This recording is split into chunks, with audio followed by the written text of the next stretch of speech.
Which said that is that one supreme leader who was absent, of course, in his father's funeral, really in command, or are there multiple chains of command, and therefore is reaching a conclusion on this 15-point agenda as well almost impossible? And frankly, who knows the answer to that? Yeah. I mean, is it clear about the one supreme leader on the other side? Well, there is clarity. He's calling the shots. Here, yeah. Nobody knows who's calling the shots. Calling the shots. That's true. Here's what's happening globally. U.S. stocks rose in Friday's trade as tech regained momentum.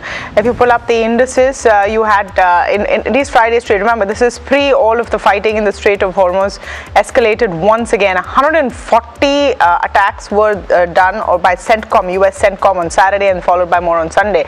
But this is, of course, the picture before that. The S&P 500 about 0.5% up. Let's pull up futures this morning, and it's going to show some of that stress coming in, especially on the NASDAQ. 264 points down on the NASDAQ futures.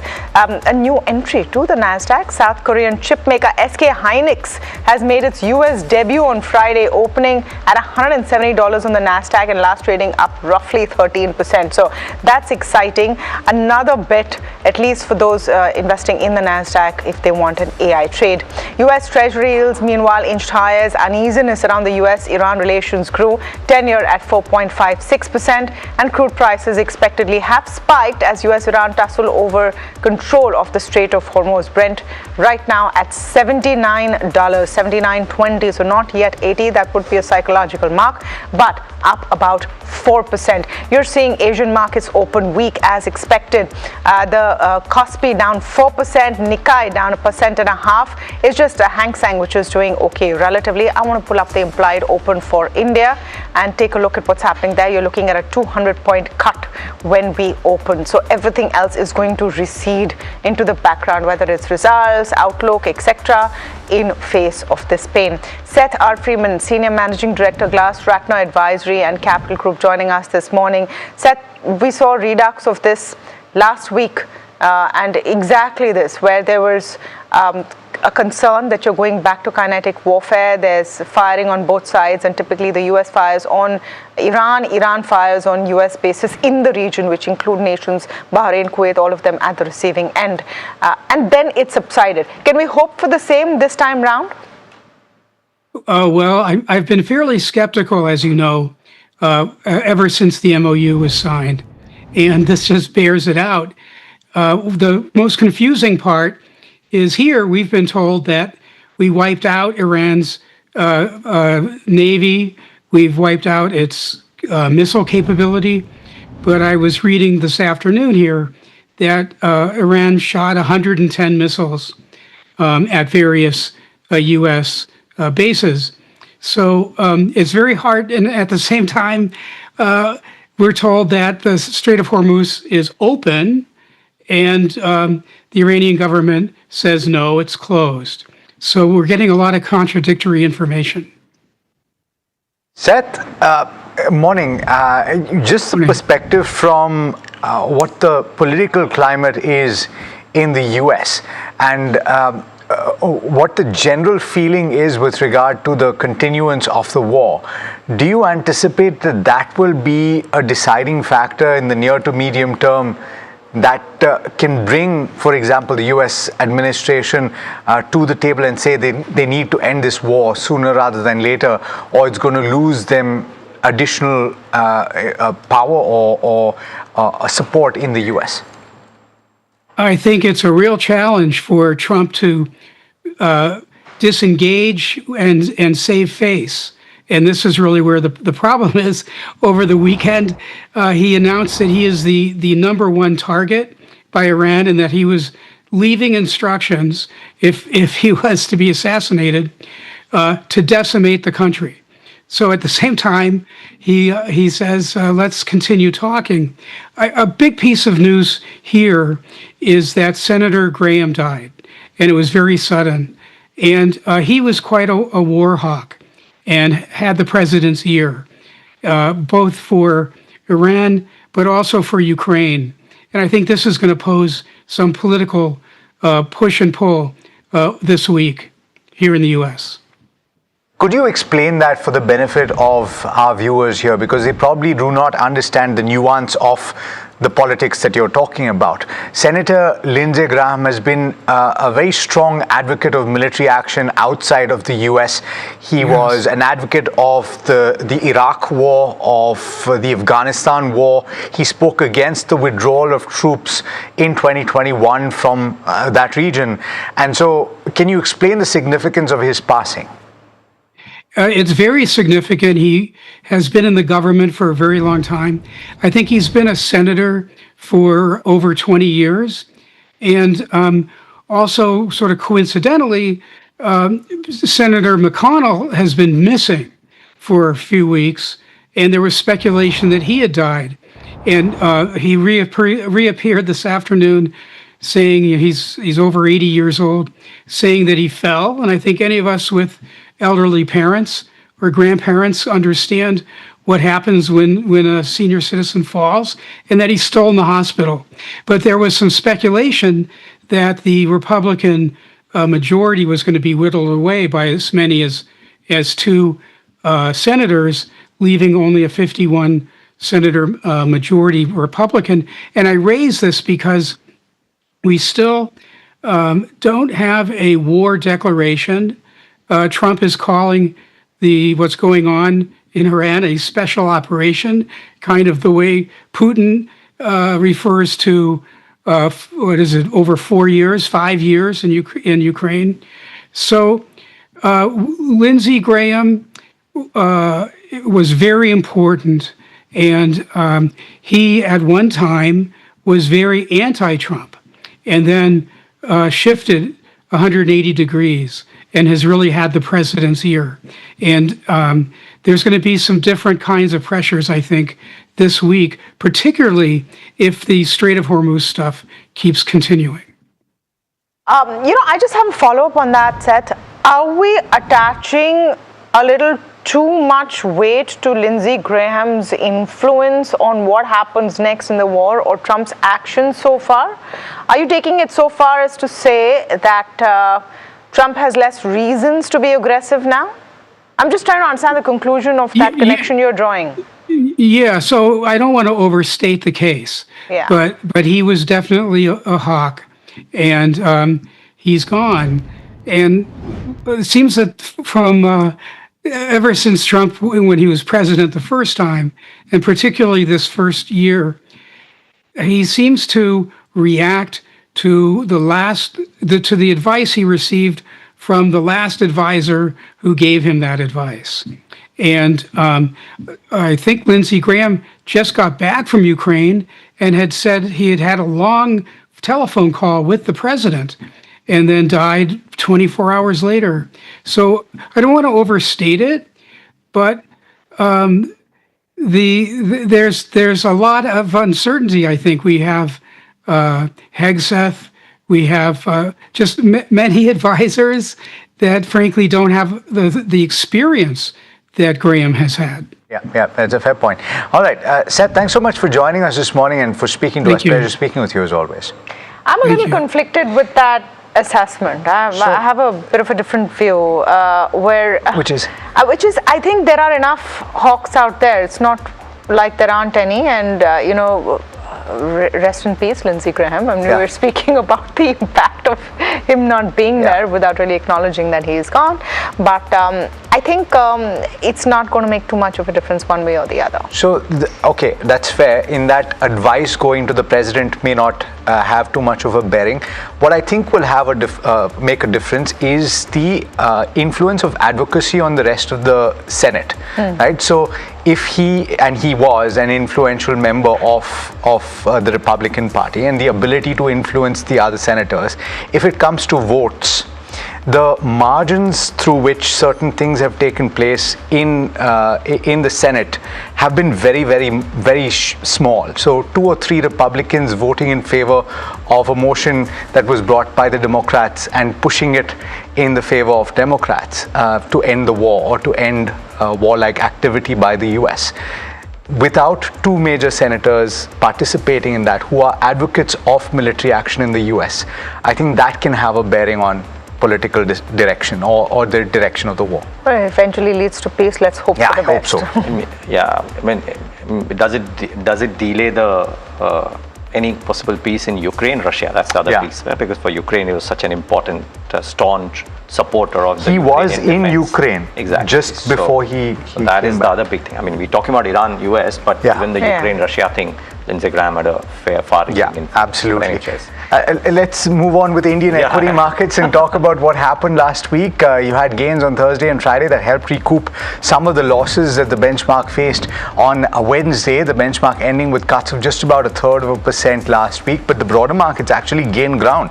You had the mid-cap index that ended with gains of 1.2%, small-cap index ending with gains of about 0.7%, and on Friday, foreign institutions buying equity to the extent of over 2,600 crore rupees and domestic institutions buying to the extent of 2,020 crore rupees. Foreign institutions have now net bought equity in 4 out of the last 5 sessions, that is last week, and in fact on Friday as well of the previous week they did end up buying. Indian equity markets have actually gained across the board on Friday, and those benchmarks gained about 1% or so, with 40 constituents of the Nifty 50 gaining, among them JFS, Jio Financial Services, HDFC Life, Adani Enterprises, Reliance Industries were the top gainers. In fact, Reliance Industries over 2% move was something that was a big contributor to the benchmark's performance, and the broader markets actually outperformed, gaining about 1.4% or thereabouts. The Nifty Bank also gaining 1.4%, and the IT index gaining as much as 2%. Realty was a top gainer once again. It outperformed, gaining as much as 3.5%. PSU banks were another significant outperformer on the back of results, and that pack actually is one to watch going forward as well. Most other sectors gained, but FMCG and pharma were laggards. My thinking though, Neeraj, I guess this morning is that earnings front and center, and apart from that overarching negative sentiment with crude going back to close to 80. Yeah, unfortunately, because I think the last week, the good part was that from every intraday drawdown, the market displayed really quick recovery, which was a big positive. So the trending nature was very good. I remember that, people were talking about how the mid caps and the small caps had come off the preceding few weeks, right? And last week, we actually saw mid caps hitting new high with multiple stocks actually in multiple pockets showing a lot of strength, which was commendable. Now, does this become therefore a one day corrective move, or does it last? I think it is anybody's guess, but yeah, it does kind of spoil the party as it was turning out to be. Real estate stocks were very, very strong, and therefore starting today or for the better part of the week, don't be surprised if there's a bit of profit booking there, simply because people would want to take some chips off the shoulder. Also remember, and not a very large number, but nearly 10,000 crores worth of IPO paper will hit the market this week. So in some sense, if indeed people allocate some bit of that fresh capital to SBI funds and a couple of other smaller ones, and if those get oversubscribed, then that's that bit of domestic capital or maybe even global capital that gets allocated to primary paper versus secondary paper. So that also plays its part. So could it be tricky? Maybe. Could IT save the day if the other IT majors put in a favorable commentary around this week, and there is a clutch of them coming out with the results this week? So that could be interesting. I think it'll be also interesting to see what the US banks do, because tomorrow and day after a slew of those come out with the results, and if they have a bearing on US markets, who knows? So lots of factors this week. It's a really, really busy week. Yeah, an important one as well. I mean, I reckon if there are any kind of positive signs coming out of the US, you have the bare bones of a sharp recovery from a 200-point gap down. But that's again an if and a but. Indian markets could of course see a highly volatile opening today. Technical indicators point towards a sharp short-term recovery, but US-Iran issues could put the markets rebound under intense pressure. The Nifty needs to decisively clear the 24,400 mark to establish a sustainable path towards 24,600 and 24,800. Immediate resistance levels are at 24,250 and 24,295.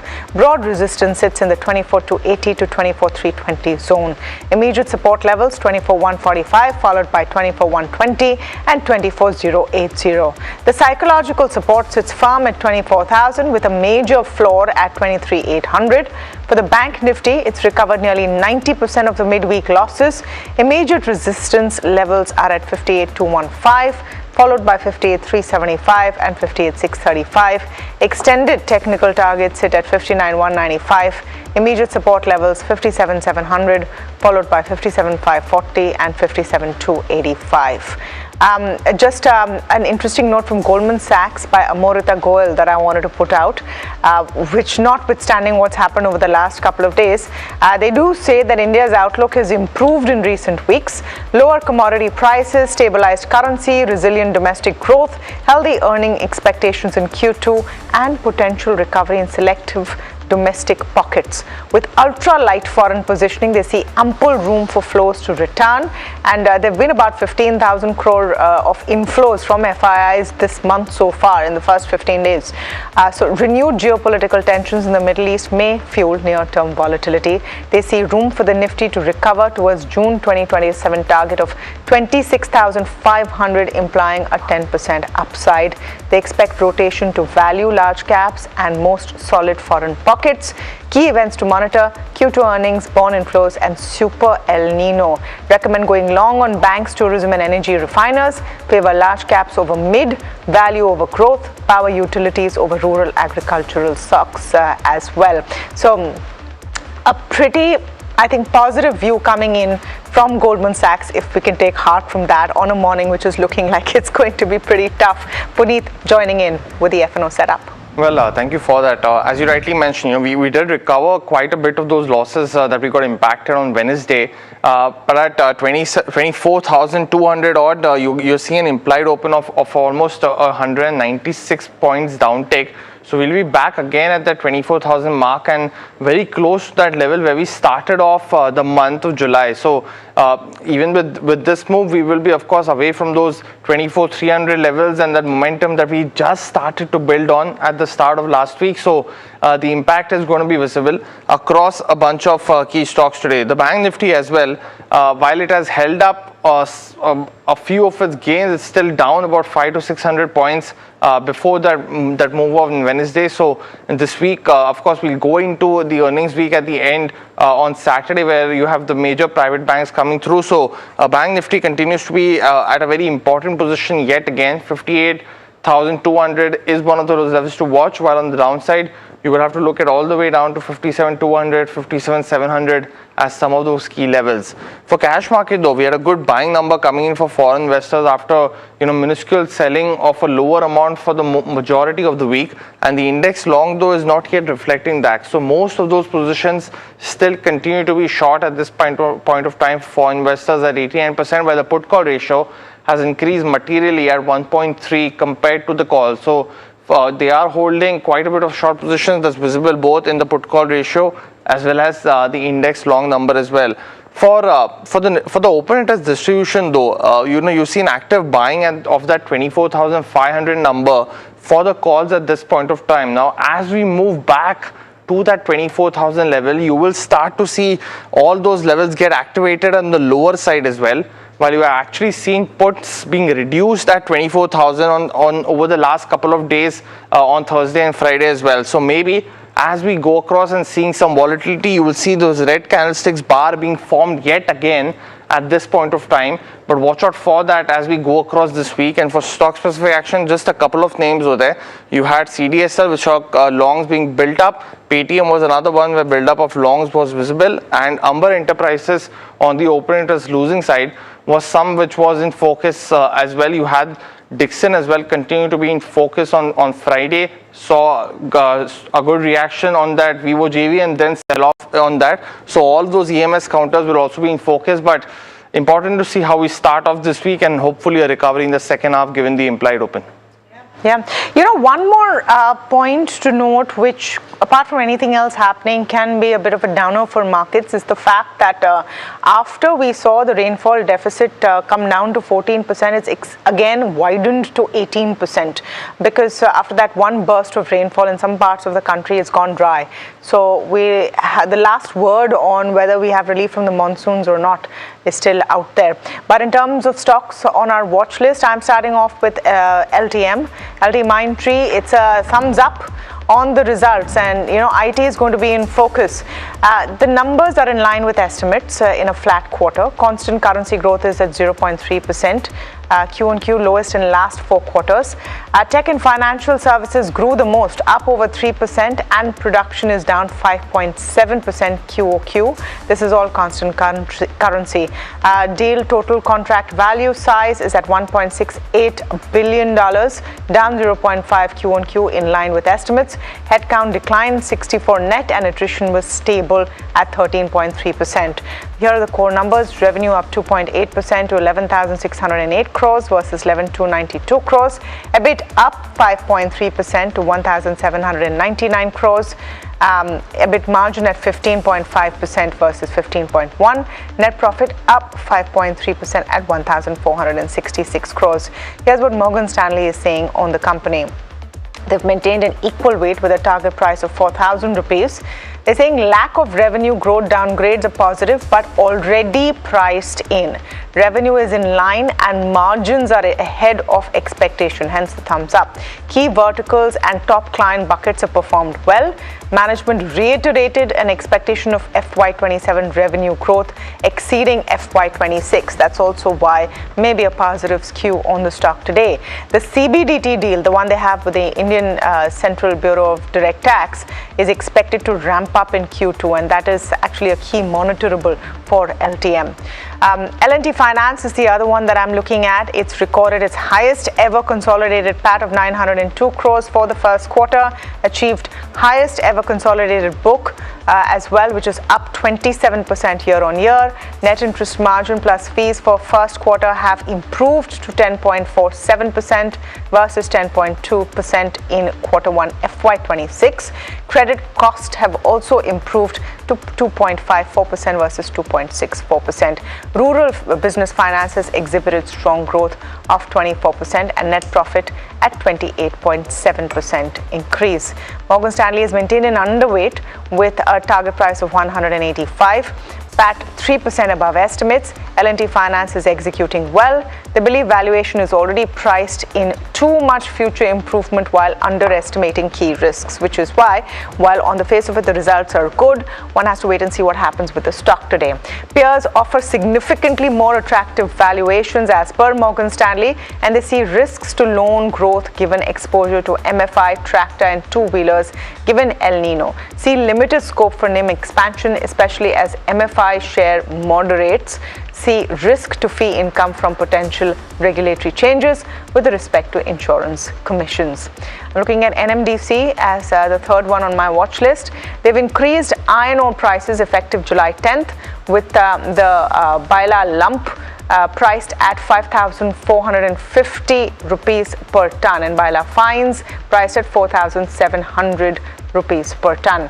Morgan Stanley has a view on India Materials and talks about NMDC.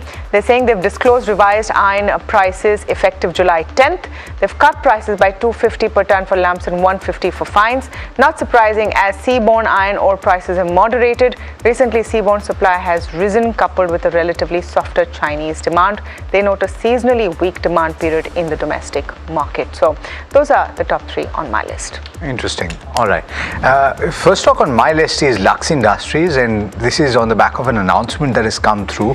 I'll first tell you about it, and then I'd love to hear from Neeraj and Tamanna what they think about it. The company has said that it plans to invest 600 crore rupees to set up a manufacturing facility in West Bengal.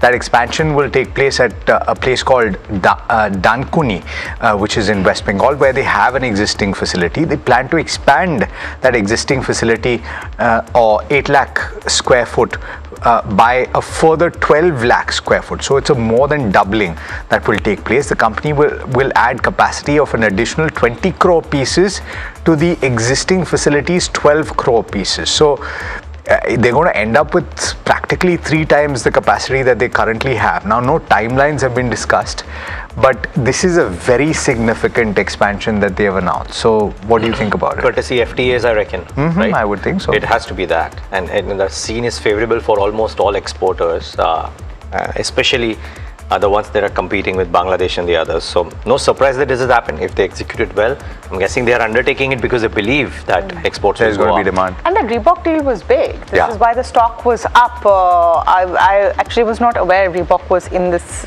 segment of intimate garments.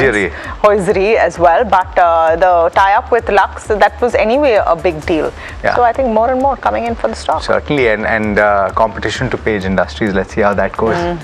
All right, good luck, India. I'm not really giving it a rating because it's just a standard corporate action that has been announced. The tendency, though, is for stocks to react to announcements like this. The company has approved a 2:1 bonus issue. It has, to that extent, reduced its dividend payout. I think it was 3 rupees per share. It's dropped down to 1 rupee per share or thereabouts. Not too much of a material impact. And remember, these corporate actions don't really move the needle too much. They're not really very significant, but keep an eye on that stock. Cartrade is an interesting one because UBS has weighed in. It's initiated coverage with a buy rating and a target price of 4,000. Take a look at that upside. The stock is currently just above 2,800. It says that there are scaling network effects as well as hidden value in the current valuations right now. Asset-light model offers significant operating leverage is what they think, and they expect that the margins will improve significantly over the course of the next 3 financial years up to FY30. It'll move to 47% from the 33% right now. So 47% by 30 compared with 33% as of now, and it was 9% in FY23. They also expect this to be driven by significant top-line growth. They say the current revenue across its platforms representing only 3 to 4% of the addressable market. An analysis that they've done shows that there is significant growth potential in OLX, which is its dominantly used C2C platform, or customer-to-customer platform. The growth potential, according to them, is underappreciated, and they see scope for a 15 to 20% upside in consensus earnings for FY27 to 29. So basically, the economies of scale for this company, because the cost structure remains the same, and then they widen the base or they increase the top line, would be significant. And frankly, one platform company which has actually yielded some very good returns to investors since its listing as well. So yeah, pretty good one. A slightly longer list today, guys. As in, the number of stocks are the same, but Avenue Supermarts, while a lot of it is known, there are some very interesting details in those numbers. So I'm starting off with that. And very likely the stock could react a bit more negatively, despite the fact that in the Q1 update, a lot of people penciled in some bit of issues, right? So revenues are up 15%, which is okay. EBITDA was up 16%, which is okay. Margins at 8.3 versus 8.2, also very, very okay. And therefore, just a 12% uptick in net profits. But the minutiae leads to some details which aren't necessarily the healthiest. So stores older than 2 years grew only 5.5%. They had grown about 7.1% in Q1 FY26. So YOY, that mature store growth rate has come off. The maturing store base plus quick commerce competition in urban areas is slowing the LFL growth for the company. Think of this, DMart Ready's momentum suddenly contracted to 5.5% YOY growth from a 20% growth profile earlier. So it's not been a very great quarter for Avenue Supermarts, and the detailing isn't looking that great either. So won't be surprised. Anyways, the market is looking slightly soft. Don't be surprised if Avenue Supermarts also looks a bit soft in trade today. So that's the first one. Just on Avenue, what Bernstein has said about it, I found very interesting, where they say DMart Ready, which is their offering of quick commerce, is a distraction, not a distinction. Suggest investors avoid trying to solve a problem the company has not solved for itself. Because very optimistic investors keep saying, but they also have DMart Ready, they could scale it up. They're saying it's a distraction, don't think about it. That's not in the offing at all. Yeah, clearly they are not able to do it the way some of the others are. Some of the native or AI or tech native companies, tech first companies are doing it. So right, and this one could react negatively today. Keystone as well. I mean, MMR didn't have a bad last 2-3 months, but Keystone somehow hasn't quite performed well. So Q1 FY27 pre-sales declined 42%. Collections increased just about 4% YOY. The commentary seems to suggest that Q1 was impacted due to lower launch activity, and this could correct itself in Q2 or Q3. So maybe it is and we know pre-sales are volatile depending on launch, etc. But considering that this quarter wasn't the strongest, maybe Keystone 2 has a bit of an issue this time. So watch out for that one. Last but not the least is Aventil. Now, revenues were up 35.7% at 70 crores versus a 51.9 crores. EBITDA grew 66% at 17 crores versus 10.5 crores. EBITDA margin 24.7 versus 20.1%. In net profit was up 67.4% at 5.4 crores versus 3.2 crores. I mean, spectacular numbers, isn't it? And what led to this? Healthy execution of defense and satellite communication orders.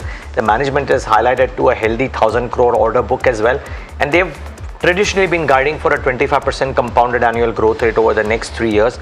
These quarterly numbers easily beat. So the ask for the 25% is fairly low for the rest of the year, if you will, which is actually a good news. Remember, it's a niche player in high-end satellite communications, HF communications, electronic warfare, radar systems. So it is in the right bucket in terms of where the spend is happening of the company. DRDO, ISRO, etc. are all clients. So very good quarter, could react positively even on a day like this. These are my top 3. And guys, I wonder if either of you have a thought on Jindal Steel, right? Because yet again, there is a CEO who's resigned. I mean, this company's been hit by several top level exits, right? CEO, CFO, product head, plant head, etc. Yet again, a CEO has resigned out of the blue. Yeah. So very likely could be sentimentally negative. Yeah, I think that becomes a huge factor after a point, even if the fundamentals of the sector are fine. Yeah. Or not. Okay, focus on Aurobindo Pharma, and there are a couple of notes which are not too excited about their Lanet acquisition today, whether it's Citi or whether it's Macquarie. Both of them looking at Lanet's acquisition in terms of valuations and whether it was overpaid. Varsha joining in with more on Aurobindo Pharma. We're putting the spotlight on it. Varsha, so there is one view which is pretty negative. What is the counter from what the management has said so far in con calls and in the public domain? Well, I think it's the best time to put a spotlight on Aurobindo Pharma, considering a lot of data revolving around this counter. And we do have, sources which are telling us some of the positive points on Aurobindo as well. But let me start with what brokerages are saying. They're expecting US sales to be stagnant, or rather they say that the US sales have been stagnant despite market share gain. But one point to notice is the other markets to offset US generic pricing pressure, number one. And in fact, Aurobindo has 888 ANDA filings, which is the broadest portfolio when it comes to industry. But again, brokerages are actually pointing out on Lanet sales, which is the key highlighting factor. They say that Lanet sales is down 30% according to IQVIA, but the controlled substance are not fully captured by IQVIA. Now, this is one of the things that sources are telling us, and of course, the injectables peptides pipeline execution is uneven according to brokerages. But one has to also understand that the growth engines have entered commercialization. When I say this, that means respiratory, injectables, PenG, biosimilars, and CDMO are all nearing commercializations. But brokerages are also highlighting that biosimilars is a commodity business and is a competition for Aurobindo's pipeline, as many pharma companies are entering into this space. But Aurobindo's growth story is not about only biosimilars. The growth extends beyond biosimilars. Biosimilars are only part of the multi-engine growth story that the Aurobindo has. While brokerages have also highlighted about their respiratory portfolio, which may take time, to contribute meaningfully for the company. But the global partners have been backed respiratory portfolio with $90 million each. That's the key highlighting factor over here. They've also entered into biologics contract manufacturing segment, and hence brokerages say that the Merck CMO is unlikely to fully offset pressure, but the Merck CDMO will actually validate the biologic manufacturing capabilities according to the sources. And historical earnings growth, if you see, remain weak according to brokerages, but 10,000 crore investments have seen nearing monetization, and which will contribute meaningfully. Then also lastly, the new businesses, if you see, are yet to meaningful contribute according to brokerages. But US sales, if you see, are nearing at $2 billion, which is a highlighting point. A company will also see a lower 10G losses. This is actually an important growth trigger for the company and which will help company to grow moving forward. Lastly, according to brokerages, the stock is 30% above historical average. Valuations are stretched. That's the key point that the brokerages have made, but we need to understand that the new investments warrant higher structural valuations, and the Aurobindo's next leg of story is of course the Pen-G, then the respiratory portfolio, of course biosimilars and CDMO. So overall we might see Aurobindo 2.0 maybe in the next 2 to 3 years. Okay, so interesting outlook over there. Before we get into that break, I don't know if you folks saw the Satya Nadella post that he put out a short while ago. So you will remember that the Palantir CEO, Alex Karp, a few days ago talked about how CEOs are worried about the reverse information flow from AI models that they're applying on their business. And Satya Nadella has now weighed in. He's put out a very lengthy post talking about it. And I'm just going to give you the few points that he's talking about. He's calling it the reverse information paradox, where he's saying AI users risk giving away proprietary knowledge. Enterprises need control over their AI learning. And this is, I think, the short version of everything he's saying. He's saying in the AI age, the buyer risks giving away knowledge just to use what they bought. Companies effectively pay for intelligence twice, once when you pay for the model and once by giving away the information you have. The better you want the model to perform, the more of that knowledge you have to feed it. And AI models learn intelligence exhaust. In consuming intelligence, you are creating intelligence, and what you create should belong to you. And this is something Alex Karp had also said. I thought it's interesting that heads of very large companies who would be at the forefront of using some of these models are saying that, hey, to actually use your models, I have to feed it with all my proprietary information about how I run my business. Yeah. I mean, but frankly, I mean, there is no other way, right? I mean, if you want the model to work for you, you'll have to feed the model with everything that is proprietary. How else do you get the right answer per se? No, unless you fix it, you are risking destroying your entire business and leaking everything you do, which is your moat to competition. Agreed. And put it out there. More and more the question is going to be, how do you make sure everything that you feed your AI, if you have an enterprise license, stays within your servers, and are you sure that it can't go out? Which is why I think the next wave of AI models will be, the two terms, which is that exposed to outside versus within your laptop, right? I'm forgetting the term for it, but I think we will see the advent of that for sure. I mean, it will evolve. It has to evolve. Yeah, so the interesting debate over AI continues. Very short break. No debate about how markets are going to open today, though. If you look at the implied open, it's going to be tough. The question only is what the recovery is going to look like over 200 points down. We're coming right back with what your strategy for the morning should be. Stay tuned.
As India's mobility story is racing into a new future, it's in search for a new fuel map. Electric, ethanol, hydrogen, CNG, hybrid, what will power India next? India's sharpest mobility minds come together to decode the fuel mix that will define the road ahead. The NDTV Automate Fuel and Future Summit 2026 on 15 July only on NDTV Network. India Inc.'s most respected names chose India Inc.'s best and brightest. I'm delighted to be chairing a committee of such distinguished fellow businessmen, bankers. It's lovely to be back on this NDTV jury. I have been a fan of NDTV for a long time. Many of the nominees are extremely close together in terms of what they've done. I think it's also important that how they are reshaping the industries, commercial activities which they are into. And it's a very judicious mix of people to choose from. My compliments to the team. Who will earn India's top business honors? Find out at the NDTV Profit Business Leadership Awards. India's unshakable news habit. NDTV.com is India's #1 English news website.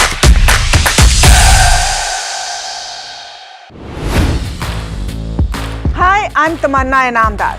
Watch me on NDTV Profit, where I break down the day's biggest business stories. What happened, why.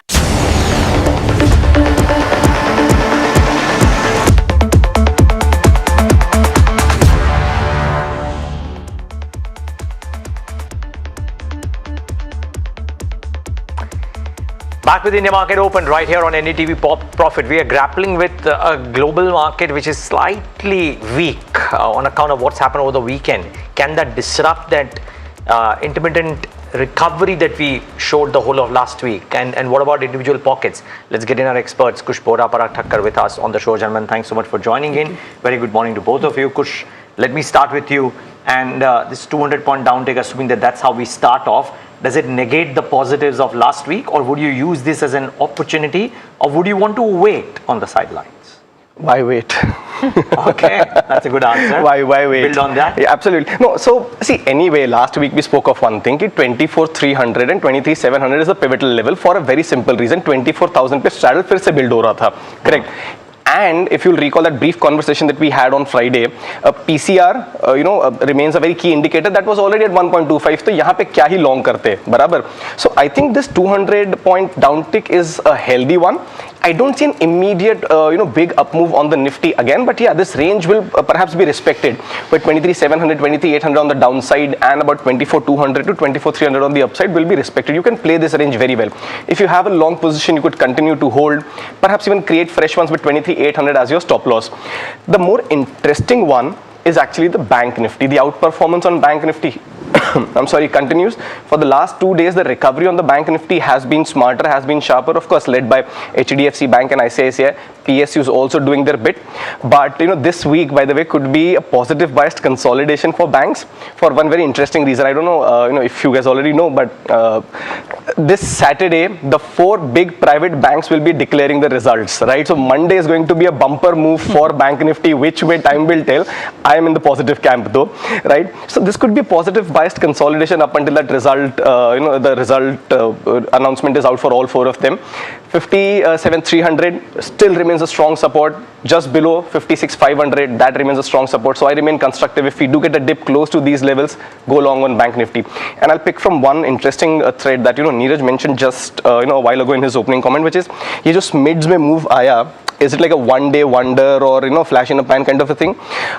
I don't think so. No, you didn't say that, but that was more of a question whether that would happen or not.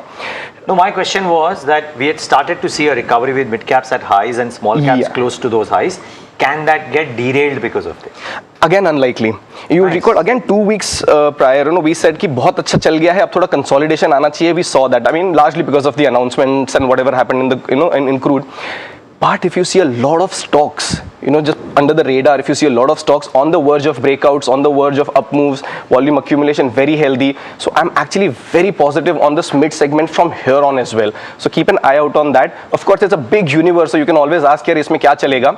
Whatever has been working so far, healthcare and auto banks, we've been speaking about those consistently. So maybe if you get some names on these in these sectors, these could be your picks from the mid space. But again, very constructive. So you are not worrying at all about 200 points down on the Nifty today?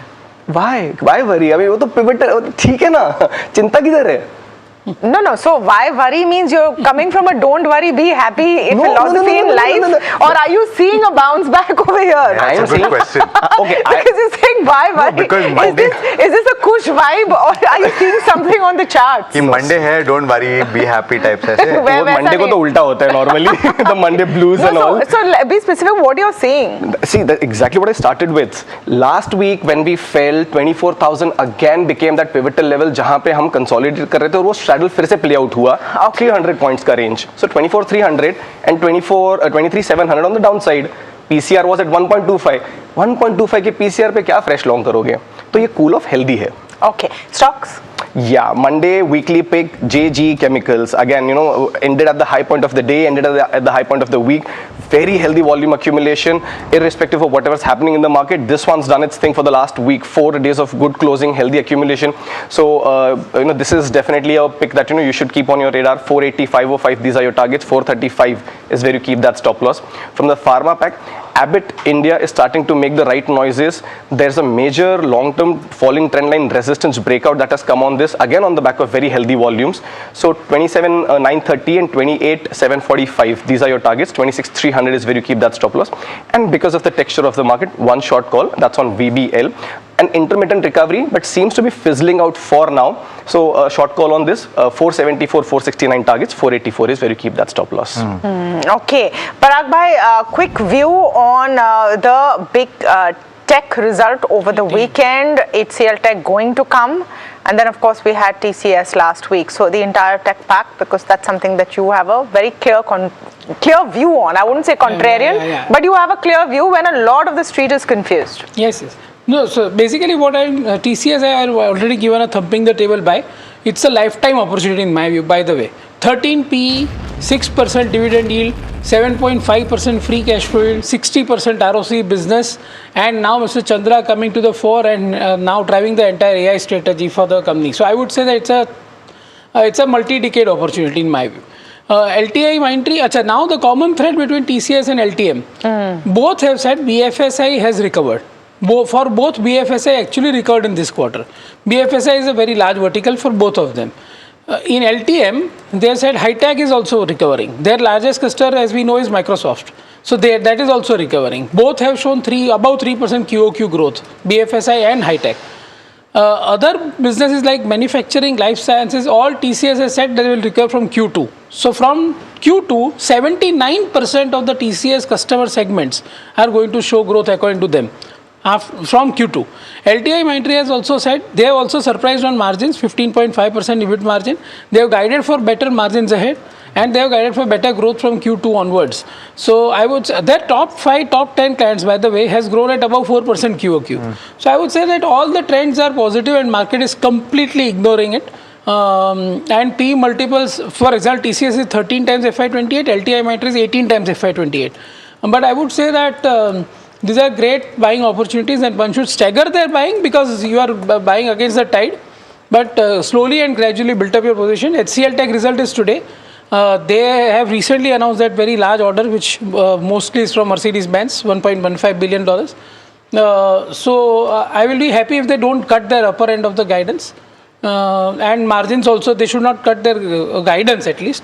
Otherwise valuations are again very attractive and so it offers a great buying opportunity. But let's see now, HCL Tech results, we have to see. Staggered buying in what? So very quick answer here because it would go to Swamit on heard on the street, but in what order of priority? HCL Tech is the top TCS of the pack? is the top buy. Okay, and then followed because by? TCS has already said that we are going to see recovery from sometime in Q2 and valuations are absolutely in your favor. 13 P. And no mid-cap companies? So basically, let's go result by result. Sure. What happens in most of the companies? We know for example, Coforge has said that organic growth will be flat. Infosys, we know that organic growth will be flat. Let's see result by result and guidance by guidance. But at least TCS on this valuations, given their outlook and their management commentary, looks like a no-brainer. Got it. All right. Soumit Sarkar waiting by to tell us what he's hearing from the dealing rooms, and it's going to be an interesting week, Soumit. Earnings obviously front and center. Lots happening on the external front as well. What are you hearing? Well, Alex, the first stock on the list is Berry. Now, this stock had hit an upper circuit of around 10% on Friday. Now, dealers are indicating that a well-renowned PMS has been buying this counter in trade. So, keep an eye out for Berry. For C Infosystem, there are buy flows on HNI desk. There's a buzz of a potential acquisition announcement that could come in along with the earnings. For Bajaj Auto, OFSS and Bajaj Consumer, there are buy flows on institutional desk. Dealers are indicating that the first quarter earnings are expected to be quite strong. And on the flip side, for Angel One, there are sell flows on the HNI desk. Dealers are expecting a weak first quarter earnings to come in from Angel One.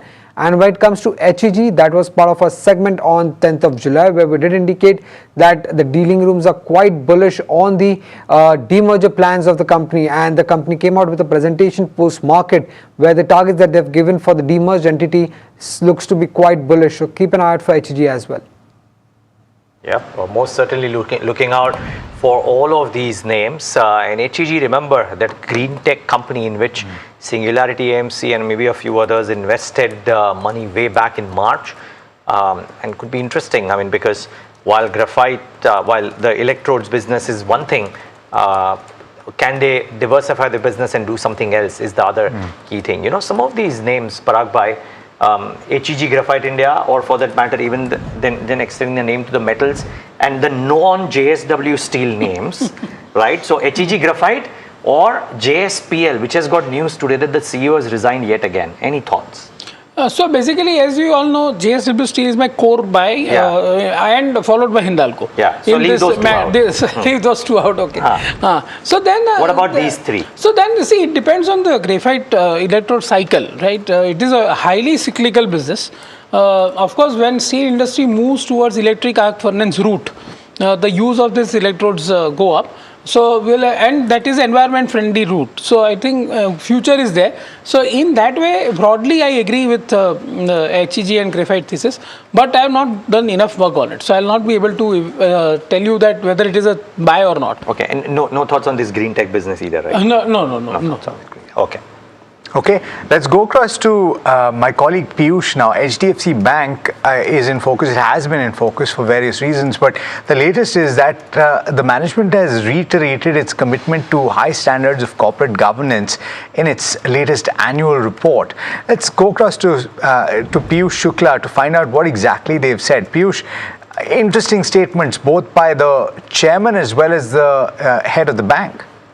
That is right. Every year the bank comes out with its annual report where they talk about the investments being made in tech, the people force that they are building up, the business plans that the bank has. But this time what caught the eye of us watchers was that there was a separate subhead, corporate event it was termed as, and under that subhead Mr. Shashidhar Jagdishan, who is the MD and CEO, reiterated, how the whole process went through after former chairman of the bank, Mr. Atanu Chakraborty, resigned, citing certain differences between the business practices at the bank and his own personal values. HDFC Bank, Mr. Jagdishan said, took immediate note of his action, immediately appointed an two external legal firm to assess whether the statement that he has made in his resignation letter were substantiated. The bank also formed a committee of independent directors to assess, to review the overall findings that these external firms give to them. And eventually, when the report came out, the report did not find, that Mr. Chakraborty's allegations were substantiated. This whole process, Mr. Jagdishan said, was meticulous with voluminous minutes that were reviewed. The exchange of information that happened. He himself, along with head of several departments, were interviewed by these law firms. So the whole process was very meticulous. Mr. Jagdishan mentioned, and he said that the corporate governance standard, like you mentioned, remain highest at HDFC Bank. The former interim chairman, Mr. K.K. Mistry, also alluded to the same, saying that in his capacity as interim part chair, he can guarantee that the corporate governance level at the bank were the highest. Other few noticeable factors in the demographics.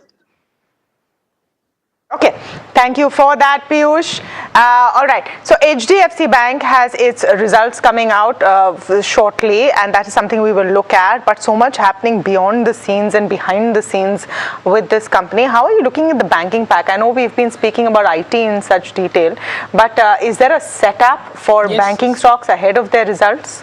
Yeah. So apart from just HDFC Bank. No, that is true. So I think ICICI always keeps saying will be the best result in the banking season, in my view. In banking results with least compression of NIMs. Of course, Indian Bank reported excellent numbers. QOQ NIM expanded, which was Indian a very Bank good was surprise. Awesome, right? Indian Bank 10% it gained on that day. Great asset quality. 6 bips QOQ margin expansion, very good asset quality, very good commentary. Improvement in commentary as well? Improvement in gross NPAs so, and it is one of the 0.15. PSU bank which is always maintained very good asset quality. Net NPA at 0.15%. They are building contingent provisioning also for West Asia war conflict. So it is a behavior like private sector banks actually. Interesting. So I would say that I am expecting Axis also to grow. Already business update was out, right? 18-19% growth in advances. HDFC Bank 15% growth in advances against the expectation of 12-13%. So I feel that ICICI, Axis, HDFC, Kotak, all four who are delivering results on Saturday 18th, now all four will deliver decent results. What did you think of Bank of Maharashtra? So there the NIMs have contracted by 12-13 bips QOQ. So I would say, and the stock had rallied significantly. We have discussed it earlier also. So I think, and it trades within the PSU pack, it is at the most expensive higher price to book. So it might correct a little bit more, but the loan book growth and all was good. So structural story remains intact. It is just that it is expensive stock. And on margin front, it has not delivered. By the way, PSU banking pack on Kush has made so many expressions. I'm going to him. Bank of Maharashtra. No, not just Bank of Maharashtra. The entire PSU banking pack, right? 3% gains on Friday and recent outperformer. So, where does my enthusiasm from for Bank Nifty come from? I'll give you 2-3 points. पहला तो PSU banks were massively oversold. So last week हमने वहाँ पे एक rebound आते हुए देखा. That could very well continue. I don't think anyone needs any more convincing on HDFC Bank and ICICI Bank. Correct? Parag Bhai has convinced all of us enough. Let me just add one small point. This month so far, FIIs are net buyers in cash. Okay. By the way, they are also net buyers in stock futures. सिर्फ index futures पे आपको 89% short दिख रहे हैं, ठीक है? And that too the number of contracts are reducing, which means the pie is shrinking, right? अगर FII का selling stop होता है and the buying resumes, like we've seen, even if it's just a trickle, there is going to be a benefit for HDFCs, ICICI, SBIs, Axis of the world. You're already starting to see that.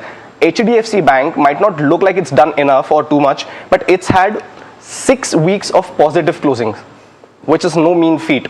In fact, if you look at ICICI, even that too actually has run up quite a bit, has had 5 weeks of positive closing and 1 week just last week, right? A brief pause, but the momentum on this one's very strong. So again, adding to all of what Parag Bhai said, the FII buying also coming in, or at least the selling stopping, is another case in point for these banks to actually move higher from here, and thus the Bank Nifty too.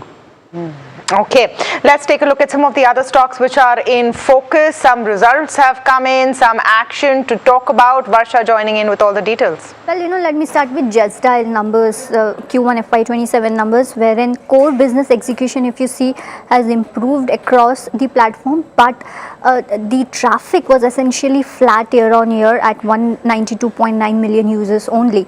Mobile traffic, in fact, declined year on year, and also one of the key highlights is the founder and CEO, that is VSS Mani, is stepping down on July 31st, ending his 33-year leadership tenure. Keep that stock in watch. You also have Fino Payments Bank. Again, if I were to talk about their June 2026 new accounts, increased 31% year on year. Average deposits, if you see, rose 11% to 2,755 crore. Even their active users, FinoPay active users, grew 38% year on year, which is a good thing, and the loan referral disbursal also surged almost 253%. L&T Finance has recorded highest ever consolidated PAT, robust growth in retail book and disbursements year on year. They've achieved highest ever consolidated book, which is up 27% year on year. Their NIMs plus fees improved to 10.47% in Q1 FY27 versus 10.2% last year, and also credit cost improved to 2.54% versus 2.64% last year. So overall, these are three stocks which are on my radar as of today. Okay, Kunal Rambia joining in this morning. He is founder at The Street. Kunal, very good morning to you. Clearly, we're going to have a deep cut when we open this morning. What is the outlook for the Nifty and the Bank Nifty? Good morning. Thanks for having me on the show. So as far as Nifty is concerned, I think more or less it's been 2.5 months of sideways consolidation. Nifty has consistently taken support near 23,800 levels. So that's the positional support to watch out for. Any decline below 23,800 can create problem. Otherwise, this can be a buying opportunity. And as far as the Bank Nifty is concerned, again, it has actually outperformed. But so far, it's been in consolidation again for last 1 month. So the support is placed at around 57,150. Decline till around 57,500 kind of levels can be a good buying opportunity. All right, and good morning to you as well, Kunal. Let me go across to my colleague Parth, who's joining in to talk about HEG, because interesting update coming through in an investor presentation that they shared that talked about the demerger and the plans to have a pivot in the business. Remember, they've been in the space of graphite electrodes and they're moving towards the clean energy space and specifically certain plays in the battery energy storage space as well. Parth, what can you tell us?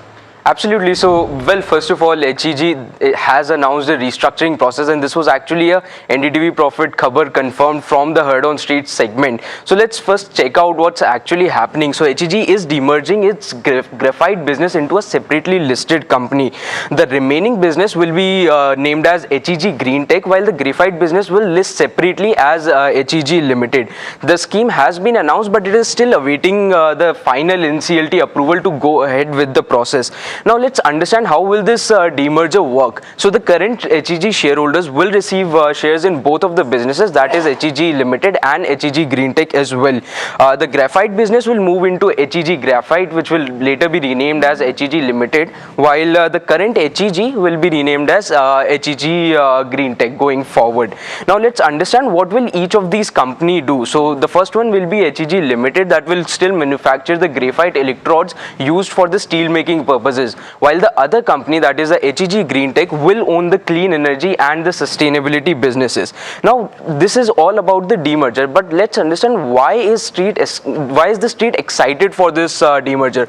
Well, the combined value of both of the businesses stands at 20,000 crores, but if you look at the current market capitalization of HEG, it is around 10,000 crores, and if we imply a 20% holding, even if we imply a 20% holding discount to that 20,000 crore combined value, it stands at 16,000 crores. So compared with the current market cap of HEG, it actually implies a 60% value unlocking potential, and this is the reason why this demerger a big thing. Now let's understand the triggers for both of the businesses. Starting with the graphite businesses, well, it is the high entry barrier businesses because it has very high complexity and also really high quality requirements for an entry into the business. The next one is that EAF steel making, which is basically electric arc furnaces. They are gaining market share because they only produce 1/4 of emissions compared to the traditional method of blast furnaces and all. Also, another thing is that HEG operates the world's largest electrode plant, in one of the world's largest electrode plant, and the capacity will be increasing to 115 kilotons per annum by 2028. The triggers for Green Tech business is that they will be supplying anodes for both EV and energy storage storage systems. The capacity will increase from 3 TWh in 2026 to almost 8 by 2035. Chinese players are 95% of the world supply, but global players will be diversifying into India as well. Also, the company will be investing into graphene anodes, which is the strongest material in Earth's discovered so far. So these are the whole triggers that you should look out for the HEG demerger going forward. All right. Thanks so much for that part. Keep an eye on that stock. Kunal Rambia, we did not take your picks. So what stocks are looking attractive even as the pre-open rates have started ticking on the screen? So Alex, the first counter is the CDSL. Look at the behavior on the Friday. There was a clear bounce and the breakout happened on this counter. So with the stop loss of 1400, I think one can go ahead with buying CDSL. And the first minimum target can be 1500. And I would advise our viewers to keep trailing the stop loss because I think the overall trend on the weekly chart remains very, very strong. And the second is MRPL. After a pretty long time of consolidation with sideways bias, this counter has given a very clear thumbs up. So with the stop loss of 155, one can go long on that also, and the target can be 170. Again, in this counter, the overall trend has been really very strong on the weekly chart. So prefer to keep the trailing stop loss and hold the position. Kunal, just a quick follow-up there. You had given this call earlier. It has already rallied a bit. You're comfortable buying it right now as well? Good call, by the way, but you're comfortable buying it now as well? MRPL? Good morning, Neeraj bhai. Yeah, so absolutely, this counter actually has come down from 210 levels to 155.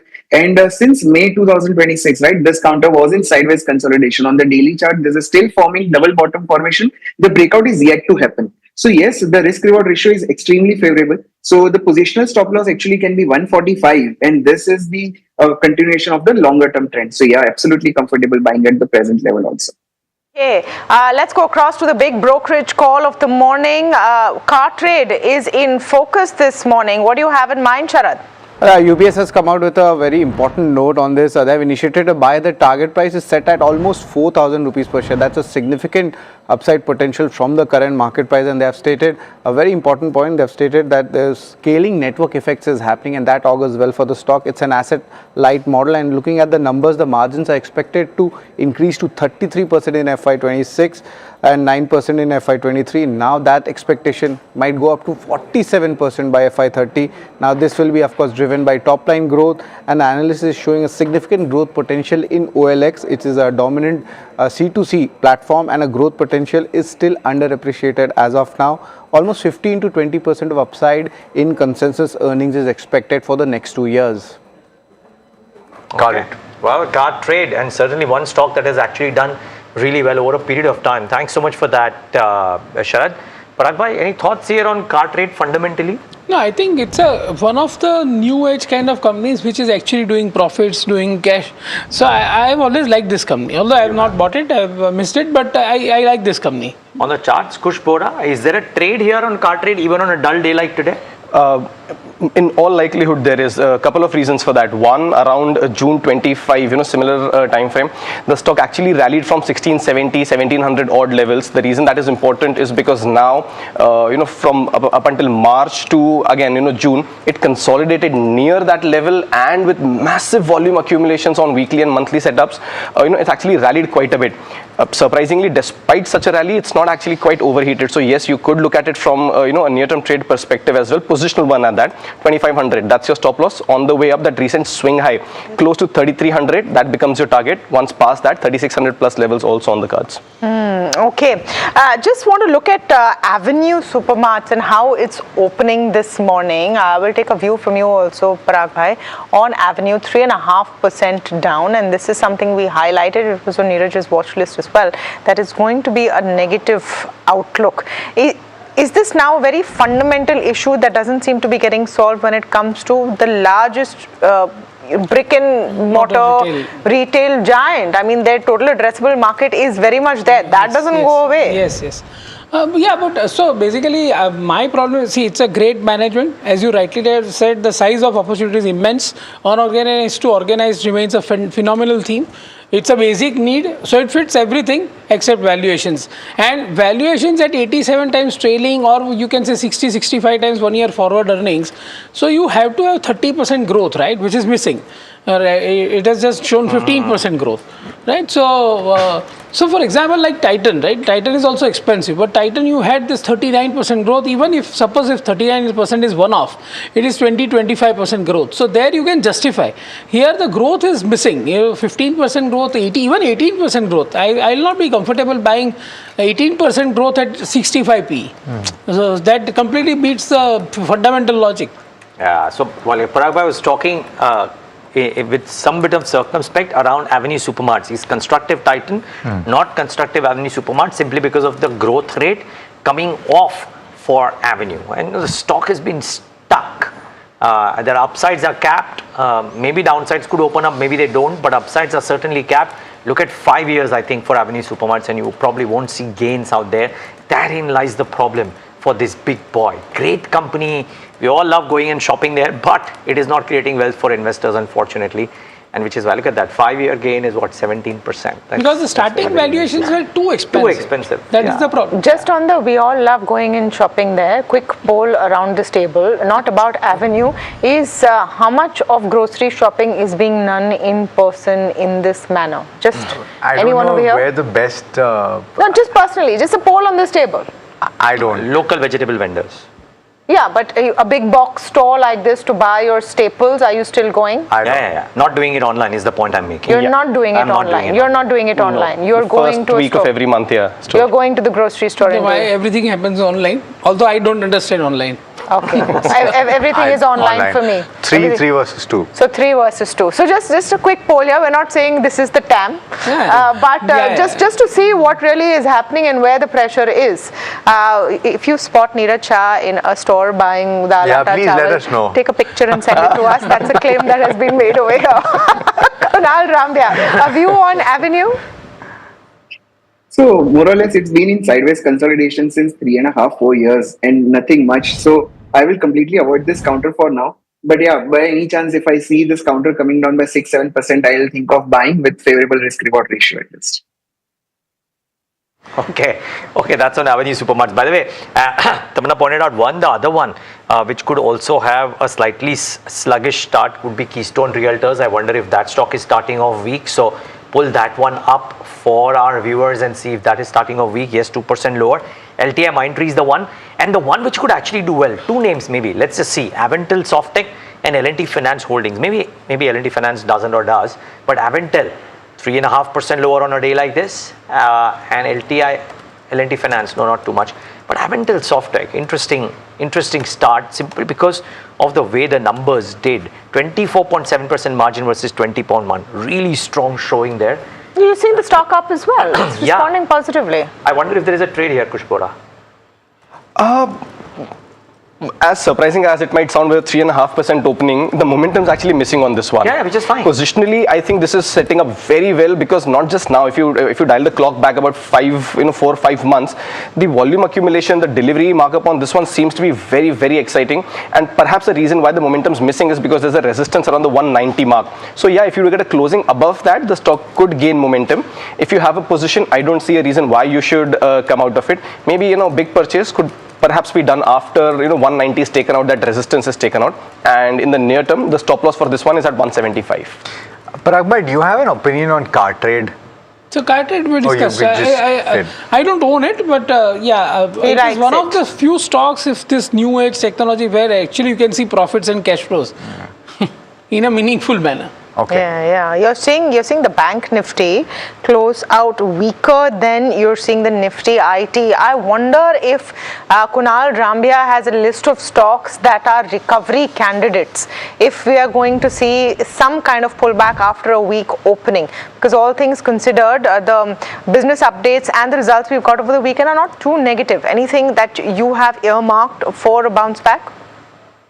Not really. It's probably too early for the day. But yeah, I'll keep an eye on SBI as of now, because I think this counter is more or less was in sideways consolidation for 15-20 days. So I think if I get the opportunity to buy somewhere near 1020, the opening is 1023, 1020, 1018, I think with the stop loss of just 5 to 6 rupees, one can definitely take intraday bet on it.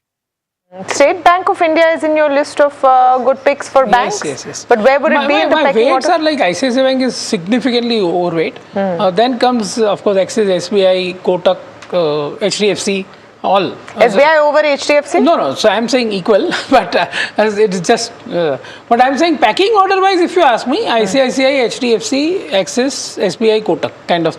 Okay. So some of the stocks that you're going to see weakness in, crude has spiked, touching the $79-80 mark for Brent. So you're going to see, an Indigo seeing a bit of a knock this morning. You're seeing ONGC doing fine. Obviously, all your oil marketing companies, as you're seeing them on the screen right now, are going to have some weakness coming in. I want to look at what Asian Paints is doing as well. I want to look at an Oil India. We'll pull up an ONGC as well. And you're going to see some impact there in Asian Paints, typically and expectedly down. Oil India typically up, but just about 1%. Even ONGC about 0.5%. The overall mood is going to be a little somber. I want to look at a Bank of Maharashtra. I want to look at an Indian bank as well.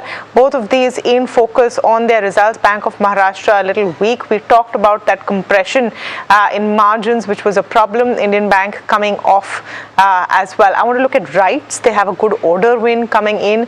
Is there any excitement over there as far as the RITES is concerned? Yeah, about 0.8% up. Very few, I would say, positive pops today, Neeraj. They're going to be tough to find. Yeah, tough morning. Let's see if the afternoon is any different. Could it be a tweet or a post on Truth Social that changes the sentiment? I think, well, we hope that it does happen for the positive side. Let's wait and watch if it does. But the start will be weak, and we'll see a start in the red, about 190 odd points at open, so no surprise there. About 1% lower, weakish market breadth as well, no surprise there. And all indices would participate. Maybe IT does something slightly different, but I would reckon that banks, IT, etc., everything will be between 0.5% to 1% down.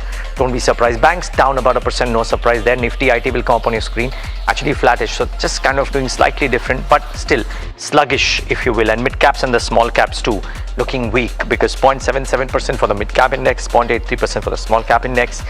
Bring out the deep gash of red, maybe a little bit of green in ONGC and a few others.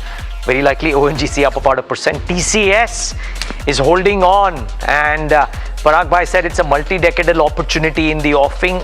The top gainer currently, HCL Tech, Apollo, Dr. Reddy, NTPC, a defensive bent for the market for sure. What is not doing well? Indigo, 3% lower. Crude higher, Indigo naturally will get beaten down. Maruti will get beaten down. Both of them are down. Nifty is down. Shriram Finance gets beaten down. Tata Steel is lower. Eternal is lower. But I no point dissecting. It's effectively a sluggish market which is carried all of these lower. Actually, the highlights are the ones which are holding out.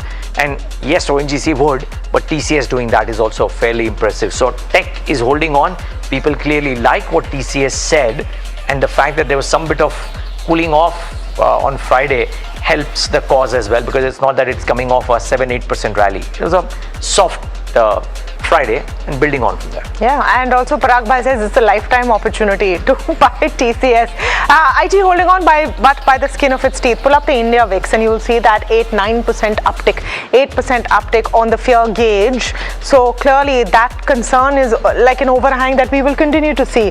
13.27 on the India VIX. The declines versus advances is showing you fear on the straight. Let's pull up the mid cap and the small cap where you'll get a clearer picture. About 0.5% down on the Nifty mid cap, actually not doing as bad as the Sensex and the Nifty. Small cap 250 also 0.5% down. Let's pull up the sectoral indices, and if you have a green, it may just be IT. There you go. Nifty IT 0.13%, just holding on to its green. Everything else is in the red. Nifty Auto worst hit. So all of these are high crude price impact kind of stocks and stories that you're seeing. So Nifty Auto about % up. Maybe Nifty consumption. We told you that the monsoon deficit has actually gone back to 18% from 14%. After that great rush of rain, you've had some stoppage of that rain coming in. You're seeing of course defense also about 1% down right now. Let's go to individual stocks and you'll get a clearer picture of some of the winners maybe coming in today more than anything. I've got the crude sensitives up there, and you might have seen some of them on the Nifty chart, but we'll re-look at all of those crude sensitives together. Asian Paints about 1.5% down. Indigo worst hit about 2.5% down. Double whammy really, because if once again there are bombs raining on some of these Middle East nations, then the flights there get impacted. Plus you have the crude prices, so bad on both ends. ONGC should spike, but it's barely a 0.6% spike. IOC for marketing companies, oil marketing companies, high Brent prices is a bad idea and bad news, and you're seeing that on those stocks. HPCL, BPCL about 2% down as well throughout. A lot of results have come over the weekend, so we're capturing some of them. Avenue Supermarts, we told you, not so exciting, stock getting punished, 3.65% down. LTI Mindtree was actually a good set of numbers, decent, but what is working is already priced in. We have to see whether their business with CBDT actually ramps up. Stock is flat right now. L&T Finance is the other one that we're seeing, good set of numbers. We gave it a thumbs up, percent up. Avantel, good set of numbers, 8% up, one of the few, I would say, sparklers of this morning. Keystone had business updates which weren't that exciting, about 3% down on the stock. Cartrade had a positive brokerage view and was our big brokerage call of the day, barely 0.75% up. Rights had a good order win, and NMDC has cut iron ore prices. Nothing much happening in either case. Negative for NMDC, so that's why a percent down. So you have, these are some of the key movers this morning, Alex, but overall the mood is a bit grim. Having said that, Tamanna, there are a couple of stocks in the broader markets that are looking reasonably good at the start, and a pair of them, actually MRPL and Chennai Petro, both doing okay. Particularly MRPL, which is gaining over 3% at the start today. You have C-Info Systems that's gaining about 2.7%, building on some of the gains from last week. It was one of the top gainers on one of the days, either Friday or Thursday. I think it was Thursday. Signature Global gaining about 2.5% or thereabouts. So there's still a few winners. I want to know from Kush Bora though, whether the Chennai Petro and MRPL should be bought into at this point. Oh, I think you should give Kunal Rambia credit for this. MRPL was his call.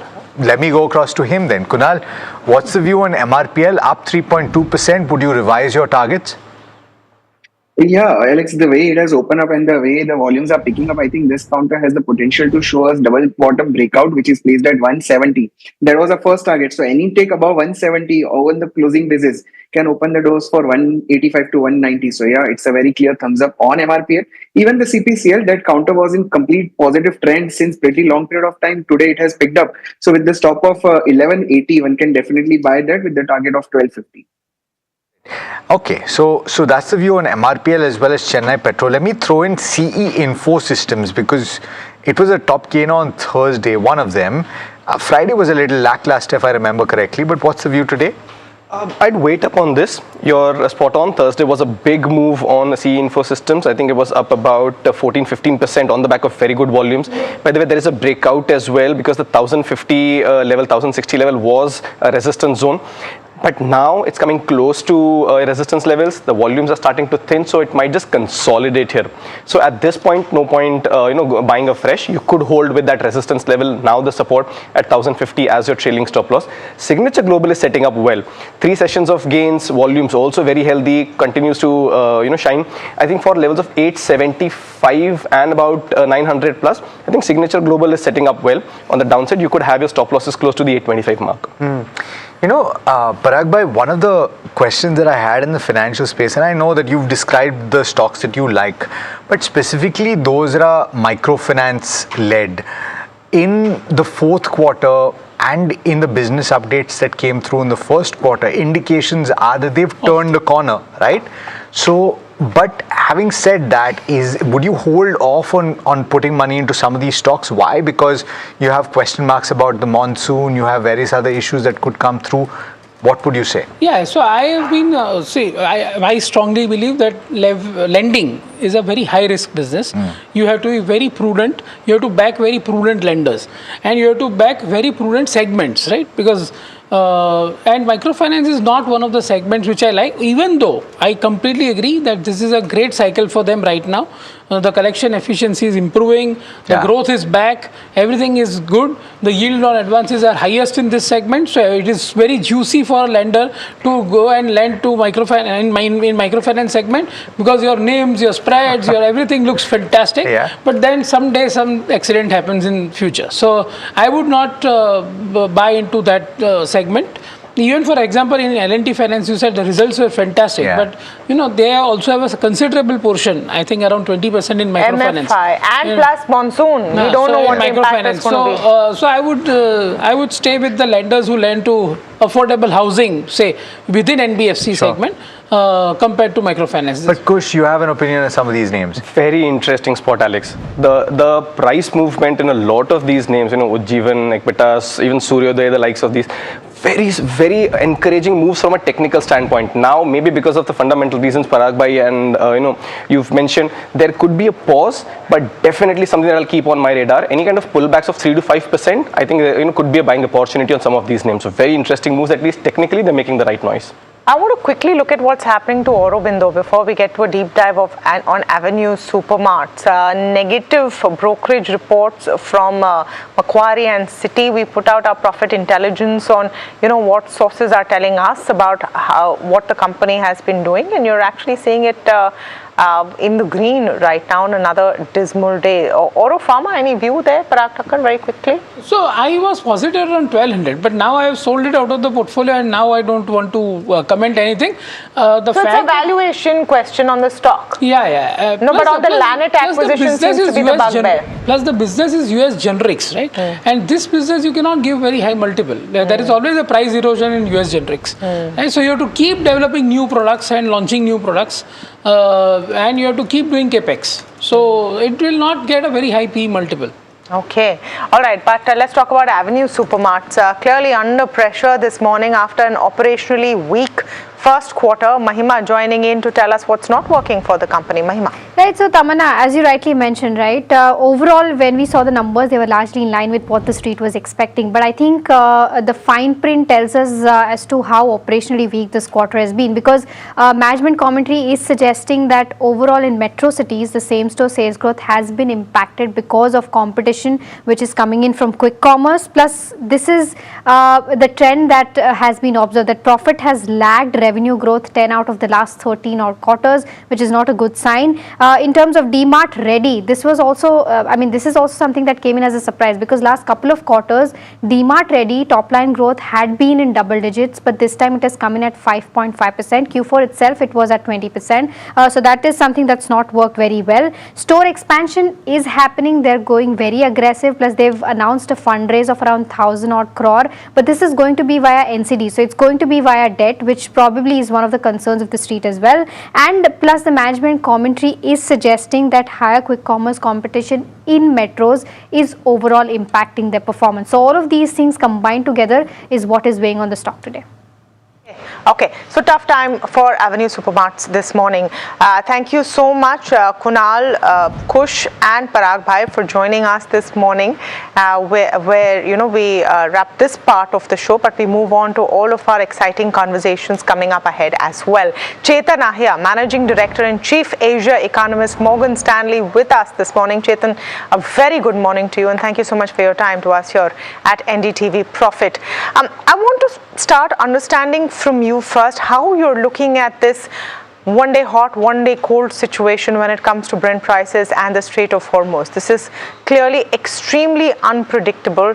Does it put India as an economy at great risk consistently, or is there some resilience building in that you're seeing? Look, I think for now, our global commodities team does believe that oil prices will remain low.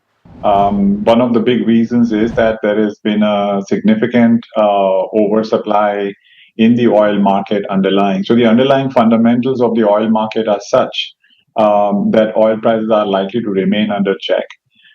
As far as the Strait of Hormuz is concerned, we'll have to see a full-fledged hot war to begin to be worried about it. Right now, as you know, it is still trying to have some challenges in terms of the Strait of Hormuz working. But as long as we don't see a full-blown hot war, we think oil prices will still be at manageable levels. Right. Is monsoon going to be a bigger worry from the Indian perspective, medium to long term? Well, I think from India risk perspective, I agree with you that oil looks like less of a risk, and now we have to watch out for what happens to monsoons and therefore what happens to agri output.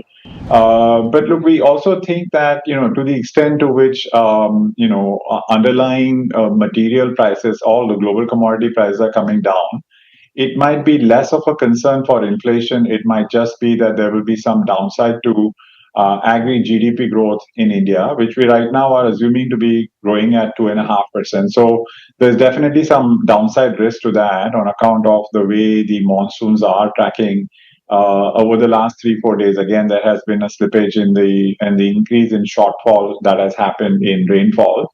That poses some risk to the agri output. Look, but I think both these risks are manageable. In our view, the bigger story that is going around in the region as well as in India is a start of a capex super cycle. And so we think that that capex cycle ensures that the risk that you see on account of higher oil prices or this agri production lost will be more than outweighed by the super cycle of capex. Chetan, Neeraj here, and sorry, I don't know where you are, but good morning or good evening, depending on the geography that you are in. But traditionally the capex cycles in India at least have been powered mainly by the government, and the private sector has been kind of lethargic to participate, say for select sectors. I heard you speak about an Asian capex super cycle. Is this largely government funded, or do you think the private sector will participate with gusto? No, I think it's going to be across the board. Well, the government provides incentives, but private sector is a big participant in this, and we will see funding happening across the board, from banking system as well as from the foreign investment and the institutional investments in private equity. So it's going to be across the board. But look, we have already seen a big pickup in credit growth momentum, and we do think that there is a capex cycle that has already begun, and we can see that from the capital goods production data that comes out in the industrial production growth numbers. And so, yeah, I think the capex cycle has already begun, and there is a lot more coming up over the next few years. Okay. Chetan, the other piece is your report. It was way back in June, but it spoke about how there was a necessity for the Indian government to try and focus on manufacturing. To some extent, we've seen signs of that happening, that even some of the Chinese JVs have gotten the approval.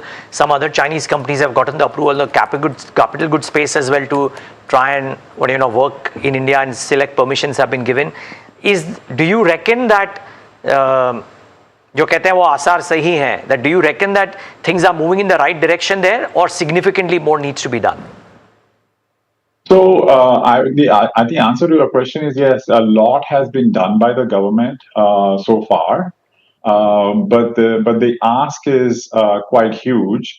So we had done another report, not the report that you're referring to, but another report sometime back, where we had sort of analyzed what is the amount of what is the kind of GDP growth that India needs to achieve to take care of the new addition to workforce, and that will be at least around 9-10% GDP growth is needed.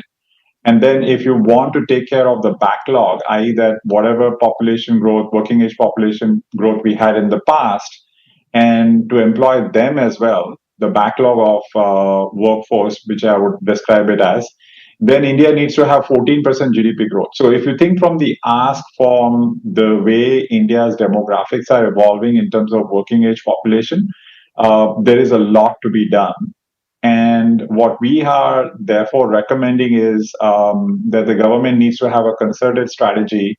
And my suggestion was to have like a 500 people workforce in the Prime Minister's office to strategize and plan this, and then have a 10,000 people workforce to get it executed with the state governments.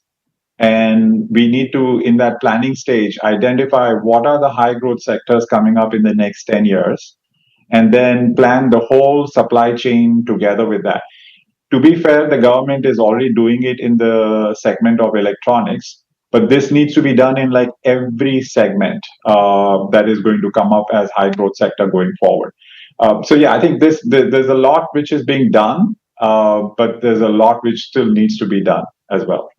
Very good points that you're raising, and actually, to a certain extent, depending on your perspective, you might be a little worried when you listen to that kind of growth that is required and for the job creation to take place. But to add to that, what do you think about the advent of artificial intelligence, in that more companies are veering towards utilizing this technology, which will lead to productivity gains, but at least in the near term would lead to job losses, or at least not significant increase to the workforce? Have you thought of the implications in the near term to demand, to growth, etc.? So I think India is in that sense okay, because what we have seen is that the penetration of AI tends to be high in the economies which have higher per capita income. The logic of it is very simple: is that AI is substituting labor or improving labor's efficiency. There's a greater application in places like US and developed countries, and that is where we are seeing, if you look at AI penetration per capita GDP, then India is relatively low. So in the near term, India will sort of get the benefit of the fact that that it will not be as rapid an AI penetration that you will see in the DMs. But going forward in future, yes, that's the reason why I was mentioning earlier that we need to push more for manufacturing, because AI's impact primarily for India, the way it will be important is how it affects India's services exports. India has so far kind of succeeded alongside East Asian countries, kind of following their own model of boosting exports with the help of services exports. And it's accounting for almost 45% of India's exports.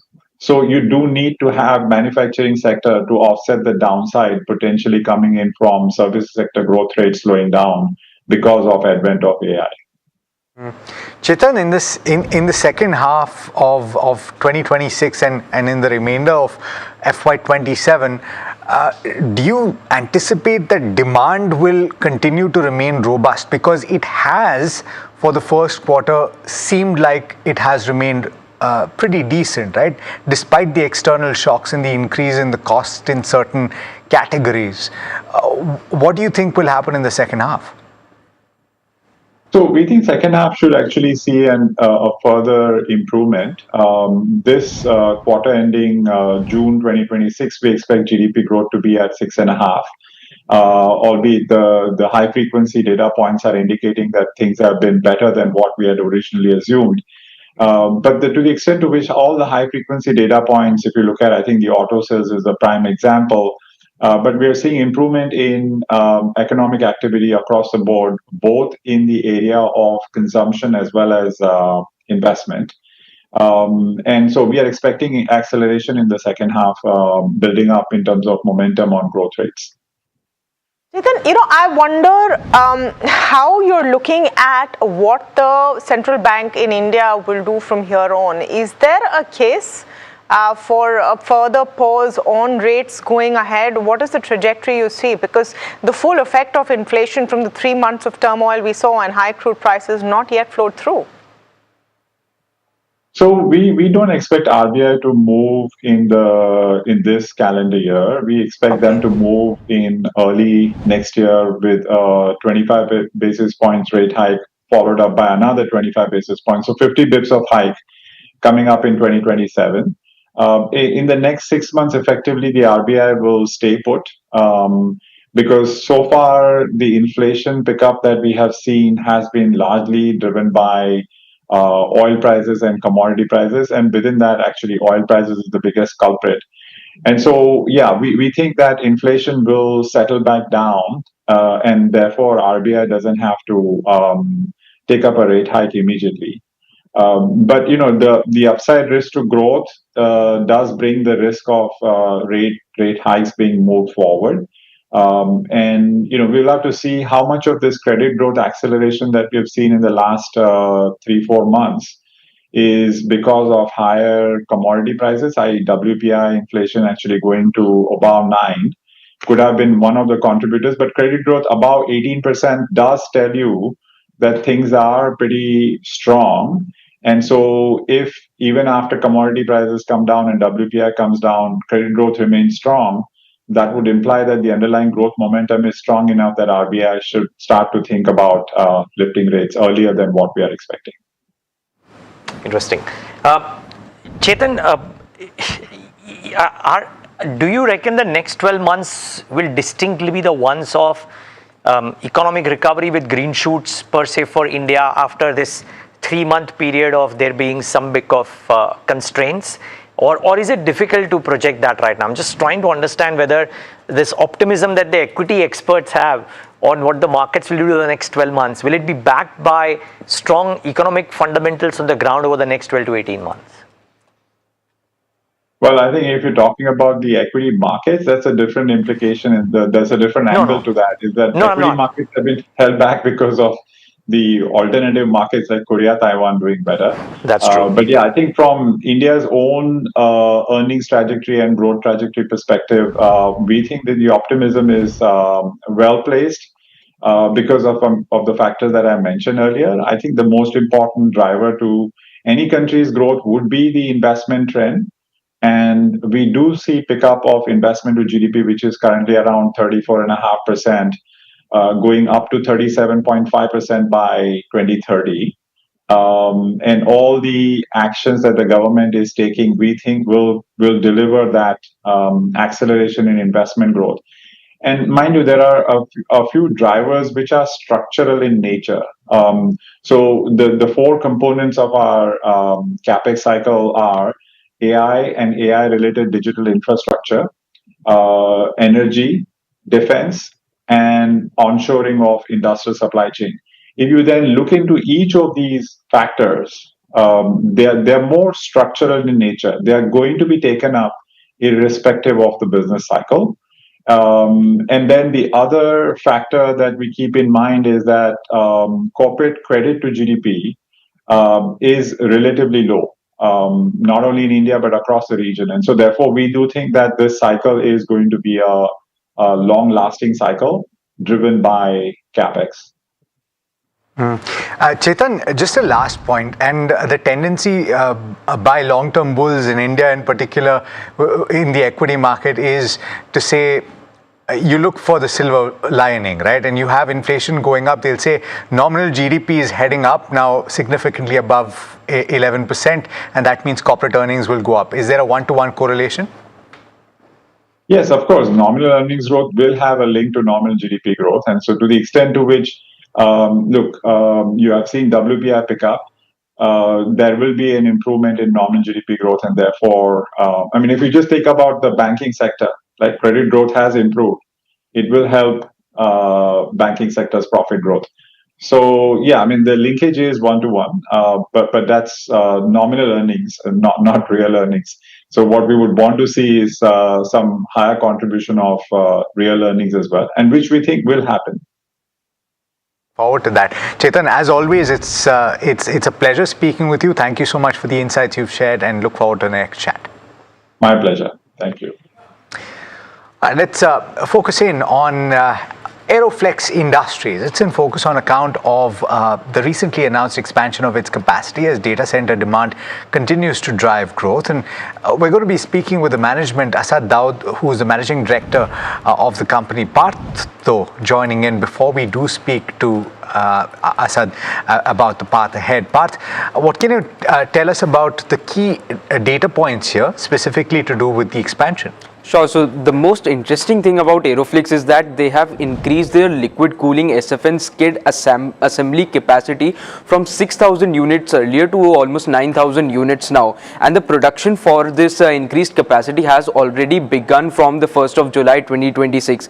Now they further plan to increase this capacity to over 15,000 units by the second quarter of FY27. So a lot of capacity increase is what we are seeing from the company in this product. Now let's understand what are these skid assemblies. So they are basically used in data centers as they enable heat removal from the high density servers. They reduce the downtime risk for these data centers and provide scalable deployment for the hyperscalers.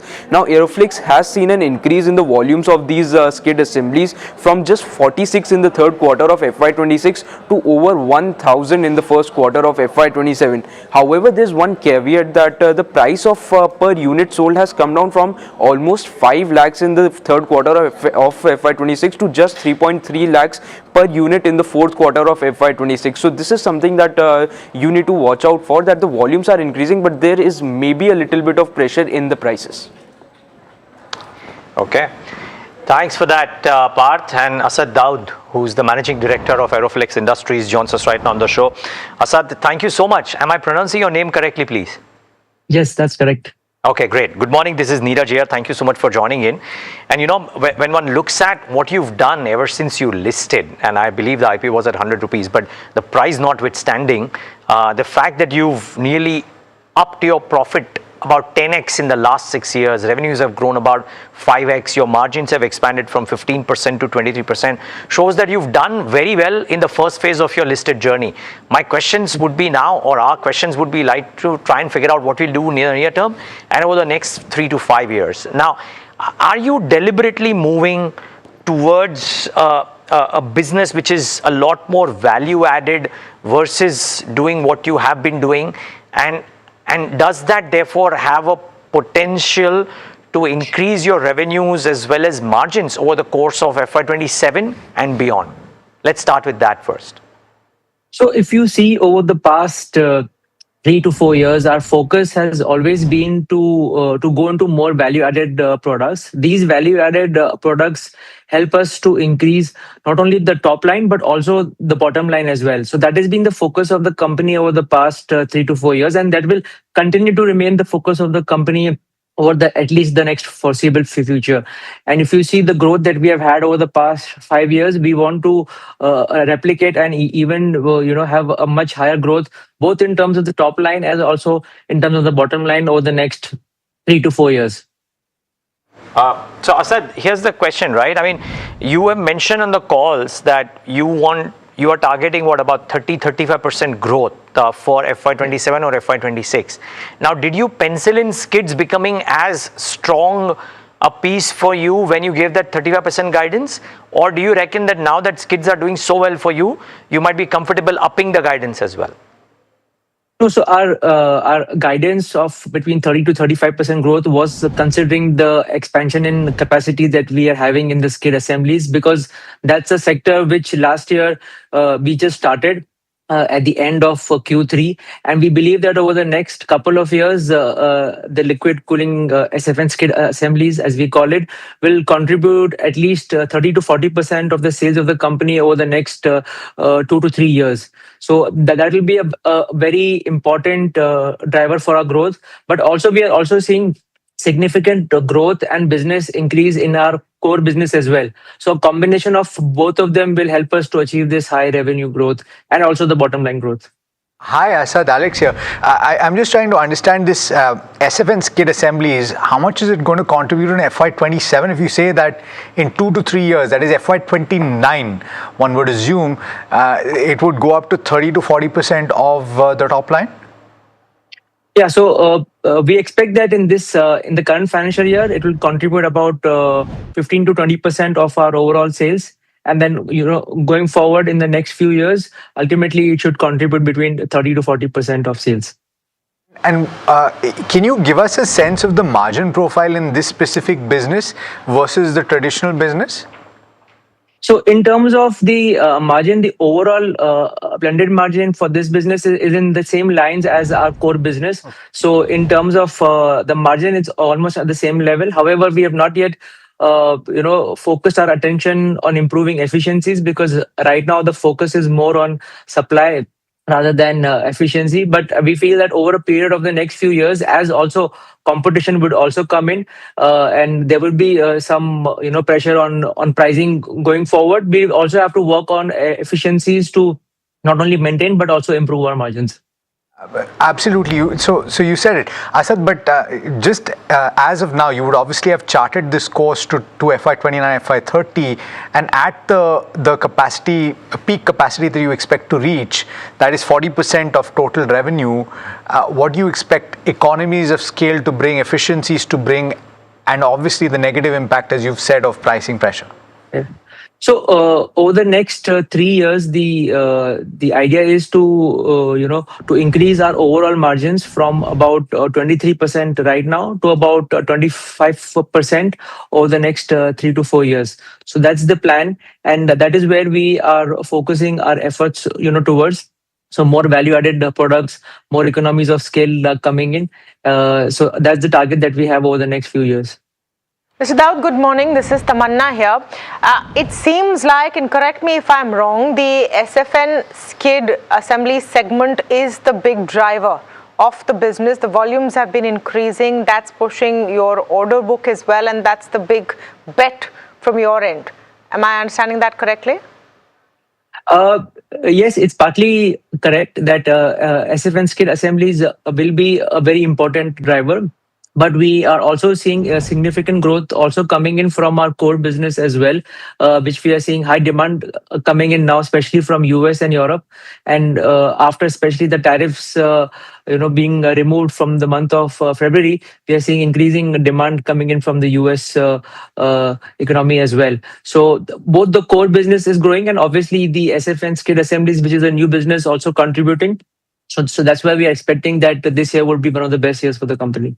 Great. One of the best years of the company. What's the proportion of revenue right now for SFN skids, and where do you see it going?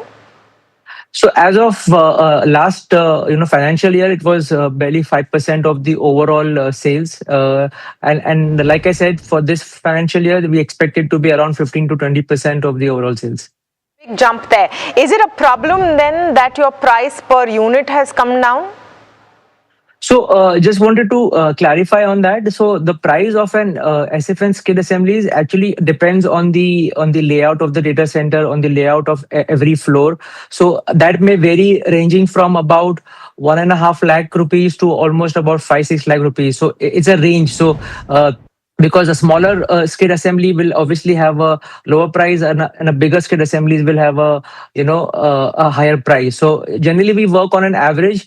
Our focus is, so the average remains somewhere around 3 to 3.5. Obviously, the Q3 was the first, quarter where we just started this business, and over there the skid assemblies that we made, although there were only few, they were the large assemblies. But over a period of time, as the demand for data center, because every data center design is different, hence the value for skid assemblies for Understood. So if you're understood, Mr. Daud, so it depends on what the requirement is. If the average right now is 3.31 lakh per assembly or per unit, do you expect it to stay there, or that average price go down?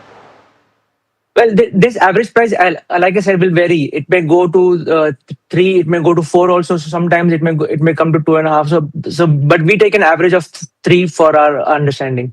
What is the current picture looking like? Because obviously in the last 2 quarters you've had a dip down, and you're saying that's because of the kind of business that came in. So correlate that for us. As per the current kind of requirements that you have, what is the average price looking like? Is it still in that 3.5 range? Yeah, it's in the 3 to 3.5 range. Okay, so it could dip down from 3.5 to 3 and a little below. Well, see, like I said, it depends on the design. So if the design changes, the price can go up and down. Okay. Is there any way you can have more pricing stability in this segment, which by your description is a very fast growing segment? What are the margins like as well over here when you compare to your core business?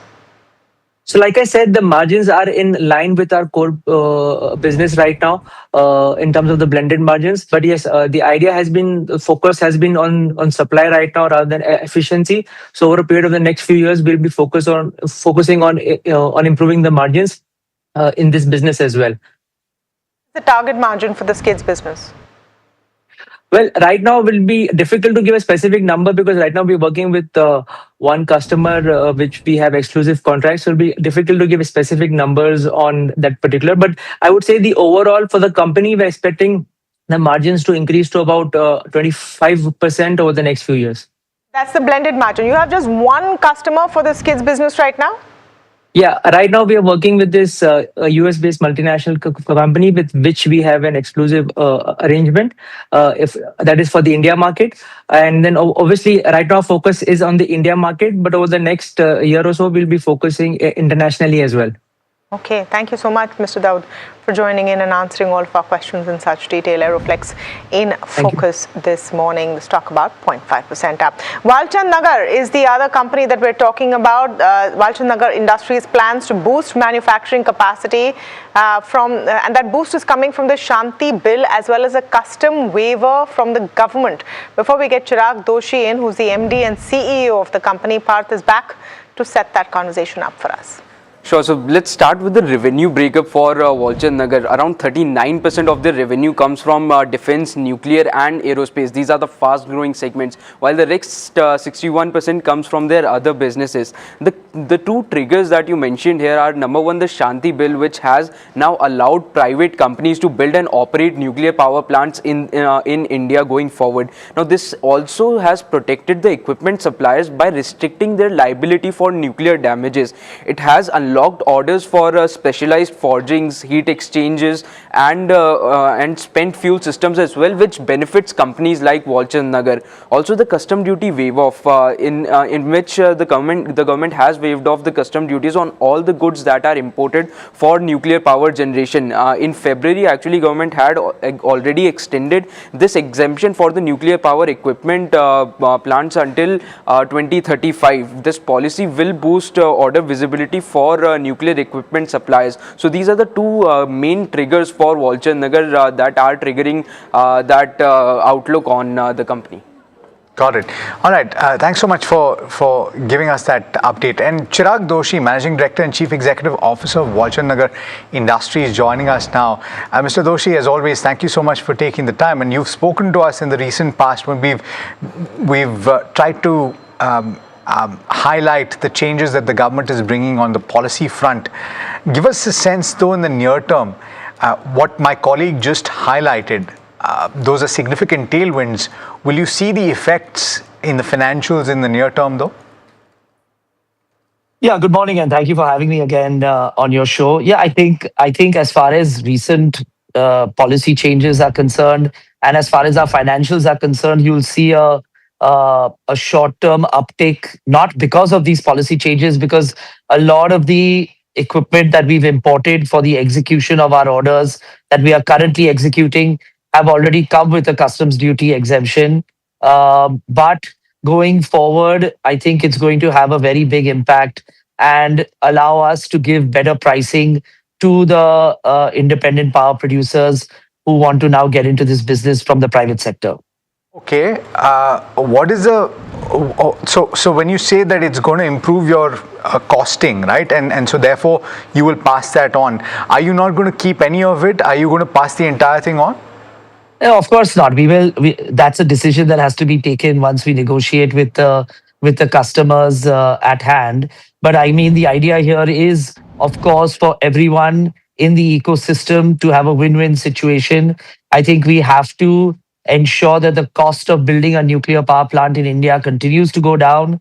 We get the benefit as equipment manufacturers of economies of scale, which allow us to then offer better pricing to the end user and the producer of the power. So as long as everyone benefits in the value chain, I think that's the win-win that we all work towards so that the country gets its 100 gigawatt going forward. Mr. Doshi, good morning. Neeraj here. Is there a sense that this whole nuclear ecosystem in India is is at the inflection point of that J curve with a very long steadying period, or trying to proving the metal period and now getting ready to move higher? Do you get that sense, or is it still some time away? No, I think we're ready. I think there's been enough interactions between all stakeholders in the industry over the last 2-3 months. I think the government has done an incredible job of building the entire ecosystem for us to all scale up. I think Prime Minister Modi's recent visit to Australia, the uranium fuel mining agreement with Australia. I mean, you all know Australia is 28% of the world's uranium mining industry, and for us to lock that in gives every part of the risk mitigation plan to ensure that the industry is ready to scale up, I think has now been fulfilled. We should see that the Shanti rules will be released most definitely in the year 2026. And I think that's exactly what we've been waiting for the now scale up of the industry and private sector getting into it in a large way. So I think we're ready now. So, okay, the next question is therefore, if the capacities within the private sector and select companies like yours are ready to deliver, will the opportunity to deliver come in now? Because when one looks at, for example, it's not just you, but any company per se, there has been a steadiness or a flattish growth curve, right, on top line ever since, let's say, FY17 or sorts, right? It's kind of flat line. So the last 10 years have been flat. Can the next 2 years, 3 years, 5 years, I don't know how much you can foresee and how much time do you need, but can the next 5 years or next 10 years be materially different than what the last 10 years have been, both on the capacity as well as in terms of delivery of financials? Yeah, it's going to happen. So you're right. And let's look at this at a sort of a 2-year horizon and a 7-8 year horizon. As far as 2-3 years is concerned, you'll see a definite uptake in Valchandaga's performance purely on the nuclear front, purely based on the fact that we are now completing the orders that we got in 2020, 2021, 2022. So 26, 27, 28, you will anyway see a large revenue and profit increase just on the completion of those orders. And as I mentioned, I think on your channel a few months ago, we are anyway doing a fundraise and investing in a brand new nuclear facility that will cater to the orders that we will get over the next 18 months, which should then see an even more incrementally larger revenue and profit from nuclear once the private sector orders kick in over the next 18 to 20 months and our new facility gets built out, I would say around 2028. How much capital would you raise, Mr. Doshi? And because I also see that the promoters are 31.5%, so you'd be mindful of the dilution that you would have to do as well, right? Yeah, of course. I think the new plant will cost us about 250 to 300 crores to build out. So we expect to raise about 400 crores in the next fundraise. Yes, we are a 32% ownership of the business. How we raise the money is still being discussed, whether the promoters will probably put in some money. But I think while we will continue to be mindful of our shareholding in the business, the larger piece of this play is to ensure that the money comes in and our facilities are ready to cater to the highly increased opportunity that comes from nuclear. Sorry, by when would you do the fundraise, Mr. Doshi? We're hoping to do it over the next 3 to 6 months. By December 2026, we should have the money in into the company. 400 crores, okay, on 1800 crores pre-money, let's say 2200 crores post-money, that's about a 20% dilution you were looking at. Okay, great. Sorry, I just have one follow-up to my earlier questions, then hand it over to Alex. I did hear you say, excuse me, I did hear you say that you believe that both revenues as well as profitability are returning to black and then increasing the profitability. We'll see a meaningful uptick from FY27 to 29. Is there some number in mind, or either an internal target or a CAGR growth number that you would be laying out? Yeah, we don't give any forward earnings generally, so I won't give you any numbers. How am I to assume what significant is? Is it 15%? Is it 50%? Is it 75%? it'll be significant. Let's put it that way. I think let's have this conversation again once March 27 is done, which will give and some capex is in play. It'll give me a much better way to discuss with you once we're kind of back in the black. Well noted, well noted. Well, we wish you, Mr. Doshi, all the best for that. You've been candid enough. Wishing you all the best for that. Look forward to talking to you post your fundraise and maybe post the capacities coming on stream. All the best. Great. Thanks for your time. All right, that's Walchand Nagar Industries. We need to slip into a very quick break. On the other side, a conversation with Tahir Badshah. Stay tuned. You don't want to miss this.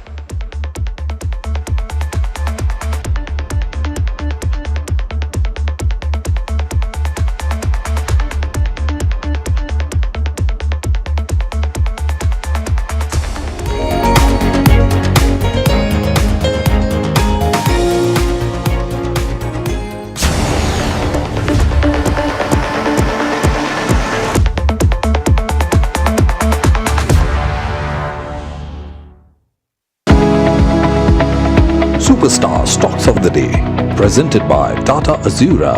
हर रास्ते का superstar.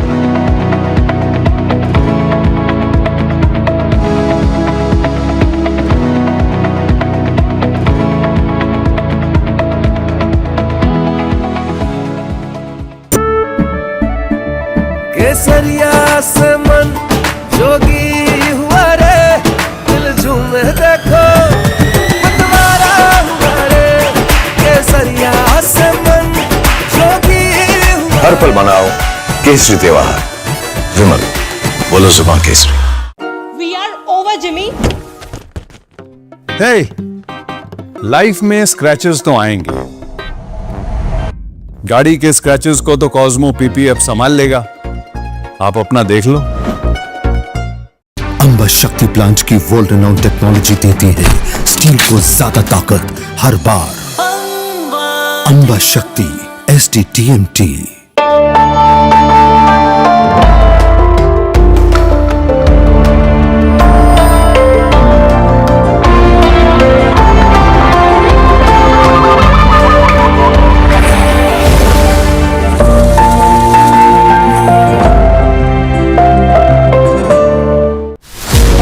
As India's mobility story is racing into a new future, it's in search for a new fuel map. Electric, ethanol, hydrogen, CNG, hybrid. What will power India next?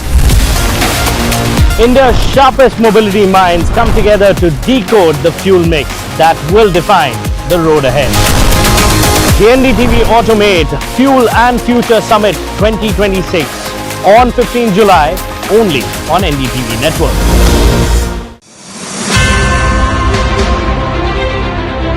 The stakeholders are becoming more important than just the shareholders or the majority shareholders. So things have changed over the last 3 decades. In that background, corporates in India who are more focused on stakeholders, who are more focused on sustainable business growth, that has been the focus of the jury. We are looking at people or organizations where the focus is on long-term sustainable growth rather than doing something by cutting the corners and making a one-off improvement and one-off wealth creation.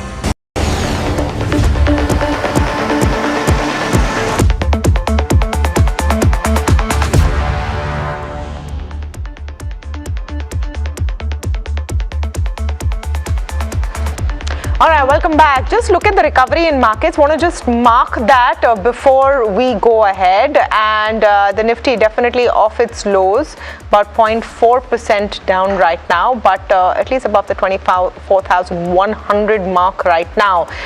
What is moving the markets? Look at the Nifty IT. Let's pull up Bank Nifty and let's pull up the mid cap and small cap as well very quickly before we go to specific updates. It's IT that's powering the Nifty and TCS, a big part of that. The Bank Nifty a little muted, but again off its lows of the day.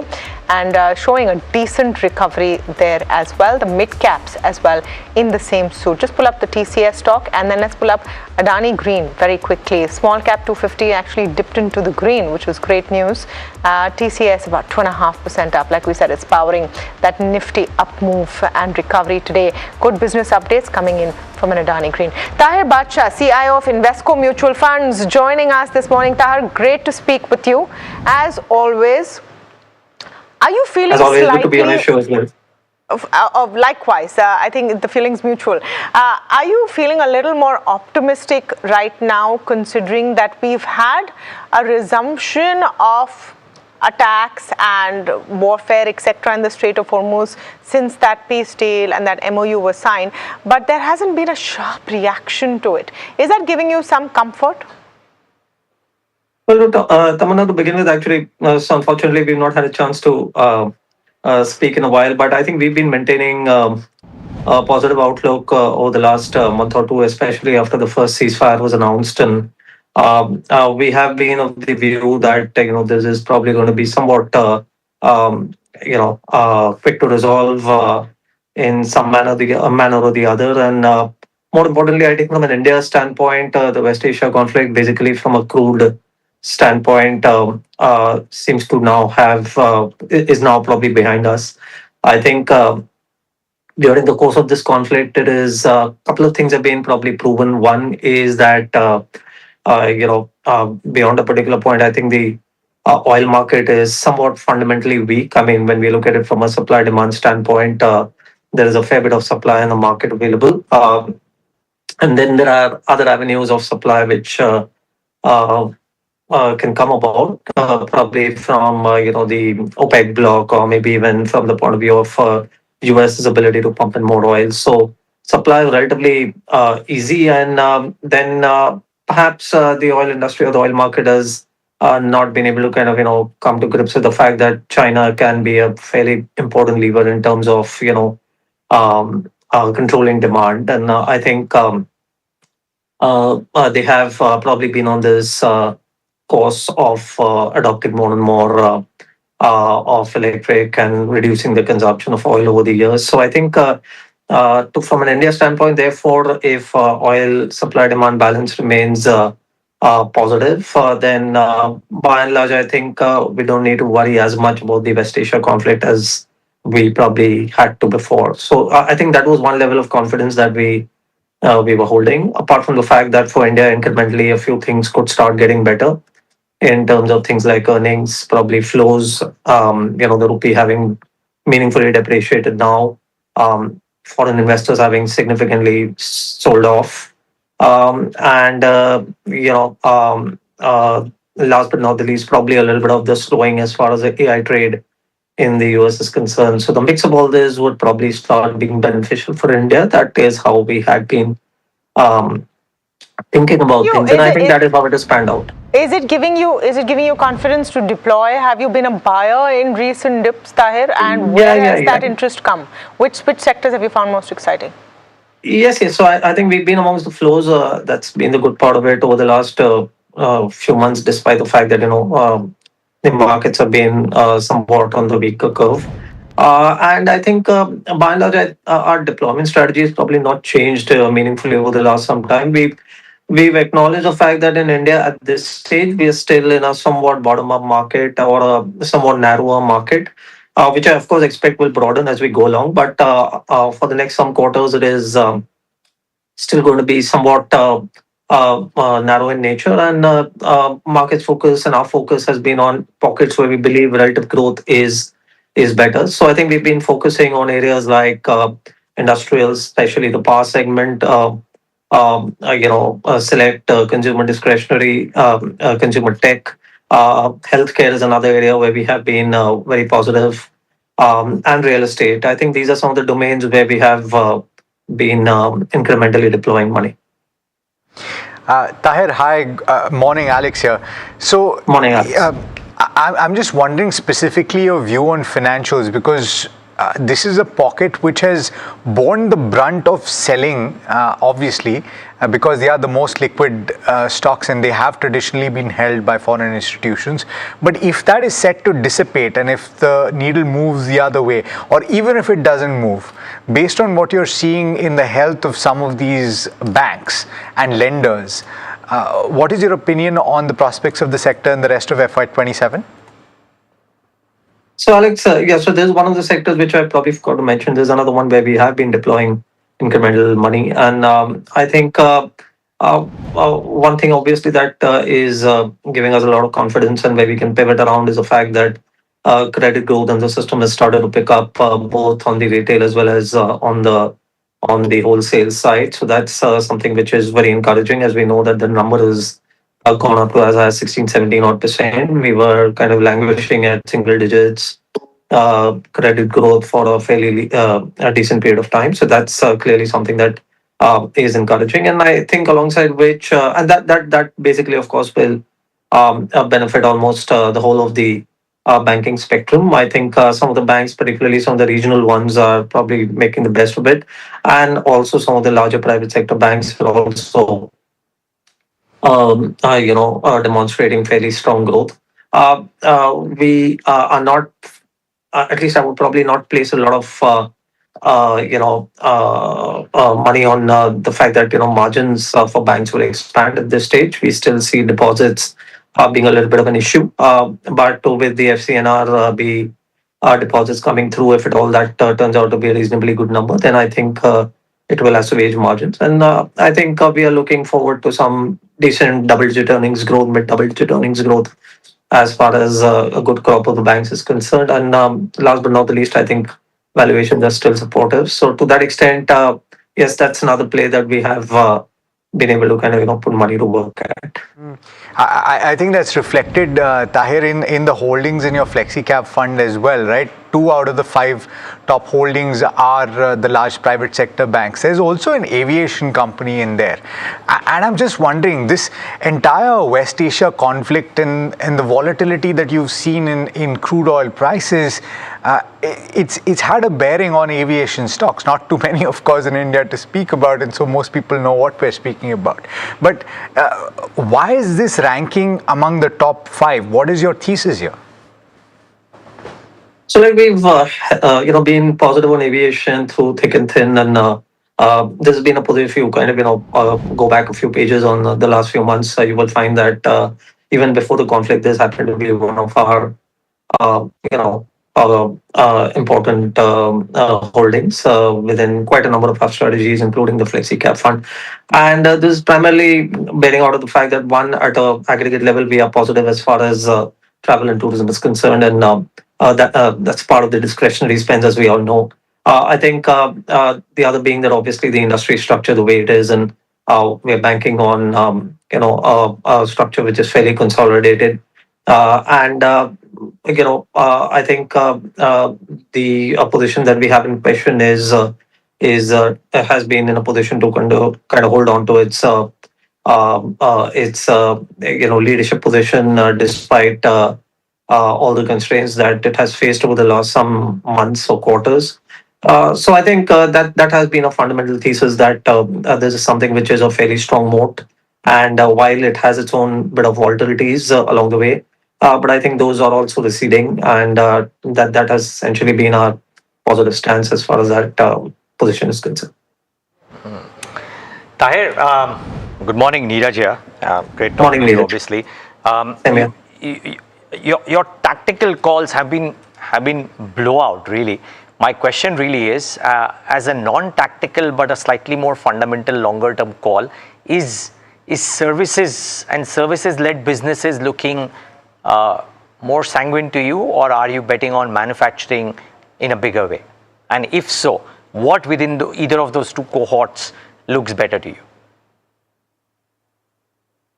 Well, if I were to just do a mental addition of both the services as well as the manufacturing side, I think we are fairly equally balanced between the two of them. I mean, if I were to probably take the whole cohort of banks, which is obviously services, and then if I were to probably sprinkle a little bit of consumer tech, which is also at some level services, healthcare, which is once again services dominant, is obviously a fairly large part of our portfolio and significantly overweight. If I square it off with manufacturing and industrials, I think we have a fairly large position out there as well. We have been overweight, at least a few hundred basis points throughout much of the last 2 3 years. So at one level, I would say that we've not really necessarily moved the tilt from one way to another in the last some time. I don't think we have even thought of it in that manner. If I were to probably in a couple of strategies, bring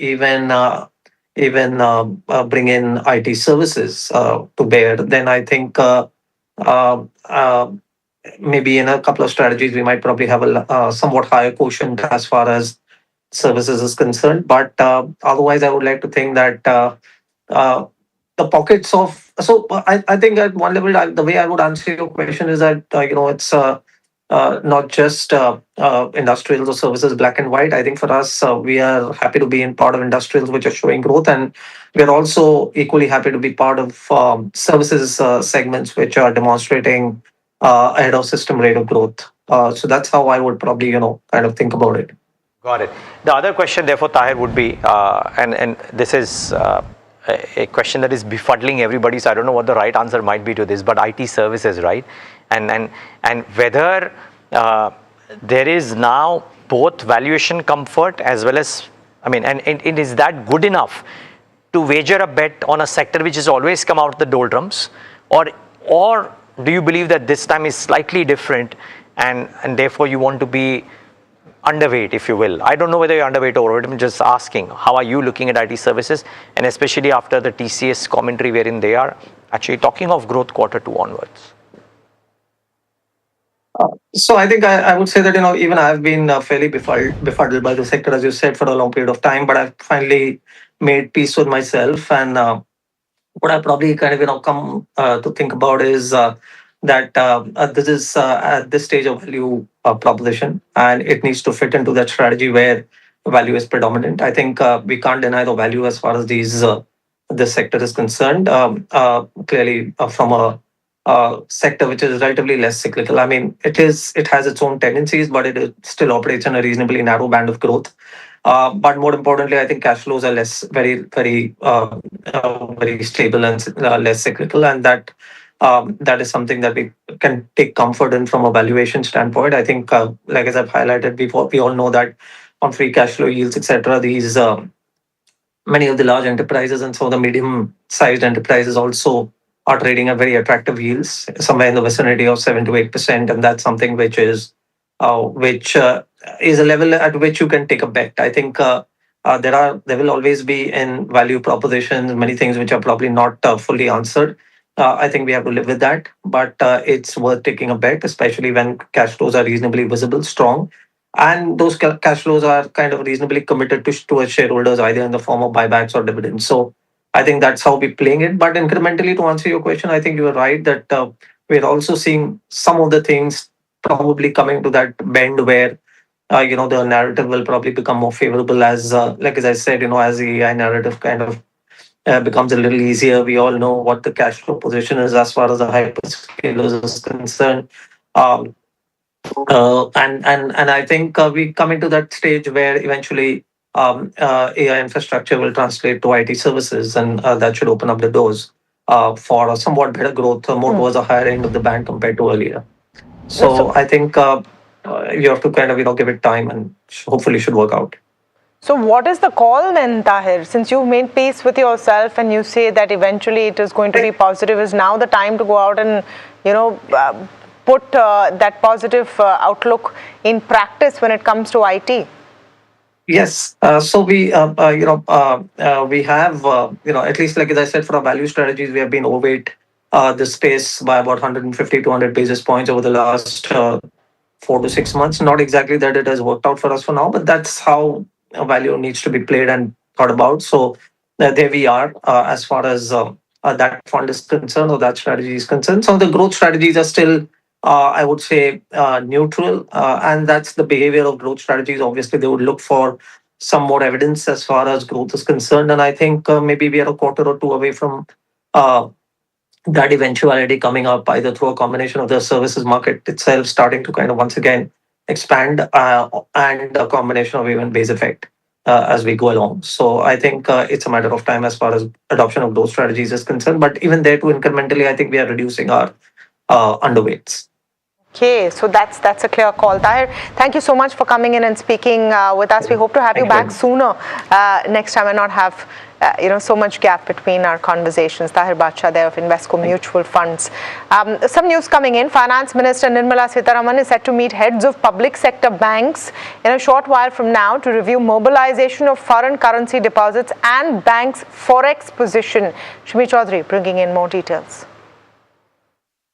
Absolutely, the Finance Minister Nirmala Sitharaman will convene a meeting with the heads of public sector banks and financial institutions shortly to review the progress of foreign currency deposit mobilization following the Reserve Bank of India's recent measures to boost the forex inflows. Now, sources tells NDTV Profit that Finance Minister will take stock of banks' foreign exchange position and also review the mobilization of FCNR bank deposit. The meeting will also cover overseas foreign currency bonds as well as external commercial borrowing status, with senior official from PSB and financial institution including IDBI Bank expected to attend this crucial meeting. Now, meeting will assess how much traction June 5th measures have received so far and whether they have helped improve the foreign currency mobilization. Now, discussion may also include whether the RBI measure should be extended beyond the September 30th deadline is also very crucial.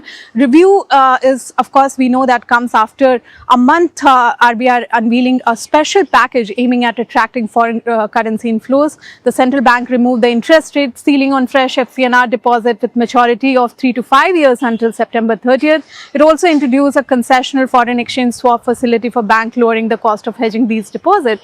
Finance Minister is expected to also urge bank to maintain adequate credit flow to productive sector of the economy while reviewing the progress of the forex mobilization initiative. So it's a very, very crucial meeting and we are keeping a close watch and will keep you updated.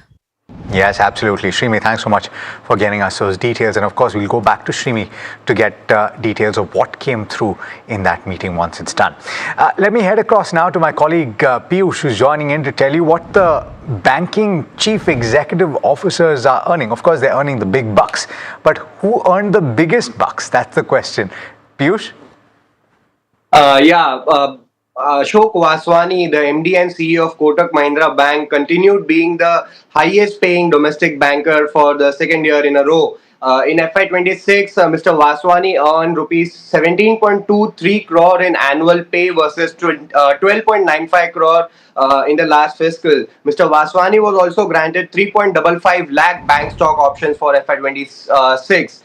On the other hand, Mr. Sashidhar Jagdishan, the CEO of country's largest private bank, HDFC Bank, earned around 15.12 crore rupees as annual pay in FY26, which is 19% higher than the last year.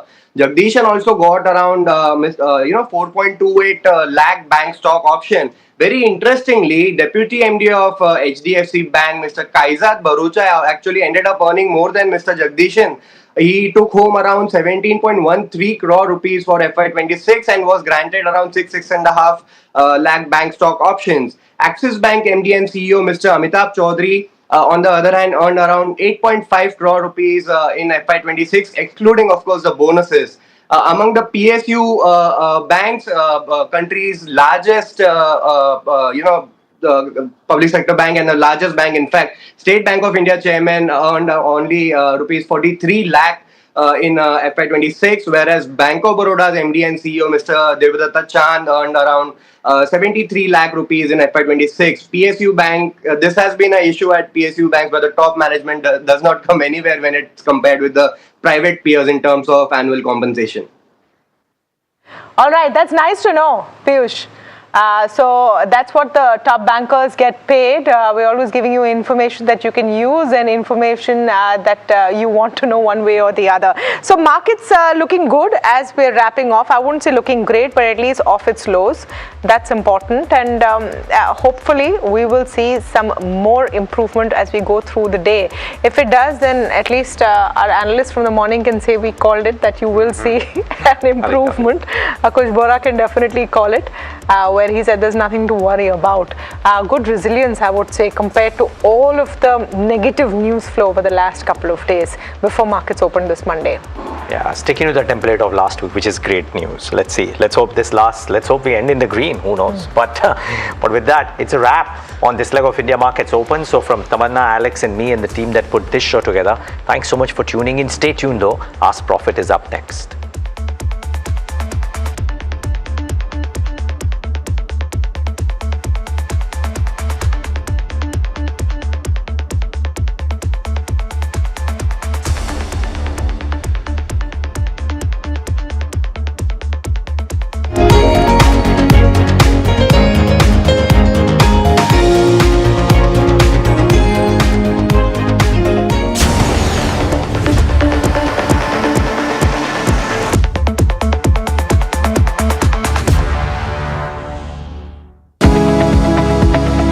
Superstar Stocks of the Day, presented by Tata Azura. हर रास्ते का superstar.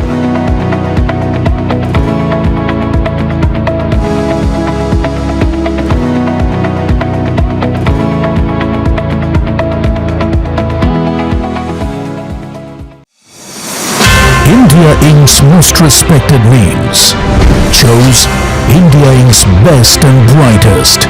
These kinds of awards from jury lineup, you are truly giving it the right weightage.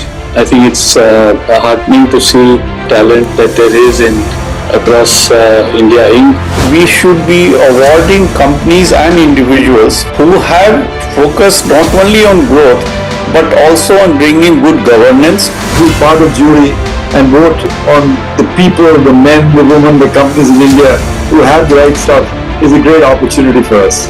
For us, the biggest thing is trust. That's what we provide. We need leaders in India that can help take India being a global superpower. We got a fantastic jury and we've left all decisions to the wisdom of the jury. Who will earn India's top business honors? Find out at the NDTV Profit Business Leadership Awards. As India's mobility story is racing into a new future, it's in search for a new fuel map. Electric, ethanol, hydrogen, CNG, hybrid. What will power India next? India's sharpest mobility minds come together to decode the fuel mix that will define the road ahead. The NDTV Automate Fuel and Future Summit 2026 on 15 July only on NDTV Network. India's unshakable news habit. NDTV.com is India's #1 English news website.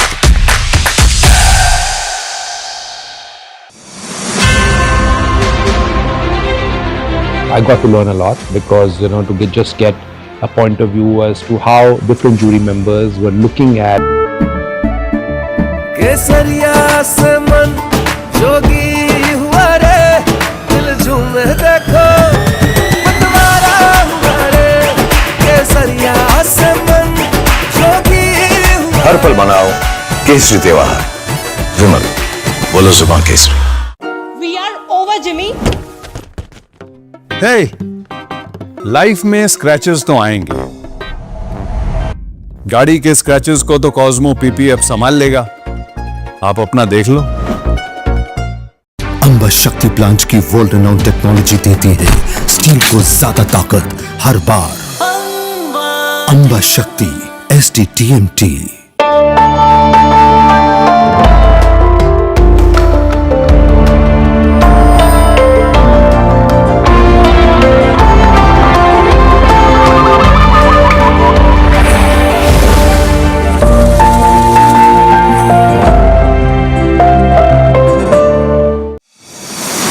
India Inc.'s most respected names chose India Inc.'s best and brightest.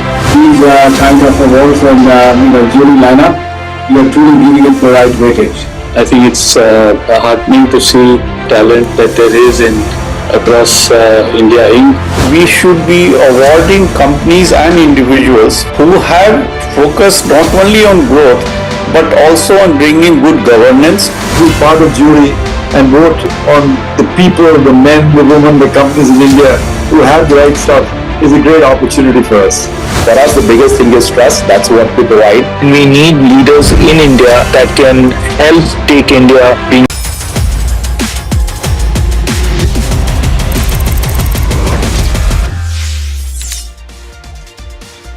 Hello and welcome to NDTV Profit. You are tuned in to Crypto Minutes powered by CoinSwitch for your daily dose of news and updates from the crypto world with me, Sharad Dubey. Now let's take a look at the top headlines. Bitcoin near the $63,000 mark as geopolitical tensions rise. Bitmain chairman Tom Lee predicts Ethereum will unite Wall Street and crypto. Hyundai introduces internal stablecoin transfers. Hyperscale data raises Bitcoin holdings above 1,000 Bitcoins. Well, the Bitcoin is near that $63,000 level mark as the geopolitical tensions rise. But remember, for the long-term crypto investors, Bitcoin and Ether ETFs have snapped their 8-week outflow streak with almost $282 million combined inflows, showing a strong institutional interest. Bitmain chairman Tom Lee has predicted Ethereum will unite Wall Street and crypto. Tom Lee has reaffirmed that Ethereum will play a central role as traditional finance and crypto converge into a single market. Hyundai becomes the first major South Korean company to introduce internal stablecoin transfers, and this initiative builds on a broader shift by companies exploring stablecoins to move money between international operations more efficiently. And lastly, Hyperscale Data, which is a US-listed Bitcoin treasury and an AI data center company, has increased its Bitcoin holdings again, bringing its total reserves to more than 1,000 Bitcoins. And before we wrap, here's a quick check to the changes to crypto prices over the last 24 hours. Largely, we see a little bit of sell-off coming in Bitcoin and Ethereum. Tron is the 5th largest traded crypto. That is doing well. It's up 0.5%, but definitely the support and the resistance ranges have come down for majority of the cryptos. And now time to take a look at the crypto strategy for the day. Here's what's there to keep in mind today. Overall, the market outlook, if you look at it, is still cautiously neutral. We can expect a little bit of consolidation at the key levels. And remember that 62,000 to 63,000 level becomes the immediate support range for Bitcoin. But two important things to notice: geopolitical and macro developments, they are remaining the key triggers going ahead. Now, as we wrap, remember you can reach out to CoinSwitch's dedicated helpline where anyone can connect with the in-house experts to get their queries resolved, whether it's about crypto, regulations, taxation, or the broader industry. The team is available to provide guidance and help users make informed decisions. Well, that's all on this edition of Crypto Minutes powered by CoinSwitch. Thank you so much for tuning in.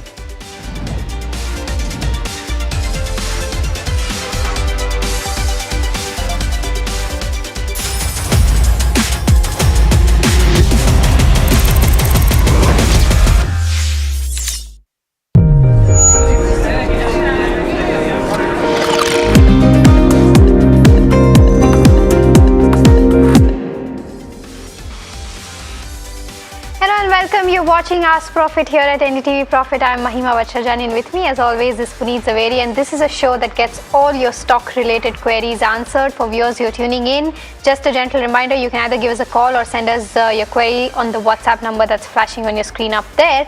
While you send us your queries, let's take a quick look as to how the markets are doing. The Nifty 50 right now is hovering around the 24,100 levels. A downtick of around 0.2% is what we're seeing on the Nifty 50, but it's also important to pull up the the India VIX, because volatility is the answer of the hour, because it's up almost 9%, and that suggests volatility in trade. You also have Bank Nifty, which has come down to those 58,000 levels. Completely flat in trade today, but we'll have to track the levels from here on if it slides below the 58,000 levels. Let's also try to pull up the sector. In fact, let's try to pull up the Nifty 50 heat map first and see as to what are the counters there doing well and what are the counters that continue to be under red. You have TCS topping that chart, up 2.7%. So a lot of IT names doing fairly well. HCL Tech also up by about 1.8%. HDFC Life, Power Grid, ONGC are some of the other names that are in the green. But on the flip side, you have Tata Steel, which is taking a knockdown by about 2%. Interglobe Aviation, of course, on the back of rising crude prices. Nestle, Bajaj Finserv, as well as Asian Paints, Sun Pharma, HUL, BEL are some of the other names that are tanking in that range of 1% each.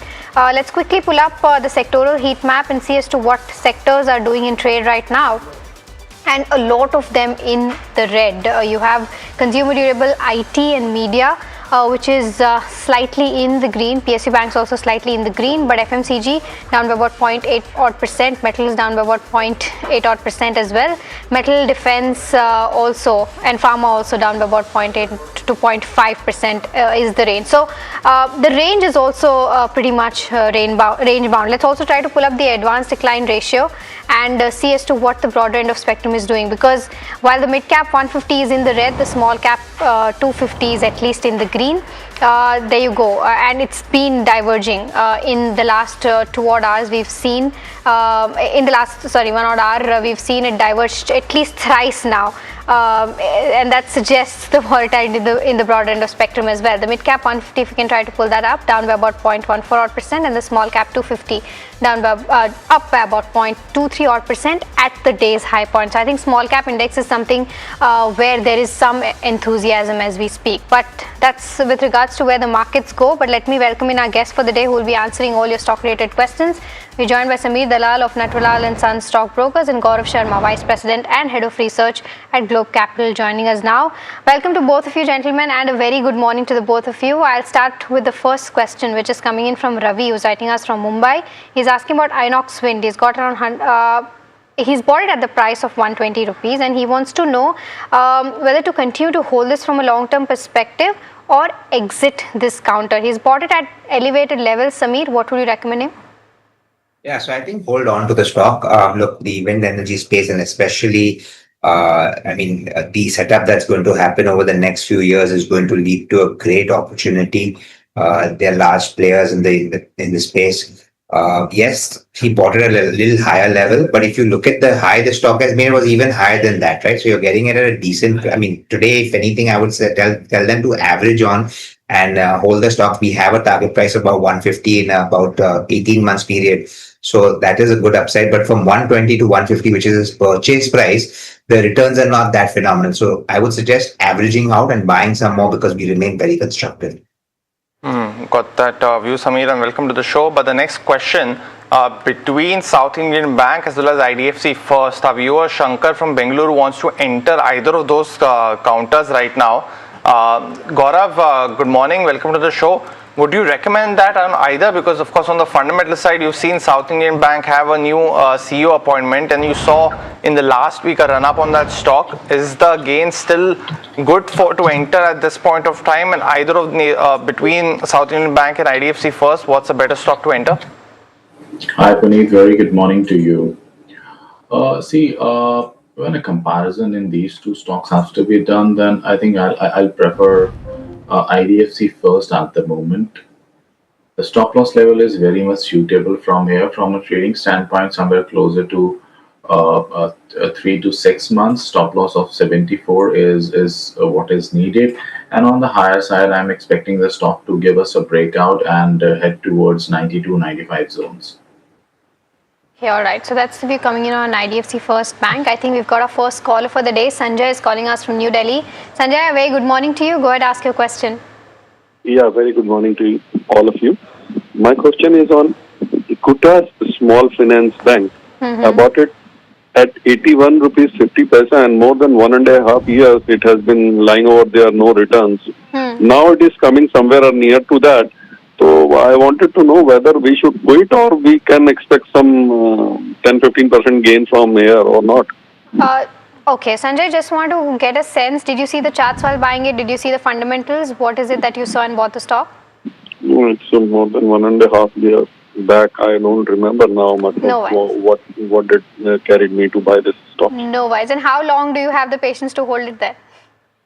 Another 3 months max. Another 3 months. 3 All months. right. Another 3 months. Not more than that. Already 1.5 year has been passed away.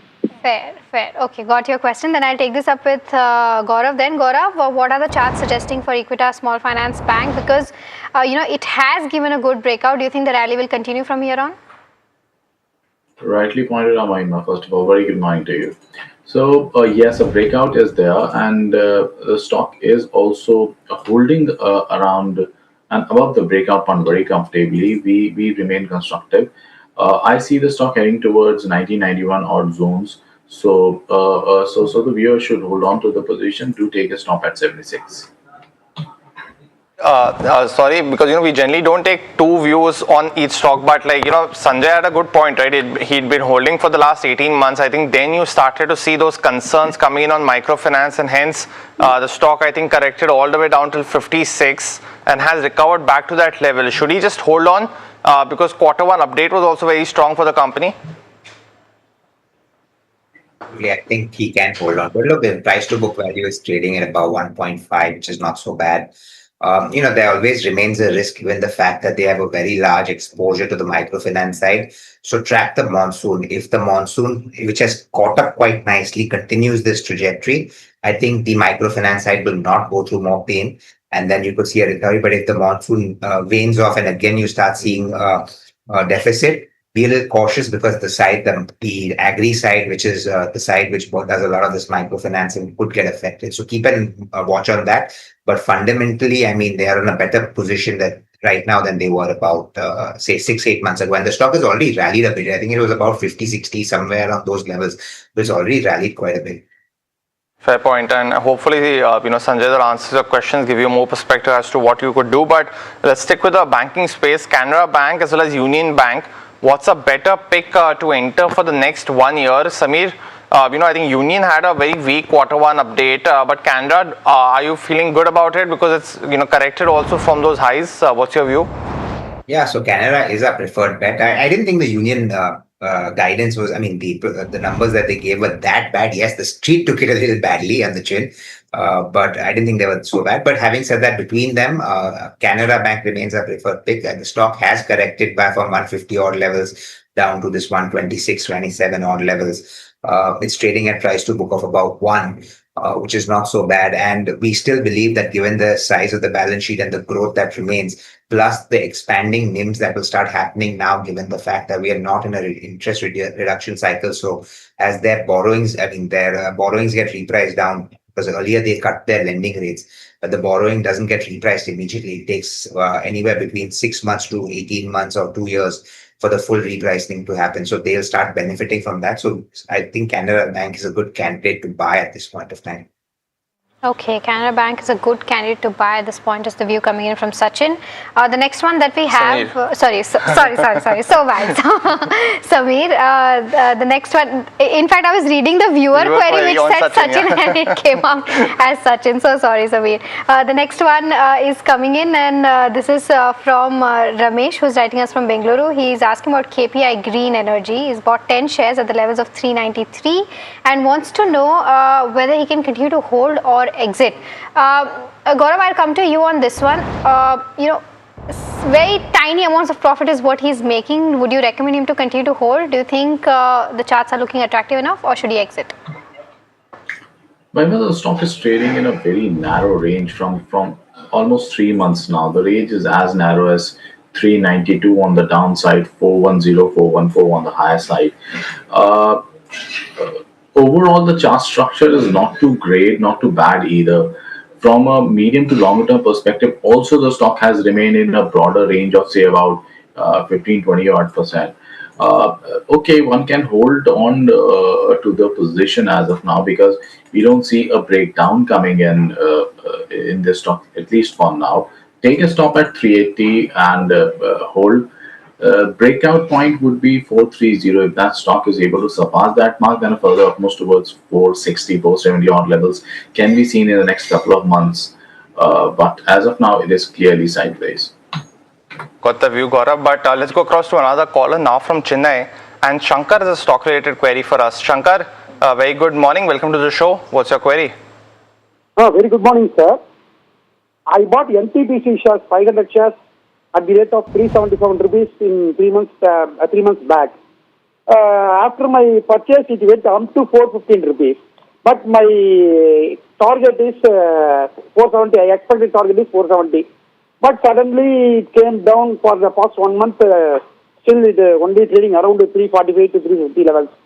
Shall I wait to target for the target of 470 in coming 3 months or 6 months time frame? What is the technical outlook for medium term?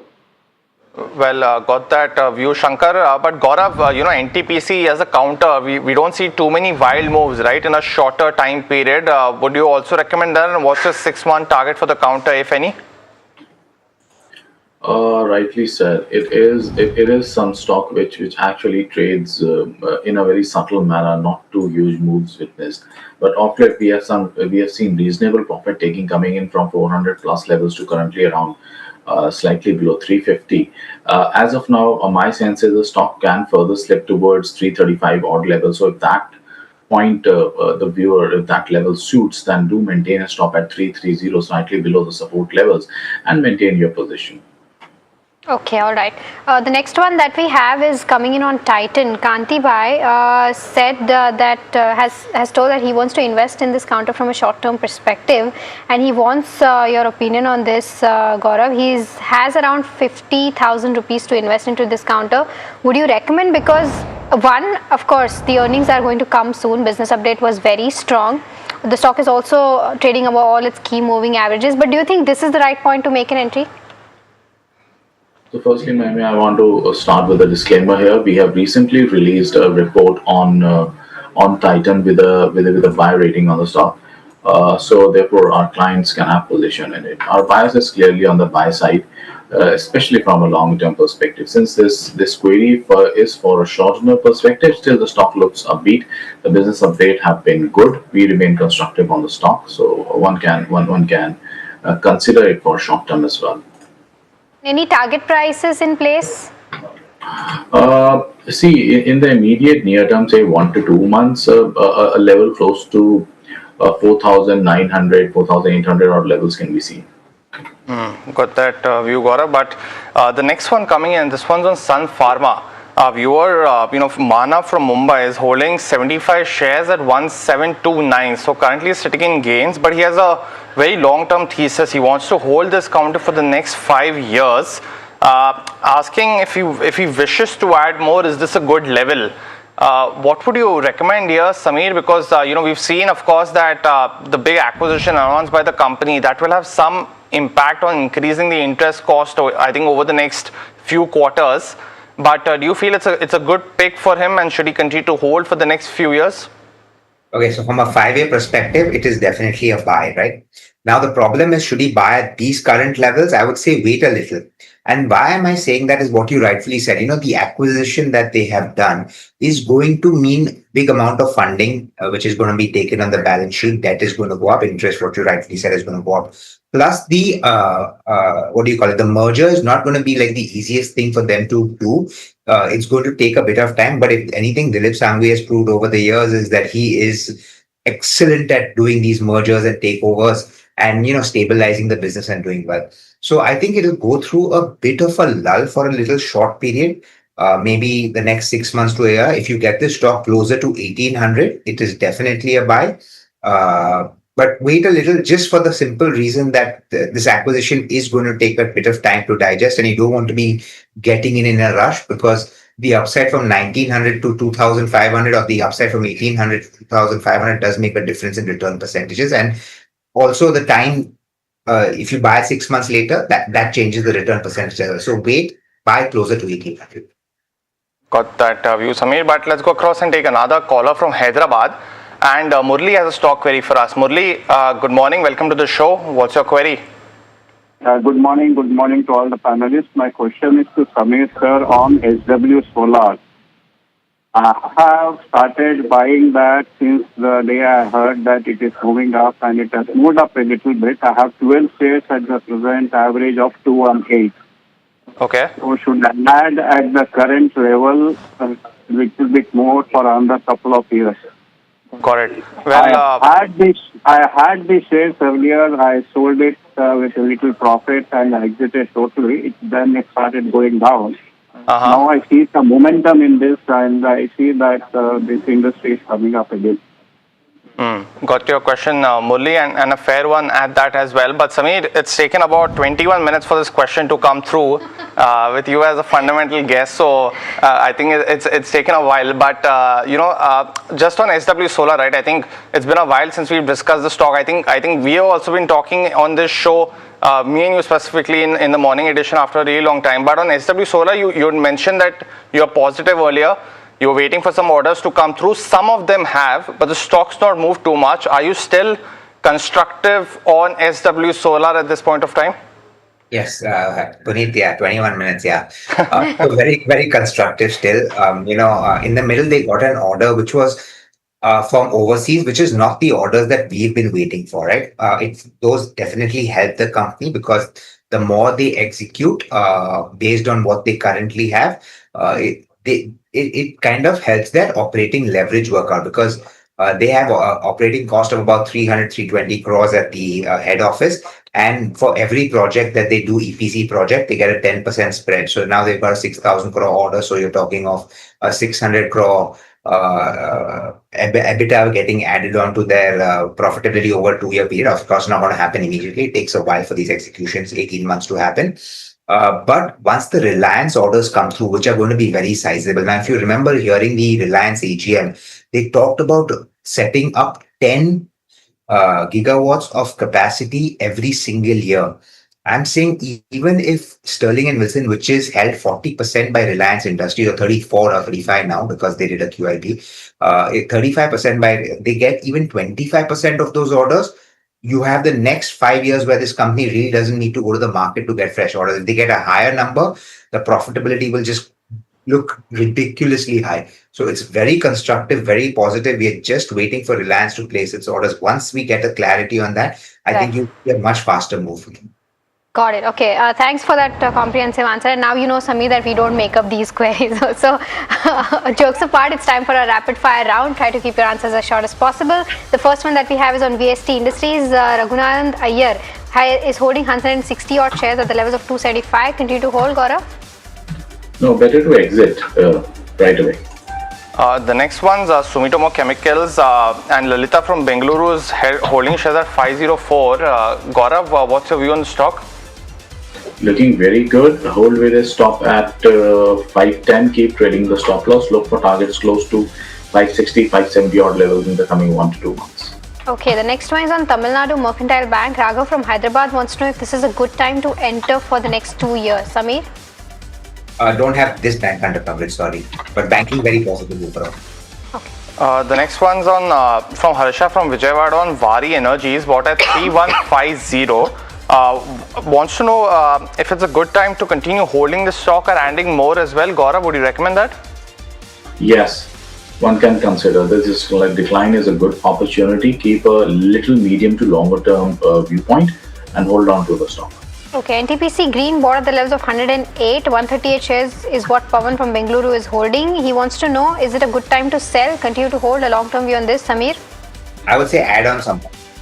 On IOL Chemicals, Gaurav, Mr. Rao from Bengaluru wants to add at the current price for a slightly more longer term. It's seen some wild moves. Would you recommend that? No, I'll prefer to wait for a dip towards 144, 145 zone to take a fresh entry. Stock has skyrocketed in a very strong high. Okay, ITC from a long-term perspective, is this the right time to enter? Samir, Mahalakshmi is asking this question. Yeah, so I'm holding the stock and I'm very bullish, but it's been a bit of a disappointment, but my recommendation still remains the fine. Next one's from Ansh from Australia. He's holding Patanjali at 470. Should he continue to hold for the next 6 months to 12 months, Gaurav? Not very constructed, better to avoid. Got it. Well, that was the last question of the rapid fire. Gaurav, we know we have to let you go at this point of time, but thanks so much for joining in, giving us your views across a whole bunch of stocks and spaces. But Samir, stay on. A lot more stock related queries on the other side after this very short break.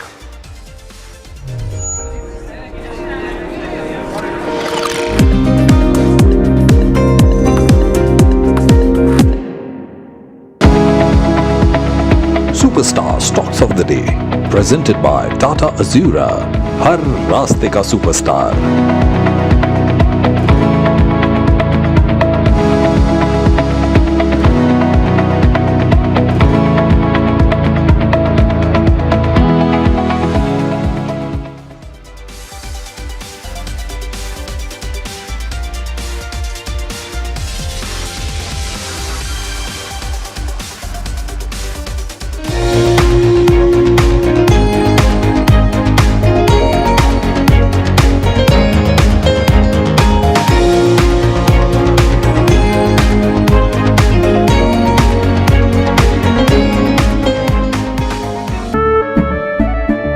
केसरिया से मन जोगी हुआ रे दिल झूमे देखो मतवारा हुआ रे केसरिया से मन जोगी हुआ हर पल मनाओ केसरी त्योहार. विमल, बोलो जुबान केसरी. We are over, Jimmy. Hey, life में स्क्रैचेस तो आएंगे. गाड़ी के स्क्रैचेस को तो कॉस्मो पीपीएफ संभाल लेगा. आप अपना देख लो. अंबा शक्ति प्लांट की वर्ल्ड रेनाउंड टेक्नोलॉजी देती है स्टील को ज्यादा ताकत हर बार.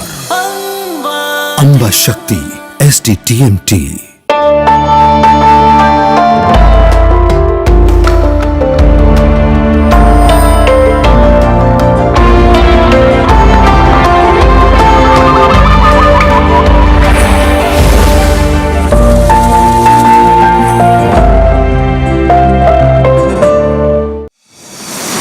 India Inc.'s most respected names chose India Inc.'s best and brightest. These kinds of awards and jury lineup, you are truly giving it the right weightage. I think it's heartening to see talent that there is in across India Inc.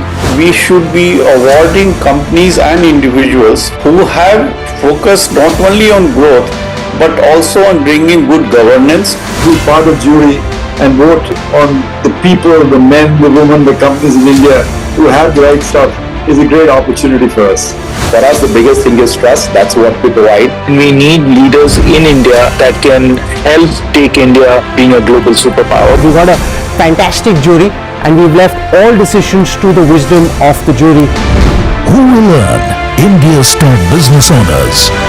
Find out at the NDTV Profit Business Leadership Awards. As India's mobility story is racing into a new future, it's in search for a new fuel map. Electric, ethanol, hydrogen, CNG, hybrid. What will power India next? India's sharpest mobility minds come together to decode the fuel mix that will define the road ahead. The NDTV Automate Fuel and Future Summit 2026 on 15 July only on NDTV Network. India's unshakable news habit. NDTV.com is India's #1 English news website.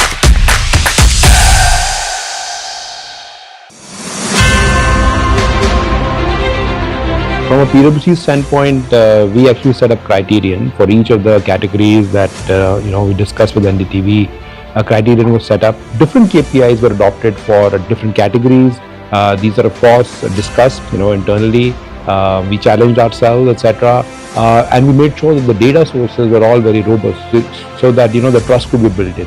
So I think that's what defined, and of course, we eventually went through the jury process, and I'm glad the KPIs, if I may call it so, for the winners were ratified by the jury. In some ways, that's a ratification of the choice that we made.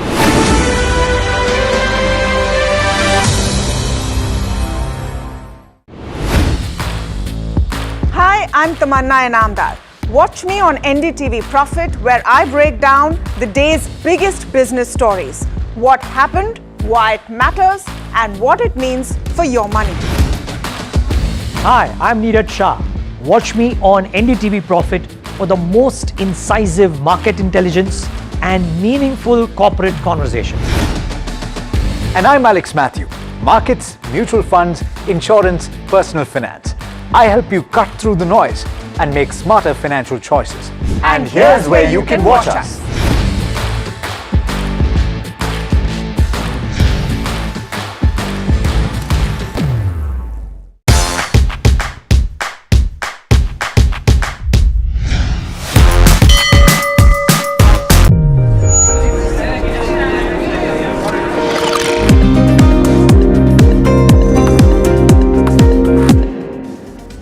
Welcome back. You're watching Ask Profit right here on NDTV Profit, and as we go across and take your stock related queries, if you haven't sent them, you can now on numbers that are flashing on the top of your screen. Also call us for those stock related queries and speak to our guests about them as well. But the recovery on the markets continues. So now we are at above that 24,120 odd mark. It's been a good recovery of almost 100 points from the lows. As we grapple through the geopolitical tensions that have been impacting our markets as well, we are still yet to go back to those highs of 24,400 from where the correction started off last Wednesday. But also pull up the advanced decline ratio to show you that impact as well, because it's been a week, last couple of weeks about the benchmarks as well, and the advanced decline ratio keeps having that fight between themselves at this point of time. But also the BSE 500 to show some of those gainers today, because there have been a few just died on the back of results as well as change in management is now up almost 15%. And Kalyan Jewellers just continues to be up. Last week I think up about 30 to 35%. Starting off this week yet again with 8%, and Zensar Tech is the other one. Another very, very strong stock mover at this point of time as well. But we still have Sameer Dalal. Let me also welcome in Ajit Mishra, SVP Research at Religare Broking on the technical side of things. Ajit, very good morning to you, and thanks so much for joining in. Let me go across and take the next question, and this one's a very interesting one coming in from Bipin. His question is on Syrma SGS. He's bought these shares at 242, and he was smart enough to buy 10,000 shares of the counter. So with an investment of 24 lakh rupees, his profit stands at almost 1.19 crore rupees. So Bipin, firstly, good on you. Also, let us know, give us a call, let us know when you bought the stock, what were you looking at. But Sameer, just in terms of such a massive good investment, right? I mean, you need one of those just in like 5 to 10 year time frame, and you're good at this point of time. How are you looking at Syrma? Should Bipin, given the attractive buy price, still continue to hold this counter? So first of all, congratulations to the person who's bought it. He's done a fantastic job. You've identified a stock better than most of us can. Maybe you can come take our seats. But anyways, having said that, this is one of the few stocks that unfortunately we did not end up covering, and we still don't have under coverage. But I am looking at it, and what I don't like is purely the valuation. Now, yes, you cater to certain sectors that are growing extremely well, but at 80 times there is always a risk. But I don't cover it, so I don't want to tell you what to do. Just keep an eye on the valuation is my advice at the moment. Also, Sameer, because we've discussed the EMS space in the past, and that almost that 67% return for Syrma in the last 3 months. But you've spoken about the valuations earlier as well. I think you have coverage on Dixon. That's also seen a good move. But just in terms of the space, do you think that the growth is back again? Because I think the Vivo JV also got approved, so a lot of estimates being built in over the next couple of years, 3 years. But do you feel that that high growth area across the space now, for each player, is now back on the anvil? So in the EMS space, growth has never been an issue, right? The point is the growth rates have come down. So when these companies were much smaller in size, they were growing all at about 50, 60. I think Dixon has had a couple years of 100% top line growth. The problem is now on these larger sizes, the growth rates will come down. And when growth rates come down, then you can't maintain the same PE ratios, because the PEG, which is the second factor that people look at, starts looking elevated. So from that perspective, I'm not denying the fact that the growth will remain, but I just feel valuations will start tapering. So we had a buy on Dixon at about 10,000, 11,000 and had fallen. At 13,500 now it's become a hold. It's not a buy because my returns are not going to be there. Because the growth numbers are not going to be as exceptional as everyone thinks. So that is the only risk that exists in this space. Okay, all right. That's an interesting take coming on the entire space, and I mean, Bipin should give us a class as to how and when should we choose the stock at the right price. I mean, 1 crore of a profit, more than 1 crore of a profit is not a joke for sure. So kudos most certainly to that, Bipin. The next question that we have is coming in on Vikram Solar. This is a query. Do we have the name? Okay, we don't have the name of the viewer, but he wants to know that from a long-term perspective, is this a good hold? He's got around 189 in quantity, and the 189 is the buying price, and the quantity is 4,000 rupees. Samir, I'll stick with you for this one as well. Vikram Solar, what's the view? Yeah, I think hold on. You've got it at a very good price. It's trading at about 17 times trailing earnings. And I think if you look at the projections, it's closer to about 14, 15 1 year forward, which is not expensive in any which way. We are very positive on the entire renewable energy space. They cater to from solar panels all the way up to the EPC projects and all of that all told together. We think the opportunity is very good. And Vikram Solar will be one of the other players who will do well in the space. Although I think it's not a very long, it's had a recent listing, but I think the listing came in at a much higher price. So you're getting at 185, you bought it at a damn good price.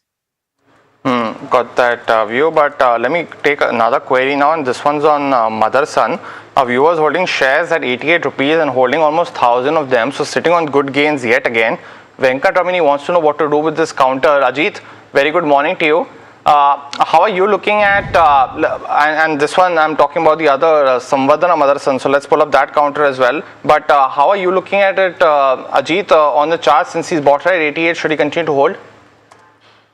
Yeah, good morning, Puneet. So, Puneet, yes, when it comes to the auto ancillary space, some of these stocks, they have done pretty well. And Samvardhana Motherson is quoting closer to its record highs. So, trend looks positive. We are at multi-year highs. Overall, the buoyancy means even during the down days, even during the market correction, we are not seeing any kind of major reaction in the price wise. It's just more of time-wise consolidation that we are seeing at the record highs. Since he has bought it at very lower levels, and in case if the view is, let's say, short to medium term, he can continue to trail his stop losses on rise. Maybe around 120-25 zone is where we have the immediate base for medium term. So with that as a stop loss, he can continue to hold his position. Got it. Well, let's go across to Bengaluru now, and Mr. Rao, who's dialing in for a stock-related query. Mr. Rao, very good morning to you. What's your query? Hi, Puneet. This is Rao from Bangalore. And first of all, I want to thanks to the entire NDTV Profit for such a big program you are taking, and you are taking so many questions in 1 hour time. So my question is regarding the Laurus Labs. I am holding 1,200 shares at the rate of 340 from last 4 years. Is it good to hold another 1 to 2 years, or is it good to book the profit? Well, firstly, Mr. Rao, thanks so much for acknowledging it as well, and we love hearing stock-related queries like this, including yours. You made a massive gain. But just a quick question before I go to Samir on this as well, because you bought it at 340, it was languishing there for quite a bit, and then I've seen handsome gains. What did you see in the counter, sir, at that time? No, actually, I followed the Chava Sachinarayana's interviews, and actually it went down to 290 and 280. At the time, again, I followed their phone calls, and I'm pretty much impressed with their CDMO business. So I thought that let's hold this company. So after that, once it is crosses 700 or 800, I'm very comfortable to hold. So now it is up to almost 1,500. So is it good to hold now, or is it good to put the profit? Well, Mr. Rao, again, congratulations, because I think that's the correct approach, right, to fundamental investing as well. And Samir, I think you would agree, right, because he looked at the con call, looked at it at an attractive price point, and then has made some handsome gains. Should he still continue to hold? Is the CDMO story yet here to continue? So the CDMO story is going to continue. I think Laurus will continue to do well. But what's happened is, in this run-up, the valuation multiple has gone up far more than what the profits have gone up. So if you look at the historical multiple valuations, it used to trade around what I think 16 or 18, and that has moved up to now close to 70 or 72, if I'm not mistaken. Look, I'm not denying the fact that this company will grow at maybe 25-30% on top line, maybe 40% on bottom line for 2 more years. But even if we project that, which we are taking into consideration, and this is on the higher end, so that's not our estimate at this point of time, but let's assume they are able to achieve these numbers, it'll still trade at about 28 or 29 times earnings. And at 28, 29, there's very little room for upside again, because then the growth rates will start tapering down a bit. So from that perspective, I think this is a great time to take some money off the table. If it comes down closer to 1,000 odd levels, then you can probably look at re-entry, buying some more. I'm not saying exit totally, but definitely book some amount of profit, maybe even 50% up to the value of what you're holding. Okay, all right. So that's the view coming in on Laurus Labs, and of course, significant profits is what Mr. Rao is sitting at. So kudos to that once again. The next one that we have is on the stock that has seen no stopping in the last so many days, right? Kalyan Jewellers is what I'm talking about. We've got two queries on Kalyan Jewellers itself. Ajit, I'll take this up with you first. We have Suresh Nair, who's also written us from Hyderabad. His buying price is around 502. The other one that we have, we don't have the name, I think, but his buying price, okay, this is from Saurabh Jain, and his Saurabh Shah, and his buying price is around 343. Both of them, are sitting on profits. Of course, for Saurabh Shah, the profits are quite significant. Considering the charts right now, because we've talked about this, we've seen big bars entering this counter. Do you think there's more steam left? Of course, there was also a breakout, but from here on, should somebody be cautious, book partial profits, or do you think the rally will continue? So Mahima, as you've rightly mentioned, that the rise is almost vertical, means 33% in this month so far, and means the way we have seen this recovery happen, maybe close around this previous swing high, 537, 540, the stock might take a breather. And it is going to be a healthy consolidation in case stock takes a pause. So at least partial profit booking around 530 area is definitely recommended. In the interim, do maintain a trailing stop at 500, since he is already at a decent profit. And otherwise also, in case if it manages to cross that hurdle close around 535, 540 area, then we are set for 600 plus zone. So keep on trailing your stop losses on rise, since there's hardly any pause or moment, this consolidation in the stock of late. So there's a possibility that we might see a breather. So 500 on the closing basis should be a strict stop loss, and around 535, 540 partial booking is recommended. Got that view, Ajit. But the next caller from Hyderabad, and Sai has a stock query for us. Sai, good morning. Welcome back to NDTV Profit. What's your query? Yeah, good morning. I'm willing to buy Sun TV shares for long term. And, okay. May I know the targets, and if not, some other company in the same sector. Okay, got it. Well, Samir, I think there have been a couple of names, right? Sun TV as well as Z that are largely the spaces that you can get exposure to. But would you recommend an entry into either of those? We've liked Sun TV for a while, given the fact that we think the recent deals that happened in the IPL, where Sun TV has a direct investment in, kind of unlocks value. This is a debt-free company. The TV business continues to grow. But unfortunately, over the last 2 years, if you see, the stock has been more of a value trap in the sense, even though we think that the opportunity for growth is still there in the television space, plus the sports entertainment that they've gotten into, the stock has been a real underperformer. So unless you start seeing traction in the stock, I don't want to go out and say buy. But yes, do we like the company? Fundamentally, yes. Do we think valuations are attractive? Yes. It's just that we've been disappointed for quite some time. So I'm going to say avoid Sun TV until you start seeing momentum. And that I think the technical analysts, when they see certain breakouts, might be able to give you the right time to buy into it. As for Z, for us at the moment, it's a avoid. Yes, they've got into the sports space, and that's a very exciting thing. Hopefully, the ad revenues increase. But there's too much going on with the corporate side, where the management wants to increase its stake through these preference issues and warrants, and they control the company on 4%. We're not very happy with the way the company is being run, so avoid that one as well. Okay, all right. The next one that we have is on Kitex Garments. This is from Chinesh, who's writing in, and he wants a technical view on this one, and he wants to know whether this is the right entry point or not. Ajit, what would you recommend on this one? So Mahima, downside definitely looks capped because the stock has been not doing much from the last couple of months. Means we are hovering around the major averages on the weekly chart, close around 145.46 is where we have spot. But the upside is also missing, means on every uptick close around the medium to long term averages, the stock has been facing resistance.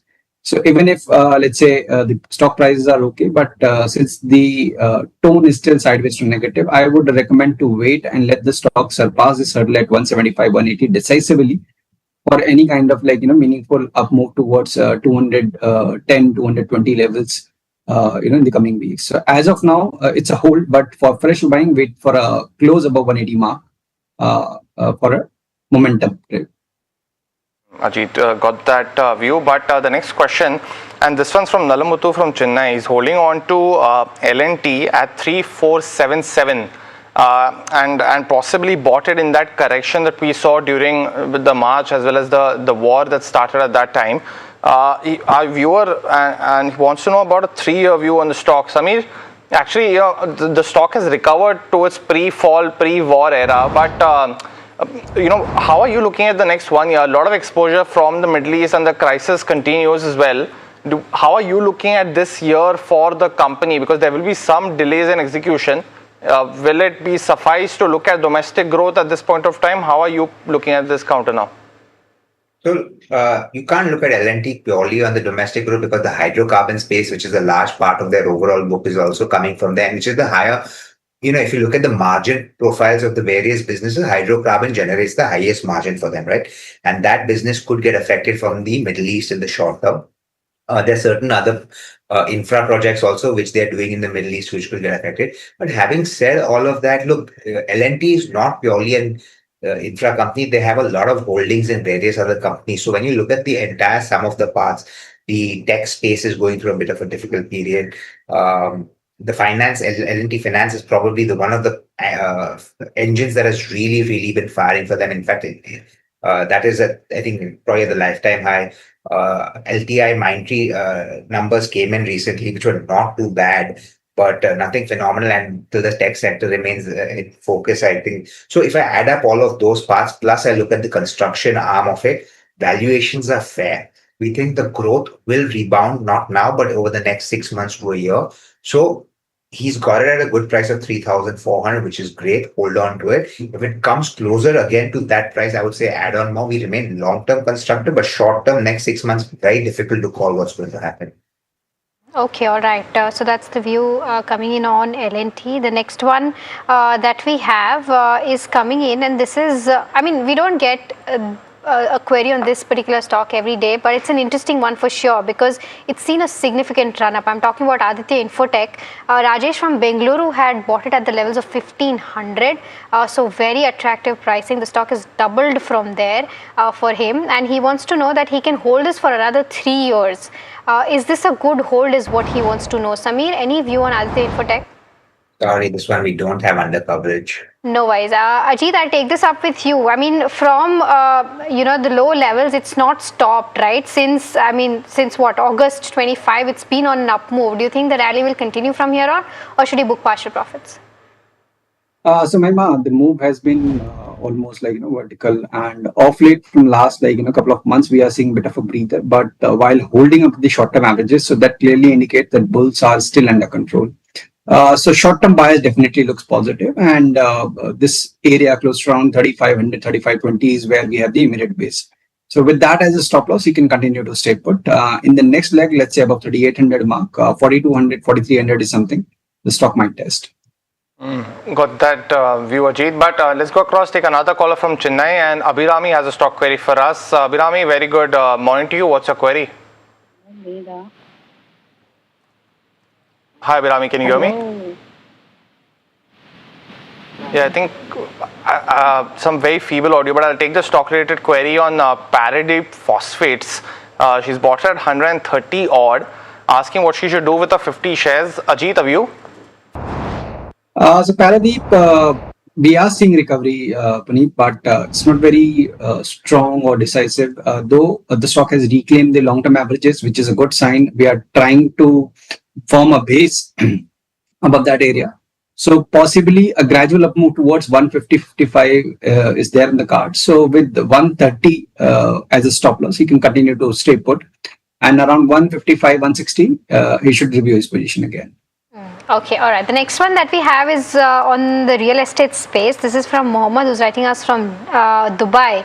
He says that he's got around 85 shares of Lodha at the levels of 1195 since October 25 and 300 shares of DLF at the levels of 778 since the October 25 times. And he wants to know whether he can continue to both of these and what's the overall outlook on the real estate space. Samir, if not a view on both of these or either of these, anything in particular that you're liking in the space, because it's picked up, right? The space as a whole is doing well.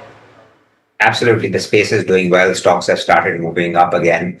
I think the correction that happened is more so for the fact that the slowdown or the lack of purchase or demand that's happening in the mid-income market. And in fact, even if you look at it at the lower end also, now there's a bit of a slowdown. It's just the high end of the market. So many of these players who are catering to the very high property market deals like Godrej's, like your DLFs, Lodhas, who cater to very high property priced projects, which are metro driven, are the ones that are seeing traction. We think that kind of traction will continue, and we believe that eventually even the mid market will start seeing an uptick. It's just a question of how quick can that rebound, or if prices come off a little bit and then suddenly get the rebound. On the stock basis, I think all of them are quite attractively priced. They've no doubt moved up, and there could be a small correction before the further leg rally up.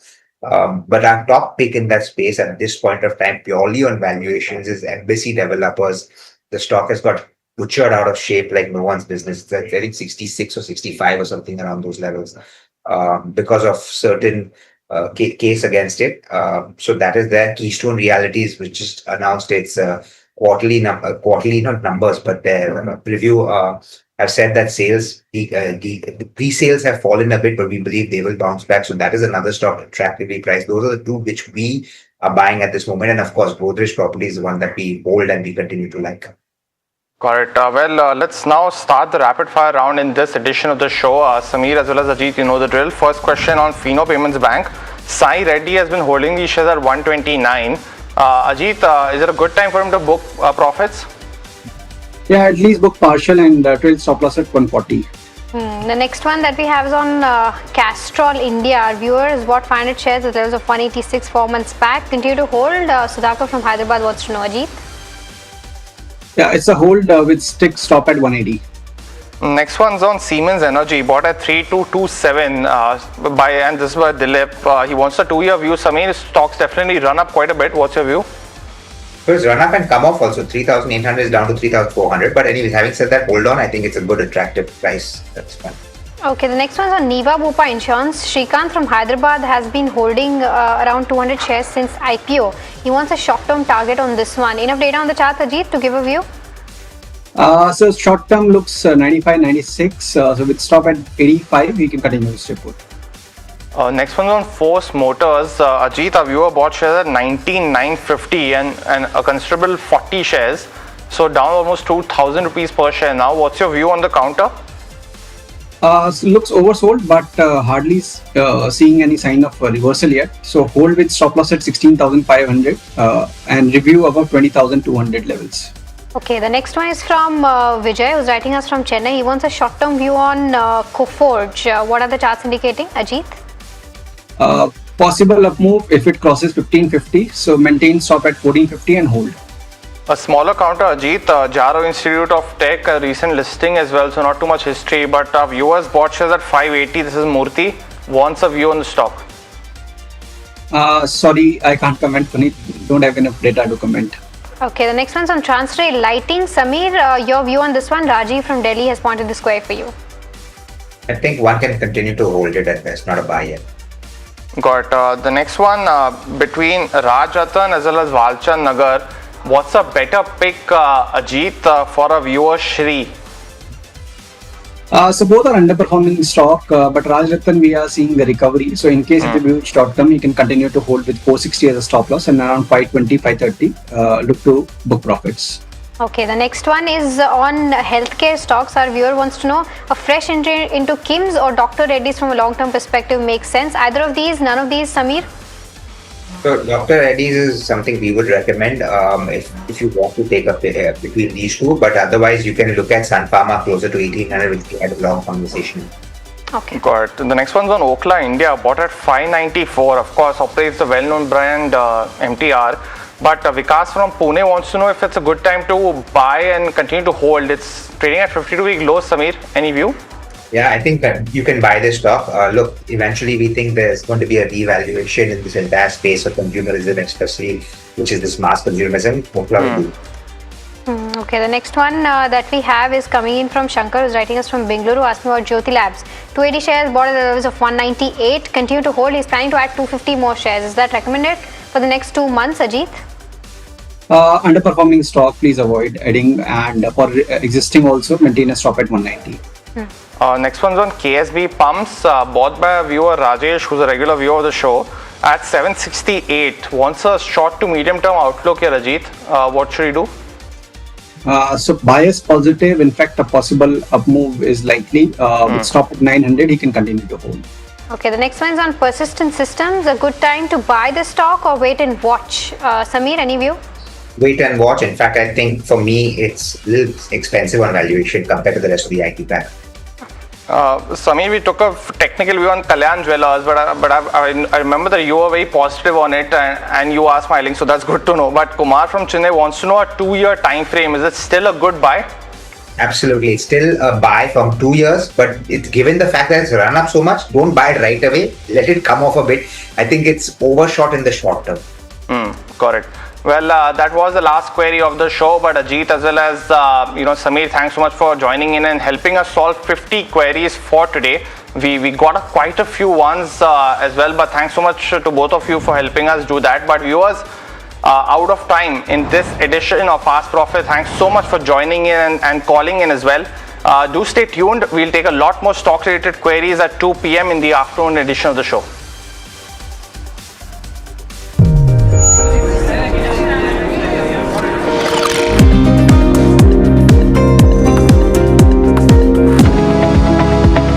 Superstar Stocks of the Day, presented by Tata Azura. हर रास्ते का superstar.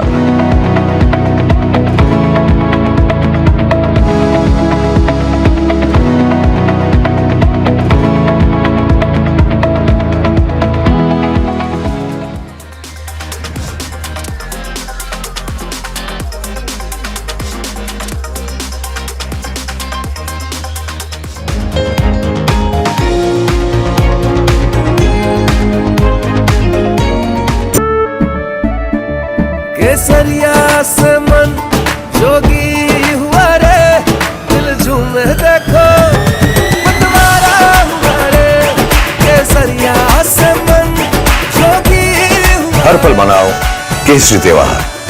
विमल, बोलो जुबान केसरी. We are over, Jimmy. Hey, life में scratches तो आएंगे. गाड़ी के स्क्रैचेस को तो कॉस्मो पीपीएफ संभाल लेगा. आप अपना देख लो. अंबा शक्ति प्लांट की वर्ल्ड रिनाउंड टेक्नोलॉजी देती है स्टील को ज्यादा ताकत हर बार. अंबा शक्ति SDTMT.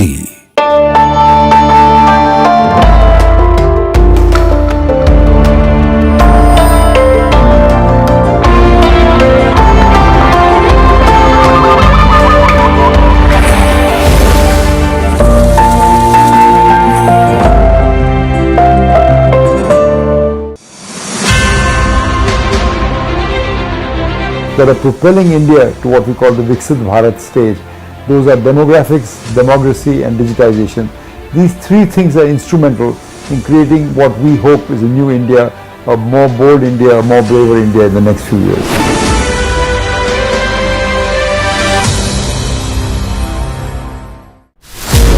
As India's mobility story is racing into a new future, it's in search for a new fuel map.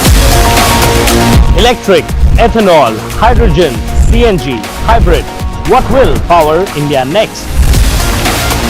India's sharpest mobility minds come together to decode the fuel mix that will define the road ahead. The NDTV Automate Fuel and Future Summit 2026 on 15 July only on NDTV Network. India's unshakable news habit. NDTV.com is India's #1 English news website.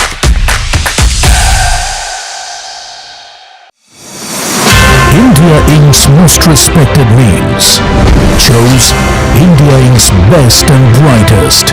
I'm delighted to be chairing a meeting of such distinguished fellow businessmen, bankers.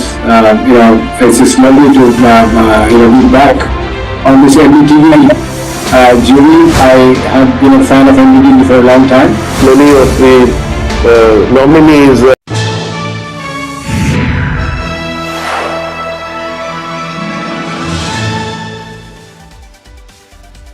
Hello and welcome to KYC. You are watching NDTV Profit with me, Sharad Dubey. This is the show where I get you the hottest companies and also what the news is flowing and will it create alpha for your portfolio or not. Today also I have got a very interesting company for you, and the company has been recently announcing a lot of announcements. It's a Bengaluru based infra and energy solutions company. Of course they have BESS as well as telecom segment. That's where they are actually functioning, and they recently announced an MOU with Bondada Group for battery energy storage system.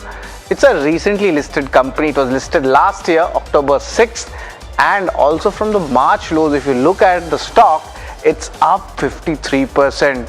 Now we're talking about BESS segment, and we have been hearing about these announcements for the last 2 weeks. I'm sure you must have guessed by now. The company in focus is Pace Digitech. This is the company which we are talking about, and everybody's talking about it. Is there a first mover advantage at play for this company? That's what we'll try to understand. But what are the key questions? Why are we getting this company? Recently, large announcements coming in. Street is very bullish on this theme, and this theme itself, including the ancillaries, have picked up. Let's look at the second key question. Why are we calling this company? It's the growth outlook for the lithium products. They have started, a lot of announcements and JVs coming up. Also, the telecom EPC business. Is there a structural change here, or is this a kind of a legacy business? That's what we'll try to understand. Also, important question to be asked to the management includes the progress on the capacity expansions, from that 2.5 gigawatt to 10 gigawatt of BSS. What's the timeline? Is it going in the right time frame or not? Apart from this, another question we will be asking the management would be, what are the risks associated with the BSS or the telecom segment? Because not everything can be rosy, and that's what at KYC we try to give you the other side. Also, international tie-up and JVs on the anvil. If there is any tech kind of or IP kind of a JV, that is something which the street will be watching out for. And of course, the export potential. What's next? Is it Middle East? Is it Africa? We'll get you all those details in KYC. But these are the important questions to be asked, and Venugopal Rao Madisetti, the chairman and MD, will be answering our queries. But let's try to understand ये company करता क्या है. 1 साल भी नहीं हुआ इसको IPO में आए हुए, लेकिन पेस डिजिटेक न्यूज़ पे न्यूज़ आ रही है. But what's the call company about? Bengaluru based integrated infra and energy solutions company. Now let's divide that into two parts. One is of course the telecom, other is in the energy segment. This is what we talk about, telecom and ICT and the energy segment. Also, let's get into much more details about what happens next. They undertake BESS, battery energy storage systems, design, integration and this deployment. यानी कि पूरे ecosystem पे जो है इनका काम होता है. They have an arm for it. It's called Lineage Power that has made over 260 BSS containers in the last 1 year. That was the recent filing which I picked up. And the telecom segment, they manufacture the telecom power systems, EPC services and O&M. O&M is operation and maintenance for telecom infra. And yes, India's telecom infra is on a big uprise. But for India, let's look at the industry. Kitna bada hai? BSS additions to scale from 7 gigawatt in FY27 to almost 47 gigawatt by FY32. This is India's overall data which we getting it from the reports, and also 90% decline is expected in the battery storage costs which are driven by solar and BSS adoption. So you can understand how big this opportunity is in India. But Of course, the company, if you look at the expansion plans, there are 3 important expansion plans. 2 BSS से हैं और एक जो है it's on the container, it's like a fabrication basically, backward integration, and these are the date lines. So FY27 is very much important. Q2, Q3, a lot of things are happening when it comes to Pace Digitech. How does the order book look like? 11,400 odd crore rupees is the order book. 78% comes from the energy segment, and the remaining 22% talk about it comes from the telecom and the ICT segment. Let's get to more details. Recent announcement, 3 of them coming in. MOU with Bondada Group for BSS, that's what we have been talking about. Also, let's pull out the second MOU which has been signed, and this is also from the BSS segment. This is from Onward Solar Power and Kalpa Power. This is what I'm talking about. And interestingly, for lithium, they have tied up with RG Tech. It's a Chinese company for lithium ion battery cells. So a lot of future forward sectors the company is pushing forward, and perhaps that's why there's a lot of interest in the counter, and that's why we have got you this in KYC. But moving on from the recent announcements, what are their key customers? Telecom के धंधे में देखिए BSNL है, Industar है, Bharti Airtel है, and we have all the major players also coming in. We have Reliance Jio, we have BL and Tata Teleservices as well. So one side telecom, other side energy. Look at the larger names. NTPC is there, L&T is there, Bondada Group is there. And if you look at the other key sectors or the companies, this includes Advait Energy, NLC India and Mahagenco as well, and these are large customers. So yeah, revenue visibility or order book visibility ज़्यादा दिखती है यहाँ से. But what may work for the company? That's very much important, and I have made it into 5 concise points so that you don't have to research so much. 10 gigawatt BSS manufacturing capacity they're expanding, and that is where Street is quite bullish on. Large order wins are expected, and it's a strong executable order book. Third important point should be in your radar: Saudi Arabia, Kenya and other African markets.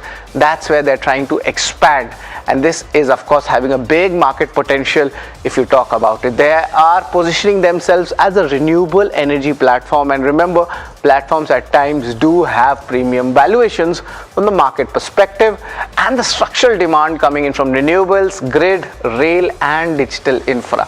These are the key reasons, what it may work for Pace Digitech, but what may not work.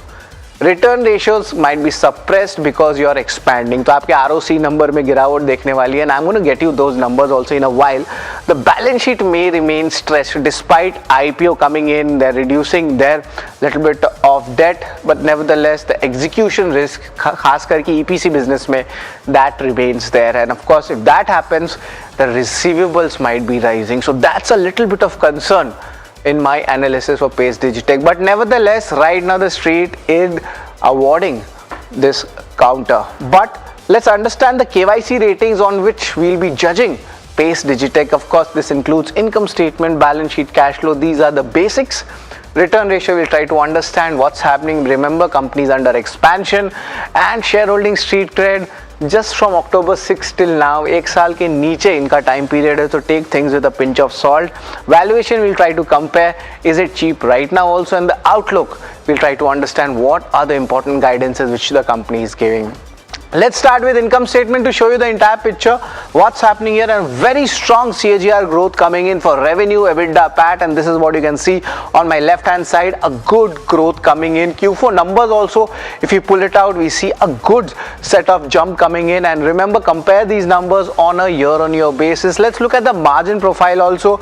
Is there any kind of moderation? And yes, there seems to be a little bit of moderation coming in. खर्चा बढ़ रहा है, finance cost भी थोड़ा है, और company expand कर रही है. That is why we are seeing that margins actually getting compressed. So this is income statement, largely net. I'll still give it positive if I'm looking at a long-term basis. But let's talk about the balance sheet also to give you the entire picture. And a little bit of concern for me definitely comes. Why? I'll tell you that because the borrowing levels, the way company is expanding into BSS, and also a lot of working capital is being used, and that is why a little bit of concern is coming in. So yes, the numbers might look stretched for a couple of years because the way they are expanding, there will be a little bit of stress on the balance sheet, but they try to negate it from the IPO proceeds. So it's a neutral rating right now, And let's move on to the cash flow segment. And remember, these type of businesses, at times the cash flows are lumpiness. There's a B2G exposure also, and that is why you need to take things with a pinch of salt. A big cash flow outflow coming in FY26, a cash flow from net operations 920 crores.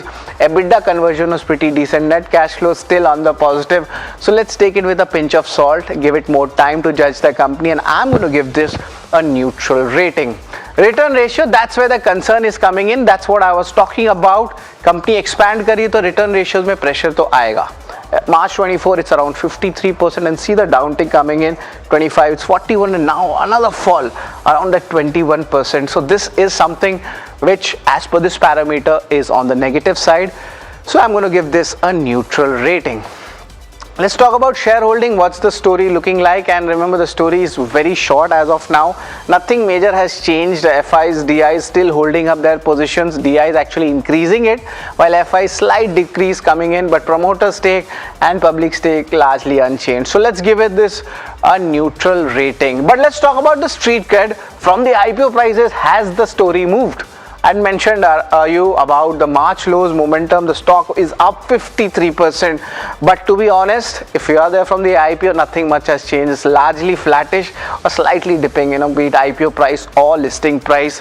And this year it's itself around 15% growth has come in. So if people have entered in the dip, congratulations. The ones who are already there in the IPO, right now nothing much has happened, but you need to give it more time if you're a long-term investor. So it's a neutral rating as per my analysis. Valuations, let's have a look. The company is going into future right now. The lowest valuation was 13 times. The peak and current are coming at a 12-month P ratio of 16 times. Largely it seems the way the company is going at it, it's fairly priced right now. IPO के भाव पे जो है आया हुआ है, and valuations do seem attractive a bit if you compare that with the global peers. So I have given this a thumbs up. The last one, but not the least, is the outlook. This is where we look at the numbers, what the company wants. The larger orders is expected in BSS segment, more is expected. That's what the street is also factoring in right now. And looking at the guidance, it's around 3,200 to 3,400 crore rupees for FY27, and this number goes up for FY28. If you could show that number, it's between that 4,000 to 4,200 crore mark. And lastly, another important outlook would be the backward integration at play. Now, how much does that help the margins, and by when does that happen? That's the important question. But as of now, outlook is strong, so I've given this a thumbs up. Let's do a revision of the KYC ratings for Pace Digitech. Where does it stand? Largely, income statement has been good, but return ratios under pressure on expansion. These are neutral points which I'm talking about.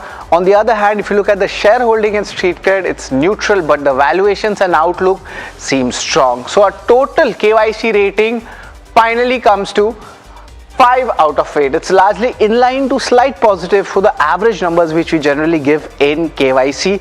But to take forward this conversation, we'll be joined in by the speaker of the company. He's the CMD, Venugopal Rao Madisatti. He's the chairman and managing director at Pace Digitech, and he founded this company, the Pace Power Systems, in the year 2007. And interestingly, a very important acquisition was there from the GE Power in 2014, and this is where the BSS comes in, which is the wholly owned arm. So it'll be a very interesting conversation with the management, but stay put with us. This is coming in shortly after the break.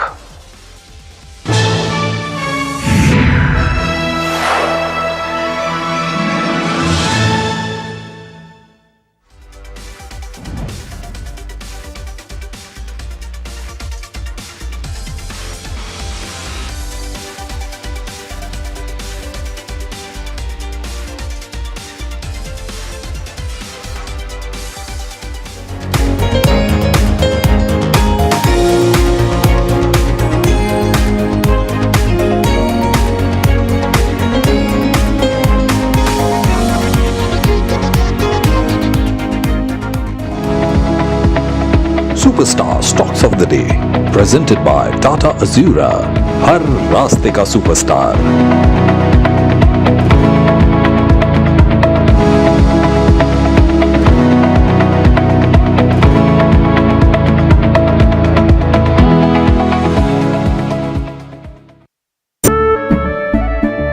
केसरिया से मन जोगी हुआ रे, दिल झूमे देखो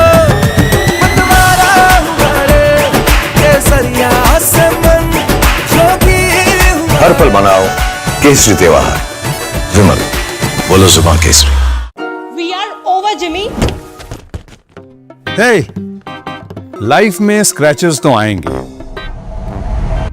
गाड़ी के scratches को तो कॉस्मो पीपीएफ संभाल लेगा। आप अपना देख लो। अंबा शक्ति प्लांट की वर्ल्ड रेनाउंड टेक्नोलॉजी देती है स्टील को ज्यादा ताकत हर बार।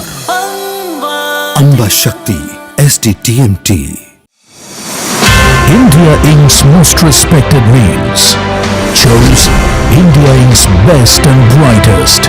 These kind of awards and jury lineup, you are truly giving it the right weightage. The eminent juries who are here, and that itself speaks for the commitment towards highlighting the advantage which India is having. What I am looking for in this is that we should be awarding companies and individuals who have focused not only on growth but also on bringing good governance. Be part of jury and vote on the people, the men, the women, the companies in India who have the right stuff is a great opportunity for us.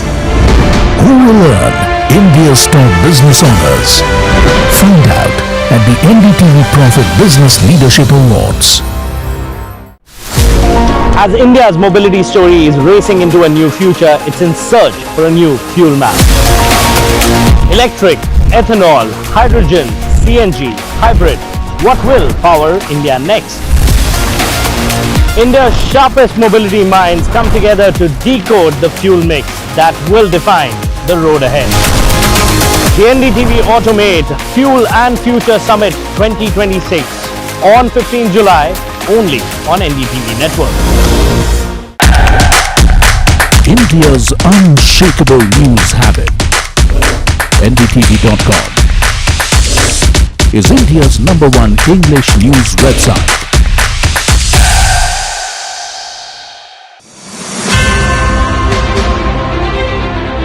I got blooded in the stock market in the early 90s when Narayan Murthy and Infosys went public, and forever after that we've been spoiled. We look for businesses run by entrepreneurs like Narayan Murthy who have boldness, who have vision, and who have a great sense of corporate governance. So some of the qualities that we admired in the stocks we invested, we also look for those in the entrepreneurs that we invest in. So those are the best qualities to look for.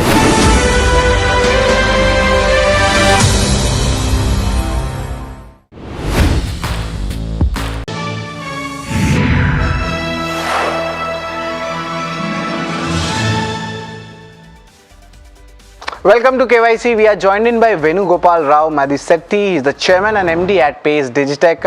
Good afternoon, Venugopal sir. It's always a pleasure to have you with us at NDTV Profit, and of course, first time coming in KYC also this year. Just wanted to understand, sir, a lot of announcements coming in the BSS segment. How are these announcements looking like? Any key timelines for it? And yes, the order book outlook, at least for this segment. Yeah, good morning.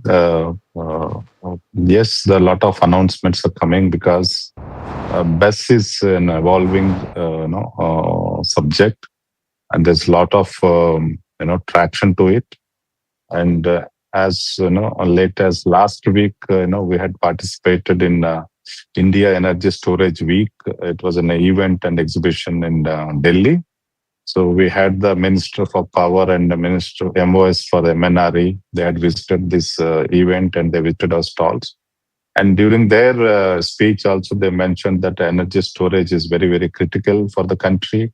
And out of that, battery energy storage system is gaining a lot of traction because of the faster implementation as well as the prices that have come down in the last 2-3 years. So that makes battery systems as the prime source of energy storage for the renewable energy now.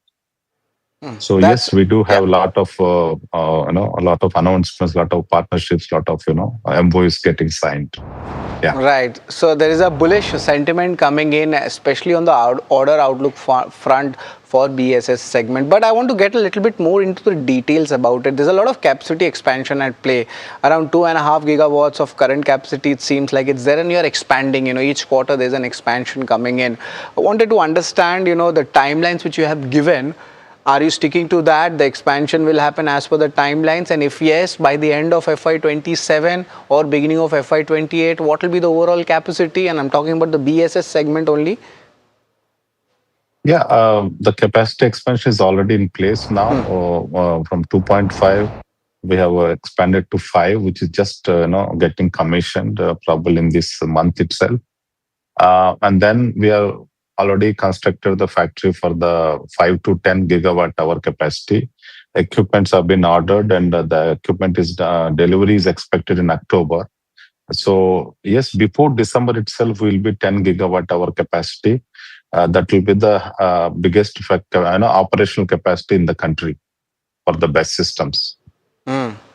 So this market definitely becomes very big in the BSS segment, and the street is actually factoring in that you are a first mover advantage, and that's what the company is also claiming. I wanted to understand the lithium product angle also. There was a tie-up with a Chinese company, just after your earnings. I have been tracking that, but how big this market is, and can we expect more of these tie-ups in this segment as well? Yes, we need that because the lithium is the prime, source or the prime input for this energy storage systems. And unfortunately, as of now, we do not have the cell manufactured in India. So we obviously depend upon the suppliers outside the country. And we need to have a strong supply chain built to have this kind of large capacities to be executed. So keeping that in mind, we are continuously working on strengthening our supply chain.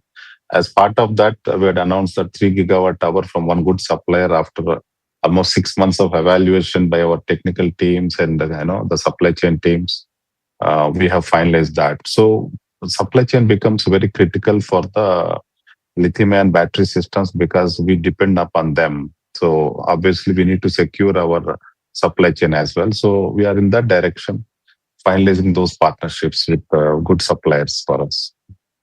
Let's get our discussion on the telecom segment also. How are the EPC works looking like? How's the order book, client confidence coming in the telecom segment? I presume you also have your operation maintenance work as well. And there's a lot of announcements coming in the telecom infra for India as well. We are at a point of an inflection. But how does your company position yourself in this telecom segment? In the telecom infrastructure, we are a quite strong player, and we have been in the telecom business right from the beginning. So that's our where I started my journey as an entrepreneur. We do have a healthy order book, and for us, telecom is ongoing. So we generally, we are in the telecom tower side as well as the telecom, the fiber optic cable network side, and we are the end-to-end, network builder. And then we also manage those networks under operations and maintenance contracts. So telecom is doing well, but then telecom cannot give us the kind of target, the plans what we have for our expansions or our revenues. So that's where the energy storage also will complement with telecom, so that both put together give us the required numbers for us. So that's what is we are driving both of them parallelly, and both of them are quite strongly in terms of the complete value chain. Right from the manufacturing of the products to the the projects and then the services. So we are in the complete value chain of these two business verticals. And Venugopal sir, what about the international tie-ups? Because this requires a lot of IP, this requires a good tech support, and maybe you are also going after some new markets, the exports, especially in the Middle East or Africa. Wanted to understand the international angle to it, the export angle as well as the tie-up or a JV angle. See, obviously, when we are building large capacity of 10 gigawatt hour capacity, so we do also need to secure the long-term businesses and partnerships. So that's where we are working with there's a good partner based in Saudi Arabia. We already got some sample orders. That market is also quite promising over the next 3 to 5 years. Similarly, we have our office based in Africa, that is Nairobi. So Africa also needs a lot of energy storage because it's again a power-starved continent. So we do look for these areas where we have been already there. The good thing about us is that we have already tasted these markets over the last 15 odd years because of the telecom. So for us, it's natural to expand into the energy sector as well. in these regions. So that's where our teams are working in the energy storage as well. Right, Venugopal sir, I just wanted to understand a little bit about the model of this front. Of course, you have two segments, you have BSS and telco, but what are the risks associated with it? If somebody wants to study, there are some risks like the execution risk, or you could say some technology risk. So if you could just give us that example, from your experience itself, what are the risks associated with this kind of businesses? The telecom, it's for us it is our more than 20 odd years since we are in this game. So telecom, we do not see any challenge or the risks. We have already gone through this many number of cycles in that segment. Coming to the battery energy storage systems, the risks I would perceive it as that we are depending on China for most of our raw materials at the moment. While we are trying to localize this, other than the cell manufacturing, at least in this year itself, we are working in the direction towards localizing the most of the components. But the cell remains still, kind of, product that we depend upon China. That's a risk for us. So for us to mitigate that risk, obviously we have to get into the cell manufacturing as well. We are also waiting for the government to announce some, kind of incentives or some policy decisions towards, the cell manufacturing in India. For example, when I met the minister last week during this event, we were promised that PLA scheme for the energy storage, grid level energy storage is expected next 10 days. So we obviously will wait for those kind of schemes to come in. And that would encourage us to further do the investments in the cell manufacturing. So that is the most important critical. Today we depend upon somebody. So I think we will have to pledge that. Even we seek government support in that direction. Nicely stated. Thank you very much, Venugopal sir, for taking out your time and giving your views to NDTV Profit at KYC. It's always a pleasure to have you with us. So that's a very interesting take coming in from the management of Pace Digitech. A lot of BSS orders coming in. Of course, there's a B2G exposure also, but a little bit of concerns definitely are there on the execution risk. But the stock has moved up more than 50% from March lows. Interesting, right? For stories like this, keep watching NDTV Profit at KYC. Thank you.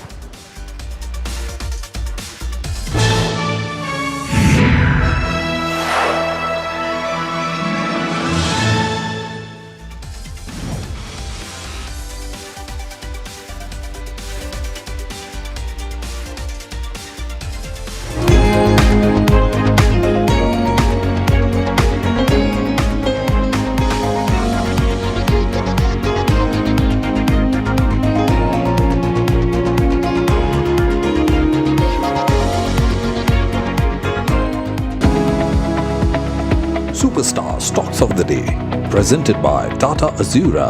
हर रास्ते का superstar.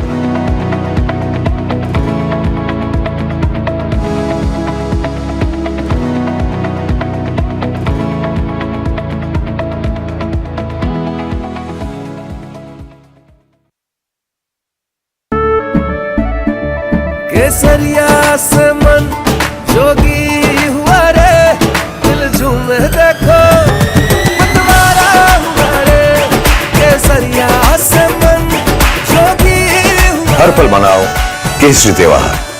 विमल, बोलो जुबान केसरी. We are over, Jimmy. Hey, life में scratches तो आएंगे. गाड़ी के स्क्रैचेस को तो कॉस्मो पीपीएफ संभाल लेगा. आप अपना देख लो. अंबा शक्ति प्लांट की वर्ल्ड रेनाउंड टेक्नोलॉजी देती है स्टील को ज्यादा ताकत हर बार. अंबा शक्ति STTMT. As India's mobility story is racing into a new future, it's in search for a new fuel map. Electric, ethanol, hydrogen, CNG, hybrid. What will power India next? India's sharpest mobility minds come together to decode the fuel mix that will define the road ahead. The NDTV Automate Fuel and Future Summit 2026 on 15 July only on NDTV Network. India Inc.'s most respected names, chose India Inc.'s best and brightest. These kind of awards and jury lineup, you are truly giving it the right weightage. I think it's heartening to see talent that there is in across India Inc. We should be awarding companies and individuals who have focused not only on growth but also on bringing good governance. Be part of jury and vote on the people, the men, the women, the companies in India who have the right stuff is a great opportunity for us. For us, the biggest thing is trust. That's what we provide. We need leaders in India that can help take India being a global superpower. We got a fantastic jury and we've left all decisions to the wisdom of the jury. Who will earn India's top business honors? Find out at the NDTV Profit Business Leadership Awards. India's unshakable news habit. NDTV.com is India's #1 English news website.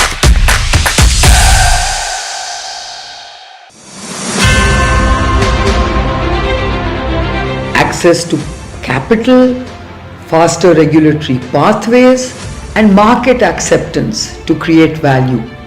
And if we get the pieces right, I think we can move from being the pharmacy of the world to being the most innovative lab of the world.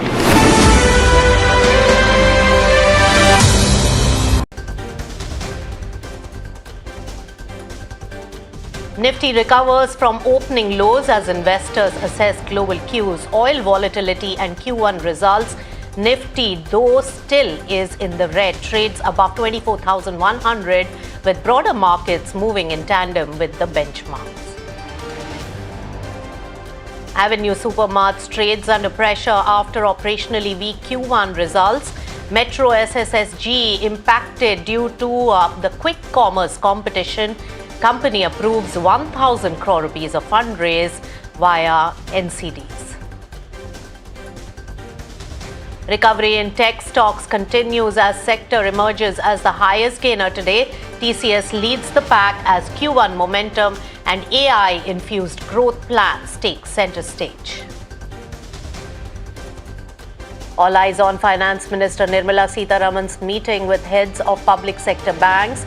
Finance Minister is set to review the mobilization of foreign currency deposits and banks' forex position in the meeting.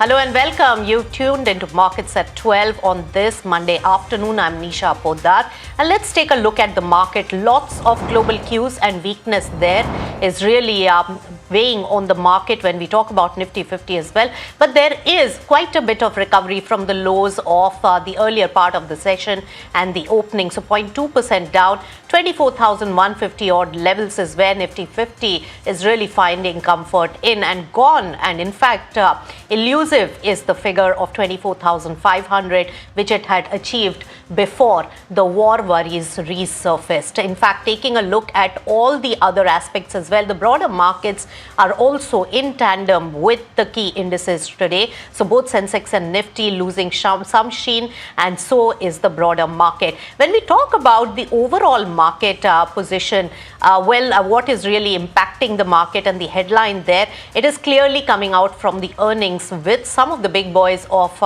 the IT sector really giving out their numbers. There is some confidence building in that particular sector. So therefore, IT is the one sector which is showing huge amount of momentum. But remember, war worries, earnings, as well as monsoon season, all these three are important aspects to really watch out for. Let me welcome on the show Nishal Maheshwari, market expert. Nishal, what do you make of the market momentum and how, with the war worries as well as crude prices really elevating once again slightly, both putting some pressure on Indian equity market? Afternoon, Nisha. Afternoon to you and your viewers. So I think one thing is becoming clearer, basically, that repeated violations of the MOU are having lesser and lesser impact on the markets world over, basically both on the oil as well as on the stock markets. So if you really look at it, basically, I think there's been a serious violation in the last 2 or 3 days, but oil has not run away to $100. It's still at around 80. And world markets are down by 0.5% to 1% across the world.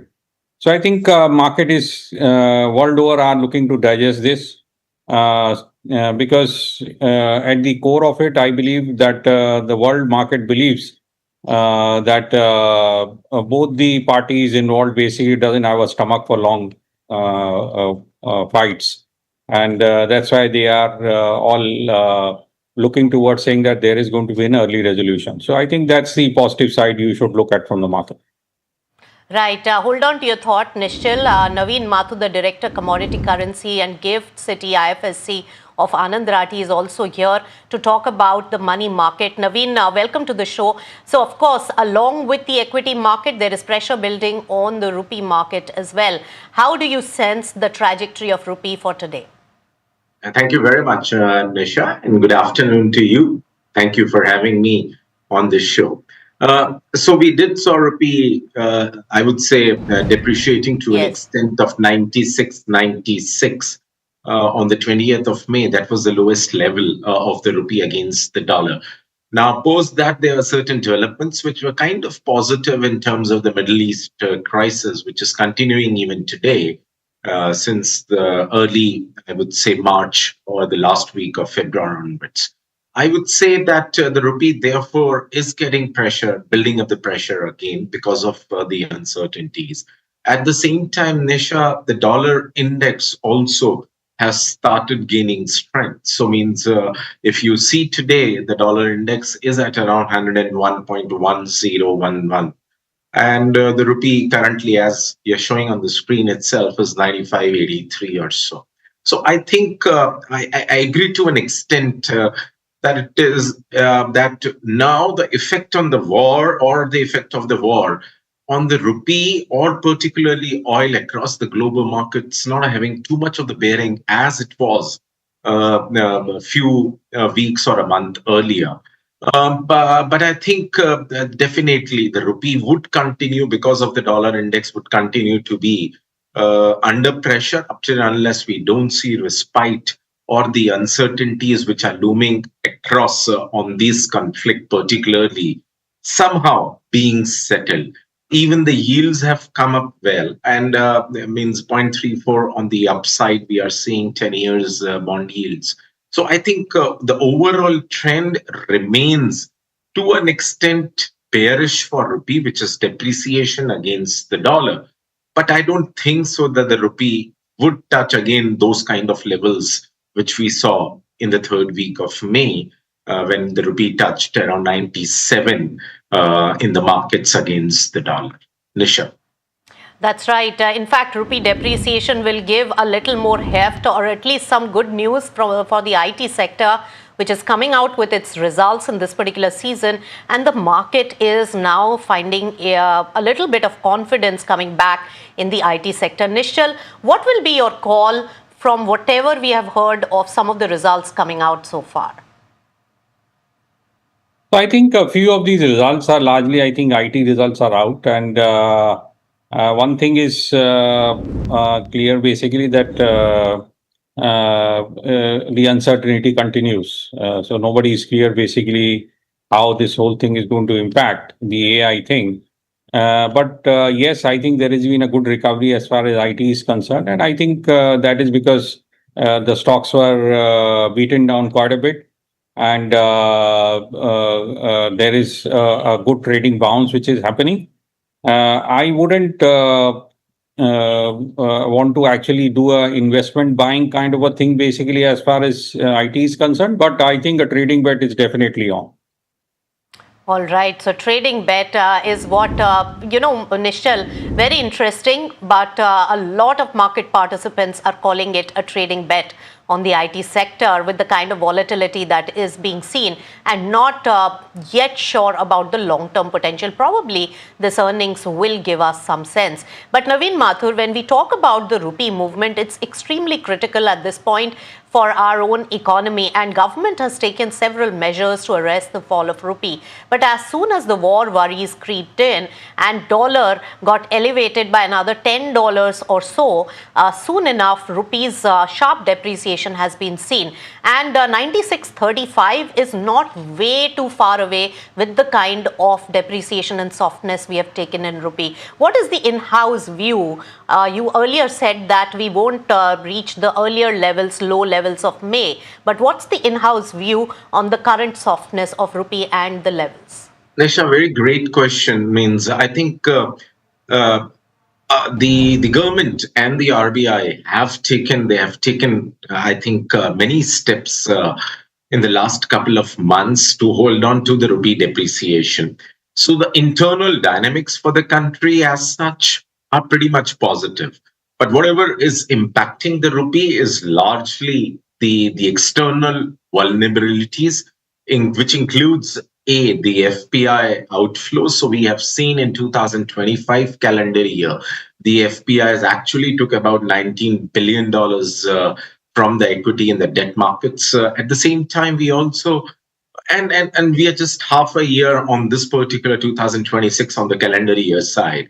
And there's been about, I would say, around 23 to $24 billion worth of outflow from the markets on the equity and the debt by the FPIs. So that's one constraint area which is again continuing to put a pressure on the rupee. In spite that the RBI and the government has taken some kind of very strong measures, the big move, the big save was the FCNR incentives. All those things were quite positive, but it's just that the external vulnerabilities of the markets on rupee is holding up and not giving the respite. Even the RBI forex reserves, which touched, I think, for 728 on the week ending February 27th, $728 billion, are now at around 674 for the week ending 3rd of July. So I would say that the RBI has utilized the arsenal. The RBI has come out with strong moves to hold the rupee depreciation against the dollar. But I don't think so. The levels of 97 seem to be something happening in near future. So it means, as what Nishal was telling us, means we are kind of getting through with this Middle East tension. And I think the rupee would stabilize to around 95, 96 levels largely. And the forex reserves, as you're rightly showing on the screen itself, has jumped by around $7 billion. So I think we are in a good place to be where we are. And the rupee should not be beyond 96 at this particular point of time. 96.50 would be the outermost limit against the dollar for the rupee depreciation. All right, 96.50 that is still a new low that will be created at that level, Naveen. Nishal, when we look at the overall market and the banking update also coming in, and a lot of churn when we talk about the banking leadership. As Naveen, you have something to say? Yeah, Nisha, I have something. I'm saying the rupee did touch a low of 96.96, so almost 97. So 96.50 would not be a new low, Nisha. Means 96 was 20th of May when the rupee did touched an all-time low. All right, so 97 levels is not what we are looking at, and way higher than that could be a level that could be seen in rupee depreciation at the current moment, but not touching the record lows. Thanks, Naveen, for that. Now, Nishal, when we talk about the overall banking sector, and you have in the past stated that whenever the markets are a little turbulent and little jittery, banks could be a good play for long-term investment. What's your view now in terms of a much shorter time horizon, given the kind of volatility that we are seeing? So my view continues to remain the same, Nisha. Actually, after the recent updates which the banks have come out with, though none of them have declared results, but they have talked about their what kind of growth they have on the credit side and what kind of credit charges I think it only reiterates what I've been saying, basically, that I think the next 2 quarters are going to be very good for banks. This quarter, I think it should be north of 14 to 15% kind of a credit growth across the industry, and some of the banks are going to do much better. And then next quarter, basically, the FCNR benefits will come. So I see at least for 2 quarters a very strong performance by the banks. All right, so banks are one area which you are bullish on. Which are the other themes and sectors that you're looking at? And with the monsoon season play out, is there a change in the strategy or any new themes that you're identifying? So, yes, I think with monsoon now spreading across the country, basically, I do understand basically it's going to be below expectation. But with this spread out, basically, I see that the consumption theme is coming back, and consumption stocks basically have been pretty low and lying. I think that way, basically, it could be a good trading bet as far as consumption stocks are concerned. And I think there you can look at both FMCG as well as autos. The other longer term bet still remains to be energy. And you can play it through various themes, basically, in case of energy, whether it is solar, whether it is battery, which is the EV theme, and through the transformer, which is again the electricity distribution. So I think energy as a theme is a very strong story, basically, for the next 2-3 years at least. All right. So energy theme, yes, Nishal, and there are new sectors and new avenues also that could really crop up with different alternate sources of energy as well coming in. But when we talk about the overall market momentum, how do you see this particular trajectory with Nifty 50 being at subdued levels, not going back to 24,500 plus levels at this particular point? So you are asking me basically the energy vis-a-vis Nifty 50? No, the overall outlook on Nifty 50. So I continue to believe basically that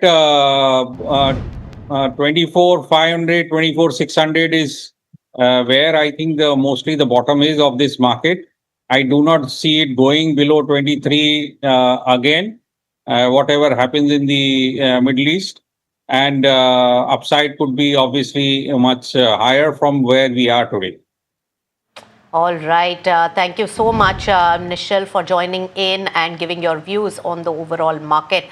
Market is a little under pressure in the trading session today. And of course, it's the crude movement as well as the rupee movement also on the softer side. But remember that earnings season is in a big swing right now, and Avenue Supermarts is under pressure today after operationally weak Q1 results. In fact, Mahima is here to explain what's not really working for the company and what are the brokerages really penciling in on their numbers. Tell us, Mahima. Right, Nisha. So as you rightly mentioned, overall the numbers were largely in line with what the street was expecting, but operationally, they've been on a weaker front. In terms of Metro City same-store sales growth, that's been impacted on account of the competition that it's getting from quick commerce. Plus, the profit has lagged revenue growth in the last 10 out of 13 odd quarters. So that's not a very good sign. DMart Ready growth has also been surprising because the expectation, and in the last couple of quarters also it did a growth of around 20 odd percent, but this time it's just done a growth of around 5.5%. So that's concerning. Store expansion is going to happen rigorously from here on, but that's going to be on account of debt. 1,000 crore via NCD is what the company has announced. And management commentary also alludes to the fact that higher competition coming in from quick commerce is something that's impacting the overall performance as well.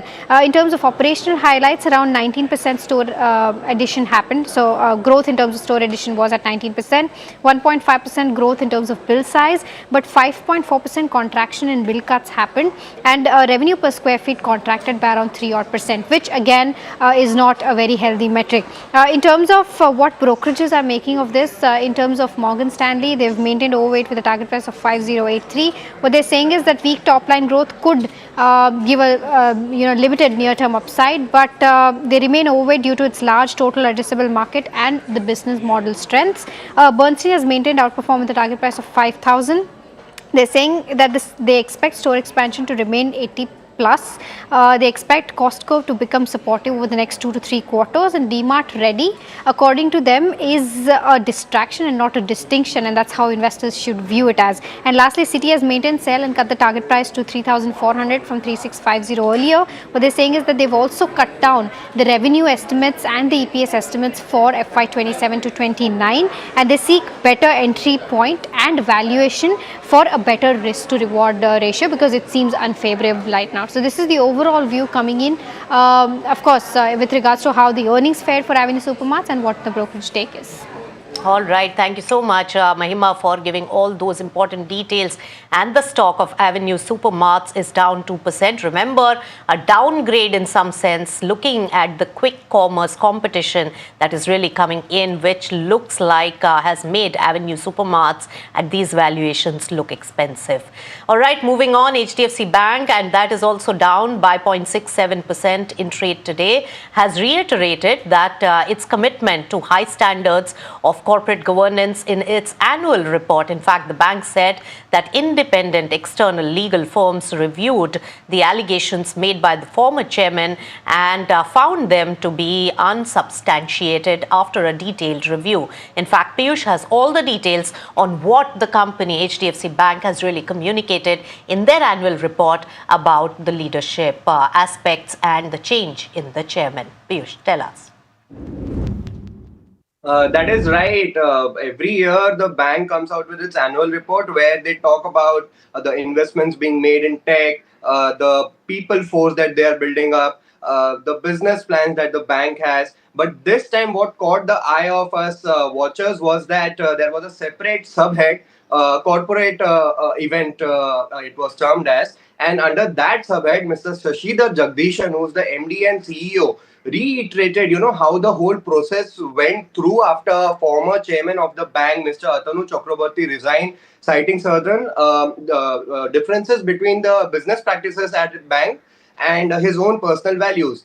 HDFC Bank, Mr. Jagdishan said, took immediate note of his action, immediately appointed an two external legal firm to assess whether the statement that he has made in his resignation letter were substantiated. The bank also formed a committee of independent directors to assess, to review the overall findings that these external firms give to them. And eventually, when the report came out, the report did not find, that Mr. Chakraborty's allegations were substantiated. This whole process, Mr. Jagdishan said, was meticulous with voluminous minutes that were reviewed. The exchange of information that happened. He himself, along with head of several departments, were interviewed by these law firms. So the whole process was very meticulous, Mr. Jagdishan mentioned, and he said that the corporate governance standard, like you mentioned, remain highest at HDFC Bank. The former interim chairman, Mr. K.K. Mistry, also alluded to the same, saying that in his capacity as interim part chair, he can guarantee that the corporate governance level at the bank were the highest. Other few noticeable factors in the annual report. All right. Thank you so much, Piyush, for all those details. Now, Finance Minister Nirmala Sitharaman is meeting the heads of public sector banks to review the mobilization of foreign currency deposits and banks' forex position. Now, the Finance Minister may also be deliberating on extending RBI's forex support measures beyond September 30th, along with reviewing the FCNR-B deposit mobilization under RBI's special forex window. In fact, the banks are also expected to brief the finance minister on the traction in overseas foreign currency bonds, external commercial borrowings, and looking that the way rupee is again depreciating, this could be an important aspect to watch out from. So an important meeting there by Finance Minister and the heads of PSU banks. So keep an eye out on that. Let's take it straight to the IT sector. Earnings momentum really building. HCL Tech, the big boy in the IT space, is set to announce its Q1 numbers today. And Jaspreet is here on what the street is really penciling in terms of the numbers. The stock is exuberant ahead of the numbers, Jaspreet. Nisha, thank you for that. As rightly said, we are expecting a slightly negative to a flattish quarter for HCL Tech. Now, in terms of the key number, we expect the revenue to see an uptick of 1.6%, while the margins could rise by about 40 basis points. And this uptick comes on the back of that low base which we saw in the previous quarter. Now, in terms of net profit, we are expecting an uptick of nearly 2.3%. If you look at the key things that will be in focus for this particular quarter is the CC growth. We are estimating a negative 1.5 to a positive 0.8% of CC growth in this quarter. Well, apart from that, the guidance becomes a key in this quarter as a lot of brokerages are expecting the company to cut its upper end of guidance on the back of that slowdown of the deal wins. Now, if you look at the overall commentary in the Q4, management did note the overall impact coming in from the slowing down of deals, and few of the client issues which it faced in Q4 could continue in the Q1 as well. So that's the reason why there might be some impact in terms of the guidance which the company gives in the Q1 for the entire year. If you look at the other key aspect, the focus would be on the margins, which are expected to improve on the back of that favorable forex as well as lower restructuring cost in this quarter. And also on the deal win side will be something that will be in focus. We're estimating a deal win between $2.2 to $2.6 billion for this current quarter. If you look at the overall guidance, management has given a guidance of 1 to 4% in the Q4 of FY26 for the complete year of FY27. Now, in terms of few other commentaries or brokerages are penciling in for the guidance, where we see Nuvama expects an unchanged guidance for FY27 and expects the same range to stay, while JP Morgan expects company to cut its upper end of guidance from earlier 1.5 to 4.5 to a new range of 1 to 3.5. All right, Jasmeet, all eyes would be on that big set of numbers today. So that was the heads up. And the entire IT pack is really doing well today in trade. In fact, the top performer in terms of contribution to Nifty 50. So let's take a look at the market trajectory also at this particular time. And while Nifty 50 has really found comfort above the 24,150 odd levels, that momentum is slightly gaining pace at the current moment. So the recovery has been very, very stable. IT is really helping the pack when it comes to Nifty 50. But if we really take a look at the mid-cap universe also, it is under pressure in the same momentum as the key indices today, 0.24% down when we talk about mid-cap 100.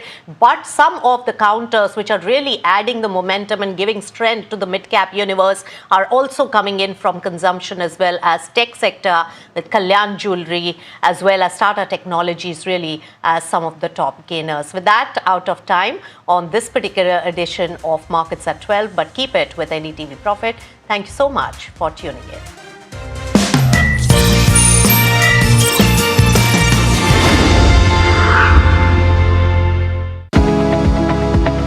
Superstar Stocks of the Day, presented by Tata Azura. हर रास्ते का superstar.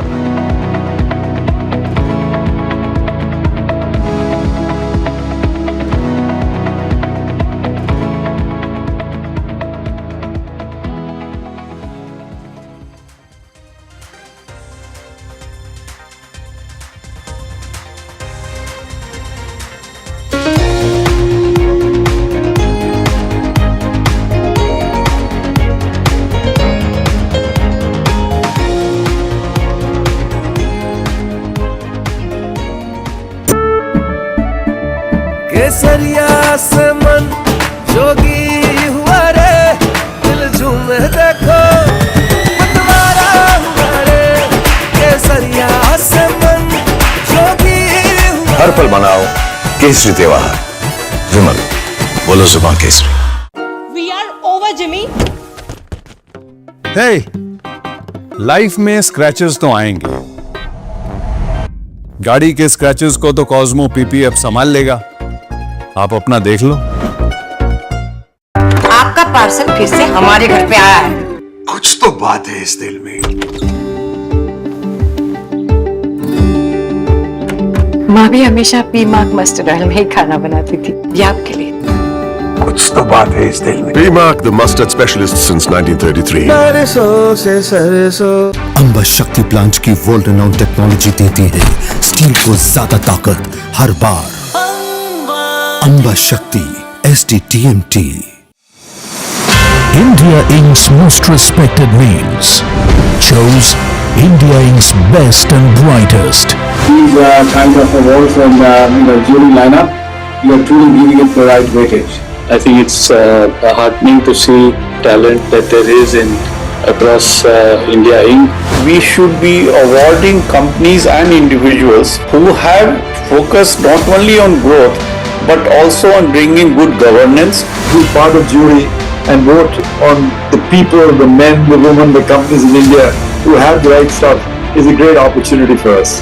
For us, the biggest thing is trust. That's what we provide. We need leaders in India that can help take India being a global superpower. We got a fantastic jury and we've left all decisions to the wisdom of the jury.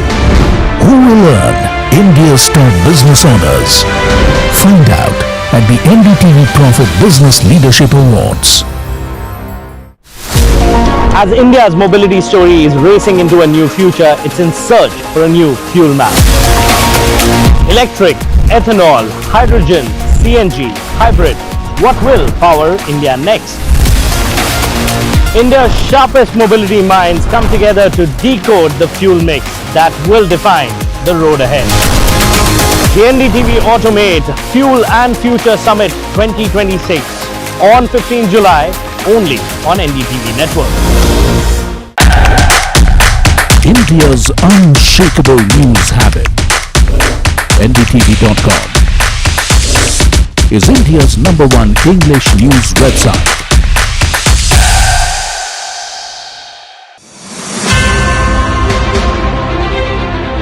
Technology is driving huge amounts of innovation, whether it is deep tech, whether it is biotech, whether it is climate tech, agri-tech, you name it. Young entrepreneurs are taking on risk, they are innovating and they are keen to create value. And to me, that gives me the optimism of what India can become.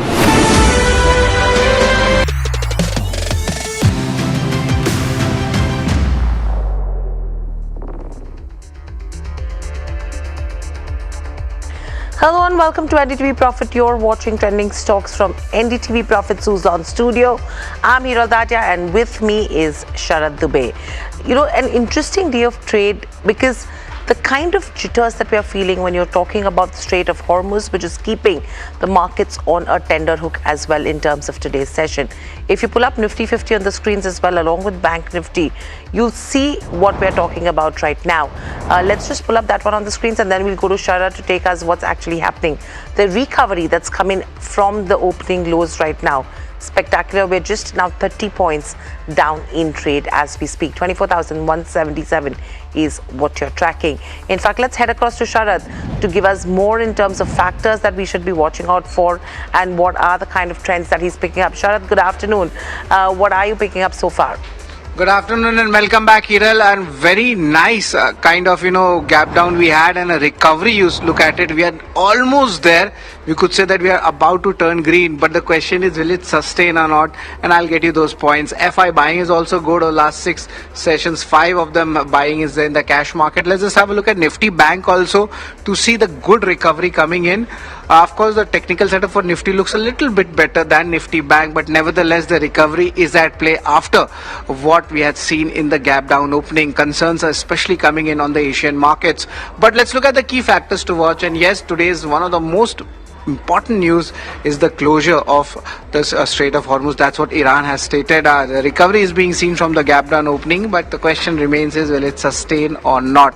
Let's look at the key support levels right now. There's the range is, I've given a bit slightly larger range for both Nifty and Nifty Bank, if you could understand the entire support range coming in.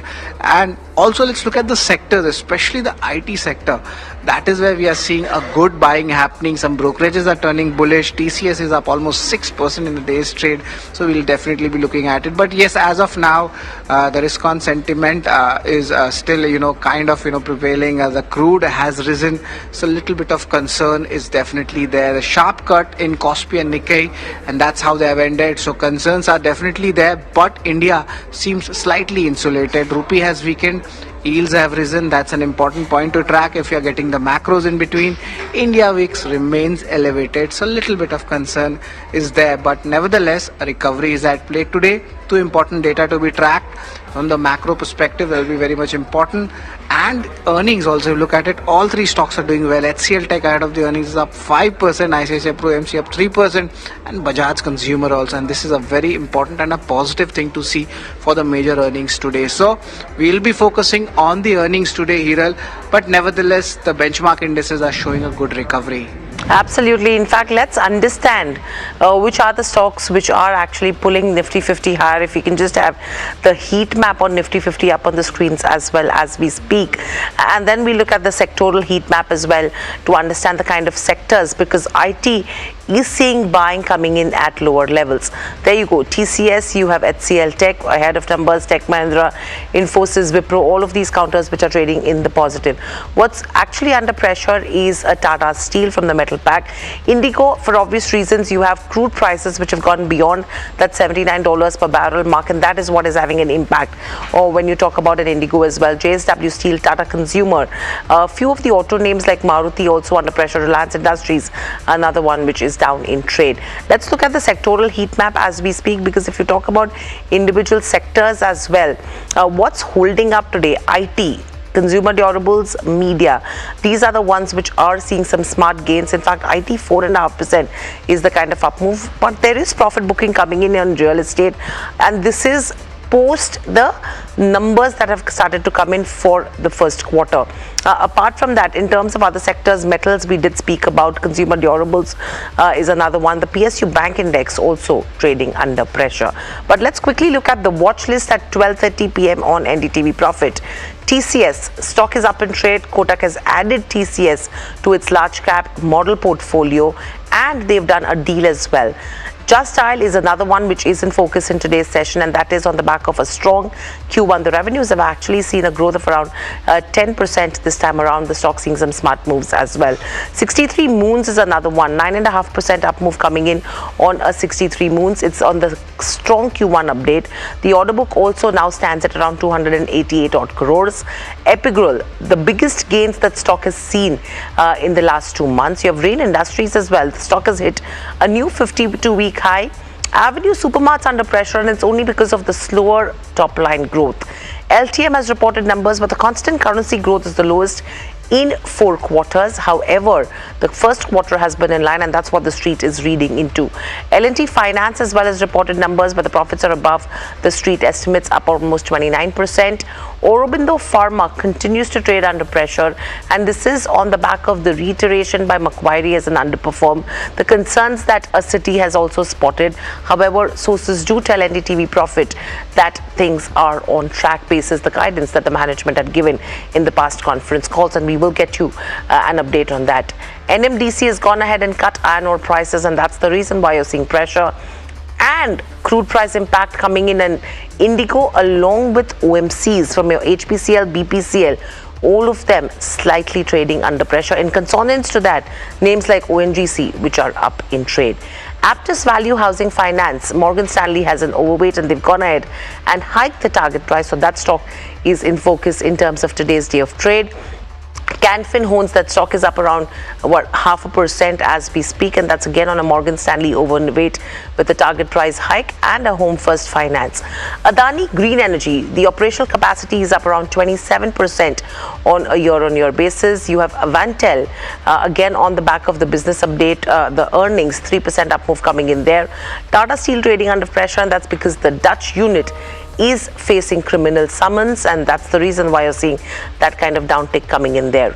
The restructuring announcement that has come in from an HEG, that stock is up, and a Balrampur Chini, where HDFC Securities has a target price of 622 to 650. The stock is up nearly 4 to 5% in trade. So that's what the watch list looking like at 12:30 p.m. However, Sharad, let's look at the rapid fire with our guest as well. We have Nilesh Jain from Centrum 5 joining in. Thanks a lot, Hiral, for that. Good afternoon, Nilesh. It's always a pleasure to have you with us. We'll start a rapid fire round, and we're discussing Epigrel here. Very good move coming in, and the charts also good volumes coming in. It's a good time to have a trade in this counter, Nilesh. Well, Sharad, I think it's too late. The counter has already surged today close to 12%, so the risk and reward is not favorable. It's an avoid taking any fresh entry. But yes, if somebody is already holding the long position, can ride this momentum up to 1140, 1200 by keeping a trading stop loss at 1065. Right, Nilesh, your views on Rain Industries, at least on the monthly charts, how things looking like? Good up move already we have seen in this counter, but do you think this will sustain going ahead, or you suggest a little bit of profit booking? Well, Sharad, if you see the broader structure, the counter has recently given a major breakout from a falling channel. So I think this is likely to be a sustainable move, and we may see a move towards 230, 250 on the upside. So by keeping a stop loss below 198, one can go long at current level and can be added on declines as well. Right, and Street seems quite bullish on L&T Finance, especially on their numbers also. But what do the charts suggest? What level should one track? This particular counter has been one of the outperformer within the NBFC space, and the structure still looks strong for 360, 370 levels on the upside. So by keeping a stop loss below 305, this particular counter can also be added on dip. Right, let's get in two stocks, Canfin Homes and Home First Finance. Out of these two stocks, Nilesh, which one looks much more interesting, and if there is a trade to be made here? Well, out of these two, Home First is comparatively looking better because the counter has today given a good breakout from a long consolidation zone, and yes, looks like it is heading towards 1300 to 1350 levels on the upside. So yes, out of these two, Home First can be bought on decline by keeping a stop loss below 1230. Right, and just a question on NMDC. Is this a consolidation candidate, or is there a trade to be made? Well, it is at a crucial level right now. If it breaks below 83, then I think it may fall further towards 81 and 79 on the lower side. So it's kind of a wait and watch for this particular counter. If you spot any reversal above 85, then yes, a pullback trade can be seen. Right, the next stock is Adani Green Energy, a very strong operational update coming in the first quarter. Your views on it? Well, it's a momentum play. We have already seen a very strong move in the last couple of months, all the way from 800 to almost 1600 kind of levels we have seen. So it has already doubled in last 2 months, but yes, there could be possibility we may see a follow-up on the upside towards 1600 to 1650. Right, so of course there is a standard disclaimer also for Adani Green Energy, which you would like to point out and show it on the screen. And also I would like to point out another stock, that is Aventel. A very strong set of numbers coming in operationally, and seems like a volume based buying has started in this counter. Nilesh, your views on that? Good move we have seen today, but some bit of profit taking is also we are witnessing right now. But overall, the broader setup looks positive. By keeping a stop loss below 176, one can go long at current level for upside move towards 205 to 210 in the near term. Alright, so that's the end of the rapid fire round. Over to you, Hiral. What are the Google trending stocks? Thanks for that, Sharad. Let's pull up that one on the screens and see what's actually trending on Google, because the names usually are absolutely very interesting to watch out for. If you can just have that one on the screens. Cupid, the stock is down. ONGC is up 1%, and that's on the back of crude climbing above that $79 per barrel mark. Dixon Technologies as well as trending, and this is on the back of an Investec note that has come in. So interesting names there. Nilesh, if you have to look at Cupid, ONGC, Dixon Tech, any strength that you see on the charts, and specifically, for an ONGC as well, would it be right to say that sell on rally could be a kind of cue that one should look at?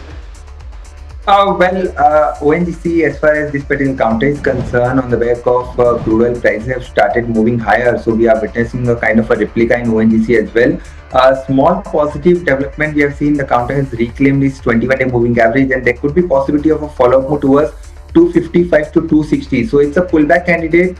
It's too early to call it as a sell price kind of a structure, but yes, just in case if it breaks below 240, yes, then it can be a short candidate. But as of now, the pullback is likely to continue. And apart from that, other names that you mentioned, Cupid, Dixon. So out of that, Dixon is comparatively looking better because EMS space have started performing in last couple of trading sessions. So Dixon, we may see a follow-up move towards 14,000 to 40,200 by keeping a stop loss below 30,000.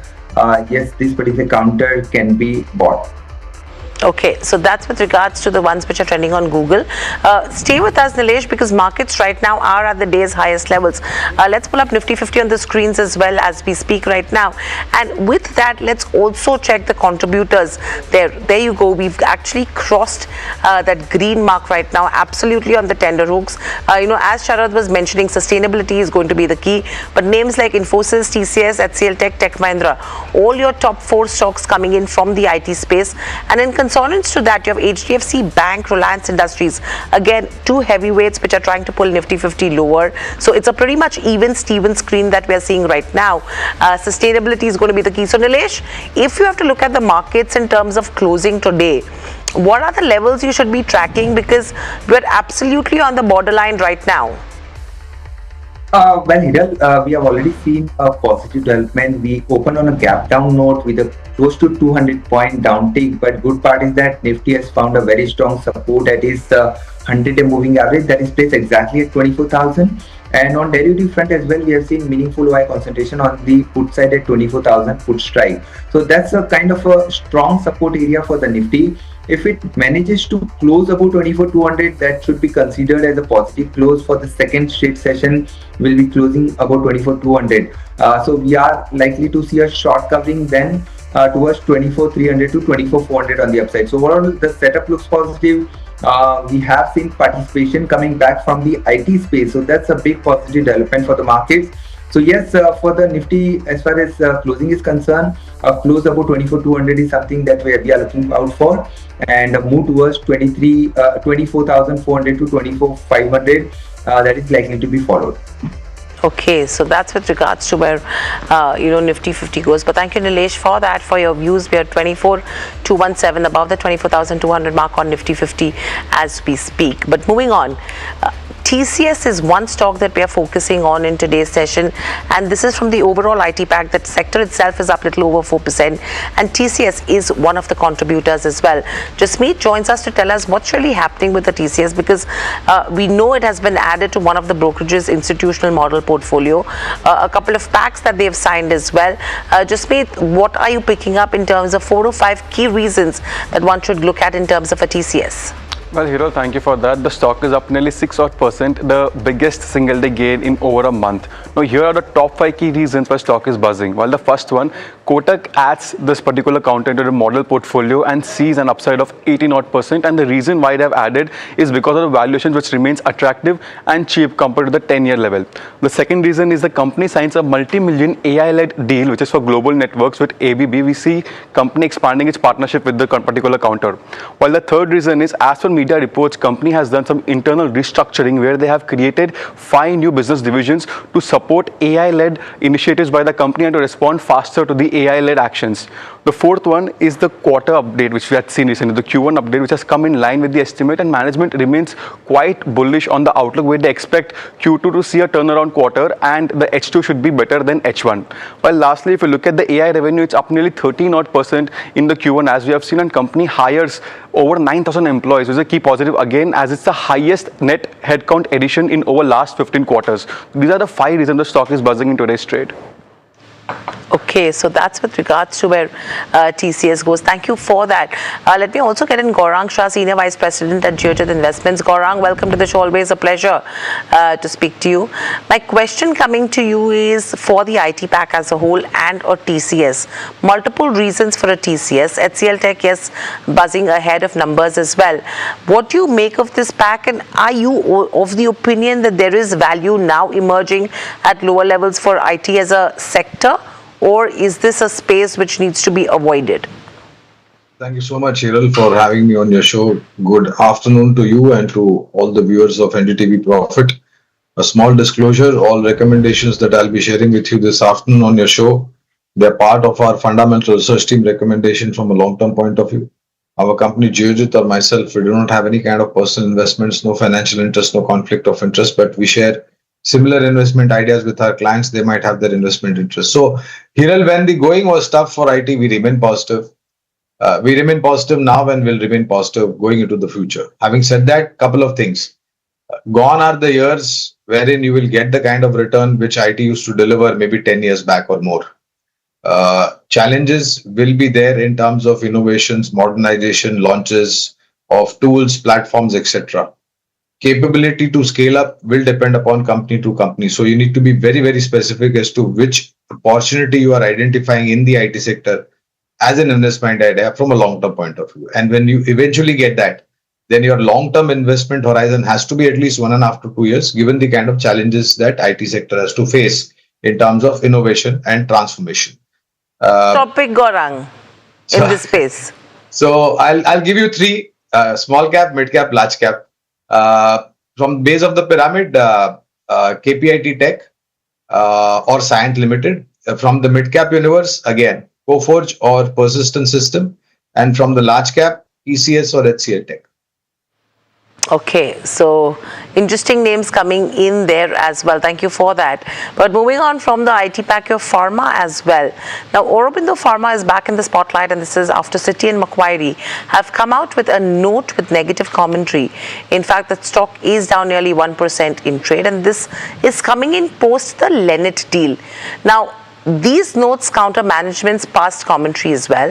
Varsha is here to break down the negatives and the positives for Aurobindo Pharma, and an exclusive story that we have in terms of what sources are making of the company as well. Over to you, Varsha.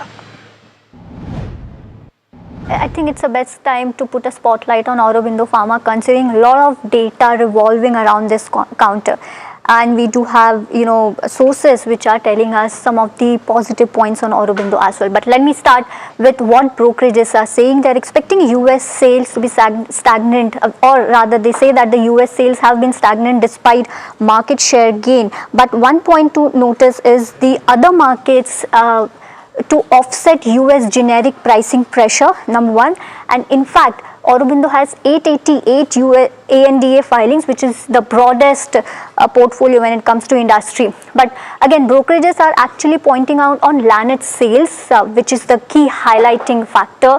They say that Lanet sales is down 30% according to IQVIA, but the controlled substance are not fully captured by IQVIA. Now, this is one of the things that sources are telling us, and of course, the injectables peptides pipeline execution is uneven according to brokerages. But one has to also understand that the growth engines have entered commercialization. When I say this, that means respiratory, injectables, PenG, biosimilars, and CDMO are all nearing commercializations. But brokerages are also highlighting that biosimilars is a commodity business and is a competition for Aurobindo's pipeline, as many pharma companies are entering into this space. But Aurobindo's growth story is not about only biosimilars. The growth extends beyond biosimilars. Biosimilars are only part of the multi-engine growth story that the Aurobindo has. While brokerages have also highlighted about the respiratory portfolio, which may take time, to contribute meaningfully for the company. But the global partners have been backed respiratory portfolio with $90 million each. That's the key highlighting factor over here. They've also entered into biologics contract manufacturing segment, and hence brokerages say that the Merck CMO is unlikely to fully offset pressure, but the Merck CDMO will actually validate the biologic manufacturing capabilities according to the sources. And historical earnings growth, if you see, remain weak according to brokerages, but 10,000 crore investments have seen nearing monetization, and which will contribute meaningfully. Then also lastly, the new businesses, if you see, are yet to meaningful contribute according to brokerages. But US sales, if you see, are nearing at $2 billion, which is a highlighting point. A company will also see a lower PenG losses. This is actually an important growth trigger for the company, and which will help company to grow moving forward. Lastly, according to brokerages, the stock is 30% above historical average. Valuations are stretched. That's the key point that the brokerages have made. But we need to understand that the new investments warrant higher structural valuations, and the Aurobindo's next leg of story is of course the PenG, then the respiratory portfolio, of course biosimilars and CDMO. So overall, we might see Aurobindo 2.0 maybe in the next 2 to 3 years. Thanks a lot, Varsha, for that detailed analysis on Aurobindo Pharma. Good afternoon, Gaurang sir. Sharad here. Your views on Aurobindo Pharma? It seems like it's at an inflection point. Hi Sharad, good afternoon to you as well. So as a disclosure, we have a buy recommendation on Aurobindo Pharma. If I'm not mistaken, our targets are also reasonably placed. I think whatever your colleague Varsha elaborated in terms of the pros and cons, I think the pros are on the side of Aurobindo Pharma. And my sense is that if you're a long-term investor, you should stay invested. And if you get these kind of opportunities at lower level, you can definitely level a little bit more into the stock as well. Aurobindo Pharma, but now we are out of time, and thanks a lot, Gaurang sir, for taking your time and talking about the stocks and the market ahead. But that's all, folks, from me, Hiral, and the entire team which put together Trending Stocks. Stay tuned to NDTV Profit.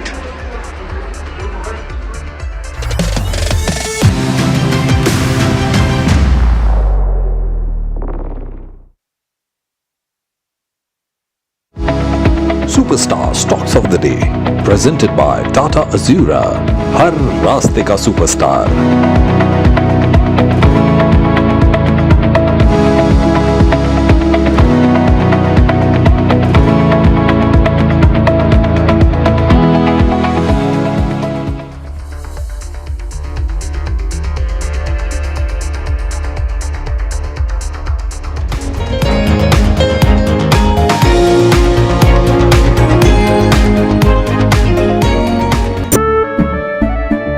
केसरिया से मन जोगी हुआ रे, दिल झूमे देखो मतवारा हुआ रे।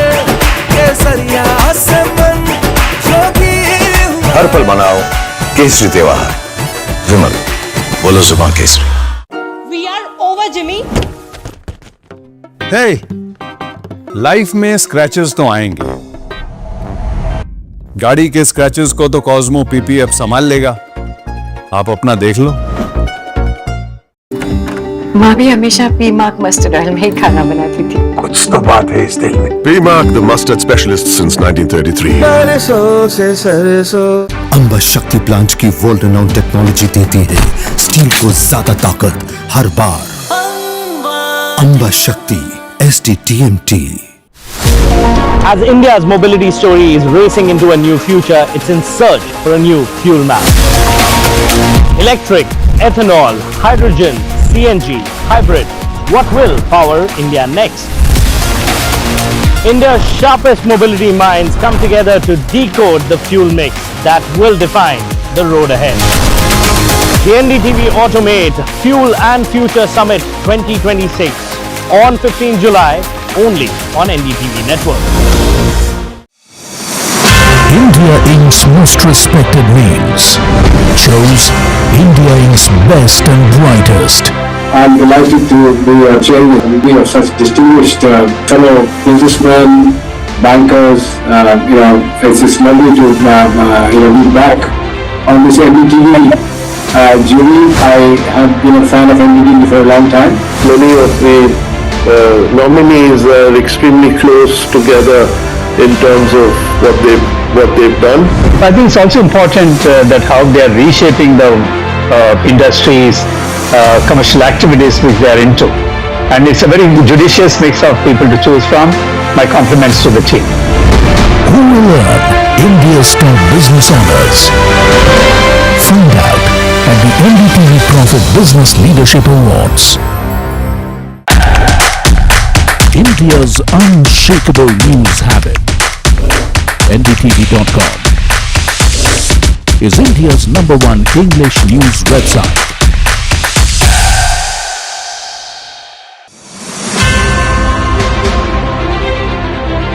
First of all, my compliments for NDTV to bring back the leadership awards, and in terms of both award categories and nominees, it's a very well defined process they followed, and it was pretty difficult for us as jury members to choose only one awardee among the nominees, and my compliments to the team.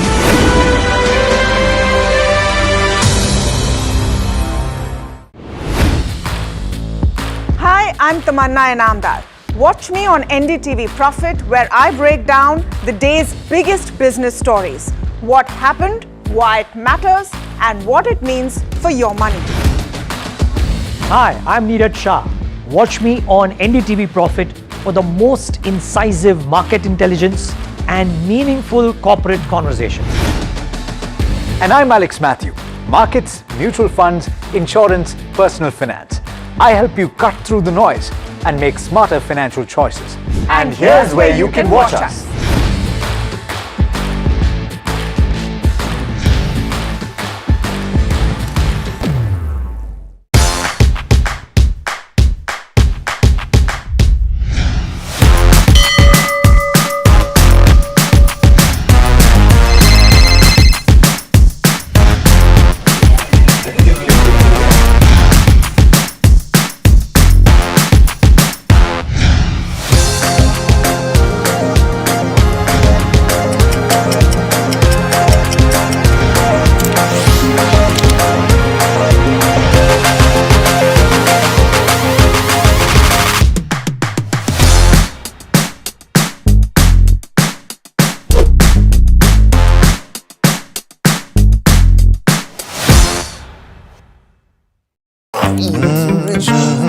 The news, Ayush. Since when do we do scripts? Fair point. Markets bounce back from early losses as investors assess global cues, oil volatility, and Q1 results. The Nifty trades above 24,200 at day's high, with the broader markets moving in tandem with the benchmarks. Avenue Supermarts trades under pressure after operationally weak Q1 results. The Metro same-store sales growth is impacted on account of quick commerce competition. The company approves 1,000 crore fundraise via non-convertible debentures. The recovery in tech stocks continues as the sector emerges as the biggest gainer in trade today, with the index gaining over 4% at this point. TCS leads the pack as Q1 momentum and the AI-influenced growth takes center stage. The Finance Minister Nirmala Sitharaman is meeting with heads of public sector banks today. The FM is reviewing mobilization of the foreign currency deposits and the bank's forex positions in that meeting.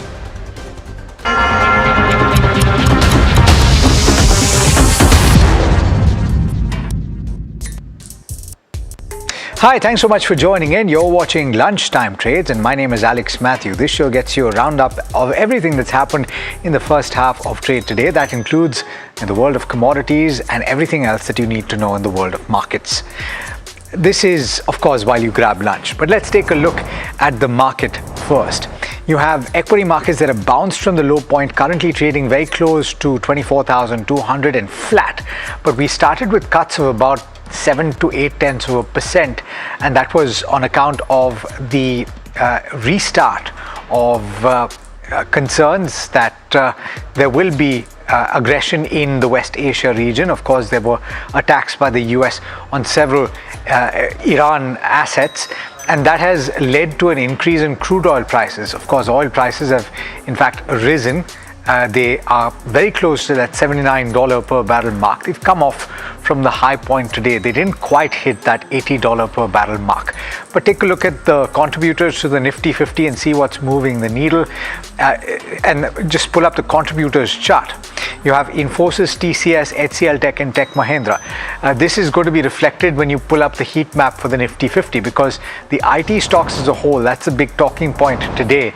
They're the ones that are gaining ground, and it's not as many gainers compared to the losers. So they're still outweighed, but look at that gain for TCS as well as HCL Tech.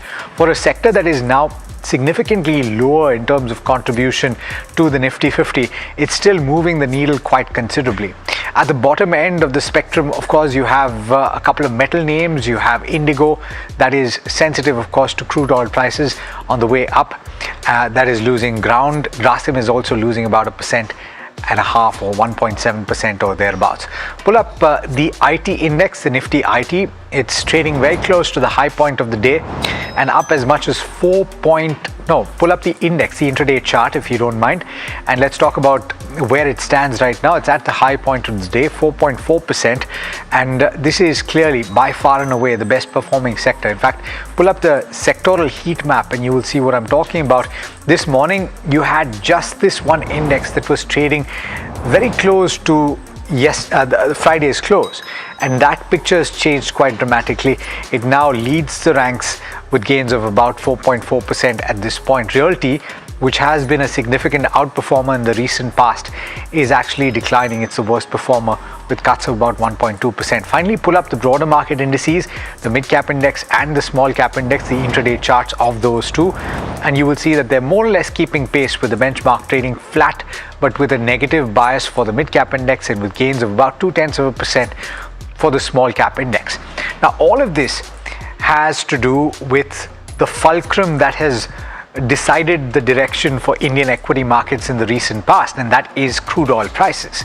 Crude oil prices, of course, surging after fresh geopolitical tensions in the West Asia region reignited concerns over supplies through the Strait of Hormuz, which according to Iran is closed as things stand right now. This is, of course, something that determines about 1/5 or more of crude oil supply in the world. And US President Donald Trump has said that the strait remains open to commercial shipping, and maritime traffic, though, has slowed quite considerably. Let's talk about some of these aspects, not just crude oil, but also the rest of the commodity pack. We're joined by Dinesh Somani, who's a founder at Pro IntelliTrade Services. Dinesh, thanks so much for taking the time. Let me ask you about this, because crude oil prices have in the past spiked on account of a rise in the geopolitical tension in the West Asia region, but they've more or less been capped around that $80 per barrel mark. What are the trends that you're witnessing in the near term? That's a clear indication. From $120, prices have fallen down to $67, which is an indication that geopolitical tensions have eased out considerably. There is a spike of 4% on normal, usually on Mondays and Tuesdays, just to create that geopolitical event. So prices from $67 have bounced back. The WTI crude to $74. Max-to-max upside, which we expect, is around $78 to $79. That could be on another spike of this kind of things, or this kind of news, or this kind of tweets. But overall, I think tensions are going to ease out. Prices are going to stabilize, and we have that inflation data tomorrow that will give the further direction to the crude as well as to the bullions market as well. Dinesh, but all of this is predicated on the supply of crude through that Strait of Hormuz. And in the recent past, there was news and data points emerging that the traffic had increased quite considerably, which was what caused the prices of crude to come off. But now if there is a claim by one side, that is Iran, that the strait is closed, and from the other side that says that the strait is still open for commercial travel, any increase in geopolitical tension, one would think, would have a bearing on the premium for insurance that is paid by shippers, and that would also have a bearing on traffic. Would you agree? Yeah, definitely. I mean, earlier, prior to these weekend, the supply was immense, the supply was normal. Even when we heard that the Saudi countries, they were close to 90% of their usual supply. That was the pre-war level. Even the crude oil prices at $67 were at a pre-war level. So overall, the supply was good prior to this weekend, but the supply destruction came in as and when the Iran side said that there is a shutdown of the Hormuz and it could supply the crude oil further. So that created an escalation. But the other side, which is very strong, and says that the Hormuz is still open. There are uncertainties, but if I think if the commercial supplies resumes and the supply increases, overall the production, there is neither any issue with respect to the production, the demand is limited, but if I think only the supply destruction part is causing a spike in crude oil prices. Rest, if I look at the demand and supply part, the supply could be ample as and when the Hormuz opens, and the demand would be again limited, and the market would be flooded by crude oil. We don't expect prices to cross $80 as far as the WTI crude is concerned. WTI crude. Okay, so thanks for that clarification, because Brent crude is very close to $80, Dinesh. Let me ask you about metals, both precious metals as well as industrial metals. What are the factors that will determine the price trends in the near term? Is it primarily the direction that the dollar is taking? Of course, the dollar index is moving past 101 mark. That's the thing that is pressurizing the bullion market. Secondly, we have a CPI data tomorrow that will decide the further course of the Fed. Another thing is we have 2 days Fed meeting as well.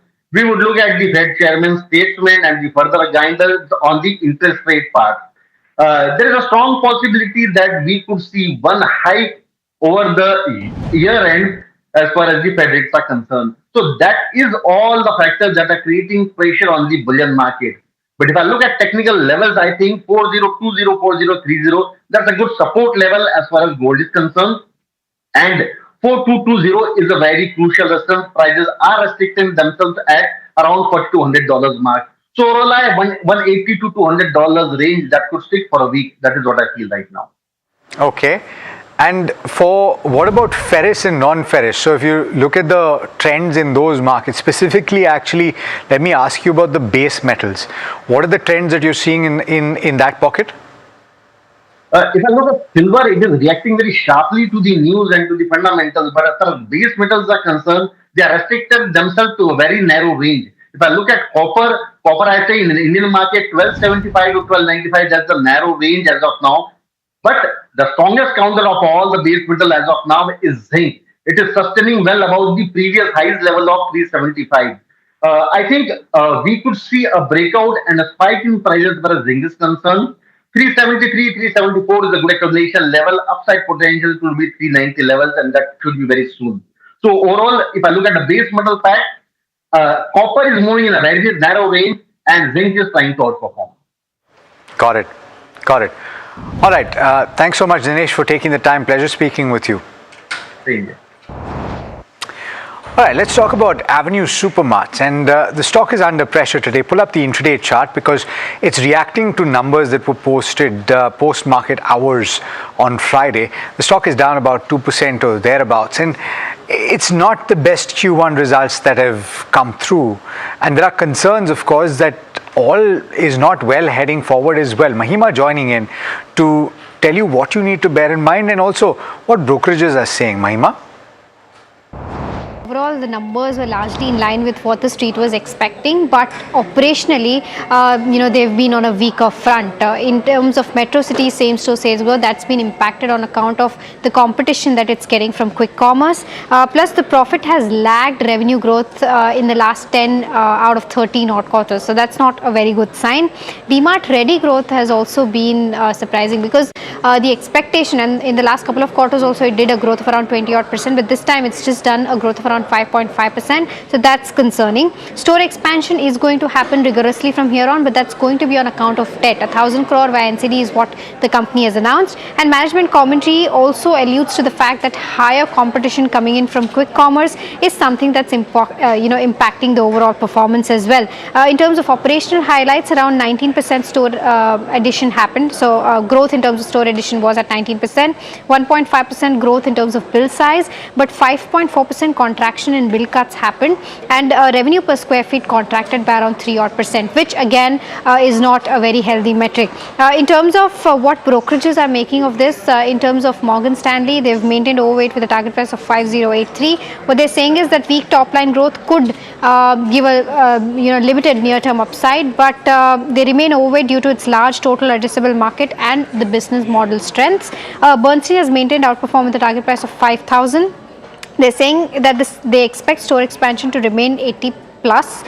They expect cost curve to become supportive over the next 2 to 3 quarters, and DMart Ready, according to them, is a distraction and not a distinction, and that's how investors should view it as. And lastly, Citi has maintained sell and cut the target price to 3,400 from 3,650 earlier. What they're saying is that they've also cut down the revenue estimates and the EPS estimates for FY27 to 29, and they seek better entry point and valuation for a better risk to reward ratio because it seems unfavorable right now. So this is the overall view coming in, of course, with regards to how the earnings fared for Avenue Supermarts and what the brokerage take is.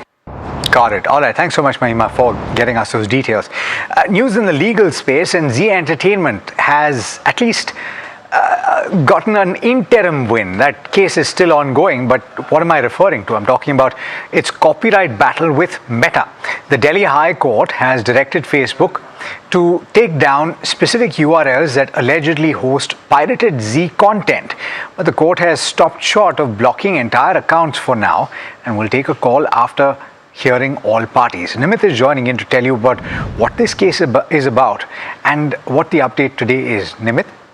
So, as copyright battles move into the digital realm, the real question is that these social platforms, which Meta runs, for example, Facebook in this case, how responsible is a social media platform over content posted by anonymous people on its platform?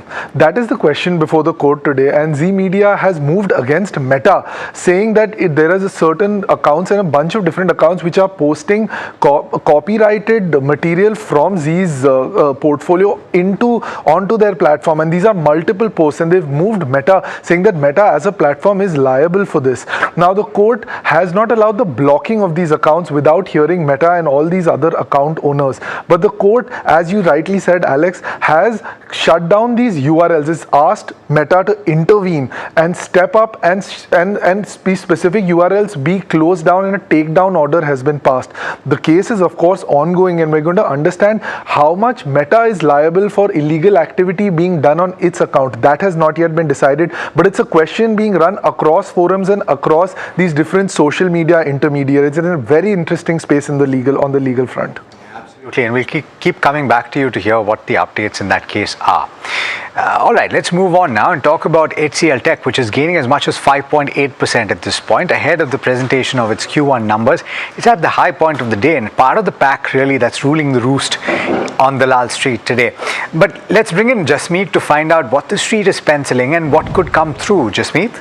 Well, Alex, thank you for that. We are penciling in a slightly negative to a flattish quarter for HCL Tech. If you look at the revenue, we're expecting the revenue to see an uptick of 1.2%, while overall EBIT margin could expand by almost 40 to 50 BPS. And this expansion of margin is coming on the back of that lower restructuring cost in the Q1 and also low base which we saw in the Q4. When we look at the net profit, that could rise by 2.4%. Now, in terms of the key focus in this particular quarter, the first one is CC growth, which we are estimating between negative 1.5 to a positive 0.8%. The second one is the guidance. The guidance remains a key because a lot of brokerages are penciling in a guidance cut by HCL Tech after Accenture has cut its guidance in the global market. Now, HCL Tech had already given a broad band of guidance between 1 to 4%. So any cut on that would create a serious problem for the company going ahead by the street. Now, the third point would be the deal win. We are penciling in a deal win between 2.2 to 2.5 odd billion. And then lastly, the overall focus remains on the AI-based revenue of how that's ramping up for the counter. Now, if you look at the brokerages, some brokerages like Nuvama is penciling in an unchanged guidance, while JP Morgan is penciling in a slight guidance cut from earlier 1.5 to 4 to now 1 to 3 odd %. All right, so those are the numbers to keep in mind. Of course, we'll bring you the updates as and when the company does post its numbers later today. HDFC Bank in focus on account of what's been said in its annual report, and this is actually statements that have been made by both the chairman as well as the chief executive officer. There's been a reiteration of the bank's commitment to high standards of corporate governance. The bank has said that independent external legal firms reviewed allegations made by the former chairman and found them to be unsubstantiated after a detailed review. Piyush has this report.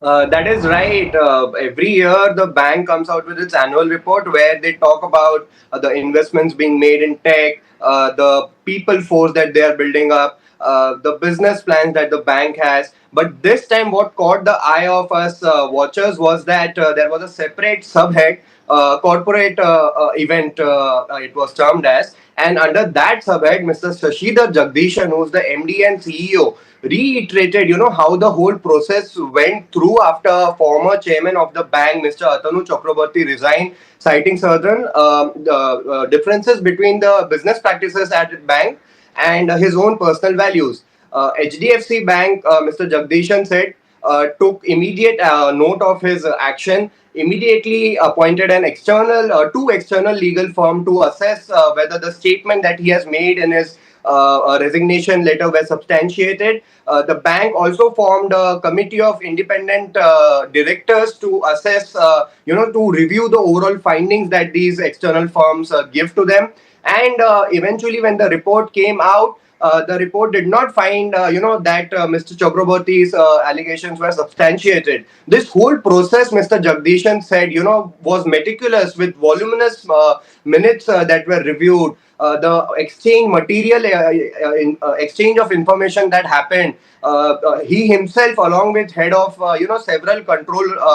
several departments were interviewed by these law firms. So the whole process was very meticulous. Mr. Jagdishan mentioned, and he said that the corporate governance standard, like you mentioned, remain highest at HDFC Bank. The former interim chairman, Mr. K.K. Mistry, also alluded to the same, saying that in his capacity as interim part chair, he can guarantee that the corporate governance level at the bank were the highest. Other few noticeable factors in the annual report. Okay, all right. Well, Aurobindo Pharma is a stock that you should keep an eye on. It may not be doing too much in trade today. In fact, it's down just 0.75%.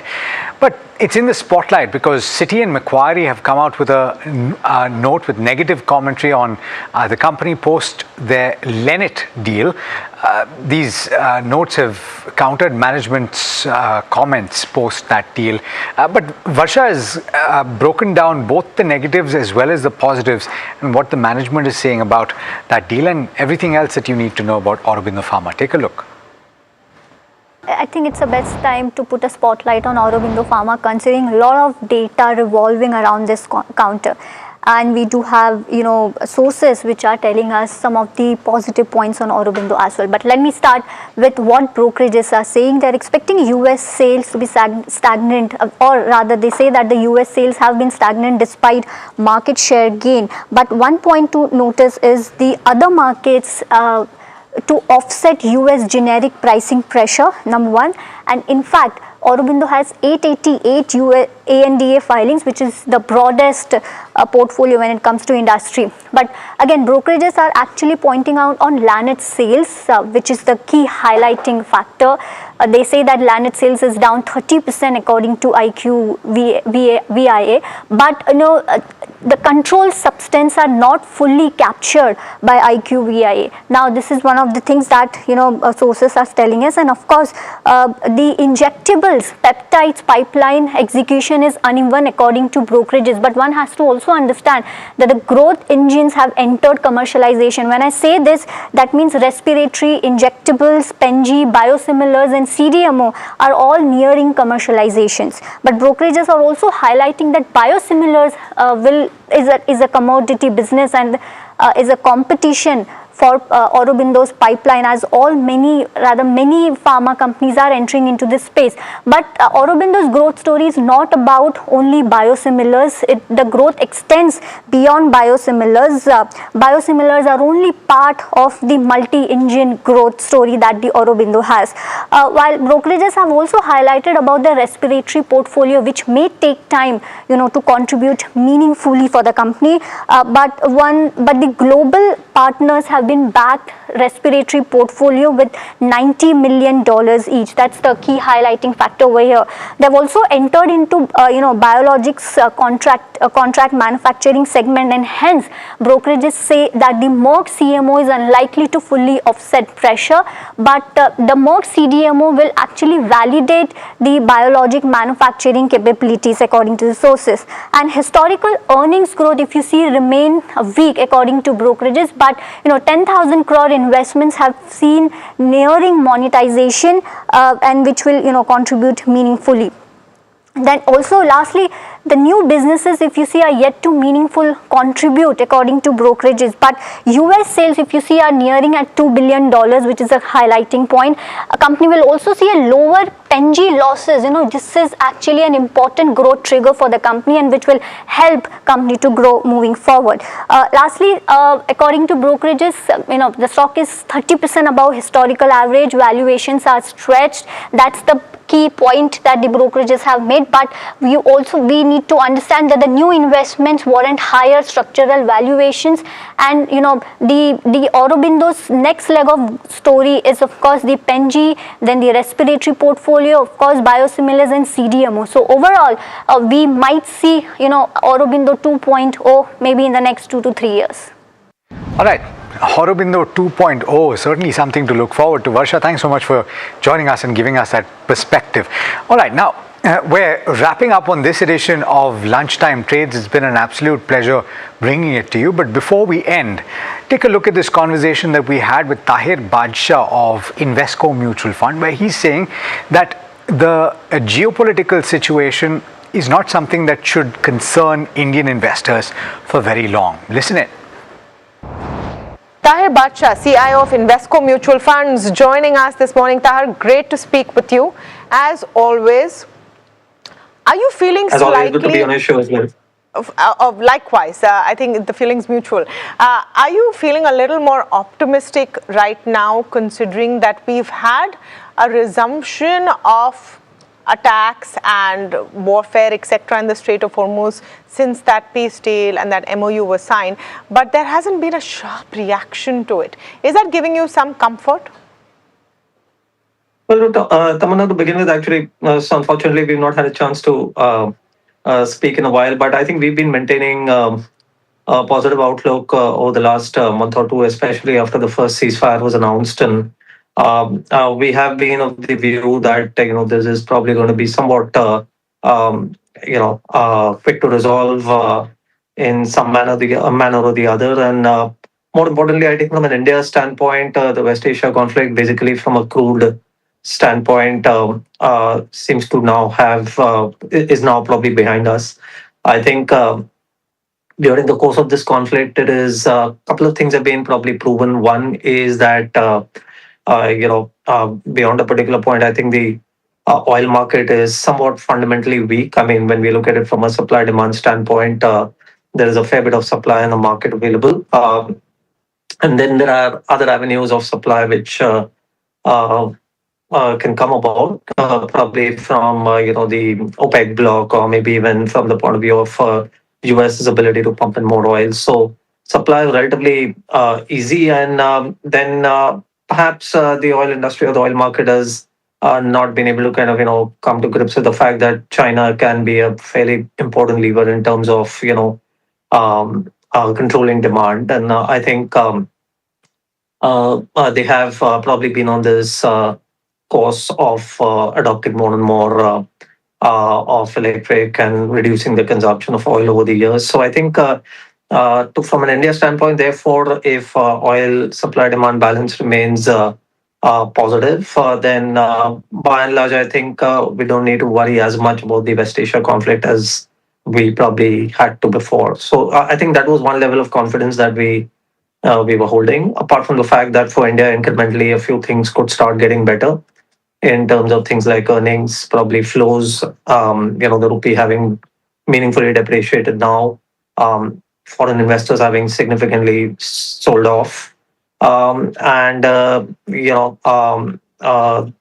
but not the least, probably a little bit of the slowing as far as the AI trade in the US is concerned. So the mix of all this would probably start being beneficial for India. That is how we had been thinking about it. I think that...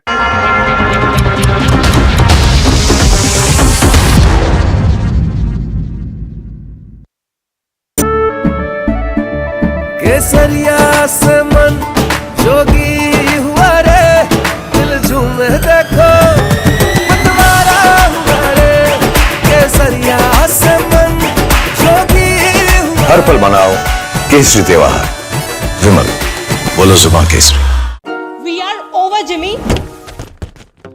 hey life में scratches तो आएंगे गाड़ी के scratches को तो Cosmo PPF संभाल लेगा आप अपना देख लो superstar stocks of the day presented by Tata Azura हर रास्ते का सुपरस्टार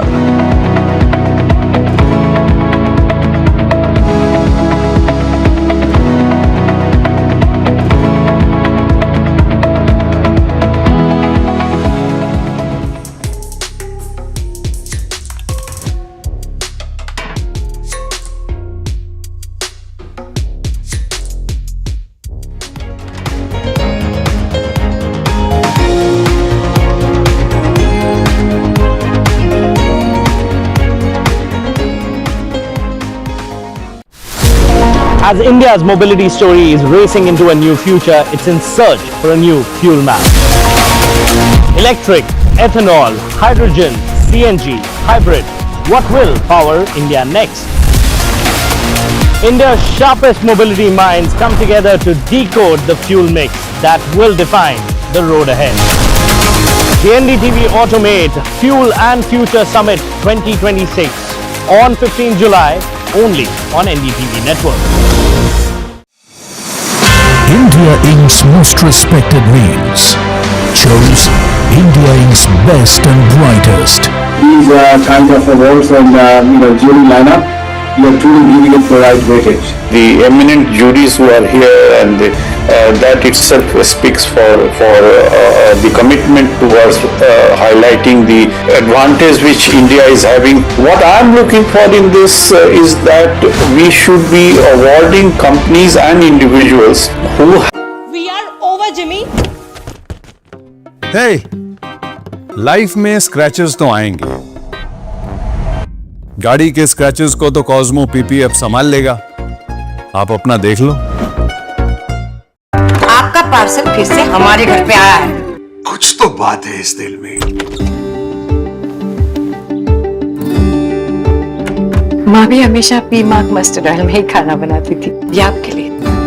कुछ तो बात है इस दिल में। P-Mark, the mustard specialist since 1933. सरसों से सरसों। As in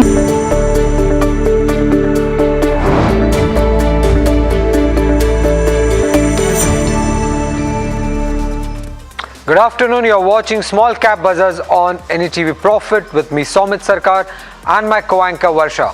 In the next half an hour, we'll take you through the most important small cap stocks that have been buzzing in trade either on the back of price or volumes.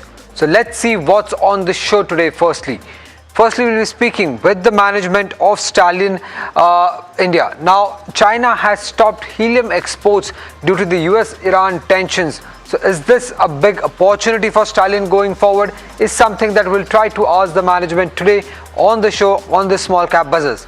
Apart from that, we'll be talking about stocks like Fino Payments. Strong Q1 update clearly reflective on the share price move as well. The disbursements or the loan referral disbursals surged nearly 3.5x on a YY basis for Fino Payments. Apart from that, we'll be also talking about stocks like Hester Bioscience. The stock is trading at its highest level since December 2024 and the volumes are quite strong on this counter. Volumes are highest since April 2025. Then we'll be talking about a counter called Epic Gral. Now it's the move that we have seen in the share prices is the largest single day gains for the counter since May 2026 and volumes are nearly 5 times its 20-day average. And then we'll be talking about or highlighting a stock called Exacto Technologies. Now this is an SME companies, but in the last 5 days, the stock has moved up nearly 60% in trade. And a famous investor, Vijay Kedia, owns close to 5.5% stake or used to own close to around 5.5% stake as of March 2026. So the June 2026 shareholding pattern would be something that will be important to track. But what is causing this move is something that we'll try to decode on the show today with our fundamental guest as well. Now if you look at the market, a stellar recovery is something that we have seen from the day's lowest point from 24,000 where we did find some support. That was the opening tick low. We are now trading around 24,200 level. We did manage to reach 24,250 but 24,200 is somewhere where Nifty is trying to find some support. On the sectoral indices side, it's the Nifty IT which has seen a stellar run in trade today. It's a top sectoral gainer as well and that has also led the rally when it comes to the Nifty index. And on the losing side, most of them are trading largely flat to red in trade. But when it comes to the small cap index, that's trading largely flat. But Varsha, a lot of action, a lot of stock specific action is something that we are seeing. Yes, absolutely. I would say a good day for some of the small cap counters. You have TTK Healthcare. The stock is up on the back of good volume, 7x of its 30-day average. You have BF Utilities as well, which is buzzing in trade on the back of strong volumes we are seeing on this counter as well. Novartis India is also buzzing in trade. You have Satin Credit Care, which is up almost around 3.5%. Novartis is up almost 8%. Satin Credit Care, if we can pull that chart up, they are actually diversifying beyond microfinance. They are actually becoming a hub when it comes to rural finance. So do keep a watch on Satin Credit Care. In fact, we also got business update from Satin few days back, and a strong one, I would say. Sangam India is also in focus. BL Kashyap and Sons is also in focus on the back of strong volumes. You have Gujarat Alkalis and Chemicals, which is also buzzing when it comes to small cap. Kolte Patil Developers, India, Hume Pipes, Root Mobile. Gujarat Alkalis is up almost 5%. Kolte Patil is up almost 5.5%. Root Mobile is up almost 5%. So a lot of stocks in focus when it comes to this sector. But one stock which is in focus is Stallion India Fluorochemicals. The stock is up almost 14 to 15% in last 5 days. It's up almost 2% today. Now, one of the reasons is, of course, China has stopped helium export temporarily, and Stallion India is going into helium production as well. But to speak more about this and what's the opportunity for the company, to speak about that, we are here joined by Mr. Shehzad Rustamji, who is the CEO and Managing Director of Stallion India Fluorochemicals. Sir, welcome at NDTV Profit. Pleasure to have you. So on this China, has stopped helium export temporarily. Just wanted to understand the opportunity for Stallion India, and also if you could also update us on the prices of helium as well. Basically, helium, as you know, is a natural product. It's not manufactured. It comes out from oil wells, select areas only. It's not widely available everywhere. It's not available in India. So necessarily it has to be imported. Reliance currently was on Middle East, China and Russia. China, the news that has come now that China has discontinued the exports of helium is a little distressing, more from the country level, where we would be worried about availability of helium for the Indian market. It's predominantly used in deep sea diving, in defense, in the oil and gas sector, in pharma, space research, semiconductors. So it's a critical component which availability would impact many industry. So as an opportunity, it's an excellent opportunity for the company, but we would be more concerned about availability for the country. And all our efforts are on to make sure that whatever the requirements are there, we are able to fulfill along with other suppliers. Right. And sir, also on prices of helium, if you could update us on that also.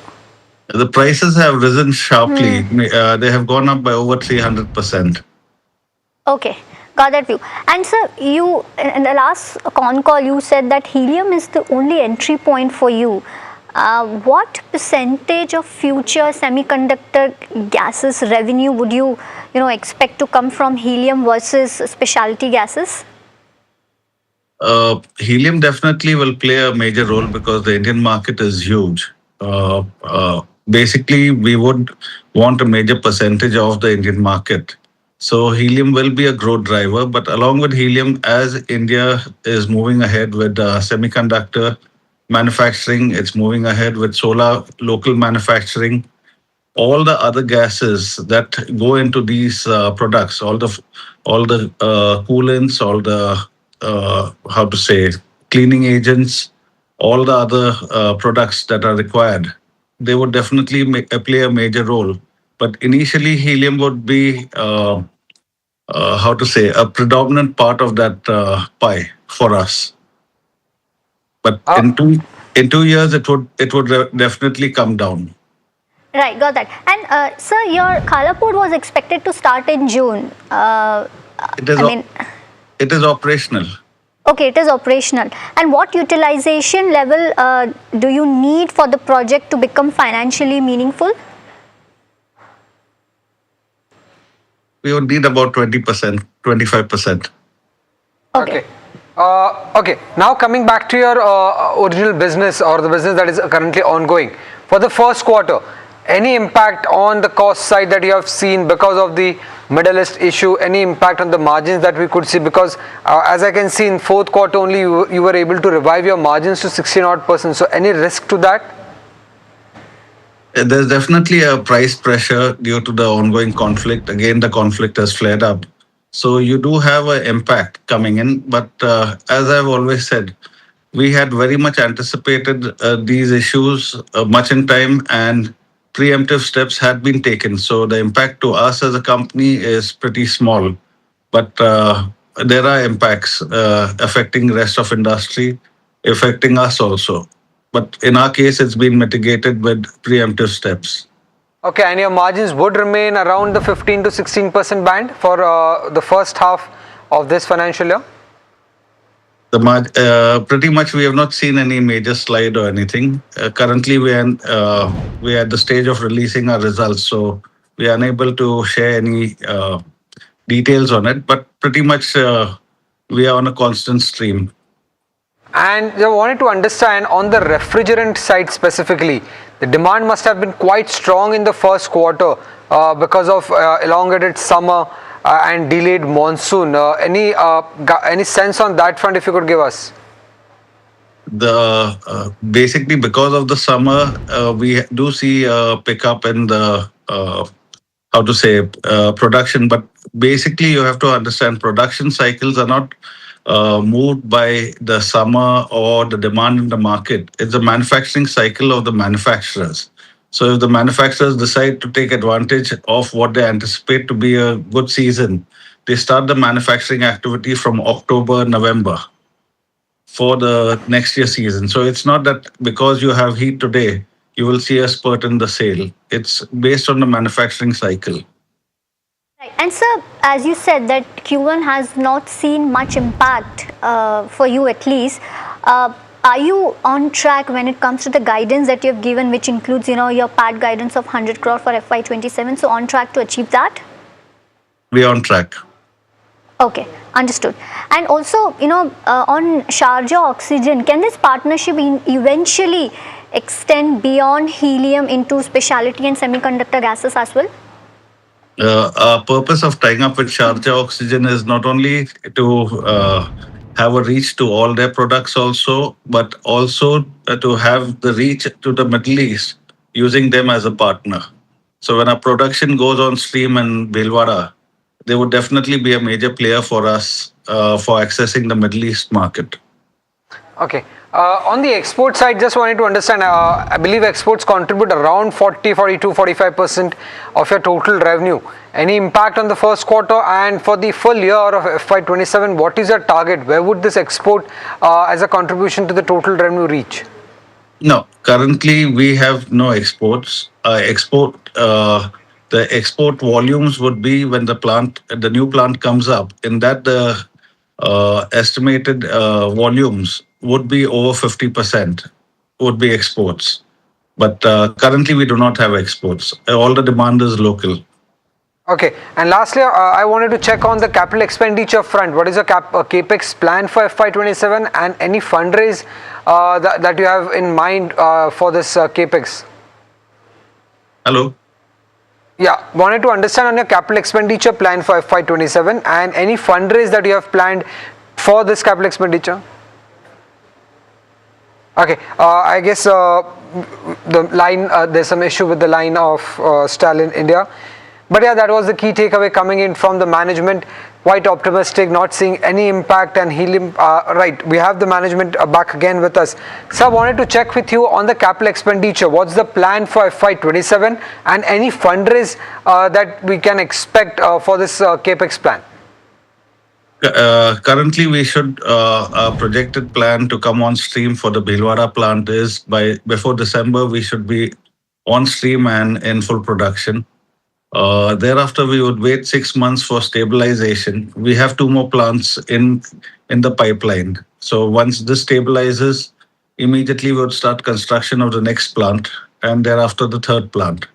Currently, we do not see any further dilution of fundraise because the PAT from the current business and the new business that will come in, the volumes and the turnover that will come in, we expect that should be sufficient for us to take the next plant ahead. Okay.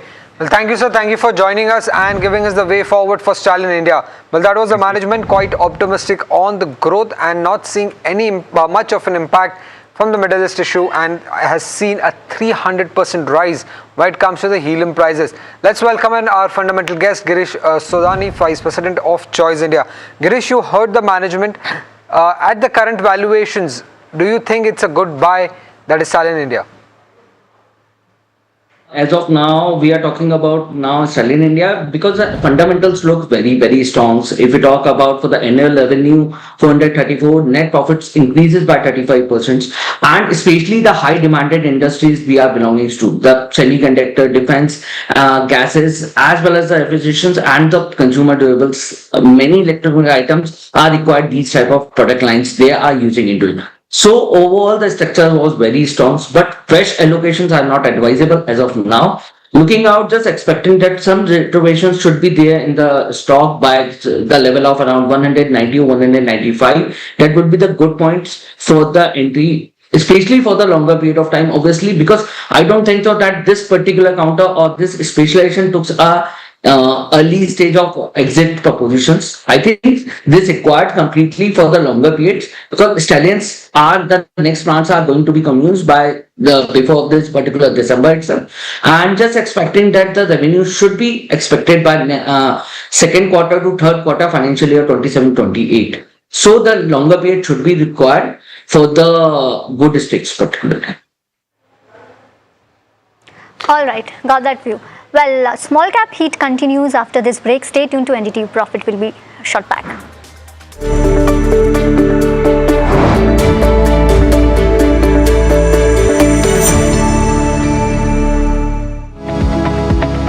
Superstar Stocks of the Day, presented by Tata Azura. हर रास्ते का superstar.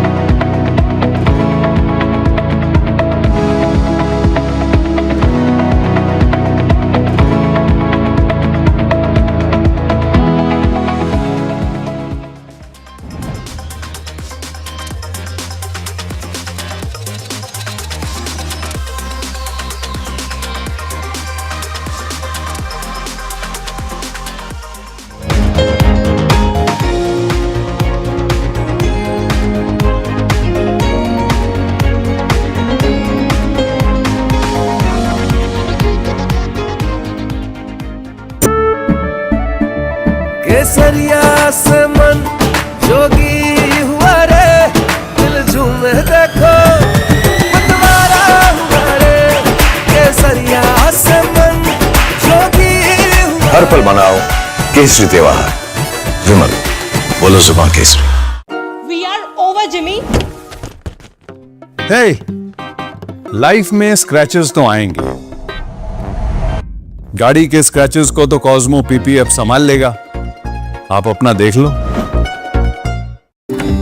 माँ भी हमेशा पीमाक mustard oil में ही खाना बनाती थी. कुछ तो बात है इस दिल में. P-Mark, the mustard specialist since 1933. सरसों से सरसों.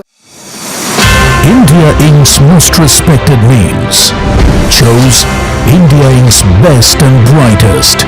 These kind of awards and jury lineup, you are truly giving it the right weightage. I think it's heartening to see talent that there is in across India Inc. We should be awarding companies and individuals who have focused not only on growth but also on bringing good governance. Be part of jury and vote on the people, the men, the women, the companies in India who have the right stuff is a great opportunity for us. For us, the biggest thing is trust. That's what we provide. We need leaders in India that can help take India being a global superpower. We got a fantastic jury.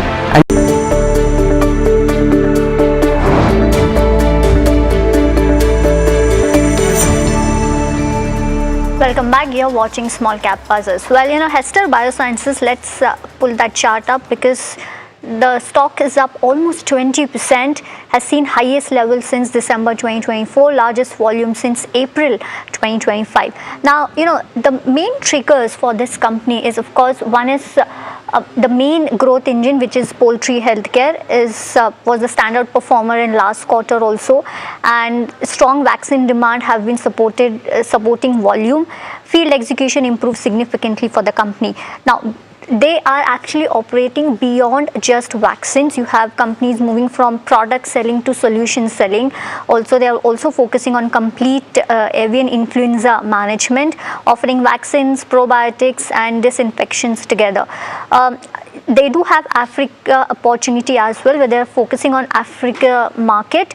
The strategy is to become more structured and selective, of course, and long-term PPR eradication programs remain a key opportunity when it comes to the African market. The stake sale in Texas, so recently the remaining 11% also they've sold in Texas Life Sciences, which generated other income, and the capital is been redirected towards core vaccine and biological business. Lastly, on to the FY27 priorities, they are expanding poultry and animal health portfolio. They're also increasing domestic and export market penetration and also improving product mix. So overall, a lot of things actually moving or working for this company, Hester Biosciences, and hence you're seeing the stock is seen a 20% upside in trade. Girish, what's your view when it comes to this counter? Seen a huge rally today. What should investors do at current point of time? So, if we talk about the company fundamentals look very, very strong. Nearly a strong revenue jump by 30%. Financially turned around completely. The profit was improvised by the 16.5 crores. So, come to the fundamentals, it's a very strong fundamentals. Now, the company's capex plans are also very strongly built up. But if we talk about for the investors who are particularly hold for the more than 2 to 3 years, they are getting a very strong returns ROIs in their particularly investments. My suggestion is to just book some of your partial profit from here, but fresh entry is not very much advisable. Let's check it out. If we talk about the fundamentals very strong, but stock is completely run away, heavy from 2100 to 2500. So fresh entry is not. Well, the next stock is Epigral. The stock is up nearly 10% in trade, the biggest move that we have seen in this counter for a very long time. Strong volumes here. What could be the potential reason behind this move? Let's get in part to understand the same. Absolutely, Somit. A really big move. The stock is up over 10% today, as you mentioned. Volumes are 8 times the 20-day average, and this comes after a 30% decline in the last 44 sessions. So it might be a relief rally as well.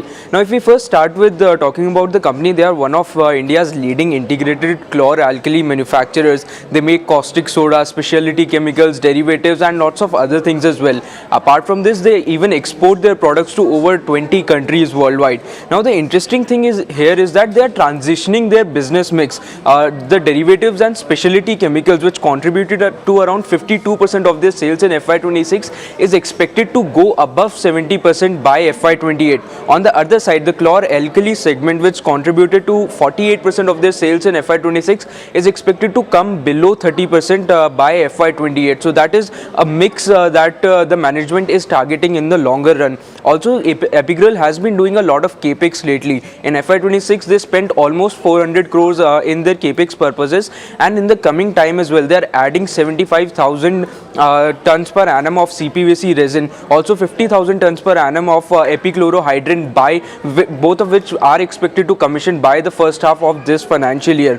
Lastly, on the management commentary side as well, management has said that the volumes in the month of April were a little bit weak, but they saw some recovery coming in from the month of May. According to the management, the first quarter of FY27 will reflect that war-linked price escalation impact, but moving on, the things are expected to improve, and they are expected to close the FY27 with a volume growth of 10 to 12%.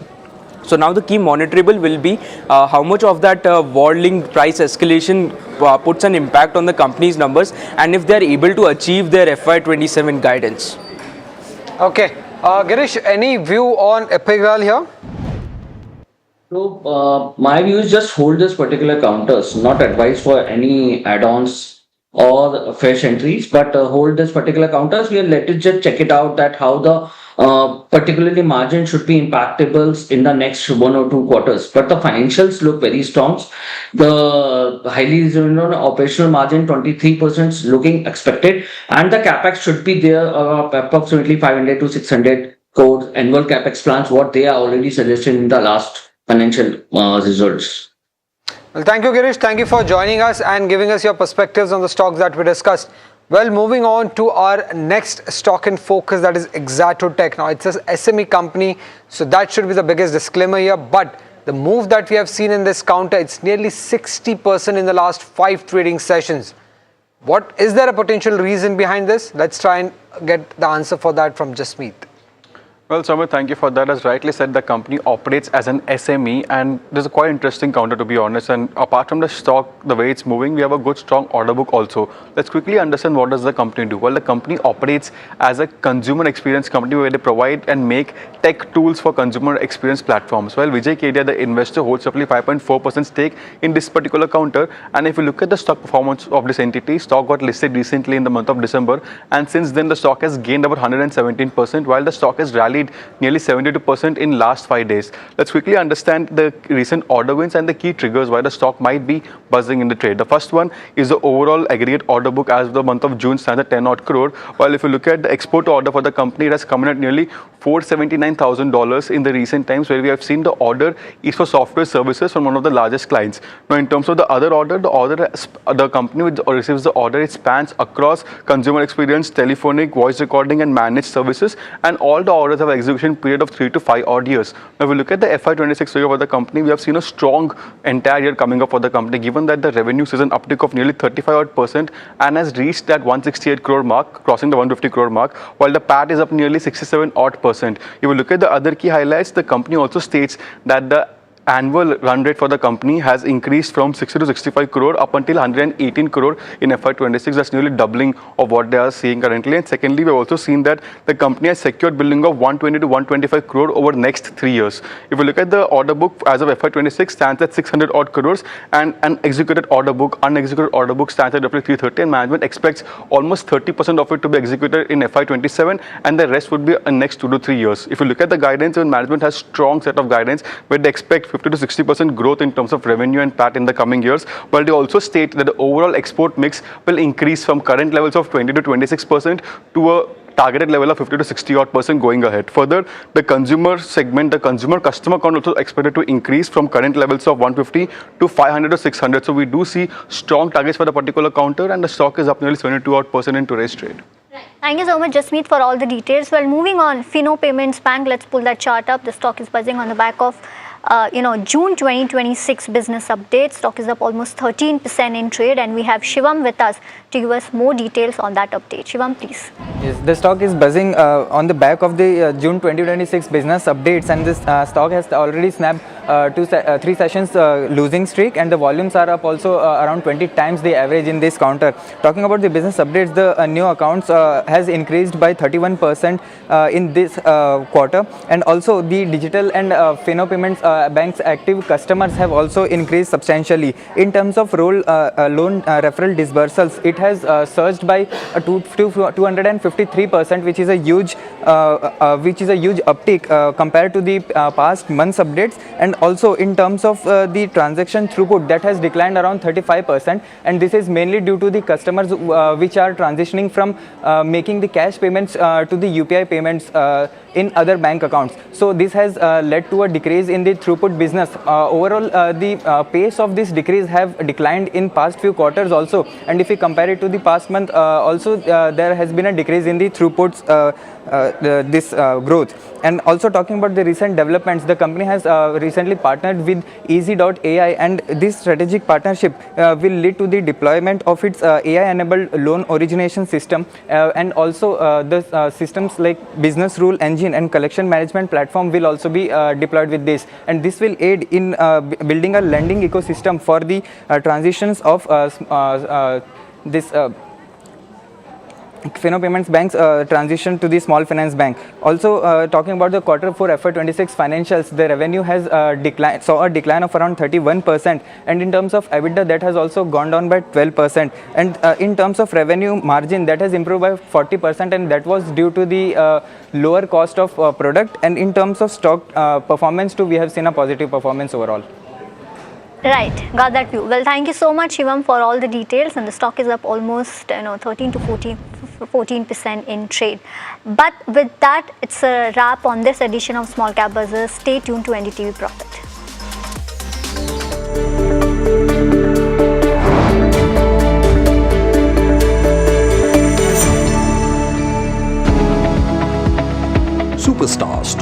day, presented by Tata Azura, हर रास्ते का superstar.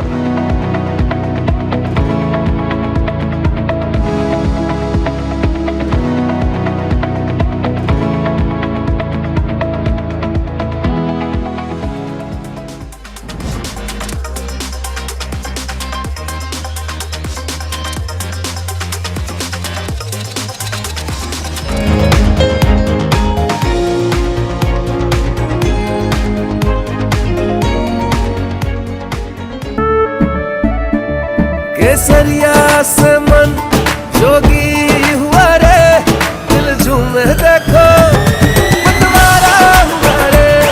केसरिया से मन जोगी हुआ। हर पल मनाओ केसरी त्योहार। विमल, बोलो जुबान केसरी। We are over, Jimmy. Hey, life में स्क्रैचेस तो आएंगे। गाड़ी के स्क्रैचेस को तो कॉस्मो पीपीएफ संभाल लेगा। आप अपना देख लो। आपका पार्सल फिर से हमारे घर पे आया है। कुछ तो बात है इस दिल में। माँ भी हमेशा पीमाक मस्टर्ड ऑयल में ही खाना बनाती थी, ये आपके लिए। कुछ तो बात है इस दिल में। P-Mark, the mustard specialist since 1933. सरसों से सरसों। As India's mobility story is racing into a new future, it's in search for a new fuel map. Electric, ethanol, hydrogen, CNG, hybrid. What will power India next? India's sharpest mobility minds come together to decode the fuel mix that will define the road ahead.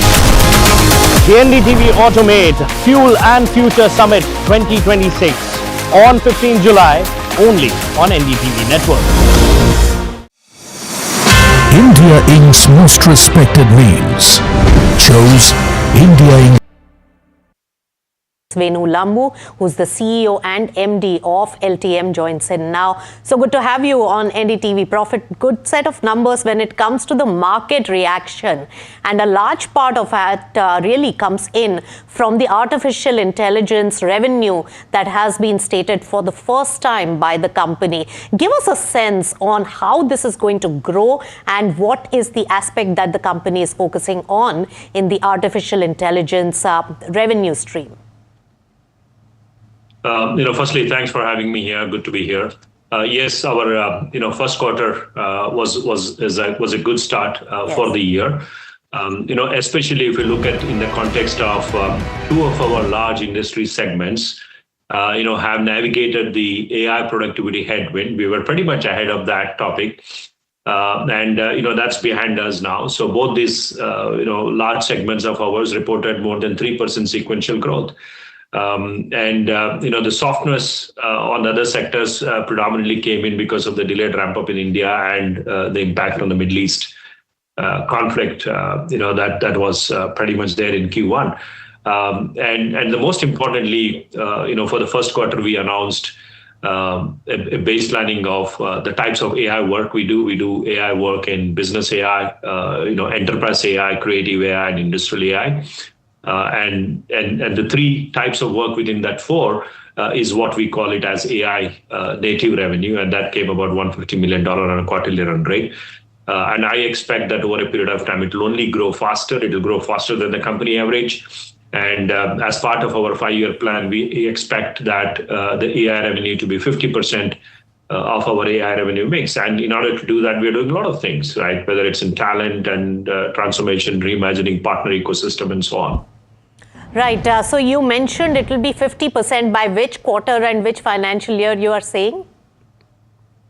Yeah, we expect this 50% to be somewhere between 3 to 5 years of our plans. 50% of our overall revenue mix should be. Good you mentioned that percentage mix as well, because yours is over 12% versus other industry leaders who are slower in terms of the overall contribution. So that's the path in 3 to 5 years. But a short-term view on this particular year, is the 12% run rate going to be maintained? And second, TCS has said that most of their deal wins in AI space are more on a quarter-to-quarter basis. Are yours more long-term in nature or short term? Firstly, on the quarterly run rate and 12% part of it. I expect that to continue for the year as well. If at all, I would expect that to get better, from quarter to quarter, because we have a very focused approach in terms of how do we go about for the three types of AI work. And the second is with regard to the nature of engagement cycle for the AI revenue. Yes, it has elements of the short-term projects, which is about 3 to 4 months types of work. But we're also seeing clients engaging with us by selecting as a strategic AI partner. We did announce that one of the leading manufacturing customer in US selected as a strategic AI partner. We also announced a very large deal in Q1 at the back of the vendor consolidation, where AI will be infused a lot. So when you look at these engagements, it gives us an opportunity to have a slightly longer term revenue visibility at the back of this engagement, because the AI adoption is not one switch approach. It's going to be iterative in nature. You engage with them as an AI partner, then you keep working on starting with one process, expanding into the second one and third one, and so on. So we're looking for that kind of an approach to accelerate our AI revenue. All right, so mix of both short-term and long-term, and you're saying that 12% run rate, at least for this financial year, will be maintained in terms of contribution to the revenue. But when we talk about the margin contribution, how is this 12% piece of artificial intelligence really adding to the margin picture? Firstly, we said about that we will continue to have the margin expansion even in Q2 and for the full year, even post the closure of our Randstad acquisition, the technology and consulting business that we announced. Post that as well, we will maintain the margin position as what we had planned at the beginning of this year. So that's the positive news of it. And that's been contributed with the New Horizon program, because we're reimagining quite a few things. We're reimagining how do we manage our overheads. We're reimagining, essentially we're redefining what I call as a cost of delivery through a program of New Horizon that we have launched, where it's all about changing the mindset of creating a new horizon for ourselves on the cost of delivery. So that's going to contribute to that. And second is the AI deals will come at a higher gross margin than the traditional IT services as well. But at the same time, it's a business where we're investing a lot more as well. We're investing in our Blueverse ecosystem. Yeah, we are investing on the talent transformation. We are investing on our go-to-market capabilities and so on. And today we announced a very strategic partnership with Anthropic as well. So that's also a strategic, focus area for us. That's right. And so lots of areas that you're working on. But you mentioned about that Randstad acquisition. In which particular quarter will it start really impacting? Will be EPS accretive? And what is the percentage that we're looking at in terms of margin expansion once that really kicks in on your books? We expect the closure to happen at the beginning of Q3. So, in Q3 onwards, either partly in Q3 or full of Q3, we will consolidate that post-closure. And as we announced it during the time of sharing this news, that we don't expect any material impact to the margin for this year, because we are far ahead in terms of how we have created the buffer to absorb that acquisition. Right. When we talk about the output-based model impact, and this is the first time that you have also onboarded that particular bit, how is it going to impact your revenue, and what will this model really change in terms of numbers? We announced a new pricing model called Blueverse Currency pricing model, which is essentially based on the construct on how do we start delivering services to our customers, where they pay us based on the output or the outcome that we deliver. So we already have one engagement that has started, which is measured based on outcome and output that we deliver. So the Blueverse currency is going to be applicable both in our enterprise AI kind of engagements and also on the other three types of AI that I spoke about: business AI, creative AI, and industrial AI, part of the work as well. So it's at the starting stage. We are ready for it as and when the clients start increasing their adoption, and when clients starts being a bit more open in experimenting with the output and outcome-based model, we'll be ready to serve them. All right, so impact is still to be known while this particular model is disruptive in your sector. Now, when we talk about your mainstay business, the tech and BFSI space have really performed. Production segment is a drag. Can you give us an outlook for this quarter on the segments? Well, the production segment is predominantly contributed because of one-off fall off that we had on our revenue, which is essentially related to the one-time revenue we get in Q4 of every year with one of the large Indian customer. That happens for us every year. So this time it was slightly more. That contributed towards it. So it's nothing to do with the sectorial trend. It is more to the fact that there was one-off revenue that that did not appear in Q1 with regard to the production segment. But year on year, it grew by 5.3%. So and then we got good demand traction going on both in manufacturing as well as in our energy and utilities part of the segment. All right, so it was one-off impact, not a sector impact when it comes to production segment. Very quickly on the headcount, if you can give us a picture in terms of hiring, the momentum has been towards job losses. So is that attrition outlook as well, and increments, if you can give us a sense very quickly? Last year we hired more than 6,000 freshers. This quarter we had 1,100 freshers, and as we speak today, I have a lot of open demand for different categories of AI skills. So our hiring engine has been reimagined. We are out there in the market to look for very talented engineers who come with a certain degree of AI skills, whether it is about in the AI-led software engineering or in the deployment capabilities or having a domain and contextual context, and also the data skills. We have a lot of demand on the data side that we want to hire. So I actually expect that during the year, you will see us making movements on lateral hiring beyond freshers as well. I can't put a specific number to it because it all depends on how much of talent is available for that particular skill sets. But if I look at the demand from our clients, we have a lot of demand on these category of skill sets. So the challenge for us today is about how do we train our people faster. At the same time, how do we create an ecosystem in India specifically, where we can play a role in enabling those skills for those who are looking for a job.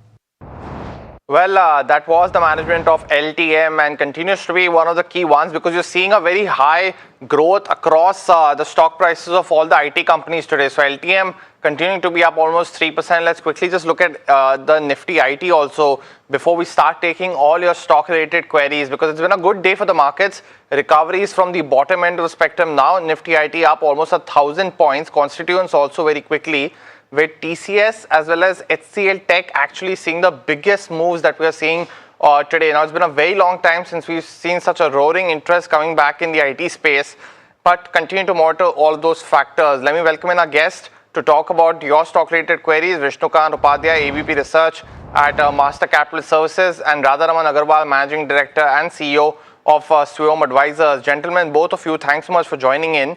Let me actually start, since we are talking about IT with Persistent Systems, because Ram Iyer from Mumbai is asking if it's a good time to enter this particular counter right now. Vishnukant, good afternoon. Would you recommend that? Because after a really long time seeing a positive uptick on this counter, how are you looking at it? Hi, good afternoon. Yes, definitely. This could be a a good time to get enter in the Persistent system. The entire mid-cap IT is doing immensely well. Although stock is briefly below its 200 exponential moving average, but the way prices are gathering steam from the lower levels and also crossed above the short-term moving averages, I believe on the card there would be a 5,600, 5,700 sort of level in a very short-term period. Got that view. But the next question, and viewers, you can also call us for your stock related queries as well. The number for that is flashing on the top of your screen. That's the landline number that I'm talking about. But second key query coming in on Clean Science. Now, our viewer Prakash from Chennai wants to enter this particular counter right now. And for that, he wants to sell out one of the names, HDFC, HCL Tech, Infi or ITC Hotels. Now, Radharaman, good afternoon. Welcome to the show. So two-part question here. Firstly, if it's a good time to enter Clean Science, and secondly, because you're already seeing some good moves on HCL Tech as well as on HDFC. So what would be a pick to exit, if any, from the four names mentioned? First of all, good afternoon. I think one should enter Clean Science. Maybe the four names, you have to choose one of them. ITC Hotels can be one we can look at and then take a call on this. But Clean Science is a good stock to enter at this current levels. Got that view. But the next one that's coming in, and this question is from Satish from Chennai. He's holding a massive 5,000 shares of MobiKwik, bought at 229, and asking a short-term view on the stock. So he's currently sitting on a loss. But Vishnu, how are you looking at the counter now? Because has seen some some bouts of good move and then those fizzle out. So is this one that is yet to see some uptake going forward? Do you expect that momentum to come back? Yes, definitely. I believe this is a good time to build up fresh, long positions. In fact, he already have a 5,000 shares in the kitty. So he can also average this stock at a present levels. I believe the stock is forming a sort of inverse head and shoulder kind of pattern. And in today's trading session, prices penetrated the 200-day exponential moving average. So I think it is the start of a fresh bull run, and that should be containing somewhere around 280, 290 sort of levels. While on the lower side, I believe stop loss should be placed below 206. Got it. Well, as Vishnu is rightly highlighting, already you've seen two big bouts of buying come in on either side of the last 3 month chart, and then again today that move has started to build up. So it's something to watch out for you on your radar right now. Next one's coming in from Jayashree, who's from Coimbatore. Wants to know bit in the pump stocks, so Shakti Pumps as well as Oswal Pumps, if either of them are good to enter now for the medium to long term. Radharaman, would you recommend that? Because both have underperformed in the last year. Is it a good time to buy? I think it's a good time to enter both the counters. There's a tailwind in terms of the orders flowing from the government. So I think it's a good time, maybe at the current levels. There's been underperformance in the past, but I think moving forward should be doing good. Got that view. And the next question now coming in, and this one's again back in the IT space. It has to be one of the ones that we're covering today across the board. Suman from Kolkata wants to invest into both those names that are doing well, TCS as well as HCL Tech. Radharaman, let me stick with you because you spoke about how this space is now shaping up yet again. Is it a good time to enter? Are they more beaten down? HCL Tech, of course, comes out with results today as well. What's your view? I think it's more of maybe stock movements which are coming in, and IT is getting back to traction. So it's more of valuation based thing. It's a good time to accumulate, but in tranches. So one should not be looking at the full investment at one go, but maybe taking in tranches and maybe slowly building the positions here. And this one's for the long term, Radharaman, like is it a 1 to 2 year or a longer term contract? Because we've seen, of course, a massive correction since February. So what's the time frame? I think it's 2 to 3 years. So medium term. Okay, got it. Well, the next one coming in, and it's on a counter that's been beaten down, Sula Vineyards. And Raja from Chennai has been holding 50 shares, but for a really long time, from 600 odd, he's been holding. So let's look at the 1 year as well as the 5 year chart. He's asking if he should just continue to hold or just sell out of this position. So 12 months, of course, has been down 50%, and you see from those highs also almost of 600 odd, and has corrected massively in that particular time frame. But Radharaman, should he just cut out his losses and move out, or is it just so beaten down that just wait for some kind of days where it could show some up move and sell the rise? I think he should cut down his losses and maybe move to a better stock. Anything in a similar space that you like? Maybe the spirits segment one should look at, maybe a Radico Khaitan or United Spirits, and maybe move out of this particular piece. Got that view. The next one, this question, it's on ITC Hotels. Murthy from Vizag is holding shares at 170 odd rupees, and he's holding 250 shares, asking if he can still continue to hold for the long term. Again, Radharaman, results this week. Is it a good time to continue holding? I think he can cut down ITC and maybe move to a ICL. So Indian Hotels could be a better bet and more diversified in terms of the product basket. So I think that's a better bet to get into. Got that view. Now, the other one's from Jaya, who's from Coimbatore, wants to know if it's a good time to enter into L&T as well as Airtel. Either of those, Vishnu, that you like on the charts? See, if we first talking about the L&T, so definitely the stock technically purely because there is again re-emergence of West Asia crisis. So I'm not just taking that development into account.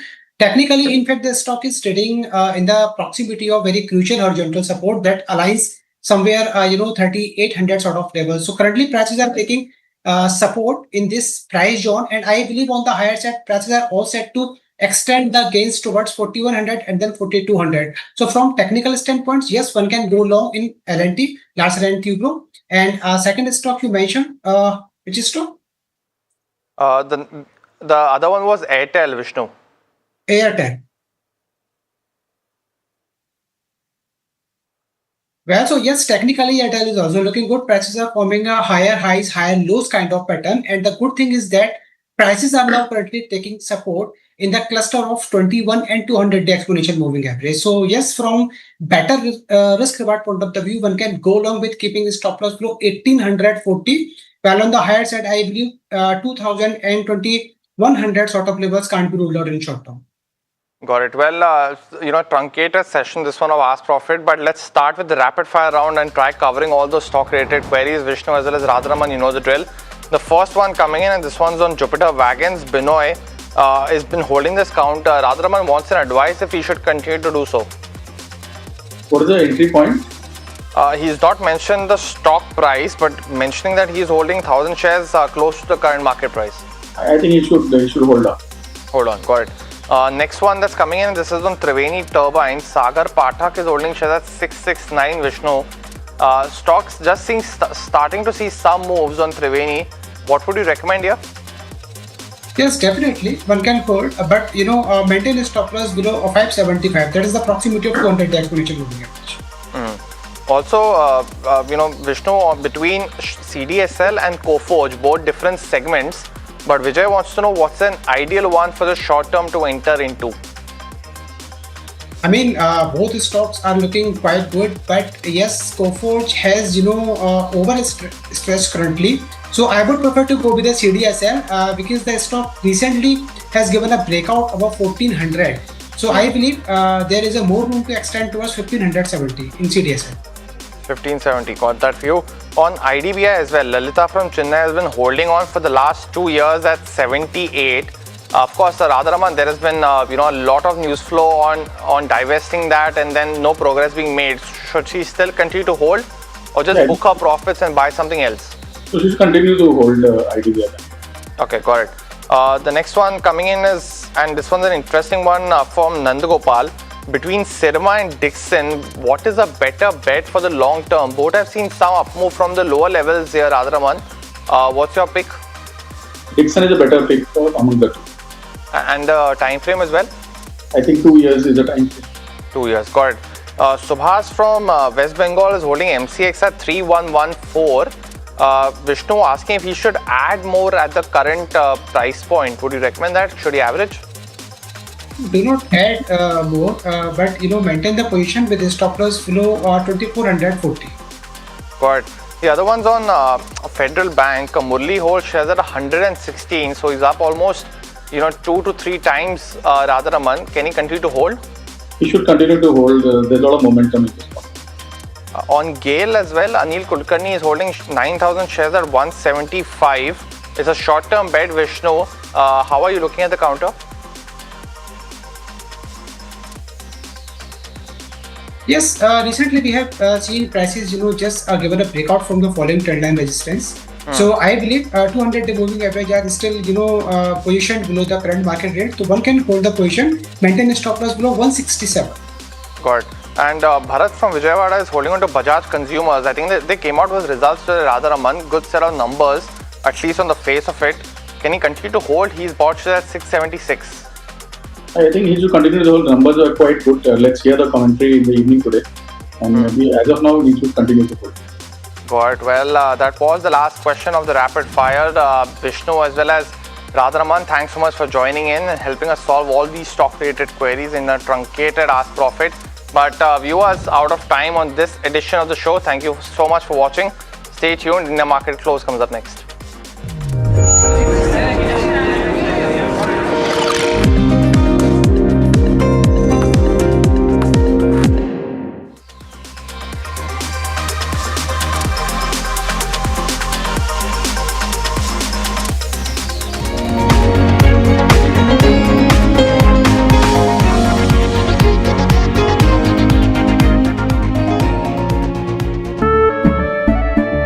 केसरिया से मन जोगी हुआ रे दिल झूमे देखो मतवारा हुआ रे केसरिया से मन जोगी हुआ हर पल मनाओ केसरी त्योहार।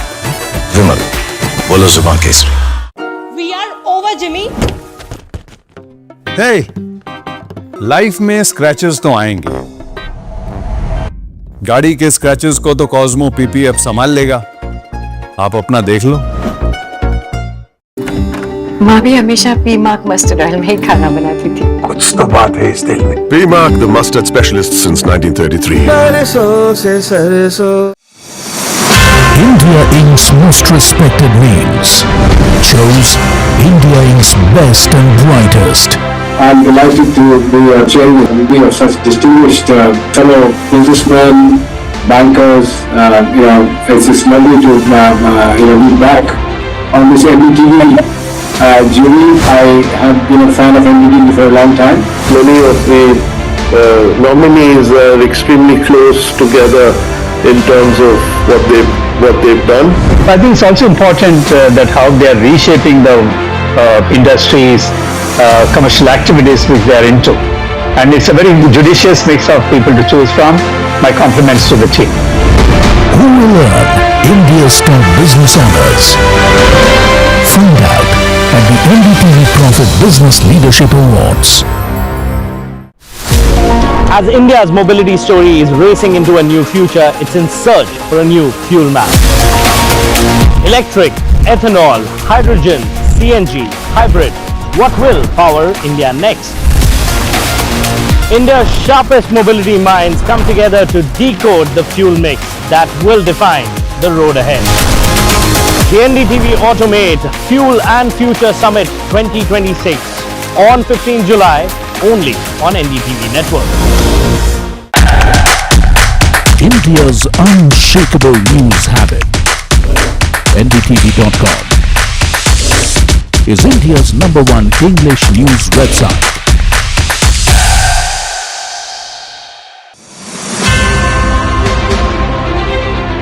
I got to learn a lot because to just get a point of view as to how different jury members were looking at various participants, and the rigor that they brought in to the whole process, I thought was astonishing. Not only was there a lot of trust element in on who they chose, but also that they had consistently delivered on it.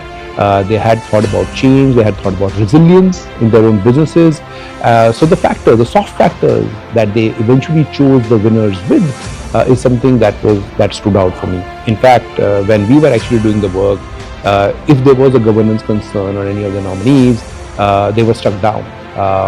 Or if there was something which was potentially in the grey zone, the jury was notified of it, etc., etc. In many cases, the jury themselves, very knowledgeable jury, themselves were very, very aware of some of those situations.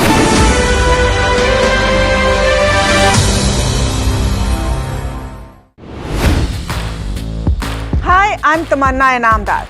Watch me on NDTV Profit, where I break down the day's biggest business stories. What happened, why it matters, and what it means for your money. Hi, I'm Neeraj Shah. Watch me on NDTV Profit for the most incisive market intelligence and meaningful corporate conversations. And I'm Alex Matthew. Markets, mutual funds, insurance, personal finance. I help you cut through the noise and make smarter financial choices. And here's where you can watch us.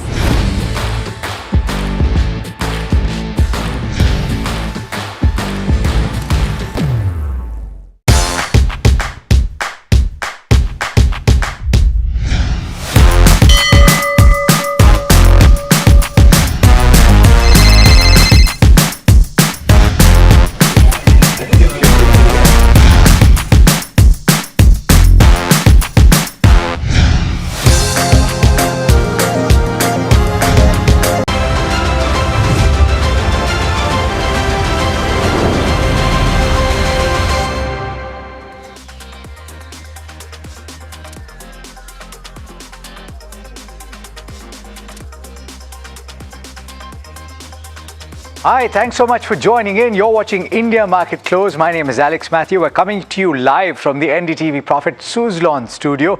Let's take a check of how the markets are this Monday afternoon. We're at the high point of the day, or very close to it. And look at the ground that we've made up from what was a very wobbly start at the start of trade today. And we've made up quite a bit of ground. We're trading very close to that 24,200 mark, but we're holding above that for now. It's been quite the day for the Nifty 50, recovering as much as 225 points or thereabouts. Let's pull up the Nifty Bank as well. This is a great chart. Pull that up as well. So we're trading with gains of about 0.2%, but if we can pull up a similar gain from lows for the Nifty Bank, that'll be nice to look at, right? 655 odd points. But you know what? This isn't the best sectoral index. And for the next trick, let me pull up the Nifty IT index, because that really is the story of the day. Pull up the Nifty IT. It's trading as much as 1,200 points up from the low point of the day, which was at the start today. And it's trading with gains of well over 3%. Pull up the intraday chart and you will see that about 4% or thereabouts. And you have to talk about some of these frontline companies. We'll come to that in just a bit. 3.6% at this point, off the high point of the day, just a little bit off, but it's clearly by far and away the best performer. Pull up the heat map for the Nifty 50, and the top 5 performers will likely be in the IT space, and indeed 4 of them are certainly TCS, HCL Tech, Infineon Tech, Mahindra, and not too far behind you have Bajaj Auto that's doing reasonably well. Wipro is slipping in and out of the top 5, but it's gaining about 1.6%. It has been traditionally the weakest of the 5 IT companies listed here. But a bunch of the Nifty 50 is trading in the red, including some heavyweights like Reliance Industries, down about 0.8%, Tata Steel, Nestle, down about 2% or so, Grasim, Indigo, on account of crude oil prices climbing up and heading towards that $80 per barrel mark, trading just shy of that. Pull up the contributors chart for the Nifty 50 as well, and you will see that the IT companies are front and center. Infi, TCS, HCL Tech in the top gainers, so too is ICICI Bank. Very quickly, the broader markets as well.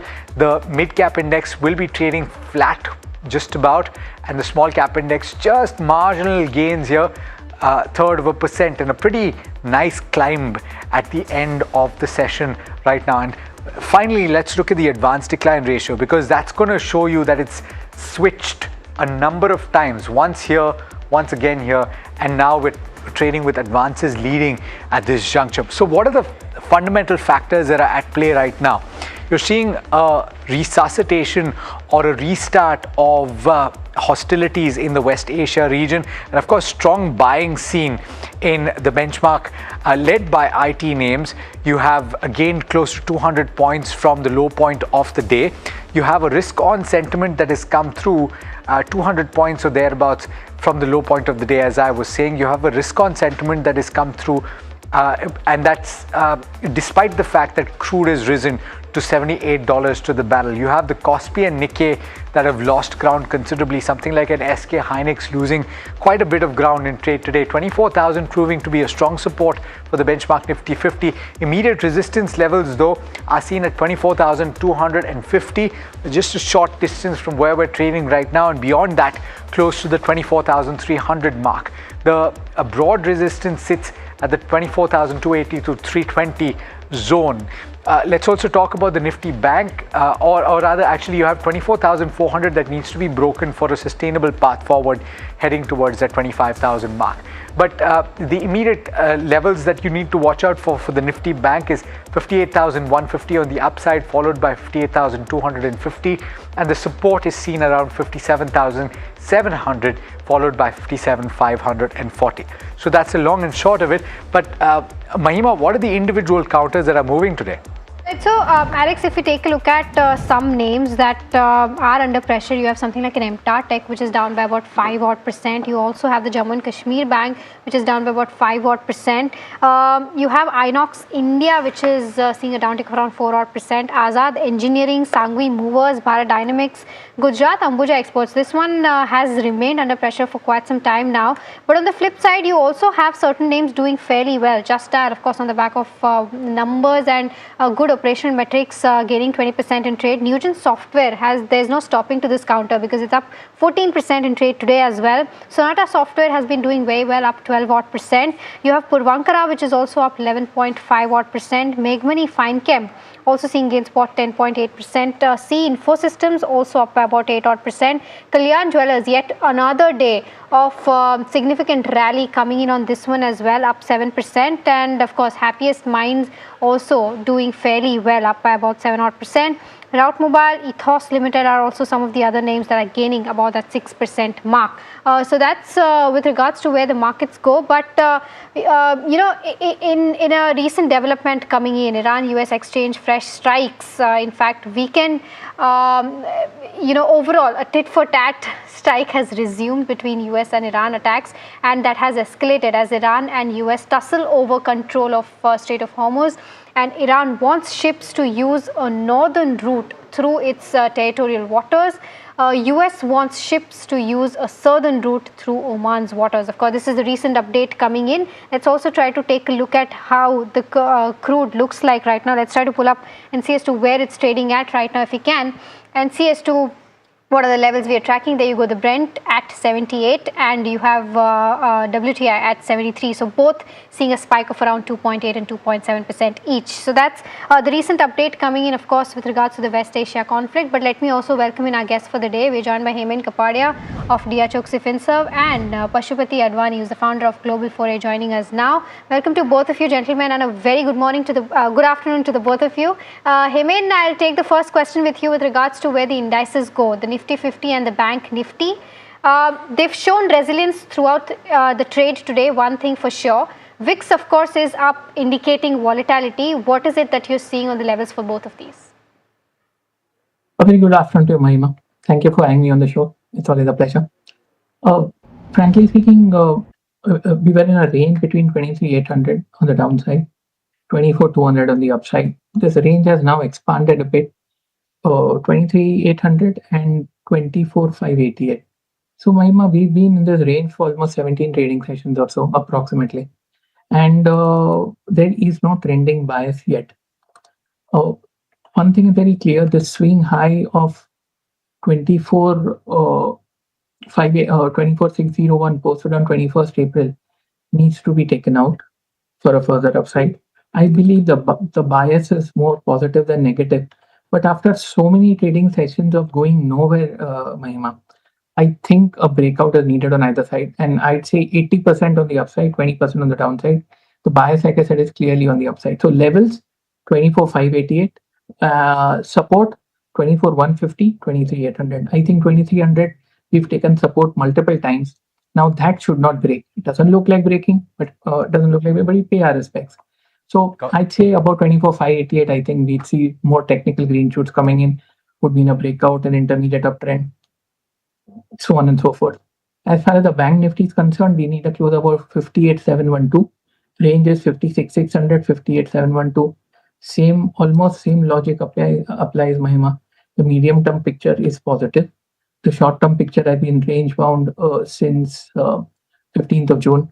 So it's the same thing. But yes, I believe maybe this week or next week, we would be seeing an attempt on a breakout on the upside.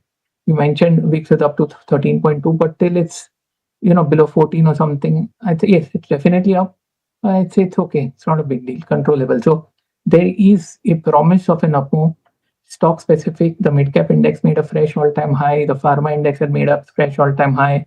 Metals oversold, IT oversold. So things are looking more stable despite crude, which took support at Brent at $70 and has moved up. Mahima. Hemen, quickly, the individual stocks that you're liking this afternoon? Okay. I'd say individual stocks that I like is firstly a buy call on APL Apollo Tubes. I believe we are seeing positives over there. A close above 1840 would mean a mini breakout. So buy at 1830, stop loss 1790, target of 1810. The other one is DV's Labs. This is not a very short-term call, Alex. This would quantify as a 15-month time frame call, if not 18-month. We've been in a range between 6450, 6950, consolidating for almost a year. Looks good. Oscillators positive, on verge of a breakout. Buy DB is at 6915, stop loss 6715, target of 7315. Mr. Advani, thanks so much for taking the time, and good afternoon to you. Pleasure as always speaking with you. Likewise. IT companies today in focus, and the index as a whole gaining as much as 4%, and quite a few of the frontline companies gaining between 4 and 5%. But the question we've been asking through the last few weeks is that you see fits and starts of this take place, but then the earnings is something that everybody has a question mark over. Is this again a situation where the pack as a whole will flatter to deceive? No, so my hypothesis on the market has always been a function of supply of money versus supply of paper on the other side. So on the supply of paper on the other side, you've got IPOs coming, and you've got a couple of really large IPOs like NSE and the Geo one that is forthcoming in the next 30 to 60 days. So they're going to suck up a lot of the market, and a lot of those shares are offered for sale. So that money is going to leave the market. On the input side, we are actually waiting for, everybody's waiting for the FCNR to actually click. Because one of the challenges is that the dollar deposit you're getting is in 6%. And people are finding it very difficult to get fixed term money for 3, 4, and 5 years at the rate of 5.5%. And even at 0.5% spread, that is not a very good spread and quite a dangerous spread. So that is the reason why there's not been a flood in that market. If that market suddenly floods because the spread goes up, money will come into the system, it'll go into the markets, it'll find its way, and then there'll be stability. But there seems to be a lot of hesitation. You know, banks overseas are talking about offering to NRIs, but I've not seen a term sheet yet, which is actually a little worrying, because once the term sheets get out, then it will take X amount of time, maybe 25 days, 30 days to get it executed. And I think that's one of the main things that is stopping the market from going up. That's why we're floating. We've got uncertainties. That's why things are not moving, because we're waiting for a trigger. And the FCNR trigger is there and the IPO trigger is there. The IPOs are not stopping. They are coming. There's no question about that. But the question, Mr. Advani, specifically is on the IT pack and on the Nifty IT, which is the top sectoral gainer, and the fact that some of these companies are gaining quite considerably. The question to you, though, because you've seen so many of these cycles play through, and you've seen these companies in different avatars over the course of the last 20, 25 years or so, is this a situation where people get in and it could be a value trap? No, so what is happening is that I don't believe our IT companies have actually addressed the issue of whether how much AI is going to actually affect their businesses. They have made, all the companies, the guidance seems to be lower, so that's a little bit of a danger. However, they've all got hit quite massively, 25, 30%, and therefore you've got bottom fishers. IT is still about 15, 17% of our indices. So therefore, index players are going to buy. And, so that's what's kind of holding the market up. I mean, Infosys is up $100, for example. I saw it in 3 figures. It's now at 1,100. So as an example. So there is some bottom fishing. I personally do not believe that the IT companies have solved the real problem, which is what products are they going to create now that is going to give them sustainable revenue. And that I've not seen an answer from any of them. All of them are just living off, old contracts, according to me. Fair. So some bottom fishing, but the real problem is yet to be solved for IT. But moving on and trying to focus on HEG, because it's set to split its graphite and green tech business into 2 listed companies. Existing shareholders, of course, will receive shares in both the companies, and Parth joins us with more details on this demerger happening. Parth? That's right. So HEG will be demerging its graphite business and listing it separately, and this is actually an NDTV Profit khabar confirmed from the Heard on Street segment. Now this demerger has been announced, but the scheme is still awaiting that final NCLT approval to go through.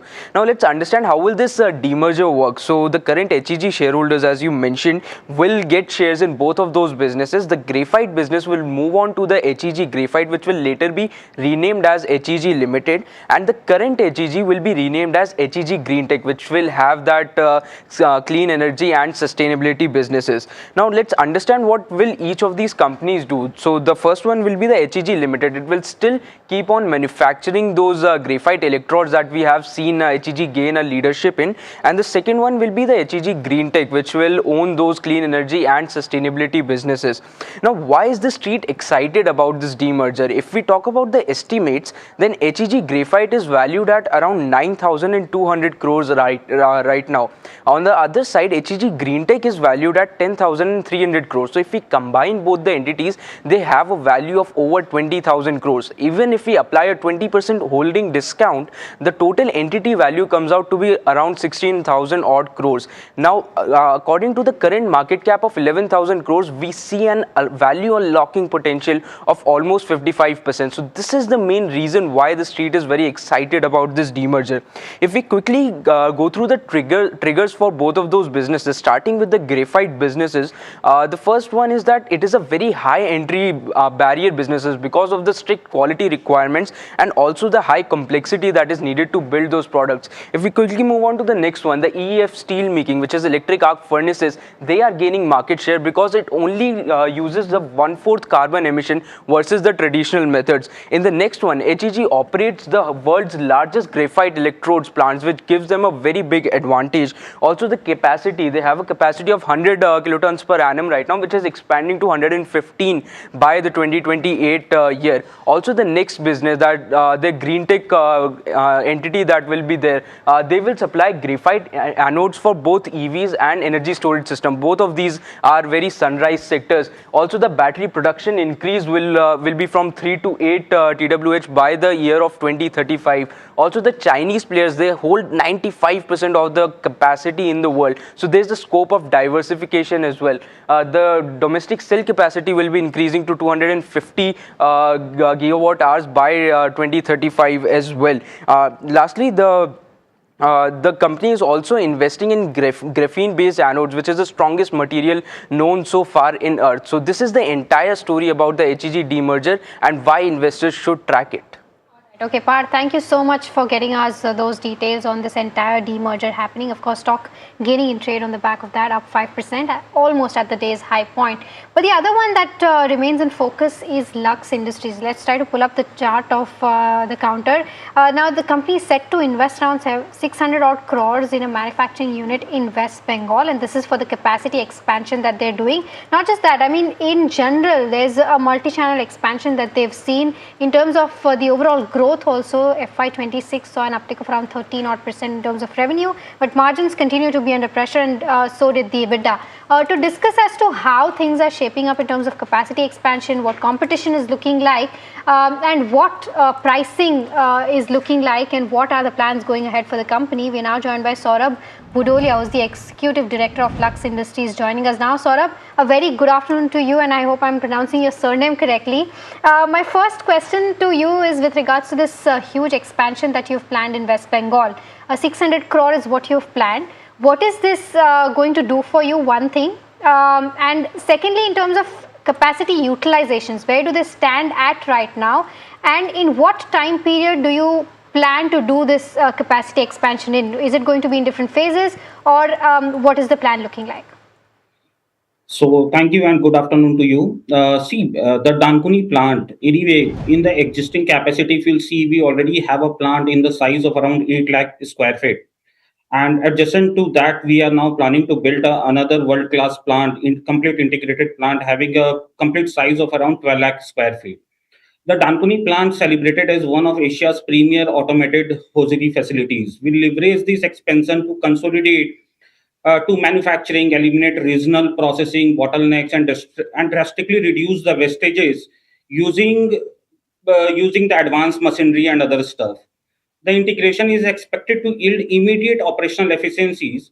Anyway, we are planning to have this manufacturing facilities over a period of next 5 to 6 years, and this facility will come up in definitely in two phases. The first phase will start in the operations by end of second year or in between third year, and the second phase should be ready and should be put for the operation by end of fifth year or mid of sixth year. 600 crore that you're planning to put into this investment, how is the funding going to fare like? Because you don't have any long-term borrowing as of now. Will it be completely via internal accruals? No, strategically, we are planning to have a mix of internal accrual as well as the borrowings. We are in discussion with the multiple banker where we are looking forward that how the borrowing should come on the books. Largely, if you'll ask me, the way we are seeing that around 50% of the borrowing, 50% of the funding should happen through the internal accrual and balance should happen through the borrowing. Anyway, as I told you, like this complete funding requirement versus the plan should come in the operations over a period of 5 to 6 years. So every year the funding requirement will be in the range of 50 to 70 years. Towards the end of fifth and the sixth year, the funding requirement will go up in the range of 100 to 120 crore. So I believe the current company's balance sheet is quite healthy. We will start the funding through the internal accrual, and as and when we will progress, we will anyway take the borrowing at the right point of time to reduce the exposure on the interest and the borrowing cost. Must have missed something. Hi, this is Alex joining in. I just want to ensure that I've gotten it correctly. So this the facility is going to be built over a period of 6 years, is what you've said. Right. And this is going to be done in phases. So am I right in assuming that there will be an increase in capacity starting from FY28? When will the first increase in capacity take place? So by end of 28 or mid of 29, we can expect that the phase 1 should be put for the operations. Okay, and what will the quantum of production increase be or capacity increase be? So as of now, we are forecasting that around 5 crore pieces, the additional production we should envisage by the end of the phase 1. The balance 12 to 13 crore of the pieces should start the production once the phase 2 is done. And the phase 2, there'll be how many phases totally? Total, so we are planning to complete the entire project between the phase 1 and phase 2 only. Phase 1 and phase 2. Okay, so you're currently sitting on 12 crore units. You will increase it by a further 5 crore in phase 1, which is N28. Right. And how much of this capacity is currently catering to export? So see, as of now, if you see from the vertical A side of the company, we are doing an export of around 200 crore rupees. And in the number of pieces, if you see around 4.5 crore of the pieces, we do the export as of now. Okay. Saurabh, the other aspect is that FY26 we saw supply chain disruption because of West Asia conflict. Just want to get a sense as to how much of that has already been penciled in and what is the impact going forward as well. And the second aspect is that because of price hikes that you must have taken because of the supply chain disruptions, volumes might have been impacted. So what is the forecast that you have going forward? Is it going to be a volume-led growth or a pricing-led growth in the first half of FY27?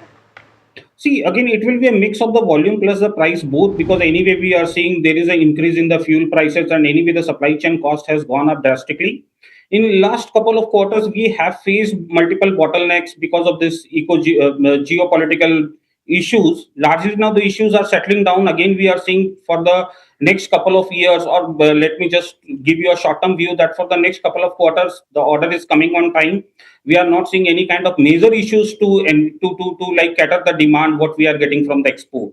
Even for the future, we are very much hopeful that the export will be the another pillar of growth, and export we are seeing a huge potential to grow from here.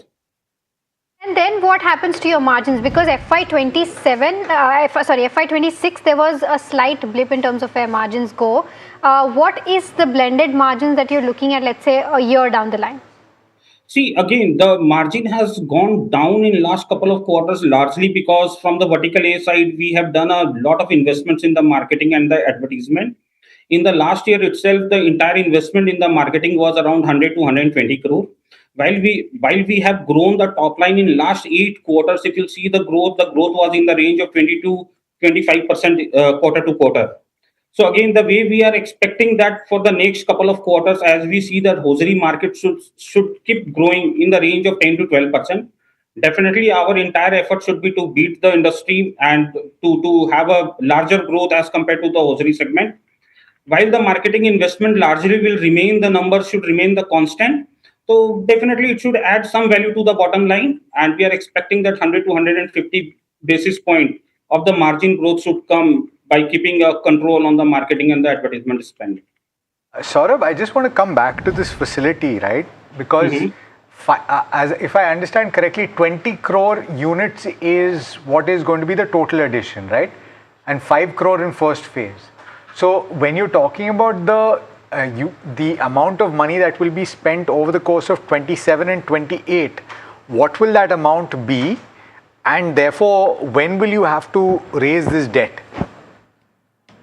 So see, again, as I told you, like we will start the project with the internal accrual. Company's balance sheet is completely sufficient enough to start funding for this project.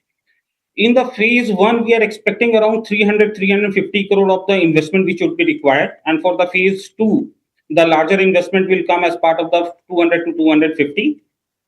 And between by end of year one or the start of the year two, we should be in a position to start having the borrowing in the books of account. Okay. And so therefore, can you give us a sense, based on the debt that you will have to raise, what sort of net debt to equity would you be comfortable with?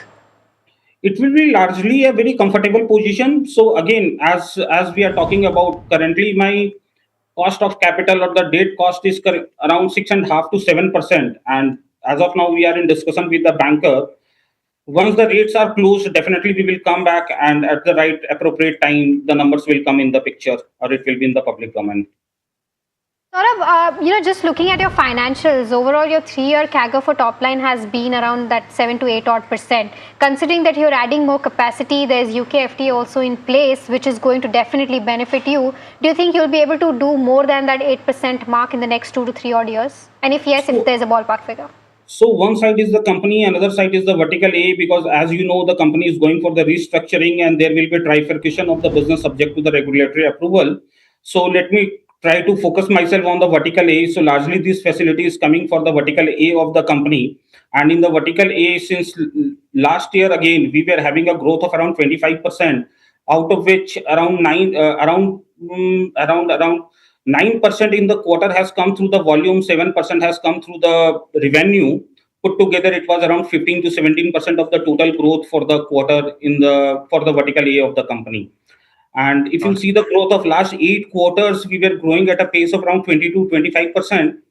Again, it's a blended growth between the volume and between the prices. Saurabh, thanks so much for taking the time today. Wish you all the best and speak to you really soon. Thank you. Thanks a lot. Okay, Mr. Advani, I want to come to you on not just necessarily Lux, where there is a massive capacity addition that they're planning, as they've pointed out.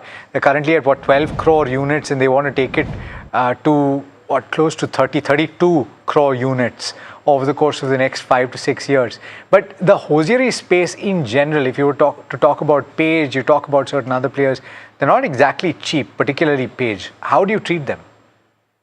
Well, the reality is that India is going through a demographic where the per capita income is going up. So therefore, underwear is one of the things that immediately gets bought as people get richer, and then it flies. So all these guys are perfectly positioned.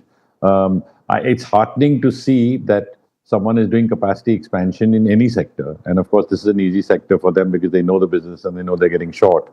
But, it's that I'm seeing heartening, because I'm not seeing a lot of capacity expansion in our small and medium caps, except a little bit in the defense space. But otherwise, I'm not seeing the capacity expansion that is required for us to actually grow to the next level and for the market to get more mature. Right. Let's try to get in Somit now to tell us as to what's the chatter that he's been hearing in the dealing room today. Somit, what is it that you found out today? Well, firstly, it's a couple of counters on fundraise. It's Bellrise and Ather Energy.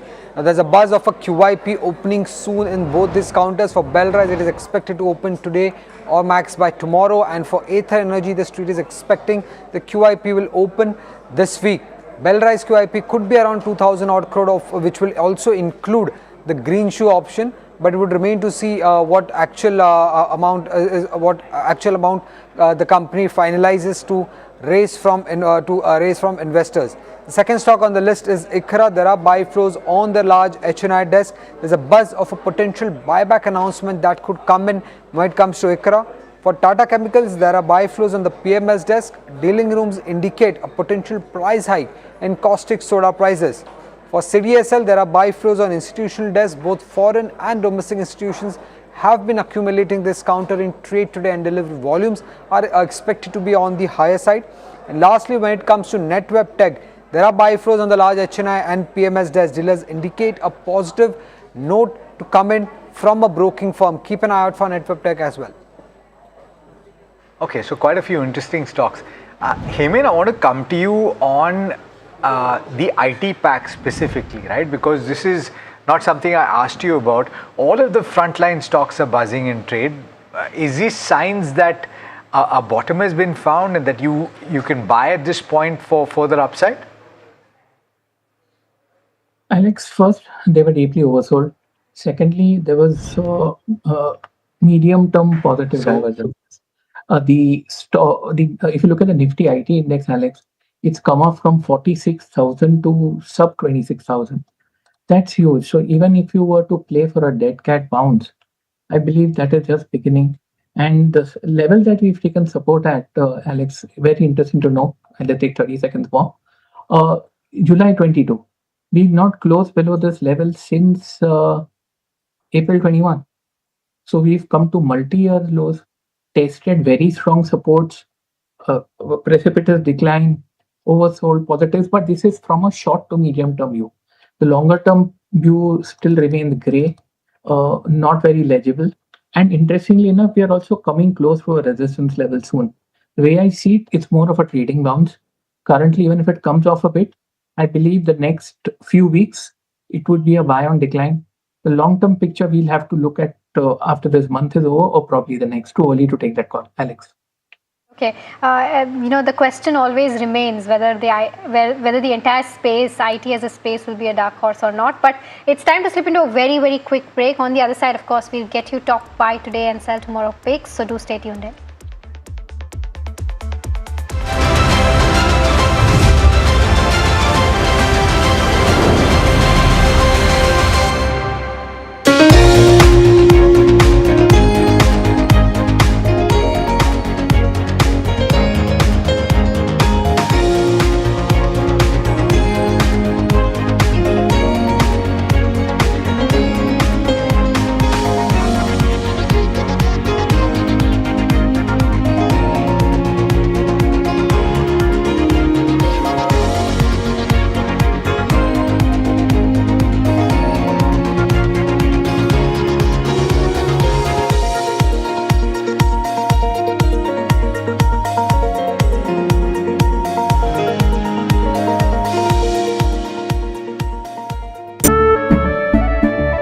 केसरिया से मन जोगी हुआ रे दिल झूमे देखो पतवारा हुआ रे केसरिया से मन जोगी हुआ हर पल मनाओ केसरी त्योहार विमल बोलो जुबां केसरी We are over, Jimmy. Hey life में स्क्रैचेस तो आएंगे गाड़ी के स्क्रैचेस को तो कॉस्मो पीपीएफ संभाल लेगा आप अपना देख लो आपका पार्सल फिर से हमारे घर पे आया है कुछ तो बात है इस दिल में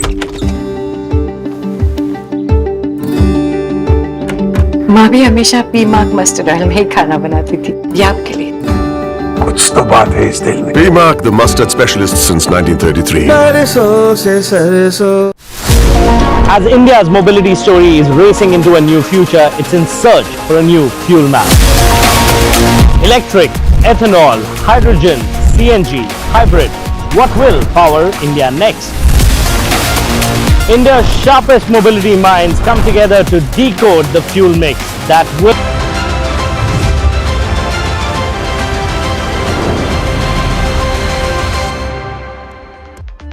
Welcome back. You're watching India Market Close and we're holding out at above 24,200 for the Nifty 50.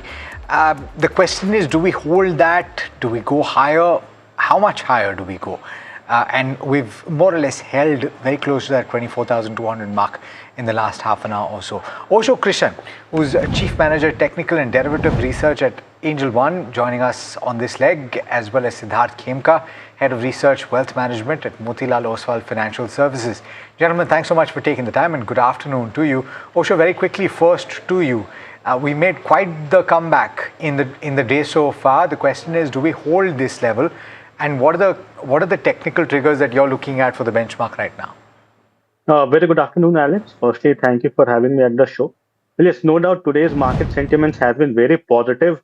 Major of the parts from the IT have taken very strong momentum, and because of which we are witnessing a very strong movement in the benchmark index itself.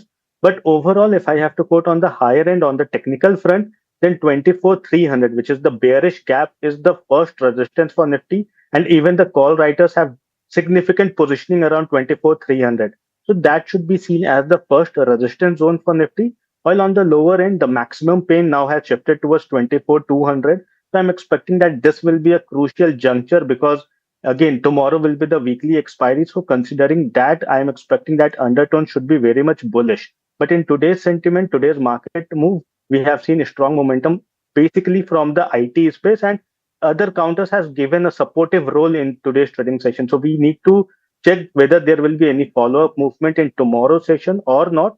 On the benchmark index, I'm expecting dips again are looking very positive. So one should wait for dips to get utilized. 24, 150, 120 on spot levels is looking very positive. Any dip towards those levels can be seen as buying opportunity. And 24, 300 is the first resistance level. A breakthrough above 24, 300 can only provide continued momentum in the market. But at present, for benchmark index, a cautious view is recommended at these levels. All right. Siddharth, I want to come to you on a stock we discussed in the first half hour of this program, which is HEG. The stock is up about 5.5%. I'm not sure if you have coverage on this. And traditionally, you've looked at it as a graphite electrode manufacturer with plays in the electric arc furnace area, right?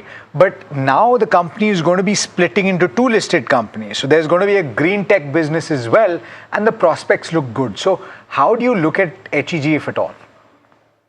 Yeah, hi, good afternoon, Alex, and thanks for having me on the show. I think definitely we don't have a coverage on HEG, but as you rightly said, so far this was the graphite electrode business that market used to look at. But with the new age businesses coming up, I think with the EVs, battery storage, the green revolution, I think that part of the business is something that will also be more exciting and will be less cyclical compared to the core business, which is largely linked to the metal cycle and hence commodity linked. So I think market should take that as a big positive, with especially the new age growth business, structurally growth business being hyped up separately and giving investors the choice between the electrode business and the green battery storage business.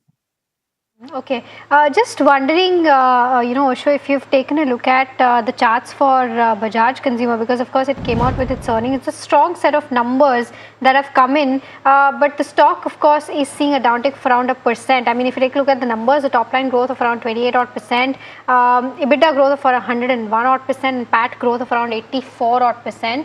And operationally also numbers look very good, but seeing a downtick of around 1.2%, is it just profit booking happening because it's seen a significant run up from its lows in June 25? Definitely, the technical setup for this counter is overheated. The counter has already been into a very strong movement since the zone of 400 has been broken out, and from there onwards there had been vertical momentum. The counter was hovering above the short-term moving average, so there is some kind of deviation that can be seen in the short-term period. But again, today's reflection is just kind of a profit booking for the counter. The technical setup is still positive, but again, on the higher end at these levels, risk reward is not favorable. So I expect that any kind of correction towards the zone of 610 to 620, which is near to the zone of 20-day exponential moving average, can be seen as a buying opportunity. But again, the counter has seen a very strong vertical rally of nearly 260 odd points. So some kind of respite or some kind of profit booking should not be ruled out. So if someone is already holding a position, 600 will be the advisable stop loss for the counter. Got it. Okay. Pay attention to the news in the bottom of the screen. That is where you're getting exclusive information coming through on the companies, or rather the banks where there could be an offer for sale. This is exclusive information that has been picked up by my colleague Shrimi Chaudhary. The government is set to launch an offer for sale in Indian overseas banks soon, And that's not the only bank in which there could be a stake sale. My colleague Shrimi is joining in with those details. Shrimi?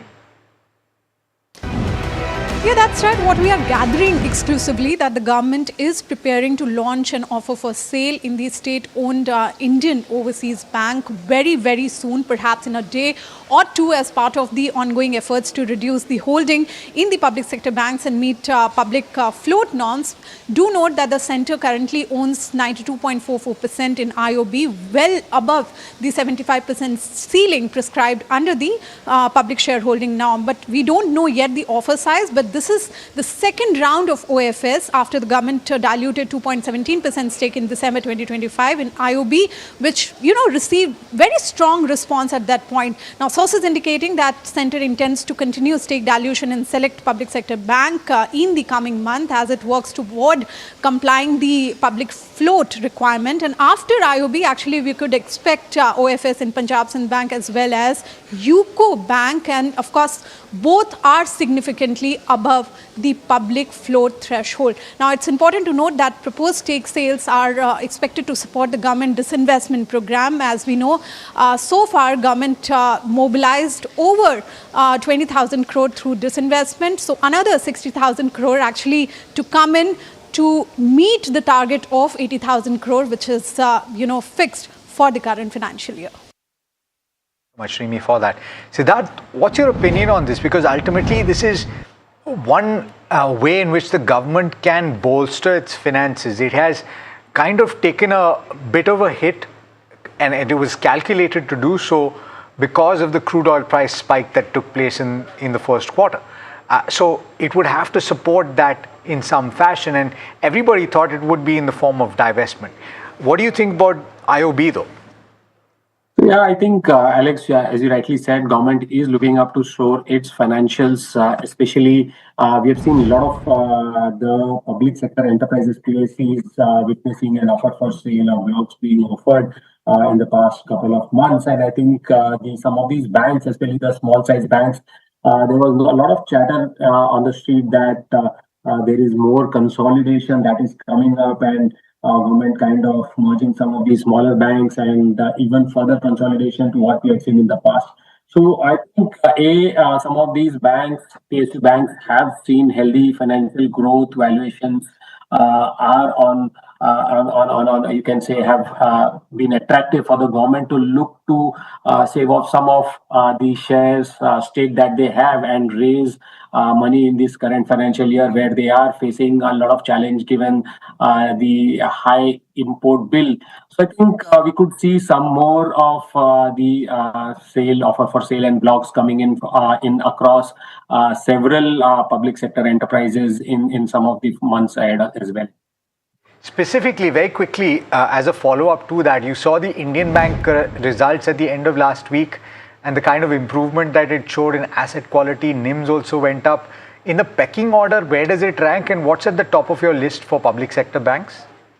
So, I think public sector banks, we have a limited coverage among some of the large banks only. So Indian Overseas Bank, we don't have coverage. Our pecking order, clearly SBI at top, sits clearly at the top, followed by Punjab National Bank, Indian Bank and Canara Bank.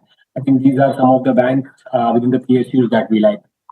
I was asking about Indian Bank, not IOB. Yeah. Indian Bank posted numbers on Friday. Yeah, so I can quickly comment. Indian Bank, a good set of numbers. There was a strong growth in other income as well. But if you look at the core business, NII grew about 70% and NIMs improved about 6 basis points, so largely stable. And the management has retained its NIM guidance about 3.15 to 3.25%. And looking at the healthy loan as well as deposits growth, we believe that it's a good bank, best in class PCR ratio, ROA is expected at about 1.3%.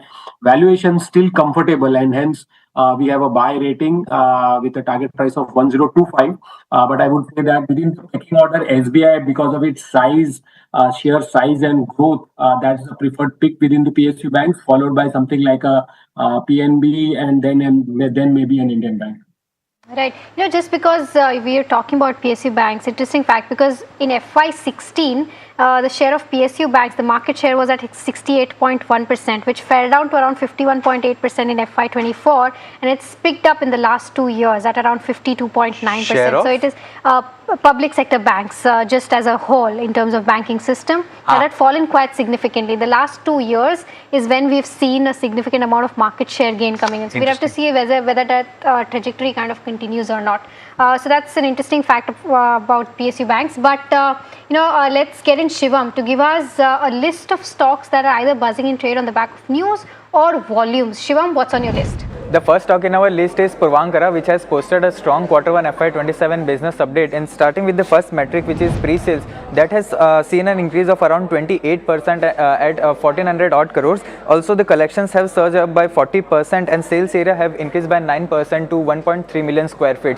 Additionally, the company has added 4 land transactions with a cumulative gross development value of around 5,200 crores. And management has also reiterated its FY27 pre-sales guidance of around 11,200 crores. Second stock in our list is JSW Infrastructure, which has incorporated a subsidiary named JSW Kolkata Outer Harbour Container Terminal. And with this new subsidiary, the company aims to execute the Outer Container Terminal and berth 1 to 5 project of Shyam Prasad Mukherjee Airport, and JSW holds around 100% of the subsidiary. Now, there are few stocks on which are buzzing on the back of volumes too. So first one is the Exato Technologies, which has hit intraday record high, and also the volumes in this counter has been up above 11 times on the average.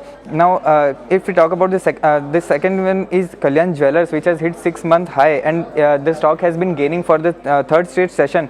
The volumes have been up around 7 times the average, and the stock has gained around 51% in last 1 month. Okay, all right. Shivam, thank you so much for getting us that entire list. Of course, it's the 4th day where we're seeing a significant game coming in on Kalyan Jewellers. But TCS is the other one which remains in focus as it's witnessing a strong up move in trade. Let's go across to Jasmeet to give us a perspective on the bull versus bear case on this one. Jasmeet, what are you picking up? Well, Mahima, thank you for that. If you look at this particular counter, it has gained about 6% in today's trade, which is the single largest day gain in over a month. Now, we have dragged down and pulled out few bull and the bear cases for this particular counter. If you look at the bull case, Kotak Institutional Securities adds TCS into their model portfolio and sees an upside of 18% from here on, and also calls out the current levels seem attractive. On the other hand, the bear case, Kotak makes sure to add some notes stating that buying TCS is on the back of its underweight on the sector. It's not an endorsement of the overall IT sector, and it still sees a lot of fear around AI impacting the margins and the top line. If we look at the next bull case for this particular counter, we have also that the management expects a strong recovery in the Q2 and they expect the H2 to be better than H1 going ahead, while on the bear case, the AI pricing pressure and the macro is still not clear. Though the management is clocking in the AI revenue, but how much of deflation is that impacting on the top line? Is that that's something which is not very clear. The third bull case is overall manufacturing and life sciences is expected to rebound from the Q2 onwards as per the management. On the other hand, the consumer segment has tanked nearly 4% and management expects consumer to get better as the geopolitical tension eases. Now, if we look at the next bull case, we also see that the hiring has been highest in last 15 quarters for the company. They have hired about 9,000 odd employees in the Q1 as they have noted during the Q1 result. On the other hand, the bear cases, increase in number of headcount will impact the margins again, and we could see some impact on the margins going ahead. As in the Q1, we have seen impact of roughly 130 BPS on the margins on the back of that wage hike. If we look at the next bull case, the overall AI annualized revenue for the company has seen an uptick of 13%. It has been rising and seeing a double-digit growth over last 3 quarters and forms about 2.6 odd billion for the annual revenue. The bear case is the revenue contribution is still small, and management calls out that the AI revenue is lumpy and short term, unlike the traditional revenues is long term. So that's something which will be in focus of how that shapes up going ahead. If we look at the analyst recommendation of this particular counter, we have 30 buy calls. Most of the brokerages remain bullish on this counter, but the target price they have cut, and from current levels, the return potential is about 10% odd. Okay, Jasmeet, thank you so much for getting us those details. Siddharth, I'll come to you on TCS itself and, IT space as a whole, because I was speaking to an IT analyst, on Friday, and he said that most of these analysts are still looking at the mid caps and the small caps, not the large caps. But there's Kotak, which sees an upside potential of around 18%. Where would your bets be, if at all, you're looking at the space? Definitely, Mahima, I think the TCS results definitely put the sector in spotlight. I think why? Because if you see the numbers, the results incrementally better than feared. But what it also does not do is that it does not change the broader sector narrative.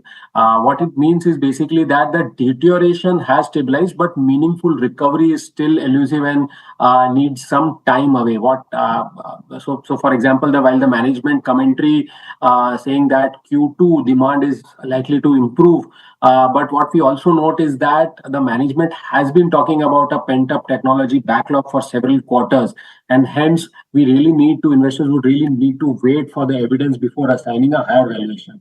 Now, AI, two fronts. The business on AI, that growth continues, but the AI-led deflation, that is becoming more structural, and hence we believe that growth is still concentrated in certain pockets, for example, BFSI, high tech, but some of the other sectors like the consumer, retail, parts of North America, that continues to remain under pressure. And key important factor that margins also for TCS fell to 24%. Obviously, there is a wage hike impact. So clearly, I think within IT, things are stabilizing, but we are not yet turning positive or constructive on the sector. Selectively, as you said, yes, some of the mid-cap names do excite us, but that's purely a bottom-up picking. And I think stocks which figure among our top picks is Coforge, consistently strong order deal wins plus execution. And now with the stock price correction, I think valuations also have stabilized. So that is one stock that I would like to pick within the IT space. Any quick view on the space? Anything that you're liking now, attractive on the charts? On the charts, some counters are looking very positive. The first one is HCL Tech. HCL Tech has given a very strong momentum in today's session, approximately 5% higher. That has been backed by volume. So I expect the momentum to be continued on the higher end. 1260 should be the first target as a BTST candidate for the counter. So one can look for buying opportunity in TCS, and 1195 will be the advisable stop loss for HCL Tech. Other counter, Coforge, is also looking very positive on the technical chart, but currently it is hovering at the neckline of breakdown. So 1535 to 1540 is a very crucial juncture. If there will be a follow-up buying traction from current levels, then in the coming period, we can see a very strong momentum in the counter. And in the short-term period, 1640 followed by 1680 is the positional target for Coforge, while on the lower end, 1470, 1460 is a very strong support level. So one should one should keep this counter in the radar list. If there will be a follow-up buying traction in tomorrow's session, one can look for buying in Coforge as well. Yeah, all right. And speaking of HCL Tech, because it's set to announce its Q1 numbers today, and we've Jasmeet joining us to give us as to what the street is penciling in from this particular counter in terms of their earnings scope. Jasmeet? Well, Mahima, thank you for that. For HCL Tech, we are penciling in a slight negative to flattish quarter. If you look at the revenue, they expected to take an uptick of nearly 2.2%, while the margins could expand by 40 basis points. And the margin expansion is on the back of that lower restructuring cost we're seeing in the Q1 and lower base in the Q4. Now, if you look at the other key highlights, the net profit could see an uptick of 2.3%. Now, moving on, understanding the key highlights and key commentary that will be in focus for this particular counter. The first one is CC growth. We're penciling in a negative 1.1 to positive 0.8% of CC growth for this particular quarter. The second focus will be on the guidance. After Accenture has cut its upper end of the guidance, a lot of brokerages are penciling in. Even HCL Tech might cut its upper end of guidance from earlier 4 to 3.5%, which will be a key focus to watch out for. The third aspect is the overall commentary in terms of the client-specific issue, which the company saw in the Q4, and the delays coming on the back of that slowdown in the deal win. That will be a key focus of how that has shaped up in this particular quarter. And lastly, the AI revenue also will be in focus of how that has grown from Q4 to Q1. All right, thanks so much, Jasmeet, for that. Siddharth, view on HCL Tech specifically, and of course, I think the street is now already priced in that there's going to be a muted set of numbers for the first quarter. It's more the outlook that they're going to be focused on than anything else. What do you think about what the path ahead in FY27 is going to look like?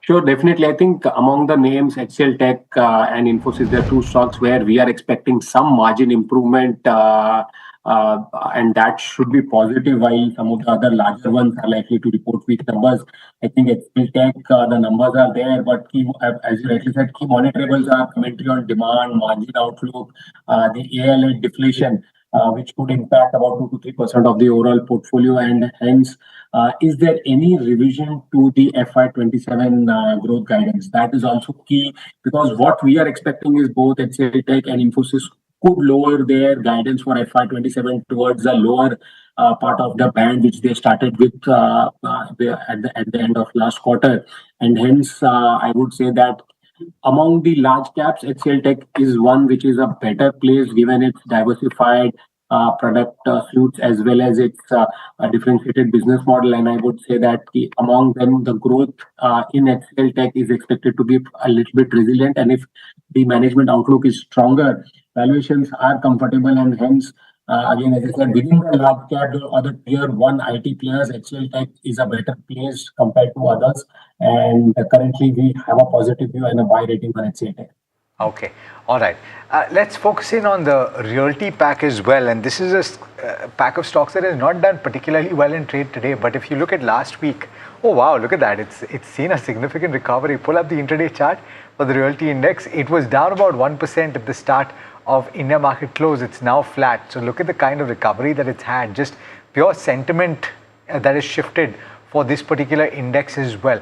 But let's talk about what the trends are right now and why it's done so particularly well, and which stock in this list has the biggest return potential even as things stand right now. Parth is joining in to tell you that. Parth? Absolutely. So the Nifty Realty Index has performed really well in the recent time, but there's one hidden gem that investors need to watch out for within the index. If we can first quickly pull up the sectoral performance for the last month, we'll see that Nifty Realty is the top gainer at 19%, followed by Nifty Pharma and Nifty IT. The Nifty Realty has gained over 3 times the second best performing index. So that's how big the outperformance has been. But now you might think that because Nifty Realty has run up a lot, so maybe all of the constituents are really expensive, but that's not the case with Brigade Enterprises. Almost 17 analysts track the company. Out of them, 16 have a buy rating with a return potential of 33%. That's still pretty huge even after the run-up that the entire index has seen. So let's look at the reasons why this might be the case. Well, in FY26 for Brigade, even if the pre-sales were down 5% year-on-year to reach 7,420 crores, management had in their commentary had said that this was due to the delayed approvals and back-ended launches. But in FY27, what they have guided for is really interesting because they're targeting for 9,000 crores of pre-sales, which implies a growth of 20% year-on-year. So even if the FY26 performance was not that great, in FY27 they are expecting things to recover. If we can look at the overall GDV as well.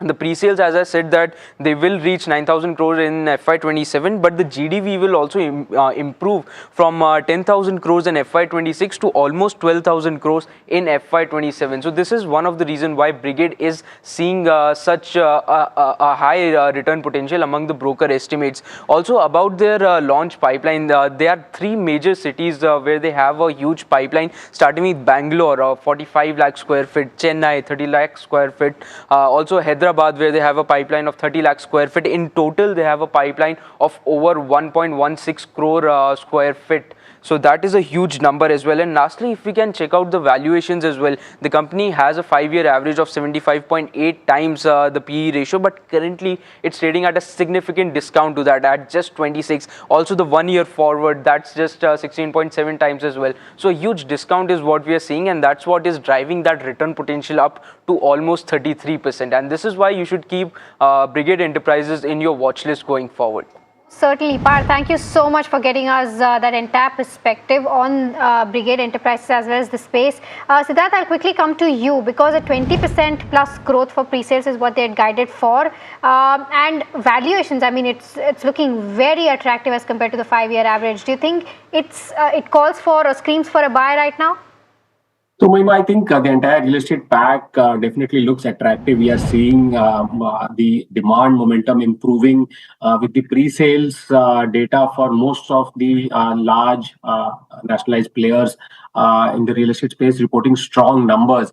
And I think what is happening is that the larger national level players, they are gaining market share amid consolidation, while the smaller players are losing market share. What is also helping is that there has been a disciplined launch pipeline, and which has helped sustain not only demand but improve the realization as well. And now with the cost of raw materials coming down, I think margins are improving. Valuations have become attractive. Some of the stocks, especially, are trading at 10 to 35% kind of a discount to the residential NAV, despite healthy cash flows and strong growth visibility. So we are largely very positive now on the entire real estate pack. Our preferred picks within the real estate, within the large cap space, is Lodha, Godrej Properties, and DLF. And in the mid cap space, Aditya Birla Real Estate is our preferred pick. All right, Siddharth and Osho, thank you so much for taking out the time and giving us all those insights on all the stocks that we talked about. But we're just a minute away from markets being closed. Let's try to pull up as to where we're seeing the benchmarks ending at, the Nifty 50 and the Bank Nifty, if we can see on the screen. And then also take a look at how the broader end of spectrum has done throughout the day today. Of course, closing completely flat on the Nifty 50 right now. About the just about the 24,200 levels is what we're seeing. Let's see if we're able to maintain those 24,200 levels on the benchmarks. But the Bank Nifty closing around 0.13% higher, about the 58,100 levels. We started below the 58,100 levels, so it's a good gain, and it's picked up during the day for the Bank Nifty. At least for advanced decline ratio, it's been a tough day because we've seen a crisscross situation for the entire day. If we can try to pull up the chart for the advanced decline ratio, that will help our viewers to see as to how that chart has looked like and how the broader end of spectrum has been topsy-turvy. There you go. So many times it's crossed, right? It's almost 7 to 8 times that we've seen the charts crossing each other, but by the end of the day, we're closing in with 1,400 odd advances versus that of 1,200 odd decline. So slightly in the favors of the bull is what we're seeing, and that's reflected in the mid cap 150 and the small cap 250 as well. Let's try to pull up the mid cap 150 and the small cap 250 up by about it's almost flat, but slightly off from the day's high point, but it's turned from red to the green, and that's the positive aspect for the mid cap 150. The small cap 250 gaining by about 0.3 odd %, almost at the day's high point. Let's also quickly pull up the Nifty 50 heat map and see as to how things have fared there, because we'd seen more red on the screen at the start of the trade, but now we're almost even Stevens with tech names doing very well. TCS, HCL Tech, Mahindra, Infosys, all 4 tech heavy names have led the gains in the trade today, and Bajaj Auto also up by about 2.5 odd %, and NTPC and Kotak Mahindra also have done well.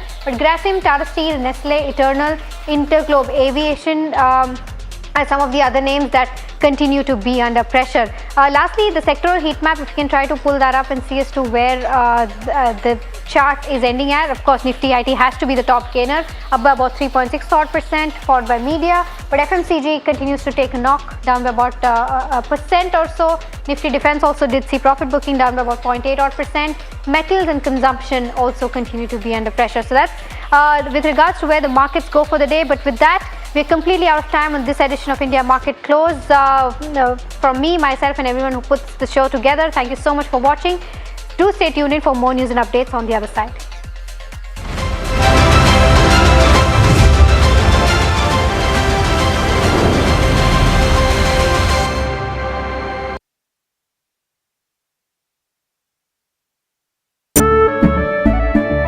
केसरिया से मन जोगी हुआ रे दिल झूम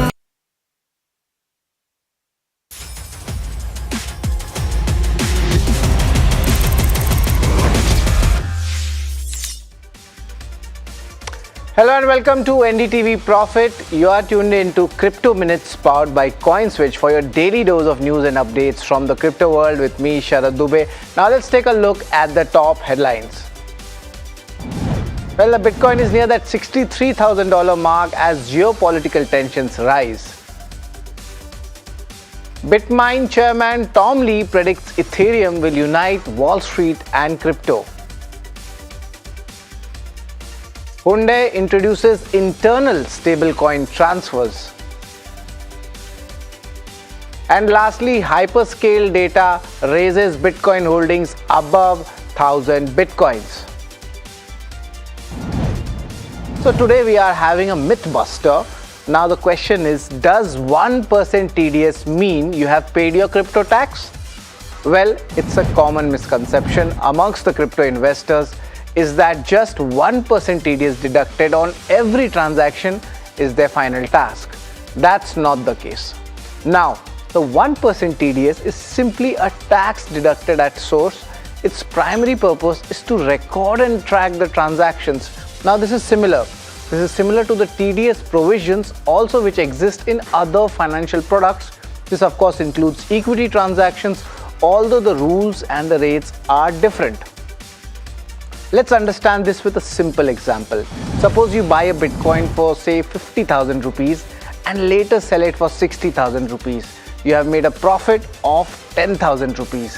Now, at the time of the sale, 1% of TDS is deducted on the total transaction value of 60,000 rupees. So, 600 rupees is deducted and deposited with the government.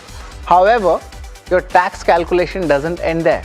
Under the current tax rules, the profits from virtual digital assets are taxed at a flat 30%.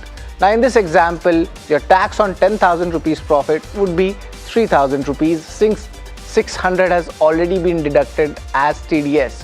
You generally need to pay the remaining 2,400 while filing your income tax return.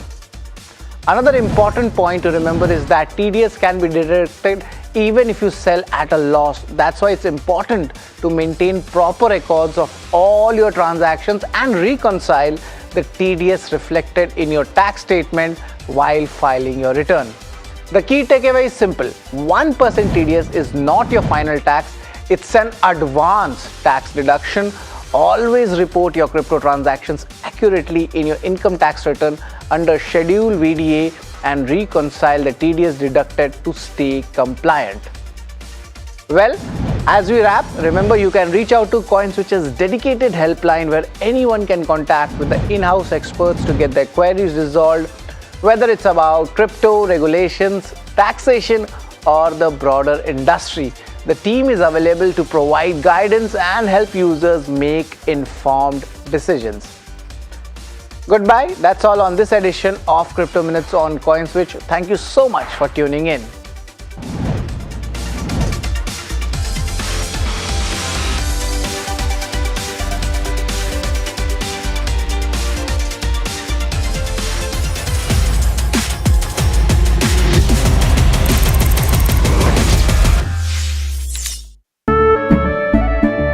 केसरिया से मन जोगी हुआ रे, दिल झूमे देखो पतवारा हुआ रे।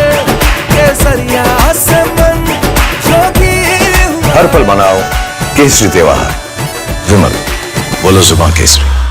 We are over, Jimmy. Hey, life में स्क्रैचेस तो आएंगे। गाड़ी के स्क्रैचेस को तो कॉस्मो पीपीएफ संभाल लेगा। आप अपना देख लो। माँ भी हमेशा पीमार्क मस्टर्ड ऑयल में ही खाना बनाती थी। कुछ तो बात है इस दिल में। पीमार्क, the mustard specialist since 1933. As India's mobility story is racing into a new future, it's in search for a new fuel map. Electric, ethanol, hydrogen, CNG, hybrid. What will power India next? India's sharpest mobility minds come together to decode the fuel mix that will define the road ahead. The NDTV Automate Fuel and Future Summit 2026 on 15 July only on NDTV Network.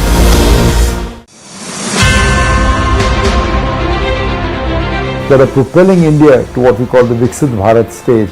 Those are demographics, democracy and digitization. These three things are instrumental in creating what we hope is a new India, a more bold India, a more braver India in the next few years.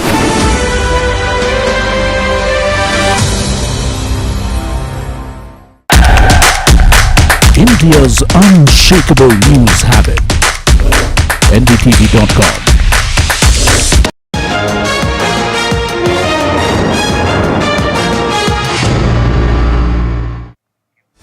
Hello and welcome. You're watching Market Express and I'm Gargi Shetty. Let's get straight into the show. The benchmark indices Sensex and Nifty recovered early losses to trade in the green as investors resorted to buying at lower levels. Nifty rebounded after testing the 24,000 level intraday, while Sensex also recovered near 1,000 points from day's low. And IT stocks extended their rally for a second straight session, with the Nifty IT index gaining over 4%, emerging as the top sectoral performer. TCS surged nearly 6% after expanding its long-standing partnership with ABB through a multi-year global network operations deal. Other major IT names including Infosys, LTM, HCL Tech and Tech Mahindra also posted strong gains, supported by stable June quarter earnings and continued optimism around AI-driven deal momentum. The rally marks a sharp rebound for the sector after recent weakness. LTIMindtree was in focus after reporting a steady set of June quarter numbers. The company's net profit rose 5.9% sequentially to 1,468 crore rupees, supported by stable execution and improved operational performance. Revenue growth remained resilient despite a challenging demand environment, while the company continued to see healthy traction in AI-led and large transformation deals. Avenue Supermarts, the operator of D-Mart, slipped in trade despite reporting a healthy rise in June quarter earnings. Investors were disappointed by flat like-for-like growth at its metro stores, raising concerns over demand in key urban markets. Now, while the company continued to expand its store network and delivered steady revenue growth, the muted performance at mature stores weighed on sentiment. Deal-making in India's automobile sector has slowed to its lowest level in 3 years, reflecting a cautious investment environment. However, capital continues to flow into electric vehicle and mobility businesses, with investors favoring future-focused technologies over traditional automotive segments. Now, industry experts say funding is increasingly being directed towards EVs, battery technology, charging infrastructure, and mobility solutions, even as overall mergers and acquisitions activity remains subdued. Kalyan Jewellers extended its rally for a fourth straight session, with the stock gaining nearly 47% over the period after a strong June quarter business update. The company reported robust revenue growth across both domestic and international markets, driven by healthy festive and wedding demand. Investor sentiment was further supported by expectations of another strong earnings quarter and continued market share gains. Just Dial shares surged nearly 15% after the company reported its fastest sequential revenue growth since the COVID-19 pandemic. The strong performance was driven by higher collections, improving demand from businesses, and continued growth in digital services. The company also delivered healthy profit growth and margin expansion, reinforcing confidence in its turnaround strategy. Oracle Financial Services Software has been on a remarkable run, with the stock surging 92% from its March low to hit a fresh record high. The rally has been driven by strong investor interest in the IT sector, optimism around AI-led spending by global banks, and expectations of healthy earnings growth. Analysts also point to the company's strong cash flows, high margins, and robust order pipeline as key positives. Oil marketing companies came under pressure after a sharp rise in global crude prices renewed concerns over margin pressures. Shares of HPCL and IOC fell more than 2%, while BPCL also traded lower as investors assessed the impact of higher input costs. Crude prices climbed on fears of supply disruptions in the Middle East, raising concerns that state-run fuel retailers could see marketing margins come under strain if retail fuel prices remain unchanged. Interglobe Aviation, the parent of Indigo, came under pressure after the stock slipped nearly 3% amid a sharp spike in global crude oil prices. Aviation turbine fuel is the airline's single largest operating expense, and higher crude prices could weigh on margins if the rally persists. Now, analysts said the recent surge in oil, driven by concerns over Middle East supply disruptions, has raised near-term cost pressures for airlines. Despite the decline, most brokerages remain constructive on Indigo, citing stronger passenger demand, healthy capacity growth, and its market leadership. Bharat Heavy Electricals extended its winning streak, rising for a fourth consecutive session and gaining around 4% in trade. The rally has been driven by strong order inflows, improving execution and optimism around the government's continued focus on power and infrastructure spending. Investor sentiment has also been supported by expectations of healthy earnings growth, backed by a robust order book and strong demand for power equipment. The stock has outperformed the broader market in recent sessions. The Laser Power and Infrastructure IPO closes for subscription today with strong demand from non-institutional investors leading the response. The issue has seen healthy interest across investor categories, while the grey market premium indicates a potential listing gain of around 13%. The company plans to use the proceeds to support business expansion and meet working capital requirements. Investors will now watch the final subscription numbers and allotment timeline ahead of the expected market debut. And the Delhi High Court has directed Meta to take down specific Facebook URLs that allegedly host pirated content owned by Zee Entertainment. Zee had approached the court claiming its content was being used and monetized illegally on several Facebook pages without authorization. Now, while the court ordered the removal of the identified URLs, it declined Zee's request to block the Facebook accounts at this stage, saying that the account blocking plea will be considered only after hearing Meta's response. India's trade picture showed a mixed trend in June, with exports rising 15.5%, but the trade deficit widening to $30.43 billion. The increase in the deficit came as import pressures remained elevated even as outbound shipments showed improvement. The data highlights the challenge of sustaining export momentum while managing higher import costs. Analysts say global demand conditions, commodity prices, and ongoing trade negotiations will remain key factors shaping India's external sector outlook. The Maharashtra government has removed over 92 lakh beneficiaries from the Mukhyamantri Majhi Ladki Bahin Yojana following a statewide verification drive.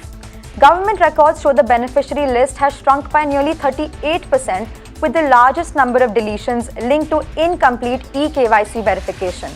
Other reasons include income exceeding eligibility limits, duplicate entries, government employees, and beneficiaries receiving overlapping welfare benefits.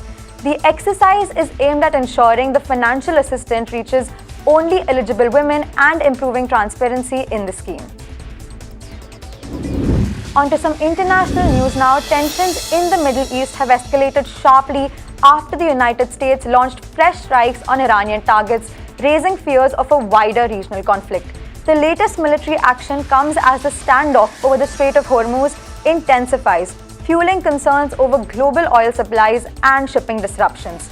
Iran has warned of retaliation, while global markets are closely monitoring developments amid fears of prolonged instability. Investors are also assessing the potential impact on energy prices, inflation, and global trade. A devastating fire at a pub in Bangkok has claimed at least 27 lives, making it one of Thailand's deadliest entertainment venue disasters in recent years. Authorities are investigating the cause of the blaze, with early reports pointing to a possible electrical fault and concerns over blocked emergency exits. The tragedy has once again put the spotlight on fire safety standards at public venues. It also revives memories of some of the world's worst nightclub fires, where overcrowding, flammable materials, and inadequate escape routes led to heavy loss of life. The Maldives is looking at deeper economic ties with India, with free trade agreement talks expected to open new opportunities for its marine industry. Maldives Economy Minister Mohammad Saeed said the pact could boost sectors including fisheries, marine products, and local businesses by improving market access and reducing trade barriers. The agreement is also expected to support wider cooperation in areas such as tourism, logistics, and investment. Both countries are working towards strengthening economic engagement through greater trade and business activity. On to some sports news now. Yannick Sinner has successfully defended his Wimbledon crown, beating Alexander Zverev in a gripping 4-set final. The world number one recovered after losing the opening set to win the rest of the sets, claiming his second straight Wimbledon title and fifth Grand Slam crown. Sinner's powerful serving and composure under pressure proved decisive as he took control from the second set, the break onwards. The victory further cements the Italian's place at the top of men's tennis and extends his dominance on the biggest stage. Aston Villa have reportedly hijacked Newcastle United's move for Freiburg's midfielder Johan Manzambi, dealing a setback to Eddie Howe's side in the transfer window. Villa have moved quickly to secure the highly rated Swiss youngster who has attracted interest after an impressive breakthrough season in Germany. The 20-year-old midfielder is seen as a player with significant potential, with clubs across Europe monitoring his progress. Newcastle will now have to explore alternatives as they look to strengthen their squad ahead of the new season. In some sad news, veteran actor Sir Sam Neill, best known for his iconic role as Dr. Alan Grant in the Jurassic Park franchise, has passed away at the age of 78. His family said the actor died suddenly and unexpectedly in Sydney, surrounded by his loved ones. Neill had recently revealed he was cancer-free after undergoing treatment for a rare blood cancer. Over a career spanning more than 5 decades, he starred in acclaimed films including The Piano, The Hunt for Red October, and the Jurassic Park series, earning global admiration for his versatile performances. And as we wrap up today's edition of Market Express, let's leave you with a conversation with Tahir Badshah, CIO of Invesco Mutual Fund. He believes investors need not be overly concerned about the US-Iran conflict at this stage and says the focus should remain on fundamentals. Let's take a listen. Tahir Badshah, CIO of Invesco Mutual Funds, joining us this morning. Tahir, great to speak with you. As always, are you feeling as slightly... always, good to be on your show as well. Likewise, I think the feeling's mutual. Are you feeling a little more optimistic right now, considering that we've had a resumption of attacks and warfare, etc., in the Strait of Hormuz since that peace deal and that MOU was signed, but there hasn't been a sharp reaction to it? Is that giving you some comfort? Well, Tamanna, to begin with, actually, so unfortunately, we've not had a chance to speak in a while, but I think we've been maintaining a positive outlook over the last month or two, especially after the first ceasefire was announced. And we have been of the view that this is probably going to be somewhat quick to resolve in some manner or the other. And more importantly, I think from an India standpoint, the West Asia conflict, basically from a crude standpoint, seems to now is now probably behind us. I think during the course of this conflict, it is a couple of things have been probably proven. One is that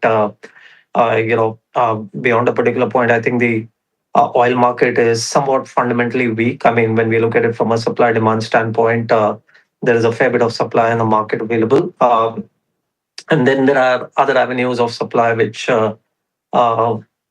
can come about, probably from the OPEC bloc, or maybe even from the point of view of US's ability to pump in more oil. So supply is relatively easy, and then perhaps the oil industry or the oil market has not been able to kind of come to grips with the fact that China can be a fairly important lever in terms of controlling demand, and I think they have probably been on this course of adopting more and more of electric and reducing the consumption of oil over the years. So I think from an India standpoint, therefore, if oil supply-demand balance remains positive, then by and large, I think we don't need to worry as much about the West Asia conflict as we probably had to before. So I think that was one level of confidence that we were holding, apart from the fact that for India, incrementally, a few things could start getting better in terms of things like earnings, probably flows, the rupee having meaningfully depreciated now, foreign investors having significantly sold off, and last but not the least, probably a little bit of the slowing as far as the AI trade in the US is concerned. So the mix of all this would probably start being beneficial for India. That is how we had been thinking about things, and I think that is how it has panned out. Is it giving you confidence to deploy? Have you been a buyer in recent dips, Tahir? And where has that interest come? Which sectors have you found most exciting? Yes. So I think we've been amongst the flows. That's been the good part of it over the last few months, despite the fact that the markets have been somewhat on the weaker curve. And I think by and large, our deployment strategy has probably not changed meaningfully over the last some time. we've acknowledged the fact that in India at this stage we are still in a somewhat bottom-up market or a somewhat narrower market, which I of course expect will broaden as we go along. But for the next some quarters, it is still going to be somewhat narrow in nature, and markets focus and our focus has been on pockets where we believe relative growth is better. So I think we've been focusing on areas like industrials, especially the power segment. Select consumer discretionary, consumer tech.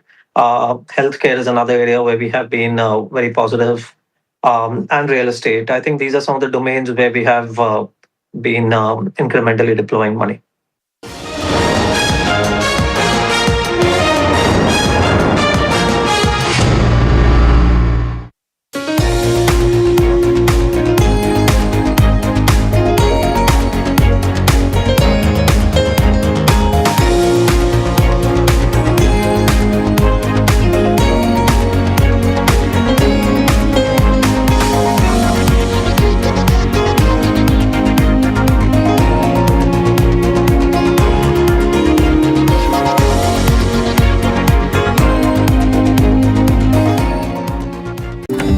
माँ भी हमेशा P mark mustard oil में ही खाना बनाती थी। कुछ तो बात है इस दिल में। P-Mark, the mustard specialist since 1933. सरसों से सरसों।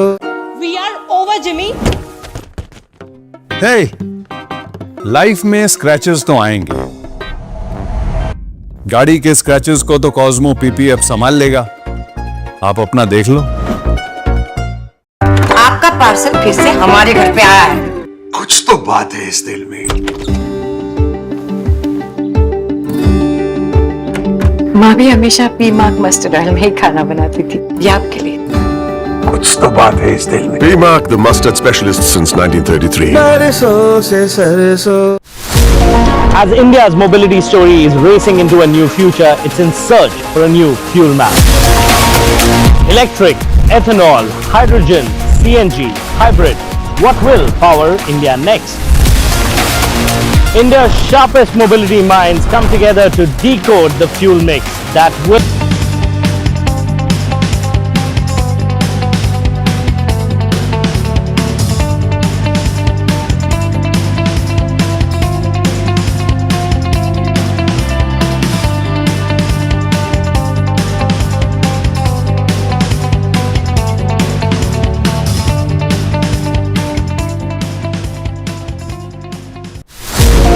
As India's mobility story is racing into a new future, it's in search for a new fuel map. Electric, ethanol, hydrogen, CNG, hybrid. What will power India next? India's sharpest mobility minds come together to decode the fuel mix that will define the road ahead.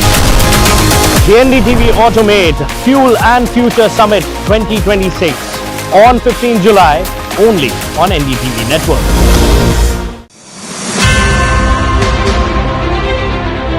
Access to capital, faster regulatory pathways, and market acceptance to create value.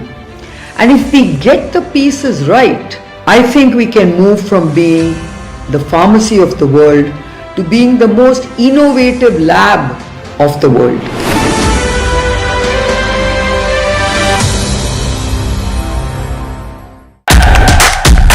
India's unshakable news habit. NDTV.com is India's #1 English news website.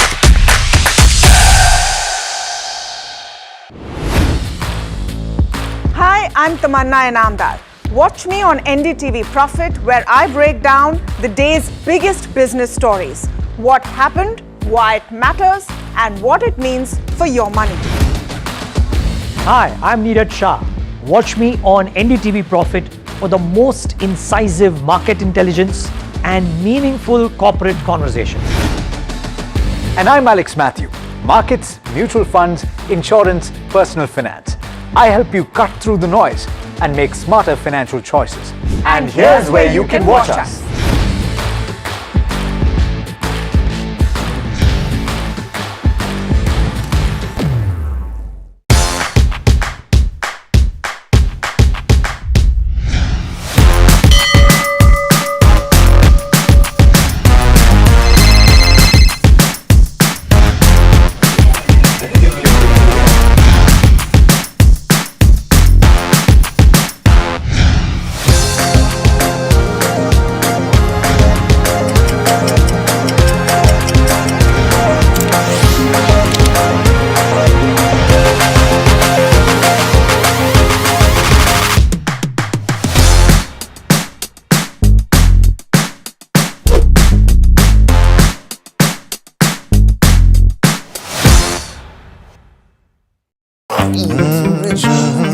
the news. Ayush. Since when do we do scripts? Fair point. Picture this. The biggest stage. Floodlights. Wow. 4K. The works. Where's the hook? There's going to be celebrities and guaranteed eyeballs. Where's the hook? Think about this. Front page advertisements and hoardings. Bro, where's the hook? Cross-platform, digital first, virality. Without a hook, no way. The message is clear. It's 2026. You gotta be real in a world of reels. You gotta be original in a world where everything seems generated. That's it. That's what we're looking for. The best campaigns, the hottest trends, the smartest brand moves on our new show. But wait, what do we call it? The hook.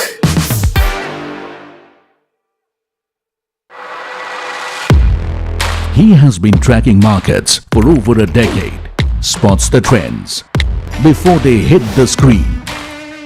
And he is now bringing his analysis to the show that the market watches.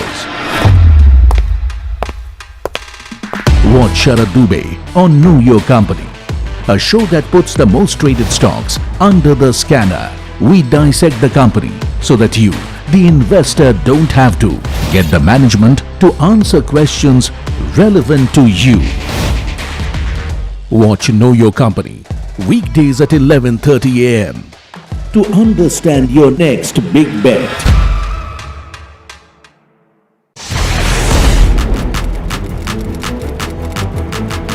When the headlines move fast, perspective matters. On Editor's Cut, our editors come together with experts to distill the week's information blitz into clear perspective. Down the stories shaping the world, from markets and the economy to global conflicts and what lies ahead. This is where experience meets insight.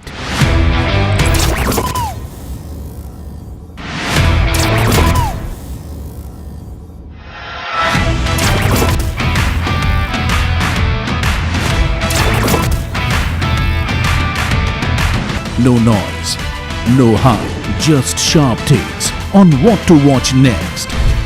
Editor's Cut, every Friday, 3:30 p.m. only on NDTV Profit. India's unshakable news habit. NDTV.com is India's #1 English news website.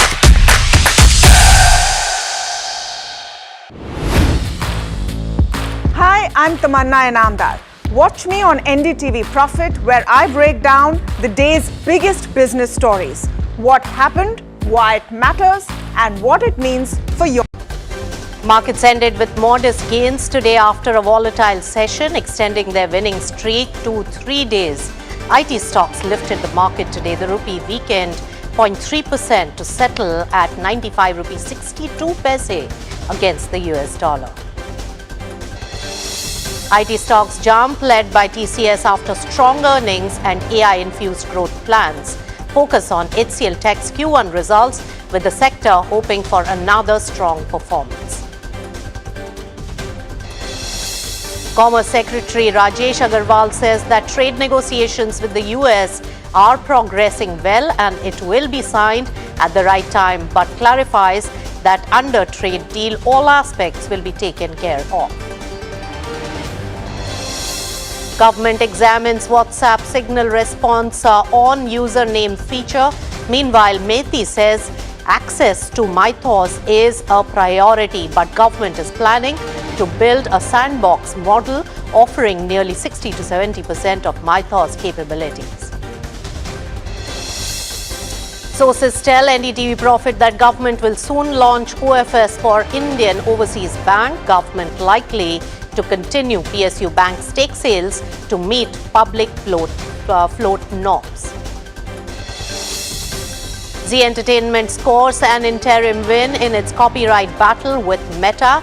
Delhi High Court directs Facebook to take down specific URLs that allegedly host pirated Zee content. Oil prices jumped nearly 2% as tensions between US and Iran intensifies over Strait of Hormuz, and US CENTCOM confirms it hit Iranian military targets.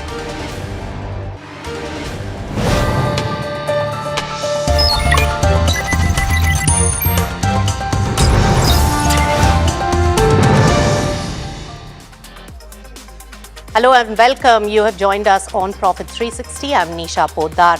And apart from the top headlines, it's CPI data which is just getting released at the current moment. Let's take you through the important numbers coming in those inflation figures. For the month of June, they are out and they are at 4.38%.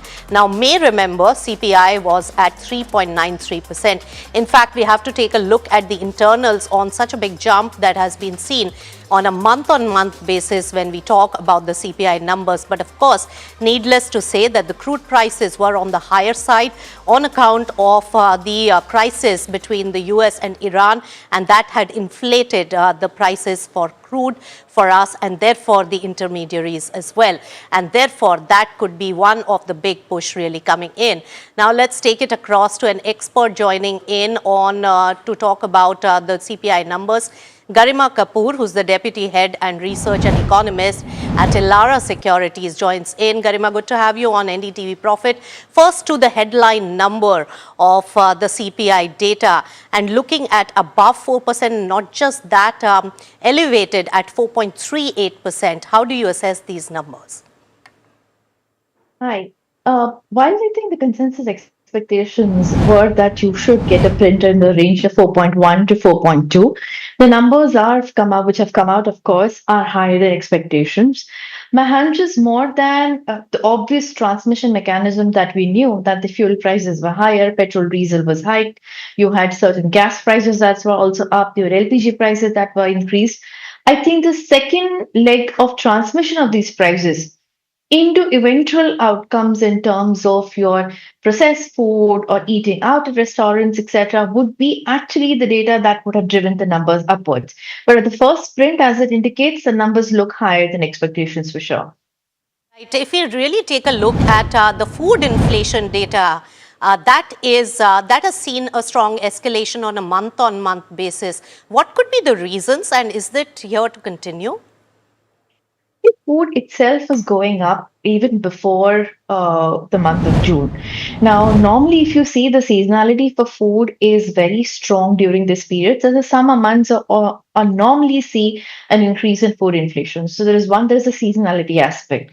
The second aspect is that when your fuel prices tend to increase, your energy prices tend to increase, it automatically tends to create a second leg of impact in terms of food prices, especially the food that is in terms of cost of transportation, processed food, and where energy is an input area.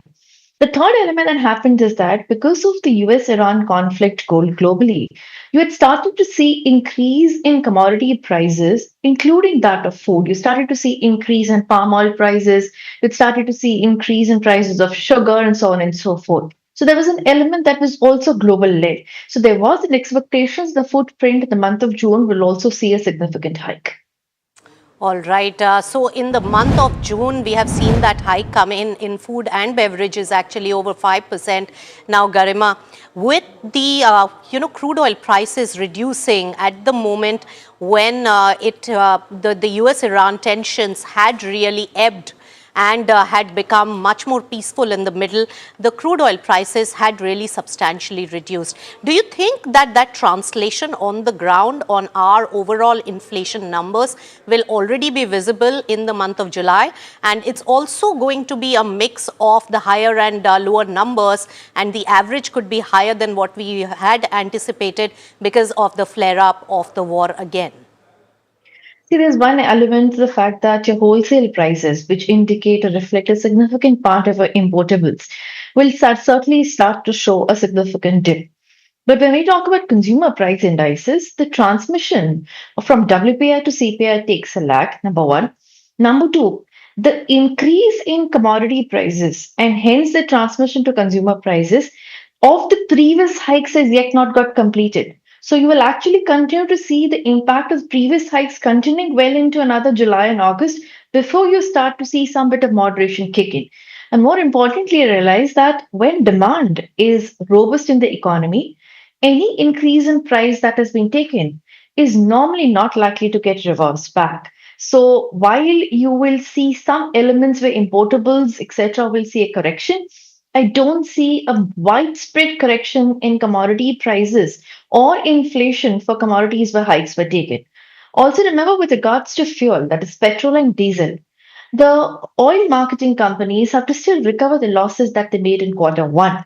So it's unlikely that until there is a foreseeable decline in price of Indian basket of crude, which is in the range of 70 to 75, at least for a foreseeable future, you do not see or should not anticipate any reduction in pump prices. Also, remember, in all of this, government has also cut excess duty. They also need to recoup that kind of losses. Garima, in fact, it will take a lot of time for the crude-led inflation to go out of the system. So, looking at a higher than estimated CPI inflation figure of 4.38% in the month of June itself, what is the projection coming in for July and August, where the high prices may trickle down, and will it be comfortable levels when it comes to the RBI's numbers as well? Going forward, clearly the CPI inflation will continue to inch upwards. Remember, quarter one will be the lowest that you will see in the entire financial year. However, if the price correction that is taking place globally continues, and notwithstanding the recent skirmishes and recent flare up between US and Iran, we do revert back to a more moderate price level globally in terms of commodity prices. You're likely to see a peak out somewhere towards the end of the third quarter and early fourth quarter of the current financial year, where I think the inflation will be in the vicinity of 5.6 to about 6%. But the full year numbers, in my estimates, if the correction that has taken place ever since the truce has been announced continues, then I do think the full year inflation estimate for CPI should be in the handle of 4.9 to 5%, which in my view should be something that RBI should be comfortable with. All right, Garima Kapoor, thank you so much for your insights on the CPI data. Thank you so much for joining us on NDTV Profit. All right, moving on to the markets. The Indian market shrugged off the early losses to end marginally higher for a third straight session today, led by the gains seen in the IT sector. IT heavyweights like TCS and Infosys were the ones which gained the most, and the Nifty really closed above 24,200 levels, while the Sensex added 44 points. Meanwhile, the rupee weakened 0.3% today to close at 95 rupees 62 paise against the US dollar. In fact, Parth joins in for a complete roundup of what really transpired in the market today. Parth, tell us. So Nifty has closed flat today with TCS and HCL Technologies being the top gainers, both seeing an uptick of over 5%. On the other side, Tata Steel and Nestle India were the top losers of the index, both seeing a downtick of over 2% for the day. On the broader market side, we saw Nifty Midcap 150 ending flat as well, with Kalyan Jewellers and JSW Infra being the top gainers, gaining over 7%, while with Kalyan gaining over 7%, while JSW Infra saw an uptick of over 6%. On the bottom side, we saw NLC India and Indian Bank both were the top losers of Nifty Midcap 150 for the day, both seeing a downtick of over 3%.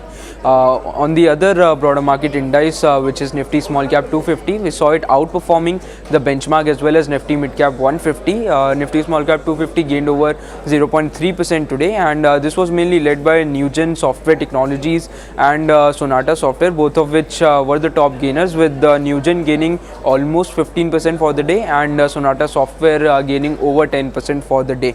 On the sectoral side, all of the sectors have ended on a mixed note, with Nifty FMCG being the top losing sector, seeing a downtick of almost 1%, and this was led by Nestle India and Varun Beverages, both of which were the top losers in the index, both seeing a downtick of over 2%. On the other side, Nifty IT was the top gaining sector, up over 3.5% today, led by TCS and HCL Technologies, both of which saw an uptick of over 5%. On the trend side, we saw Nifty IT and Nifty Auto being ending in green for the second day in a row, while indices like Nifty Bank, Nifty Financial Services and Nifty PSU Bank were up for the third consecutive day as well. Also, Nifty Oil and Gas, Nifty Realty, Nifty Pharma and Nifty Metal have snapped their two-day gaining streak, while Nifty FMCG has closed in red for the second day in a row. All right, thanks so much, Parth, for getting us all the highlights coming in from the equity market trades today. HCL Tech is set to announce its Q1 numbers today. Jasmeet is here on what the street is really penciling in from the company. Jasmeet, tell us, what are we looking at? And of course, AI push by most of the IT companies has really given fillip to this sector today. Nothing short is expected from HCL Tech as well. Well, Nisha rightly said, but thank you for that firstly. And if you look at the result, we're expecting slightly negative to flattish quarter for the company. Though we have seen the Q4 was a weak quarter, and we're expecting similar trends continuing in the Q1 as well. In terms of the key numbers, we are estimating the revenue to rise by 2.2%, while margins could see an uptick of nearly 40 basis points. In terms of net profit, even that could see an uptick of nearly 2.6%. While the key things which will be in focus is the CC growth, where we are estimating a CC growth between negative 1.5 to a positive 0.8% for the quarter. Now, secondly, the margins. Though the margins had a low base in the previous quarter, but margins for the Q1 will see an impact coming in due to lower restructuring costs, which will be a tailwind for the margins. And also on the back of that forex tailwind, which we are seeing, will also be a tailwind for the margins. The second thing which will be in focus is the guidance, where a few brokerages are penciling in a guidance cut on the upper end, given the Accenture had cut its guidance on the back of that weak commentary. So even brokerages are dividing. Some feel there will be a margin cut, while some other feel that there won't be any unchanged guidance for this particular quarter. If you look at the last aspect, the deal wins, we're estimating a deal win between 2.2 to 2.6 billion for the quarter. Apart from that, the key focus remains on the AI revenue, of how much of that has increased from the Q4 to Q1. All right, thank you so much. And HCL Tech numbers expected very soon. Thanks, Jasmeet, for all the details. Now, earlier today, I spoke to Venu Lambu, who's the CEO and MD of LTM, on the company's AI revenue roadmap. And he says that AI is expected to play a bigger role in the business going ahead, with the company really aiming for AI revenue to contribute 50% over the next 3 to 5 years. Listen in. Part of our 5-year plan, we expect that the AI revenue to be 50% of our AI revenue mix. And in order to do that, we're doing a lot of things, right? Whether it's in talent and transformation, reimagining partner ecosystem, and so on. Right. So you mentioned it will be 50% by which quarter and which financial year you are saying? Yeah, we expect this 50% to be somewhere between 3 to 5 years of our plans. SBI Mutual Fund MD and CEO Debashish Mishra has spoken about the company's distribution strategy and the government's push for banks to really focus on core banking products. He also says that there is no risk of mis-selling with products going through internal approvals processes. He also highlighted SBI Mutual Fund's wide distribution network ahead of its IPO. Listen in. So we have largely 5 to 6 distribution channels. SBI is the banker channel. Then we have got mutual fund distributors, whose number is 130,000. We also have national distributors. We also have robo, like all the fintech partners. We also have other banks who are our distributors of products. So SBI as a channel is, as Mr. Singh earlier mentioned, is 20-25%, but will largely depend on other channels also. All right, remember that's a big IPO that is set to launch for the public markets very soon. $1 billion to be garnered from the market. Now, India's trade deficit has really widened to $30.4 billion in the month of June as merchandise imports really outpaced the exports, even as the country's total exports during the April to June quarter really touched a record high. In fact, Commerce Secretary Rajesh Agarwal also said that the US-India trade talks are progressing well and will be really signed at the right time. My colleague Rishabh explains the trade data dynamics and what really transpired. Tell us, Rishabh. Well, absolutely. The trade data for the month of June is out, and what we're picking up is that healthy growth has been recorded for India's exports, roughly 15%, both in the quarter one that is the April to June quarter for the current financial year, as well as the month of June is what we're seeing, roughly 16% growth when it comes to India's exports. What we're picking up is the fact that for June, India's merchandise exports are at roughly $40.4 billion. Services exports are roughly at $33 billion. But what is also interesting is that India's merchandise imports have really gone up. That's about 70.8 billion for the month of June. That is up about 31%, and that's a very high increase that we're seeing. The ministry has explained this as well, and it is largely due to the imports of petroleum products as well as electronics parts that come into India and then are essentially used as components, and then those parts are then sent across to various countries in the form of a finished good. So those are the ones that are contributing largely to this trade deficit that has widened. What we're picking up very interestingly on the US trade deal is, of course, that a framework deal is ready. That's what the Commerce Secretary has said. Earlier, you've had various officials state that about 99% of the deal is done, but now Rajesh Agarwal has said that the framework deal is ready, and what the two countries are waiting for is the correct time to sign off on this deal, and that is something that the work is on both sides of this particular trade table. What we're seeing is that you already have the two investigations that the US is conducting when it comes to forced labor as well as overcapacity. Forced labor, that investigation is nearly done. The draft report is expected shortly. On the overcapacity front, there's still some time that the US will take to finalize the draft report on that. So that's where we are at. What the Commerce Secretary has also said is the fact that once this trade deal comes in, it will take care of all the other challenges that India and the US have been having on the trade front. That means that there will be no new tariffs that will be coming in. There will be assurance that there will be no new tariffs. What this essentially means is that there will be a pathway for every challenge that comes up in terms of trade between both the countries. So that's what you have coming in when it comes to the India-US trade deal. All right, Trade in Focus. Thanks, Rishabh, for all the details. Now to an NDTV Profit exclusive. Well, the government is set to launch an offer